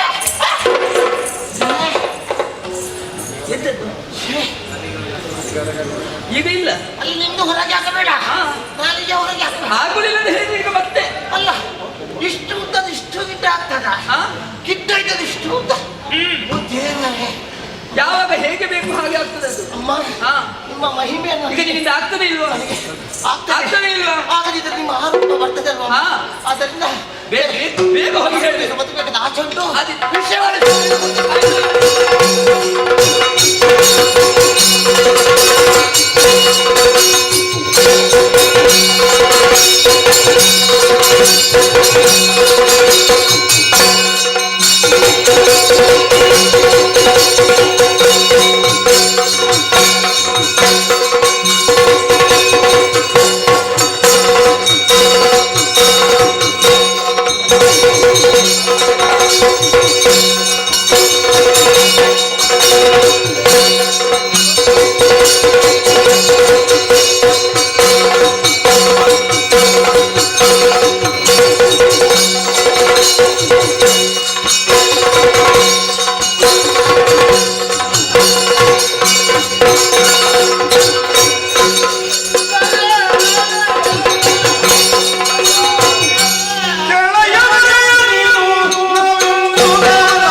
ಮಾಡಿದವನು ನೀನು ದ್ವಾರಪಾಲಕದಲ್ಲಿ ಅದನ್ನು ಎಷ್ಟು ಎಲ್ಲ ಅವಘಡ ಆಗ್ತಾ ಉಂಟು ದೇವರೇ.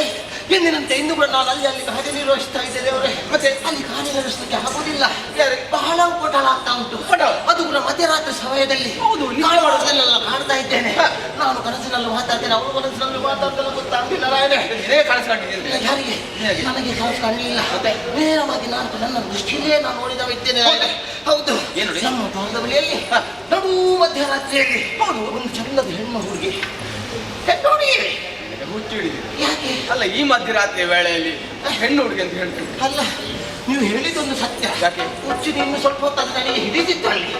ಆ ತರ ಆಗಿದಲ್ಲಿ ರಾಣೆ. ಹೌದಾ? ಹೌದು. ಬಂದಂತ ಹುಡುಗಿ ಸಾಮರ್ಥ್ಯಗಳಂತ ಅವಳಲ್ಲಿ ಮಾತಾಡಿಸಿದೆ. ಬಂದು ಕೇಳಿದ್ದೇನು, ನಿಮ್ಮ ಮಹಾರಾಜರು ನನಗೆ ಕಾಣಬೇಕು, ಅವರಲ್ಲಿ ವಿಷಯ ಉಂಟು ಮಾತಾಡ್ಲಿಕ್ಕೆ, ಹೋಗಿ ತಿಳಿಸಿ ಅಂತ ಹೇಳಿದ್ರು. ನೀನೇ ಹೇಳಿದೆ? ಹೌದು. ಈ ಮಧ್ಯರಾತ್ರಿ ಸಮಯದಲ್ಲಿ ಆಗುದಿಲ್ಲ, ಯಾವುದಕ್ಕಾದ್ರೂ ಸೂರ್ಯೋದಯದ ಬಳಿಕೆ ಬಾ. ಹೌದು, ಆವಾಗ ನೀನನ್ನು ಕರ್ಕೊಂಡು ನಾನೇ ಮಾತಾಡಿಸ್ತೇನೆ ಅಂತ ಹೇಳಿದೆ. ಅದು ಸರ್ ಕೇಳಲಿಲ್ಲ. ಮೂರು ಮಾತಿಗೂ ನಾನು ಅಲ್ಲೇ ಕುಳಿತುಕೊಂಡಿದ್ದೇನೆ. ಅಷ್ಟೊತ್ತಿಗಾಗುವಾಗ ನೋಡಬಾರ್ದನ್ನೆಲ್ಲ ನೋಡಲಿಕ್ಕೆಲ್ಲ. ಹುಡುಗಿ ಚಡ್ಡಿ ಗುಂಡಿ ಅಲ್ವಾ? ಹುಡುಗಿ ಚಡ್ಡಿ ಗುಂಡಿ ಅಲ್ಲ, ಕೆಂಪಗೆ ದೊಡ್ಡ ಕಣ್ಣು, ಕಣ್ಣು ಈ ಸುದ್ದ ನಾಳೆಗೆ ಹೌದಾ ಒಳಗೆ ಹಾಕಿ ಅಲ್ಲಿಂದ ನಾನು ಕಾಲು ಕಿತ್ತವರಾದ್ರೆ ವಿಷಯವನ್ನು ತಿಳಿಸಕ್ಕಾಗಿ ಇಲ್ಲಿಯೇ ಬಂದಿದ್ದೇನೆ. ನನಗೆ ಕ್ಷಮಿಸಬೇಕು.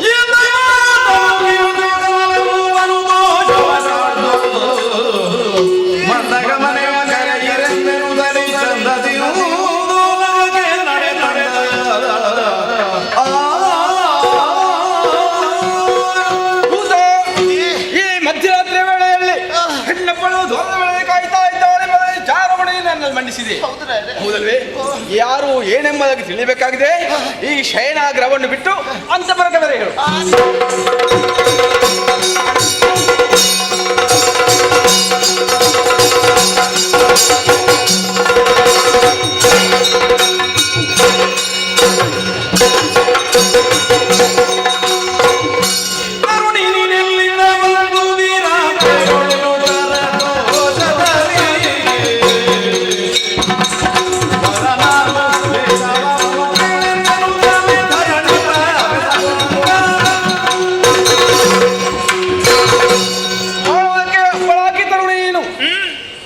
ಮಾತ್ರವಲ್ಲ, ಈ ಮಧ್ಯರಾತ್ರಿಯ ವೇಳೆಯಲ್ಲಿ ನಮ್ಮ ಅರಮನೆಯ ದ್ವಾರವನ್ನು ಪ್ರವೇಶ ಮಾಡಿದೆಯಂತೆ. ನಿಜ.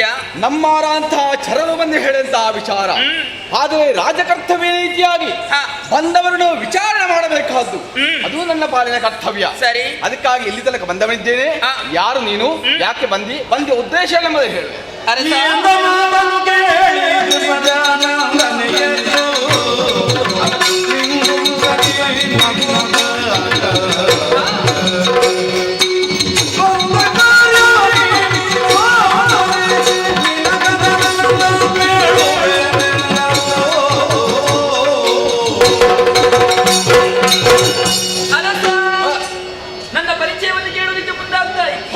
ಆದರೆ ನನ್ನ ಪರಿಚಯವನ್ನು ಹೇಳುವುದರಲ್ಲಿ ಸ್ವಲ್ಪ ತೊಡಕಿದೆ ನನಗೆ. ಆ ಸಂಶಯ ದೂರವಾಗಬೇಕು ಅಂತಾದ್ರೆ ನಾನು ಹೇಳುವಂತಹ ಕಾರ್ಯವನ್ನು ನೀನು ನಡೆಸಿಕೊಡ್ತೀಯ ಎನ್ನುವ ಹಾಗೆ ನನಗೆ ಕರತಟ್ಟಿ ಭಾಷೆ ಕೊಡಬೇಕು ನೀನು.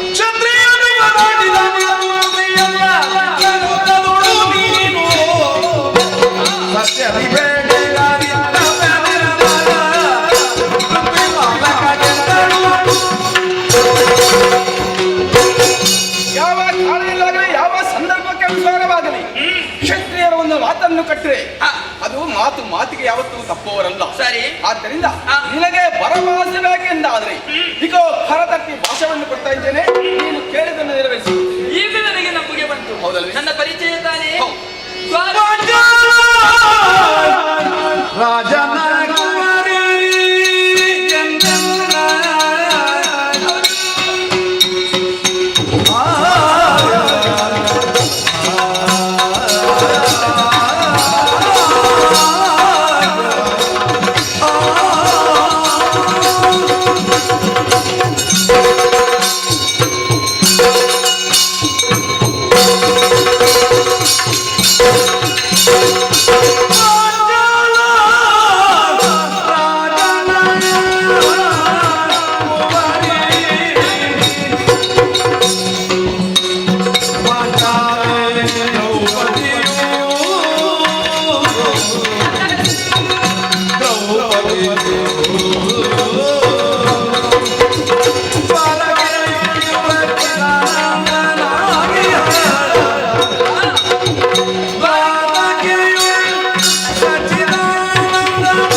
ಪಾಂಡವರ ಅರಸಿಯಾದಂತಹ ನಾನು ಪಂಚವಲ್ಲಭೆ ಎನ್ನುವ ಹಾಗೆ ನನ್ನನ್ನು ಕೊಂಡಾಡ್ತಾ ಇದ್ದಾರೆ. ಪಾಂಚಾಲಿಯೂ ಹೌದು. ಹಾಗಂತ ಸಚ್ಚಿದಾನಂದ ಮೂರ್ತಿ ಎನಿಸಿದ ದ್ವಾರಕಾಧೀಶ ಶ್ರೀಕೃಷ್ಣ ಪರಮಾತ್ಮನ ತಂಗಿ ನಾನಿದ್ದೇನೆ. ಕೃಷ್ಣೆ ಎನ್ನುವ ಹಾಗೆ ನನ್ನನ್ನು ಕರೆಯುತ್ತಾರೆ. ಆದ್ರೆ ಈ ಕಡೆಗೆ ಬರಬೇಕು ಅಂತಾದ್ರೆ ಬಲವಾದ ಒಂದು ಉದ್ದೇಶವೇ ಇದೆ. ಶ್ರೀಕೃಷ್ಣ ಪರಮಾತ್ಮನ ಮಗನಾದಂತಹ ಮನ್ಮಥನಿಗೆ ಮದುವೆ ಮಾಡಬೇಕು ಎನ್ನುವ ಹಾಗೆ ತೀರ್ಮಾನಿಸಿ ಆಗಿದೆ. ಉಳಿದಿರುವುದು ಇನ್ನು ಒಂದು ರಾತ್ರಿ. ಆ ಒಂದು ರಾತ್ರಿಯಲ್ಲಿ ಯೋಗ್ಯವಾದಂತಹ ತರಳೆಯನ್ನು ಅರಸಿ ನಾನು ಮದುವೆ ಮಾಡಬೇಕಾದ್ದು ನನಗೆ ಹೊಣೆಗಾರಿಕೆ ಇದೆ. ಹಾಗಾಗಿ ನಿನಗೋರ್ವಳು ಮಗಳಿದ್ದಾಳಂತೆ, ಅತಿ ರೂಪಸಿಯಾದಂತಹ ರತಿ ಎನ್ನುವ ಆಕಿ. ಸರಿ, ಅವಳೇ ಮನ್ಮಥನಿಗೆ ಒಪ್ಪುವಂತಹ ವಧು ಎನ್ನುವ ಹಾಗೆ ತೀರ್ಮಾನಿಸಿಕೊಂಡು ವಧು ಅನ್ವೇಷಣೆಗಾಗಿ ಇಲ್ಲಿಯವರೆಗೆ ಬಂದಿದ್ದೇನೆ. ನಿನ್ನಲ್ಲಿ ಕೇಳುತ್ತಾ ಇರುವುದಿಷ್ಟೇ, ನಿನ್ನ ಮಗಳಾದಂತಹ ರತಿಯನ್ನು ಮನ್ಮಥನಿಗೆ ಮದುವೆ ಮಾಡಿ ಕೊಡಬೇಕು.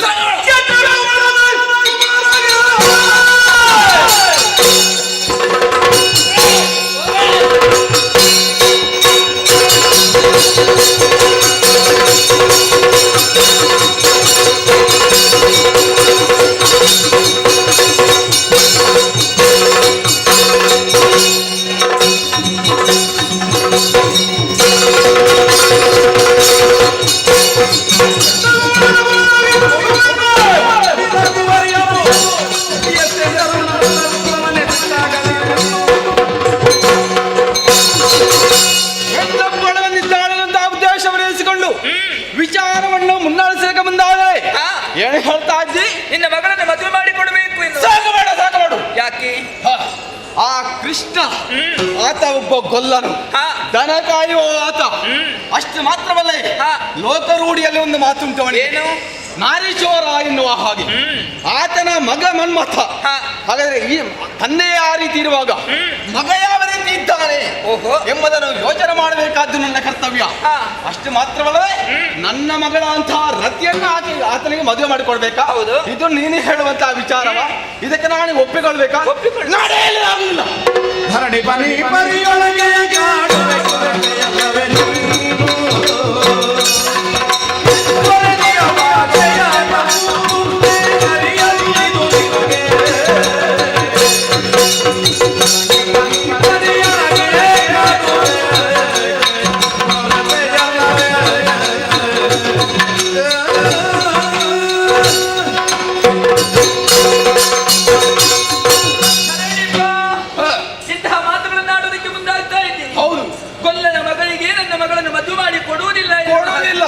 ಇರಬಹುದು, ಲೋಕವೇ ಆತನನ್ನು ಆ ರೀತಿಯಾಗಿ ಕೊಂಡಾಡ್ತಾರೆ. ಹೌದು.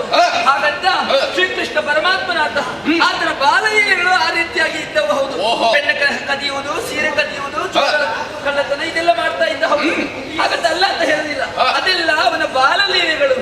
ಈಗ ದೇವತ್ವ ಮನಿತಾನೆ, ಸಕಲರು ದೇವರು ಎನ್ನುವ ಹಾಗೆ ಆತನನ್ನು ಕೊಂಡಾಡ್ತಾ ಇದ್ದಾರೆ. ದೇವರ ಮಗನಿಗೆ ನಿನ್ನ ಮಗಳನ್ನು ಮದುವೆ ಮಾಡಿ ಕೊಡ್ಬೇಕು ಅಂತ ಆಗುವಾಗ ಕೊರತೆ ಆಡ್ತಾ ಇದೆಯಲ್ಲ. ಅದರಲ್ಲಿಯೂ ನೀನು ಕ್ಷತ್ರಿಯ, ಒಂದು ಭೂಪತಿ, ನೀನು ಮಾತು ಕೊಟ್ಟಿದ್ದೇನೆ, ಕೊಟ್ಟಂತಹ ಮಾತನ್ನು ನೆರವೇರಿಸಬೇಕಾದದ್ದು ಕ್ಷತ್ರಿಯನ ಮಾತು ಒಂದೇ ಆಗಿರಬೇಕು ಯಾವತ್ತು. ಮಾತು ಎರಡಾಗಬಾರದು. ಹಾಗಾಗಿ ಹೇಳ್ತಾ ಇದ್ದೇನೆ, ಕ್ಷತ್ರಿಯನಾದವ ಮಾತಿಗೆ ತಪ್ಪಬಾರದು, ಮಾತಿನಂತೆ ಮುನ್ನಡೆ ಎಂಬುದು.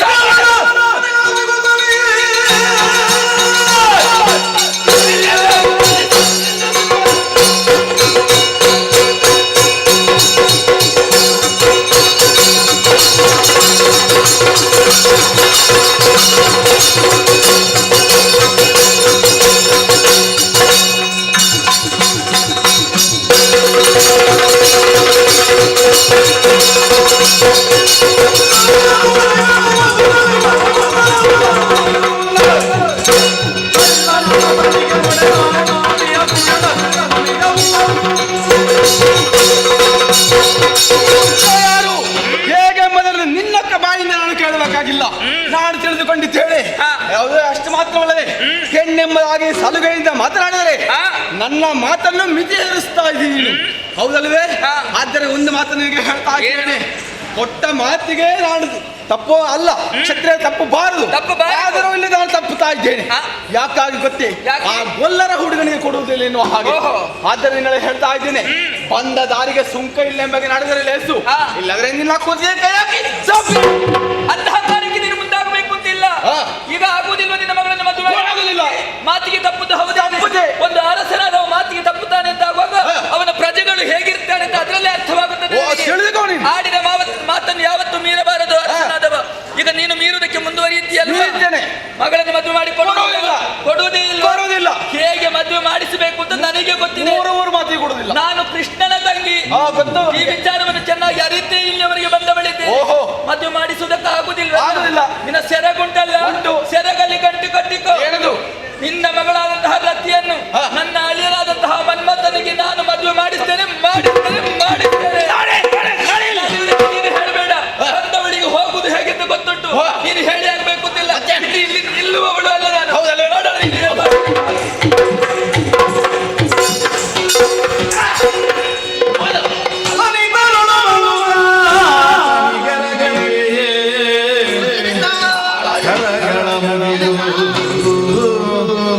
ಏನಿದು ಹೊಸ ಪರಿಸರಿ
ಬೆಳಕು ಕಾಣಿಸಿತು. ಬೆಳಕು ಹೌದು, ನಿಮ್ಮದಾದಂತಹ ಈ ಸಭೆ ಸೇರಿದೆ ಎಂಬುದಾಗಿ ಯೋಚಿಸಿದೆ. ಆದರೆ ಬೆಳಕನ್ನು ಅನುಸರಿಸಿಕೊಂಡಾಗ ಶಬ್ದವೂ ಕೇಳಿತು. ಏನೋ ಶಬ್ದ ಕಾಣಿಸ್ತು. ಆದರೆ ತುಂಬಿಕೊಂಡಂತಹ ಸಭೆಯಲ್ಲಿ ಯಾವತ್ತು ಪುರುಷರ ಸದ್ದು ಕೇಳುತ್ತದೆ. ಆದರೆ ಇವತ್ತು ಹಾಗಲ್ಲ, ಹೆಣ್ಣು ಮಗಳ ಸದ್ದು. ಹೆಣ್ಣು ಮಗಳ ಸದ್ದು ಕೇಳಿದೆ. ಹೌದು, ಆ ಶಬ್ದವನ್ನು ಕೇಳಿ ಯಾರು ಏನು ಎಂಬುದಾಗಿ ಆಲಿಸಿಕೊಂಡು ಬರುವಾಗ ಏನೋ ನಡೆಯುತ್ತಾ ಇದೆ ಎಂಬುದಾಗಿ ಭಾಸವಾಯಿತು. ಅದಕ್ಕಾಗಿ ಓಡಿಕೊಂಡು ಬಂದೆ. ಆದರೆ ಕಾಣುವಾಗ ಏನು ಆಶ್ಚರ್ಯ, ನಡೆದಂತಹ ಸಕಲ ವಿಚಾರವನ್ನು ನಾನು ತಿಳಿದುಕೊಂಡೆ. ಎಲ್ಲವನ್ನೂ ತಿಳಿದುಕೊಂಡೆ. ಹೌದು, ಬಂದವಳು ಬೇರೆ ಯಾರು ಅಲ್ಲ, ಮತ್ತೆ ಪಾಂಚಾಲೆ ದ್ರೌಪದಿಯಾಗಿದ್ದಾರೆ. ಕೃಷ್ಣನ ತಂಗಿಯಾದಂತಹ ಆಕೆ ಮನ್ಮಥನನ್ನು ನನಗೆ ನೀಡಲು ಮದುವೆ ಎನ್ನುವಂತಹ ಸಂಸ್ಕಾರ ಮಾಡಬೇಕು ಎಂಬುದಾಗಿ ನಿಮ್ಮನ್ನು ಕೇಳಿದೆ. ಸಿಟ್ಟು ನೆತ್ತಿಗೆ ಬೈದು ಕೈಲಿ ಕಳುಹಿಸಿದೆ. ಅಲ್ಲ, ಕಳಿಸುವುದಲ್ಲ ಜನಕ, ಲಾಲಿಸಬೇಕು ನನ್ನ ಮಾತುಗಳನ್ನು. ನೀವು ಶ್ರಮದಿಂದ ನಮ್ಮ ಈರುವರಿಗೆ ಮದುವೆಯನ್ನು ಮಾಡಿಕೊಡ್ಬೇಕು. ನಿಮಗೆ ಮದುವೆ ಮಾಡಿಕೊಡಬೇಕು. ಹೌದು. ಯಾಕಾಗಿ ಕಾರಣ ತಂದೆ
ಹಿಂದೆ ನಡೆದಂತಹ ಒಂದು ಘಟನೆಯನ್ನು ಹೇಳುತ್ತೇನೆ.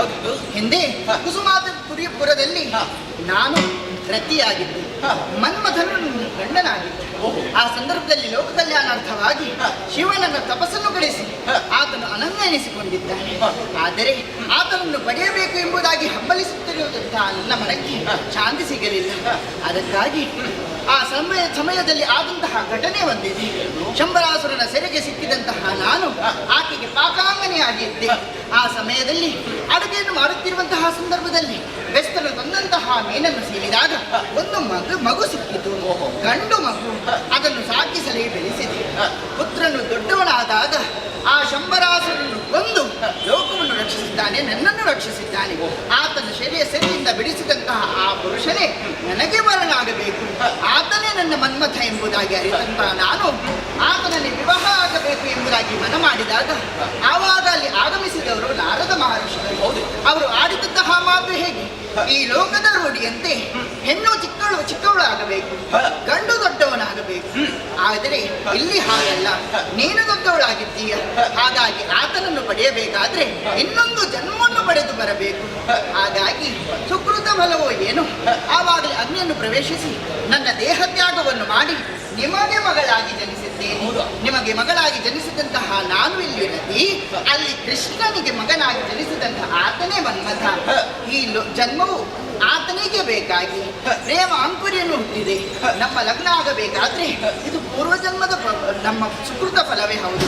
ಹಾಗಾಗಿ ದೊಡ್ಡ ಮನಸ್ಸಿನಿಂದ ಆ ದ್ರೌಪದಿಯನ್ನು ಕರೆದು ನಮ್ಮ ವಿವಾಹವನ್ನು ನಿಶ್ಚಯಿಸಬೇಕು. ನೀವು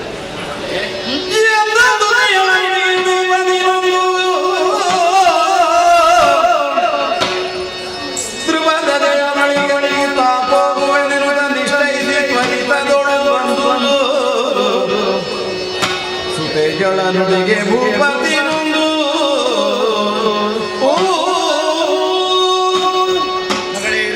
ಜನಕ, ನಿನ್ನ ಪೂರ್ವಜನ್ಮದ ಕಥೆಯನ್ನು ಹೇಳುವಂತಹ ಸಂದರ್ಭ ನನ್ನ ಮನಸ್ಸೆಂಬುದು ಪರಿವರ್ತನೆಗೊಂಡಿತ್ತು. ಹೌದೇ? ಆ ಮನ್ಮಥಿಗೆ ನಿನ್ನನ್ನು ಕೊಟ್ಟು ಮದುವೆ ಮಾಡಬೇಕಂತ ತೀರ್ಮಾನವನ್ನು ಮನದಲ್ಲಿ ಕೈದವಳಿದ್ದೆ. ಕೋಪಗೊಂಡು ಹೋಗುತ್ತಾಳಿದ್ದಾಳೆ ದ್ರೌಪದಿ. ತಡಬರಿಸುವ ಸರಿಯಲ್ಲ. ಆದಷ್ಟು ಶೀಘ್ರವಾಗಿ ಆಕೆಯನ್ನು ಹುಡುಕೊಂಡು ಮುಂದಾಳಿತು.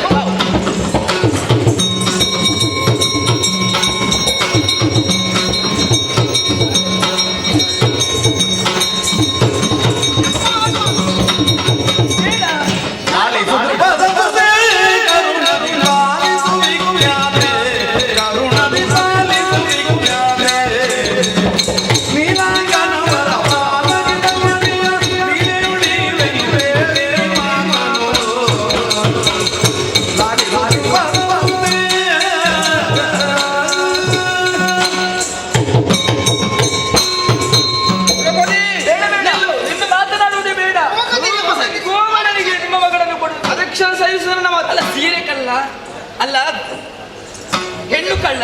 ತಪ್ಪಾಯ್ತು ಇವರೇ ಆಡಿದಂತಹ ಮಾತನ್ನು ನಾನು ಆಡುವುದಲ್ಲ, ಇವರೇ ಆಡಿದಂತಹ ಮಾತು. ಹಾಗೆ ನಾವು ಕೈ ಮುಗಿದು ಹೋಗದಿರಿ ದ್ರೌಪದಿ, ಯಾವುದೋ ಒಂದು ನುಡಿಯಿಂದಲೋ ಬಾಯಲ್ಲಿ ಏನೋ ತಪ್ಪು ಬಂದು ಒಪ್ಪಿತು.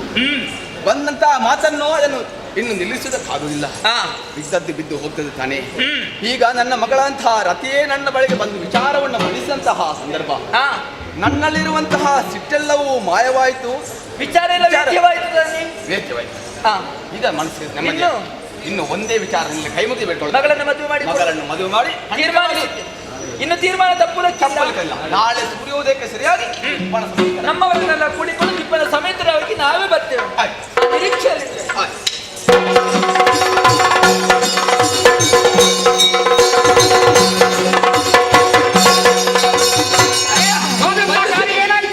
ಆಯ್ತಣ್ಣ. ಆಯ್ತಾ? ಹೌದು, ಹೋದಂತಹ ಕಾರ್ಯ ಗಂಡಾಯಿತು, ನಿನ್ನ ಮಗನಿಗೆ ಹೆಣ್ಣಾಯಿತು. ಈಗ ಸಮಯ ಕಡಿಮೆ ಇದೆ, ತಿಪ್ಪಣ ಸಹಿತರಾಗಿ ಆದಷ್ಟು ಹೊರಡಬೇಕು.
ಆದ್ರೆ ಇಲ್ಲಿ ನಳದ ವಾಸನೆ ಬಡಿತಾ ಉಂಟು, ಹಾಗಾಗಿ ಮೇಲೆ ನೋಡಿದ್ದೆ ಚಕ್ರ ತಿರುಗ್ತಾ ಉಂಟು.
ಏನು ಮಾಡಿದೀರಾ? ನಮಗೆ ಬೇಕಾದ್ದು ನರನಾಮ ಅಂತ ಏನೋ ನನ್ನ ಕಾಲಿಗೆ ಶರಣಾದ ಇನ್ನೊಂದೆಲ್ಲ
ನೀನೊಬ್ಬನೇ ಇರುವುದಲ್ಲ, ನಿನ್ನನ್ನು ಅನುಸರಿಸಿಕೊಂಡು ಅದೆಷ್ಟೋ ಮಂದಿಗಳು ವಿಜೃಂಭಣೆಯಿಂದ ಮುಂದೆ ಸಾಗುತ್ತಾ ಇದ್ದೀರಿ.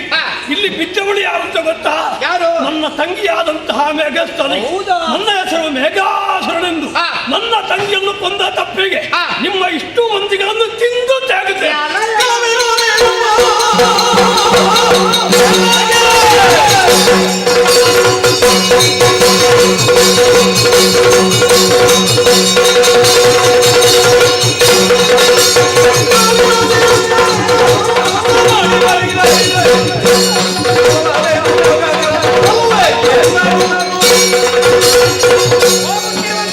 ಅಡ್ಡಗಟ್ಟಿದ್ದಲ್ಲದೆ ನಮ್ಮನ್ನು ಎದುರಿಸುವುದಕ್ಕಾಗಿ ಅಹಂಕಾರನ ಮಾತಾಡಿದ ಅವಳನ್ನು ಕೊಂದಿದ್ದೇನೆ.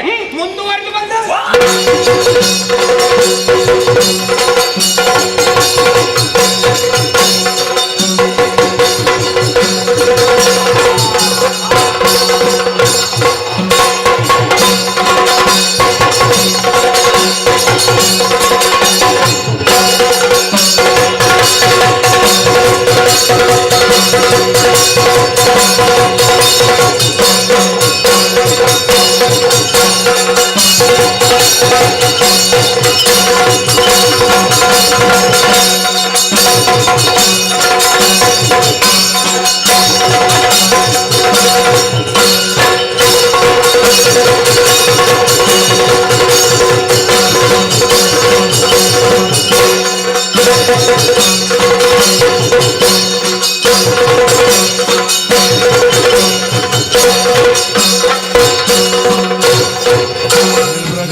ಅಪ್ಪನ ಮನೆಗೆ ಹೋಗುದಾ? ಅಲ್ಲ ಸಂಬಳ ತಕೊಳ್ಳಿಕ್ಕೆ ಮಾತ್ರ ಕೆಲಸ ಮಾಡ್ಲಿಕ್ಕೆ ಇಲ್ವಾ ನಿಮ್ಗೆ? ಅಲ್ಲ ಕೆಲಸ ಅಂದ್ರೆ ಅವ ಅಂತ ನಾನು ಬಿಸಿಯಾಗಿ ಬಂದದ್ದು. ಎಂತದ ಬಿಸಿ? ನಾನು ಒಳಗೆ ಬರುವಾಗ ಅವ ಸ್ವಲ್ಪ ಮಾತಾಡುವ ಸ್ವಲ್ಪ ಸ್ವಲ್ಪ ಮಾತಾಡುವ. ಇನ್ನೆಲ್ಲಿ ಮಾತಾಡುದು ಸಮಯ ಇಲ್ಲ ಅಂತ ನಾವು ನಾನು ಅದನ್ನೇ ಒಬ್ಬೆ ಹಾಕುದು. ಏನಿದ್ರು ನನ್ನಲ್ಲಿ ಮಾತಾಡು. ವಿಷಯ ಉಂಟು ರಾಜೆ. ನಿನಗೆ ಅಜ್ಜ ಮಾಡಿ ಕಳುಹಿಸಿಕೊಂಡ ನಾವು ಏನು ವಿಷಯ?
ಇಲ್ಲಿ ಲೆಕ್ಕಕ್ಕೆ ಸಮಯ ಇಲ್ಲ, ಹೆಚ್ಚು ಕುಡಿತಾರೆ. ಮುಗಿತಾಯ ಮಾಡಿ ಪರಪೂರ್ಣಿಮಾ ಪುನಶ್ಚವಾದಕ್ಕೆ ನಿನ್ನ ಹಲ್ಲು ತೆಗೆಯಬೇಕು ಮೊದಲು. ಪ್ರಭು ವಿಭು ಒಡೆಯ ಸುಲಭ ಹೇಳ್ತಾನೆ. ಮೋಹನುವ ಯಾರು? ಯಾರು ನಿನ್ನ ಅಪ್ಪವ? ಅಲ್ಲ ನೀವೇ ಮೋಹನುವ ಯಾರು? ಮಹಾನುಭಾವ ಮಹಾನುವ ಯಾರು? ನಾನು ನೀವು ಎಂದಿನಂತೆ ನನ್ನನ್ನು ಒಂದು ದಿವಸ ಕರ್ತು ಹೇಳಿದ್ದಳು. ನೀನಿಲ್ಲಿ ನಿಲ್ಬೇಡ, ಹೋಗು, ಹೇಗೆ ಉಂಟು ನಮ್ಮ ಪುಲ್ಚಾರ ಎಲ್ಲ ನೋಡಿಕೊಂಡು ಬಾ ಅಂತ. ಪುಲ್ಚಾರ ವಿಚಾರ ವಿಚಾರ ಪ್ರಚಾರ ಪ್ರಚಾರ ಹೇಗುಂಟು ನೋಡಿಕೊಂಡು ಬಾ ಅಂತ. ನಿಮ್ಮ ಅಪ್ಪಣೆಯನ್ನು ನೋಡ್ತೆ ನಾನು. ಹೊತ್ತು ನಾನು ನೇರ ಮನೆಗೆ ಹೋದೆ. ನಾನು ಹೇಳಿದ ಮನೆಗೆ ಹೋಗ್ಲಿಕ್ಕ ಇಲ್ಲ, ತಿರುಗಾಟಕ್ಕೆ. ಮತ್ತೆ ಮನೆಗೆ ಹೋಗ್ತೇನೆ. ನೀವು ಹಣ ಕೊಡ್ಲಿಲ್ವಾ? ಹಣ ಕೊಡ್ಲಿಲ್ವಾ? ಹಣ ಕೊಡ್ಲಿಲ್ವಾ? ಅಲ್ಲ, ಹಣ ನೀವು ಕೊಡ್ಲಿಲ್ವಾ? ಅದನ್ನು ತಗೊಂಡು ಹೋಗಿ ನೀವು ತಿರುಗಾಟಕ್ಕೆ ಅಂತ ಕೊಟ್ಟದ್ದು. ಹೌದು. ನಾನು ನನ್ನ ಮನೆಗೆ ಹೋದೆ. ಹೋಗುವಾಗ ಹೆಂಡತಿ ಗಂಜಿ ತಿರುಗಾಟ ಮಾಡುವುದೇ ಮನೆಗೆ ಬೇಕಾಗಿಲ್ಲ. ಹೌದೌದು. ಹಾಗೆ ತಿರುಗಾಟ ಮಾಡುವ ಪ್ರಾರಂಭಿಸುವುದಕ್ಕಿಂತ ಮೊದಲು ಮನೆಗೆ ಹೋದೆ. ಮನೆಗೆ ಹೋಗಿ ಹೆಂಡತಿಯ ಮುಖವನ್ನು ನೋಡಿ ಹಣ ಅವಳಿಗೆ ಕೊಟ್ಟೆ. ಕೊಟ್ಟು ಅಲ್ಲಿ ಗಂಜಿ ಅದು ಮುಖ ನೋಡುವುದಕ್ಕೆ ಅಲ್ಲ, ಒಂದು ಹೆಂಡತಿಯ ಮುಖ ತಿರುಗಾಟಕ್ಕೆ ಹೋಗುವುದಲ್ಲ. ಹೋಗಿ ಕೊಟ್ಟೆ. ಕೊಟ್ಟು ಅವಳು ತಿರುಗಾಟಕ್ಕೆ ಹೋದ ಮೇಲೆ ಹೆಂಡತಿಯ ಮುಖ ನೋಡ್ಲಿಕ್ಕಿಲ್ಲ. ಇಲ್ಲ ಇಲ್ಲ, ಮತ್ತೆ ತಿರುಗಾಟ ಬೇರೆ ಕಡೆ ಬೇರೆ ಬೇರೆ ಕಡೆ ಅಲ್ಲ, ಅಲ್ಲಿ ಹೋಗುವುದಲ್ಲ. ಸರಿ. ಹಾಗೆ ಹೋಗುವುದಕ್ಕಿಂತ ಮುಂಚೆ ಅವಳೊಂದು ಪಾದ ಹಿಡಿದು ಆಶೀರ್ವಾದ ದಾರಿದ್ರ್ಯದವನ ಹೆಂಡತಿಯ ಕಾಲ ಹಿಡಿದು. ನಿಮಗೆ ಮದುವೆ ಆಗಲಿಲ್ಲ, ಹಾಗೆ ಅನುಭವ ಇಲ್ಲ. ಅಂದ್ರೆ ನಮ್ಮ ಅನ್ಯಾಯ ಸಂಬಂಧ, ನ್ಯೂನ್ಯತೆ, ಅನ್ಯೋನ್ಯ ಸಂಬಂಧ. ಹೆಂಡತಿಯ ಕಾಲು ನಾನು ಹಿಡಿಯುವುದು, ನನ್ನ ಕಾಲು ಹೆಂಡತಿ ಹಿಡಿಯುವುದು. ಎಂತದ್ದು ಬೇಕಾದ್ರೂ ಮಾಡಿಕೊಳ್ಳಿ, ನಿಮಗೆ ಸಂಬಂಧಪಟ್ಟ. ಹೆಂಡತಿಯ ಬಟ್ಟೆ ನಾನು ಹಿಡಿಯುವುದು, ನನ್ನ ಅಷ್ಟು ಇದು ಹೊಂದಾಣಿಕೆ ಮುಖ್ಯ. ಹೊಂದಾಣಿಕೆ. ಅಲ್ಲಿಂದ ಹೊರಟು ಹೋದೆ. ಎಲ್ಲ ಕಡೆ ನೋಡಿದ್ದು ನಿಮ್ಮದೇ. ಎಲ್ಲೆಲ್ಲ ಹೋದೆ? ಅಂಗ ಹೊಂಗ ಕಳಿಂಗ ಕಳಿಂಗ ಕಳಿಂಗ ಕಂಬೋಜ ಕಾಂಬೋಜ ಕಂಬೋಜ ಬರ್ಬರ ಬರ್ಬರ ಯಾರಲ್ಲಿ ಕೇಳು? ಅಲ್ಲ ಬರ್ಬರ ಬರ್ಬರ ಜಪಾನ್ ದೇಶಕ್ಕೆ ಹೋದೆ. ಜಪಾನ್ ದೇಶಕ್ಕೆ ಎಲ್ಲ ತಿರುಗಾಟ ಆಯ್ತದೆ. ಸರಿ. ಎಲ್ಲಿ ಹೋದ್ರು ನಿಮ್ಮದೇ. ನಮ್ಮದು? ಹೌದಾ? ನಿಮ್ಮದೇ. ಎಲ್ಲರ ಬಾಯಲ್ಲಿ ನಿಮ್ಮದೇ ಮಾತು. ಬಾಯಲ್ಲಿ ನನ್ನ ಸುದ್ದಿ ಹೋಗಲಿಕ್ಕೆ ಎಲ್ಲಿ ಕೌಲಿಕನಿಗೆ ಸರಿ ಇಲ್ಲ. ಸರಿ, ನಿನ್ನ ಅಪ್ಪನಿಗಿಲ್ಲ. ಅಲ್ಲ, ನಿಮಗೆ ಸರಿಯಾದವರು ಯಾರಿಲ್ಲ. ಜೋಡಿ ಇಲ್ಲ, ಜೋಡಿ ಇಲ್ಲ. ಯಾರು ಹೇಳಿದ್ದು? ನಿಮಗೆ ಜೊತೆಯಾದವರಿಲ್ಲ. ಹೌದು. ಗಗನಕ್ಕೆ ಗಗನವೇ ಸರಿ. ಸರಿ. ಶರದಿಗೆ ನನಗೆ ನೀವೇ ಸರಿ. ದೋಸೆಗೆ ಚಟ್ನಿ ಸರಿ. ಅಲ್ಲ, ಒಂದಕ್ಕೊಂದು ಸಂಬಂಧ. ಸರಿ. ಅಲ್ಲಿಂದ ಎಲ್ಲ ಕಡೆ ನಿಮ್ಮನ್ನು ಹೊಗಳುವ ನೋಡಿ ಬಹಳ ಸಂತೋಷ ಆಯ್ತು. ಇನ್ನು ಕೆಲವೆಡೆ ಹೋಗುವಾಗ ಕಮಲಿಕಣ್ಣನ್ನು ಹೊಗಳುವಾಗ ನಮಗೂ ತೃಪ್ತಿ ಆಯ್ತು. ಇನ್ನು ಇಲ್ಲಿ ನಿತ್ಯ ಪ್ರಯೋಜನ ಇಲ್ಲ ಅಂತ ಆಯ್ತು. ಅದೇನು ನನ್ನನ್ನು ಹೊಗಳುವಲ್ಲಿ ನಿನಗೆ ನಿಲ್ಲಿಕ್ಕಾಗುದಿಲ್ವ? ಅಲ್ಲ, ಅಲ್ಲಿ ಹೋಗಂತ ಇರಲ್ಲ, ಇಲ್ಲಿ ನಿತ್ಯ ಪ್ರಯೋಜನ ಇಲ್ಲ. ಬೇರೆ ಕಡೆ ಹೋಗುವಂತ. ಬೇರೆ ಕಡೆ ಹೋಗುವಾಗ ಬೇರೆ ನಿಮ್ಮದೇ ಮೂತ್ರಿ ಮಾಡಿ ಮಂದಿರ. ಮೂರ್ತಿ ಪುಣ್ಯಾತ್ಮ. ಮೂರ್ತಿ ಪ್ರತಿಮೆ ಪ್ರತಿಮೆ ಮಾಡಿ ಮಂದಿರ. ಅಲ್ಲಿ ನಿಮ್ಮದೇ ಭಜನೆ. ಹೌದೌದು. ಆಕಾಶದಿಂದ ಜಾರಿ ಈ ಭೂಮಿಗೆ ಬಂದ ನೋಡಿ ನಮಗಾಗಿ ಆ ಕೌಂಡ್ಲಿಕ ಈ ಕೌಂಡ್ಲಿಕ ಒಕ್ಕೌನ್ಲಿಕ್ಕ. ನೀವೀಗ ಹಾಡನ್ನು ಎಂತದ್ದೆಲ್ಲ ಮಾಡ್ತೀರಿ ಪುಣ್ಯಾತ್ಮ, ಅಷ್ಟು ಒಳ್ಳೆ ಹಾಡು ಇವನ ಬಾಯಿಗೆ ಸಿಕ್ಕಿ ಹಾಗಾಯ್ತಲ್ಲ. ಇಲ್ಲ, ಈಗ ಒತ್ತಿ ಒತ್ತಿ ಅಲ್ಲ, ಈಗ ಪ್ರಚಾರದಲ್ಲಿ ಬರುವುದು ಅದೇ ಇದ್ದದ್ದನ್ನು ಸರಿ ಇಲ್ಲದ ಹಾಗೆ ಸರಿ ಇಲ್ಲದೆ ಒತ್ತಿ ಹೇಳ್ಬೇಕು. ಹಾಗೆ ಪ್ರಚಾರ.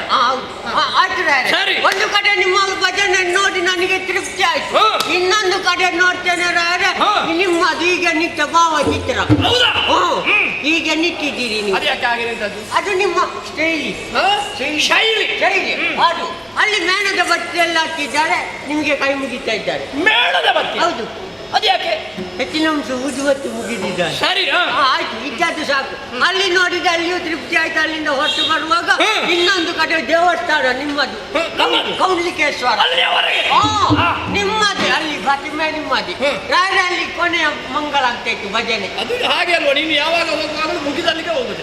ಮುಗಿಲಿಕ್ಕೆ ಆಗುವಾಗ ಮತ್ತೆ ಸರಿ ತಿಂದವರು. ಹೌದು, ಆಯ್ತು ರಾಯರೇ. ಮುಗಿಲಿಕ್ಕೆ ಆಗುವಾಗ ನಾನು ಹೋಗಿ ಇದೊಂದು ಪಂಚಕಜ್ಜಾಯ ಅಂತ ನೋಡ್ತೇನೆ ರಾಯರೇ. ನಿಮಗೆ ಒಂದು ನೈವೇದ್ಯ ಇಟ್ಟಿದ್ದಾರೆ. ದೇವರನ್ನು ಯಾರು ತಿನ್ಲಿಕ್ಕಿಲ್ಲ ಅಂತದ್ದು ನಿಮ್ಗೆ ಇಟ್ಟಿದ್ದಾರೆ. ಯಾರು ತಿನ್ನೋದನ್ನು ನನಗಿರುವುದಾ? ದೇವರಿಗೆ. ನೀನು ಪೆಟ್ಟು ತಿಂತಿ ಮಗನ, ನಿನ್ನ ಹಲ್ಲು ಹೋಗ್ತದೆ ಈ ಸಲ. ಇಲ್ಲ, ಎರಡೇ. ಅದನ್ನೊಂದು ತೆಗಿಬೇಡಿ. ಅಜ್ಜಿ ಹೇಳಿದ್ದಾರೆ ಮುಖದ ವಾಟ್ಸಪ್ ಇರುವುದೇ ಅದರಲ್ಲಿ ಅಂತ. ವರ್ಚಸ್ಸು ಪುಣ್ಯಾತ್ಮ. ಅದೇ ಇರುವುದೇ. ಹೆಚ್ಚಾಯ್ತಾ? ನಾನು ಕಡಿಮೆ ಅಂತ ಮಾತಾಡುದು, ಮತ್ತೆ ನಿಮ್ಮಲ್ಲಿ ಹೆಚ್ಚು ಮಾತಾಡ್ಬೇಕಂತ ಇತ್ತು, ಆದ್ರೆ ಸಮಯ ಇಲ್ಲ. ಇನ್ನೊಂದು ಸಲ ಮಾತಾಡುವ, ಈಗ ಬೇಗ ಮುಗಿಸು. ಆಯ್ತಾ? ಅಲ್ಲಿ ನಿಮ್ಮದೇ ಮಂಗಳ ಬಗ್ಗೆ. ಮಂಗಳಂ ಜಯ ಜಯ ಮಂಗಳಂ, ಮಂಗಳಂ ನಿತ್ಯ ಶುಭ ಮಂಗಳಂ, ಬೆಟ್ಟಲೆ ನಿಂತ ಕೌನ್ಲಿಕ. ನನ್ನ ಅಪ್ಪ ಹಾಗೆ ನಿಂತದ್ದು ಮಗನೇ. ಎಂತದದು? ಯಾವ್ಯಾವುದಕ್ಕನ್ನು ನನ್ನ ಭಜನೆಗೆ ಹಾಕುದು? ನಾನಲ್ಲ, ಅವರಲ್ಲಿ ಹೇಳೋದನ್ನೆಲ್ಲ ಹೇಳಬಾರ್ದು ಅಂತ ನೀವೇ ಯೋಚನೆ ಮಾಡಿ. ಬೆಟ್ಟಲಾದ್ರೇನು, ದೇವರ ಜಾಗಕ್ಕೆ ನೀವು ಬಂದಾಯ್ತಲ್ಲ. ಅಷ್ಟು ಅದೆಲ್ಲಾಗಿ ನಾವು ಅಲ್ಲಿಗೆ ಹೋಗುದು ಬೇಡ, ನಾವು ಹೋಗುವ ಹಾಗೆ ಹೋಗ್ಬೇಕು. ಅಲ್ಲಿ ದೇವರ ಹೆಸರಿದ್ದಾನೆ ಬಿಡುವ. ಅವರು ಇರ್ಲಿ, ಏನು ಬೇಕಾದ್ರೂ ಆಗ್ಲಿ. ಆಯ್ತು, ಕಡೆ ಇದನ್ನೆಲ್ಲ ನೋಡಿ ನನಗೆ ತೃಪ್ತಿ ಆಯ್ತು. ಅಲ್ಲಿಂದ ಹೊರಟು ಬರುವಾಗ ರಾಯರೇ ನಿಮ್ಮ ಮಾವನವರಿಗೆ ಹೋಗಿ. ಅದ್ಯಾಕೆ? ಬರುವ ದಾರಿಯಲ್ಲಿ ಕಮಲಾವತಿ ಬರ್ತಾನೆ. ಅಲ್ಲಿ ರಾಯರೇ ಬಂದು ನೋಡುವಾಗ ಆಶ್ಚರ್ಯ, ಧರ್ಮಾಶ್ಚರ್ಯ. ರಾಯರೇ ಕೆಲವರೆಲ್ಲ ಆ ಕಡೆಯಿಂದ ಈ ಕಡೆಯಿಂದ ಬರ್ತಾ ಇದ್ದಾರೆ, ಮೆಲ್ಲ ಮೆಲ್ಲ ಮಾತಾಡ್ತಾ ಇದ್ದಾರೆ, ಹೊಂಡ ತೆಗಿತಾ ಇದ್ದಾರೆ, ಮಾವಿನ ಮರ ಕಡಿತಾ ಇದ್ದಾರೆ, ಬಿಳಿ ಬಟ್ಟೆ ತರ್ತಾ ಇದ್ದಾರೆ, ಬಿದಿರನ್ನು ತರ್ತಾ ಇದ್ದಾರೆ. ಅಯ್ಯೋ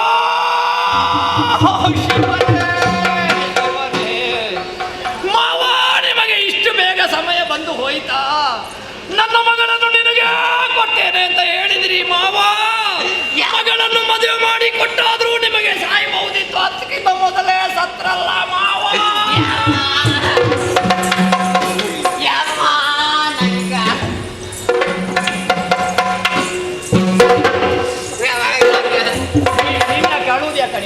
ನೀವು ಯಾಕೆ ಹೇಳುವುದು? ನಾನು ನನ್ನ ಮಾವ ಸತ್ತದಕ್ಕೆ. ಯಾವಾಗ? ನೀನಲ್ವಾ ಹೇಳಿದ್ದು ಬಿದಿರು ಕಡಿತಾರೆ, ಹೊಂಡ ತೆಗಿತಾರೆ, ಬಿಳಿ ಬಟ್ಟೆ ಹಾಕಿದ್ದಾರೆ. ನೀವು ಸುಮ್ಮನೆ ಹೇಳ್ಬಾರ್ದು. ಮಾವ ಸತ್ತಿರ ಅಂತ ನಾನು ಹೇಳಿದ್ದೇನೆ. ನೀನಲ್ವಾ ಬಿಳಿ ಬಟ್ಟೆ ಹೊಂಡ ಅಂತ ಹೇಳಿದ್ದು? ಅದಲ್ಲ, ಮತ್ತೆ ಅವರು ಸತ್ತದ್ದಲ್ಲ. ಅಲ್ಲಿ ಸಮಾರಂಭ ಶುಭ ಸಮಾರಂಭ. ಬಿಳಿ ಬಟ್ಟೆ ಹಾಕಿ, ಬಿಳಿ ಬಟ್ಟೆ ಬರೀಲಿಕ್ಕೆ ಆಧಾರದ ಸ್ವಾಗತ. ಆಧಾರ ನೀನು ಆಧಾರದ ಸ್ವಾಗತ. ಈಗ ಹಾಗಾಗಿದೆ. ಆಧಾರದ ಅಲ್ಲ, ಹಾಗೆ ಇರುವುದನ್ನು ಅದು ನಿನ್ನ ಬಾಯಲ್ಲಿ ಆಧಾರ. ಹಾಗೆ ಬರೀಲಿಕ್ಕೆ ಬಿದಿರಿ ಯಾಕೆ? ಚರ್ಪುರ ಹಾಕಲಿಕ್ಕೆ. ಎಂತದು? ಚಪ್ಪರ ಹಾಕಲಿಕ್ಕೆ. ಮಾವಿನ ನಿನ್ನನ್ನು ಸರಿ ಮಾಡುವಾಗಲೇ ಸಮಯ ಮೀರ್ತದೆ. ಇಲ್ಲ, ತಳಿರು ತೋರಲ್ಲ. ತಳಿರು ತೋರಣ ಕಟ್ಲಿಕ್ಕೆ ಮಾವಿನ ಸುಟ್ಟು. ಸರಿ, ಹೀಗೆಲ್ಲ ತರ್ತಾ ಇದ್ದಾರೆ. ಎಂತ ಶುಭಾರಂಭ ಅಂತ ಕೇಳಲಿಕ್ಕೆ ನಾನು ಅಲ್ಲಿ ನನಗೆ ಅನುಭವಿಸೇ ಇಲ್ಲ. ನಾನು ದೂರದಲ್ಲಿ ನೋಡ್ತೇನೆ, ಅಲ್ಲಿ ಒಬ್ಬ ಇದ್ದ, ನನ್ನೊಟ್ಟಿಗೆ ಇದ್ದವ. ಮತ್ತೆ ಪರಿಚಯ ಇಲ್ಲ ಅಂತ ಹೇಳ್ತಿ? ಯಾಕಿಲ್ಲ, ಅವನದ್ದಿತ್ತು. ಅವ ಮೊದಲು ನನ್ನೊಟ್ಟಿಗೆ ಇದ್ದ. ಅವಲ್ಲ ಅವ ಈಗಲ್ಲ, ತುಂಬಾ ವರ್ಷಕ್ಕಿಂತ ಮುಂಚೆ ನಾವು ಜೊತೆಗಿದ್ದವ. ನಾನು ಅವನೊಟ್ಟಿಗೆ ನೀನಿದ್ದದ, ನಿನ್ನೊಟ್ಟಿಗೆ ಅವ ಇದ್ದ? ನನ್ನೊಟ್ಟಿಗೆ ಅವ. ಮೋಹನ ಅಂತ. ಮೋಹನ. ಸತ್ಯ ಹೇಳ್ಬೇಕು, ಅವನೊಟ್ಟಿಗೆ ನೀನಿದ್ದದ, ನಿನ್ನೊಟ್ಟಿಗೆ ಅವ ಇದ್ದದ? ಇಲ್ಲ, ನನ್ನೊಟ್ಟಿಗೆ. ನಾನು ಯಾರಲ್ಲಿ ಹೇಳಲಿಲ್ಲ, ಇನ್ನು ನೀವು ಹೇಳ್ಬೇಡಿ ಯಾರಲ್ಲಿ. ಮೋಹನ ಅಂತ ಇದ್ದ. ಅವನೊಟ್ಟಿಗಿದ್ದು ಸರಿಯಾಗಲಿಲ್ಲ, ಇನ್ನು ಜನ್ಮಕ್ಕೆ ಆಗುದಿಲ್ಲ. ಇಲ್ಲ, ನಾನು ಹೀಗೆ ಕರೆದೆ ಅವನ. ಹೀಗೆ ಕರೆಯುವಾಗ ಬಂದ. ಮೋಹನ, ಓ ಮೋಹನ, ಇದೆಂತ ವಿಷಯ? ಮತ್ತೆ ನೀನು ಹೇಗೆ ಸರಿಯಾಗುದು? ಪ್ರಾಯದವರನ್ನೆಲ್ಲ ಹಾಗೆ ಕರೆದ್ರೆ ಸರಿಯಾಗುದು ಇಲ್ಲ. ಮೊದಲು ಪ್ರಾಯದವರಿಗೆ ಮರ್ಯಾದೆ ಕೊಡುವುದನ್ನು ಕರಿ. ನನಗಿಂತ ಸಣ್ಣವ. ಹೌದಾ? ಹಾಗಿದ್ರೆ ಹಾಗೆ ಹೀಗೆ ಕರೆದು ಕೇಳಿದೆ. ಕೇಳುವಾಗ ವಿಷಯ ಹೇಳಿದ. ಆ ರತಿ ಇದ್ದಾಳೆ ಅಲ್ವಾ, ಆ ರತಿ ಇದ್ದಾಳೆ, ಆ ಮಗಳು, ಅವಳಿಗೆ ಮದುವೆ. ನೀವು ಸುಮ್ಮನೆ ಅವಳನ್ನು ನನಗೆ ಕೊಡುದು ಅಂತ ಹೇಳಿ ಮೊದಲ ನಿಶ್ಚಯ ಆಗಿದೆ. ಯಾರು? ನನ್ನ ಮಾವ. ಇಲ್ಲ, ಈಗ ಬದಲಾವಣೆ ಆಗಿದೆ. ಅದು ಇವ ಇದ್ದಾನೆ ಕುರಿಯ ಕುರಿಯ ಕುರಿಯ. ಆ ಹೆಸರನ್ನು ದಿನಕ್ಕೊಂದು 10 ಸಲ ಹೇಳು, ಸರಿಯಾಗ್ತದೆ. ಇಲ್ಲ ಅಲ್ಲ, ಅವು ರವ ಕಪ್ಪು ಎಲ್ಲಿಯವ? ಕೃಷ್ಣ. ಕರಿಯ ಕೃಷ್ಣ ಇದ್ದಾನಲ್ವಾ, ಅವನ ಮಗ ಮನ್ಮಥನಿಗೆ ಕೊಟ್ಟು ಮದುವೆ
ಬಹುಮಾನ ಪಡೆಯಬೇಕು ಅಂತ ಇದ್ದೀಯ ಪಾಪಿ ಮಗನೇ?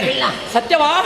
ಇನ್ನೊಮ್ಮೆ ಬಗಳು, ಇನ್ನೊಮ್ಮೆ ಬಗಳು, ಇನ್ನೊಮ್ಮೆ ಬಗಳು.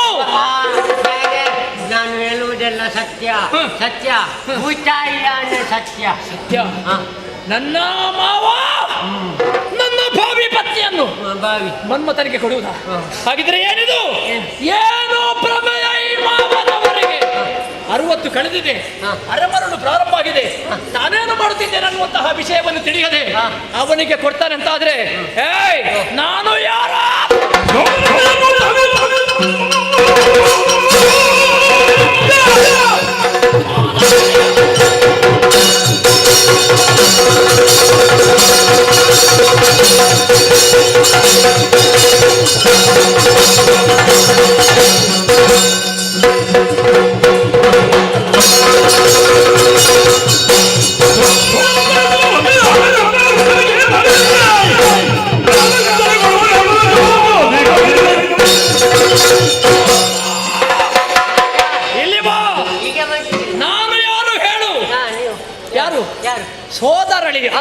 ಸೋದರಳಿಯ ಅಂತಹ ನಾನಿರುವಾಗ ನನ್ನ ಮಾವ ಏನು ಮಾಡಬೇಕಿತ್ತು?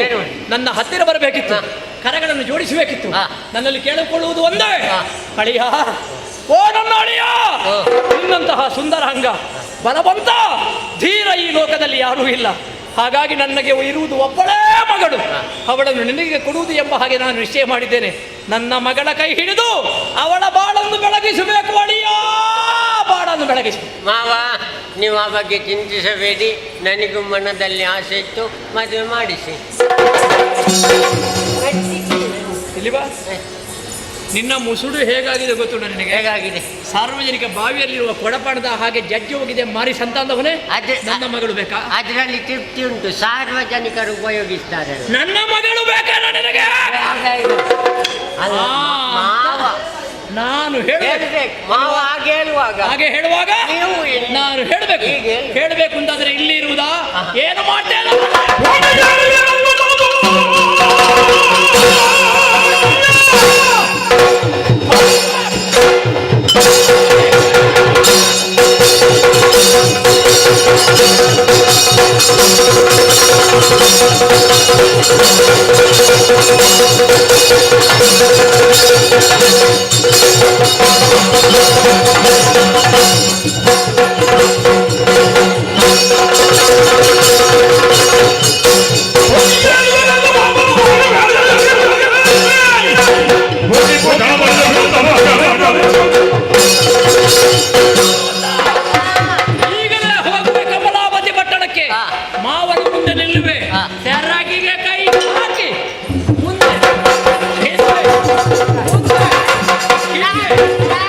ಮಾಡಿ ಹೇಳು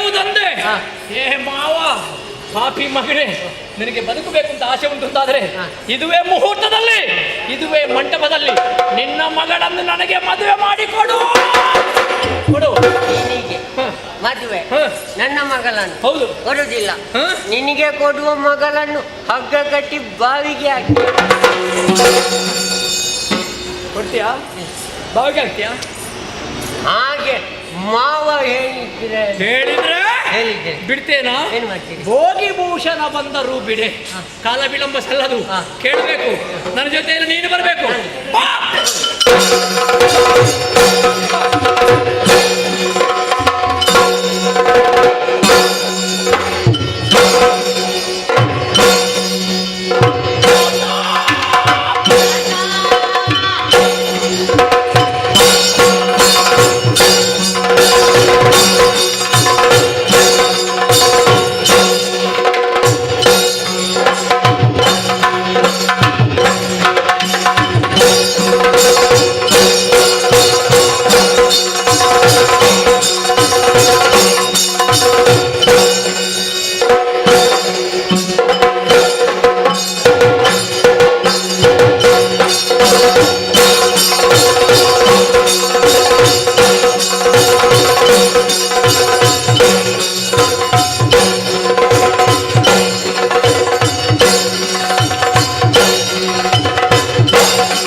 ನನ್ನ ಗುರ್ತುಂಟ? ಹೌದೌದೌದು, ನಿನ್ನ ಅಳಿ ಅಲ್ವೇ?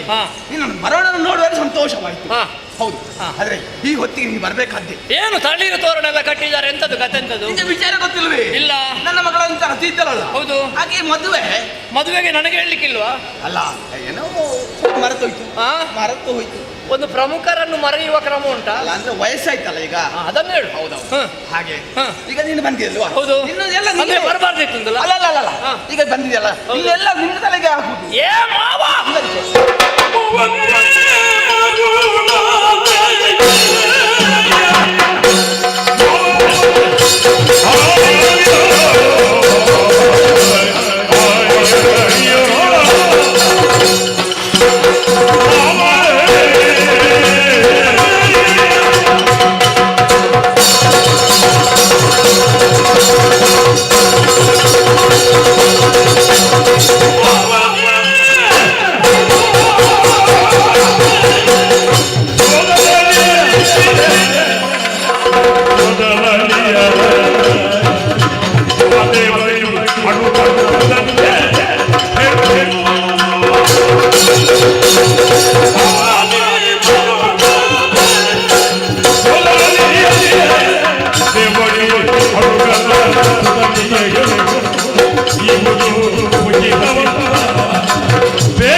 ಬಂದು ನಿನ್ನ ಮಗಳಂತ ರಾತ್ರಿಯಲ್ಲಿ ನನಗೆ ಕೊಡ್ಬೇಕೆಂಬ ಕೇಳ್ತಾ ಇದ್ದೆ. ಅಲ್ಲ, ನಿನಗೆ ಮನಸ್ಸುಂಟಂತ ಆದ್ರೆ ನೀನು ಮೊದಲೇ ಈ ಮಾತನ್ನು ಹೇಳ್ತಾ ಇದ್ರೆ. ಮೊದಲೇ ನೀನೇ ಹೇಳಿಲ್ವ ಕೊಡ್ತೇನಂತ? ಹೌದು, ನಾನೇ ಹೇಳಿದ್ದೇನೆ. ಹೌದು, ಆದ್ರೆ ಅವಳು ಬಂದು ಕೇಳಿದ್ರು, ಅವಳಿಗೆ ಮಾತು ಕೊಟ್ಟಿದ್ದೇನೆ. ಈಗ ಅವಳಿಗೆ ಮದುವೆ ಮಾಡಿ ಕೊಡ್ತೇನೆ ಅಂತ ಭರವಸೆ ಕೊಟ್ಟಿದ್ದೇನೆ. ಈಗ ಈಗ ಇನ್ನು ಅವನಿಗೆ ಕೊಡ್ಬೇಕಲ್ಲ, ಮಾಡ್ಲಿಕ್ಕೆ ಆಗುದಿಲ್ಲ.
ಮಾತನ್ನು ಮೀರುವ ಯಾವತ್ತು ನಾನು ನನ್ನವರಲ್ಲಿಯೂ ಹೇಳಿ ಬಂದಿದ್ದೇನೆ, ಬೇಗ ಮುಗಿಸ್ತೇನೆ ಅಂತ. ನಿನ್ನ ಮಾತಿನ ನಾನು ಒಪ್ಪುವುದಿಲ್ಲ.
ಮಲಗಿದೆ ಹರಿಯಲಿ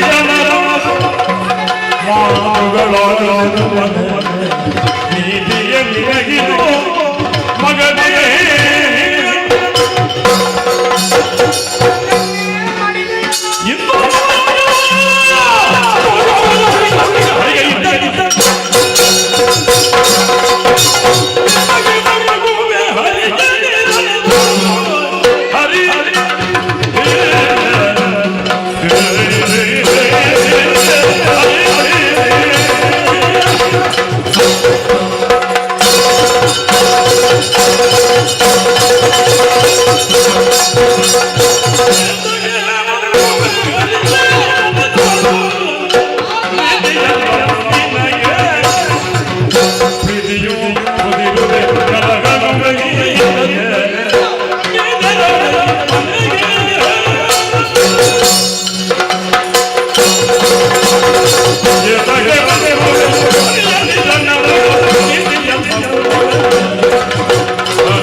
ನಿನ್ನಲ್ಲಿ ಈ ಜನ್ಮದ ಹಾಗೆ ಅಲ್ಲ.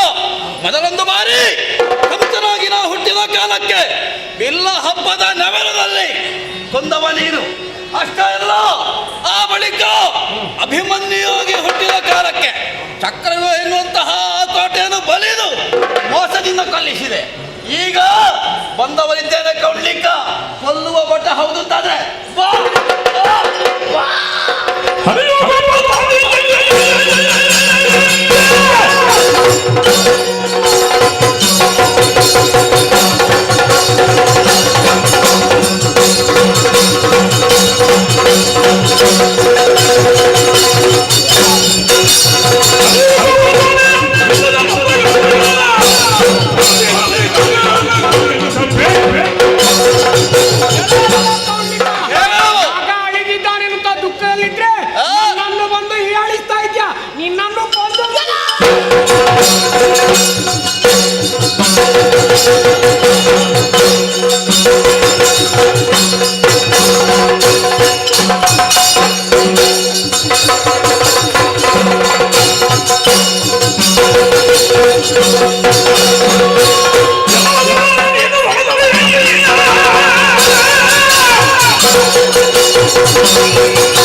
ಇಷ್ಟೆಲ್ಲ ಆಗಬೇಕು ಅಂತಾದ್ರೆ ಕಾರಣ ನೀನು. ಇಷ್ಟು ತಡಾಗಿ ಆಯ್ತಲ್ಲ, ಅದಕ್ಕೆ ಮೂಲ ಕಾರಣ ನೀನು. ಇನ್ನ ಶಿಲ ಕತ್ತರಿಸ್ತಾರೆ.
ಈ ರೀತಿಯಾಗಿ ಹೋರಾಡಿದ ಈತನನ್ನು ಗೆಲ್ಲುವುದಕ್ಕೆ ಅಸಾಧ್ಯವಾಗುತ್ತಾ ಇದೆ.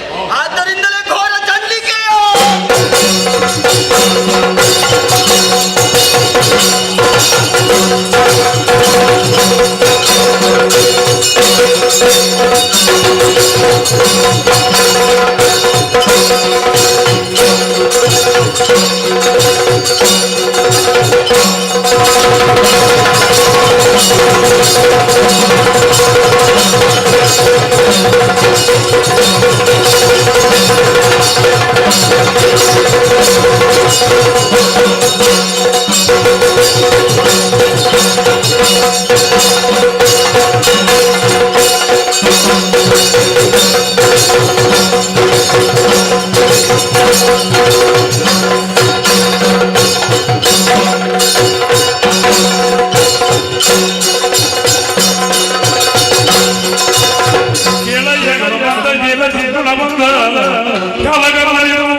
ನಿನ್ನಿಂದ ಮಹತ್ತರವಾದಂತ ಉಪಕಾರವೊಂದು ಆಗುವುದಕ್ಕಿದೆ. ಏನಮ್ಮ? ಧರೆಯಲ್ಲಿ ಹೊರಗಿದ್ದಾರಲ್ಲ ಅವರನ್ನ ಬದುಕಿಸುವುದಕ್ಕಾಗಿ ದ್ರೋಣಾಚಲ ಪರ್ವತವನ್ನು ಸೇರಿಕೊಂಡು ಮೃತ ಸಂಜೀವಿನಿಯನ್ನು ಕೊಂಡು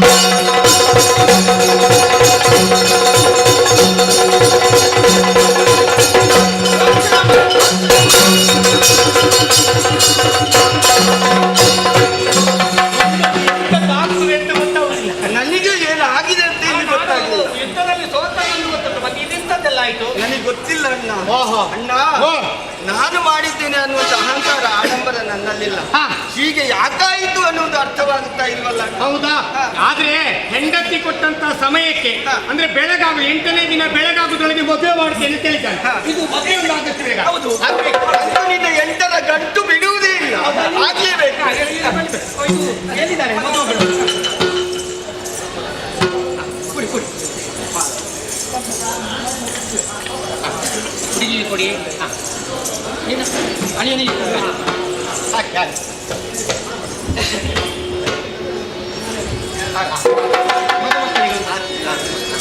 ಕಂದರ್ಪಗೆ ತುಮ ಬೋಗಲಿಗೆ ಇದು ಮುಟ್ಟಿಗೆ ತುಮ ಕೋಮಲಿಗೆ ಮಂಜುರವಾಗಲಿ ಬಾಳೆ ಮರೆಮರಲಿ ಕುಂದನವಾಗಲಿ ಬೆಳಗಿಗೆ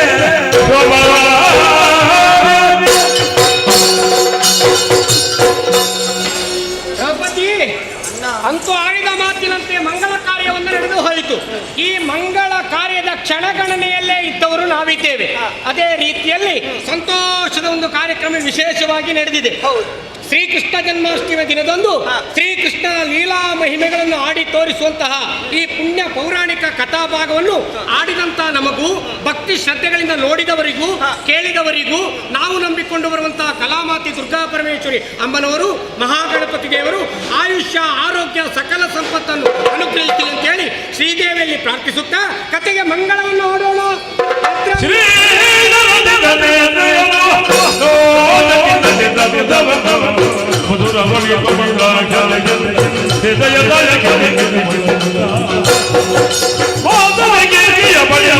ಹೃದಯ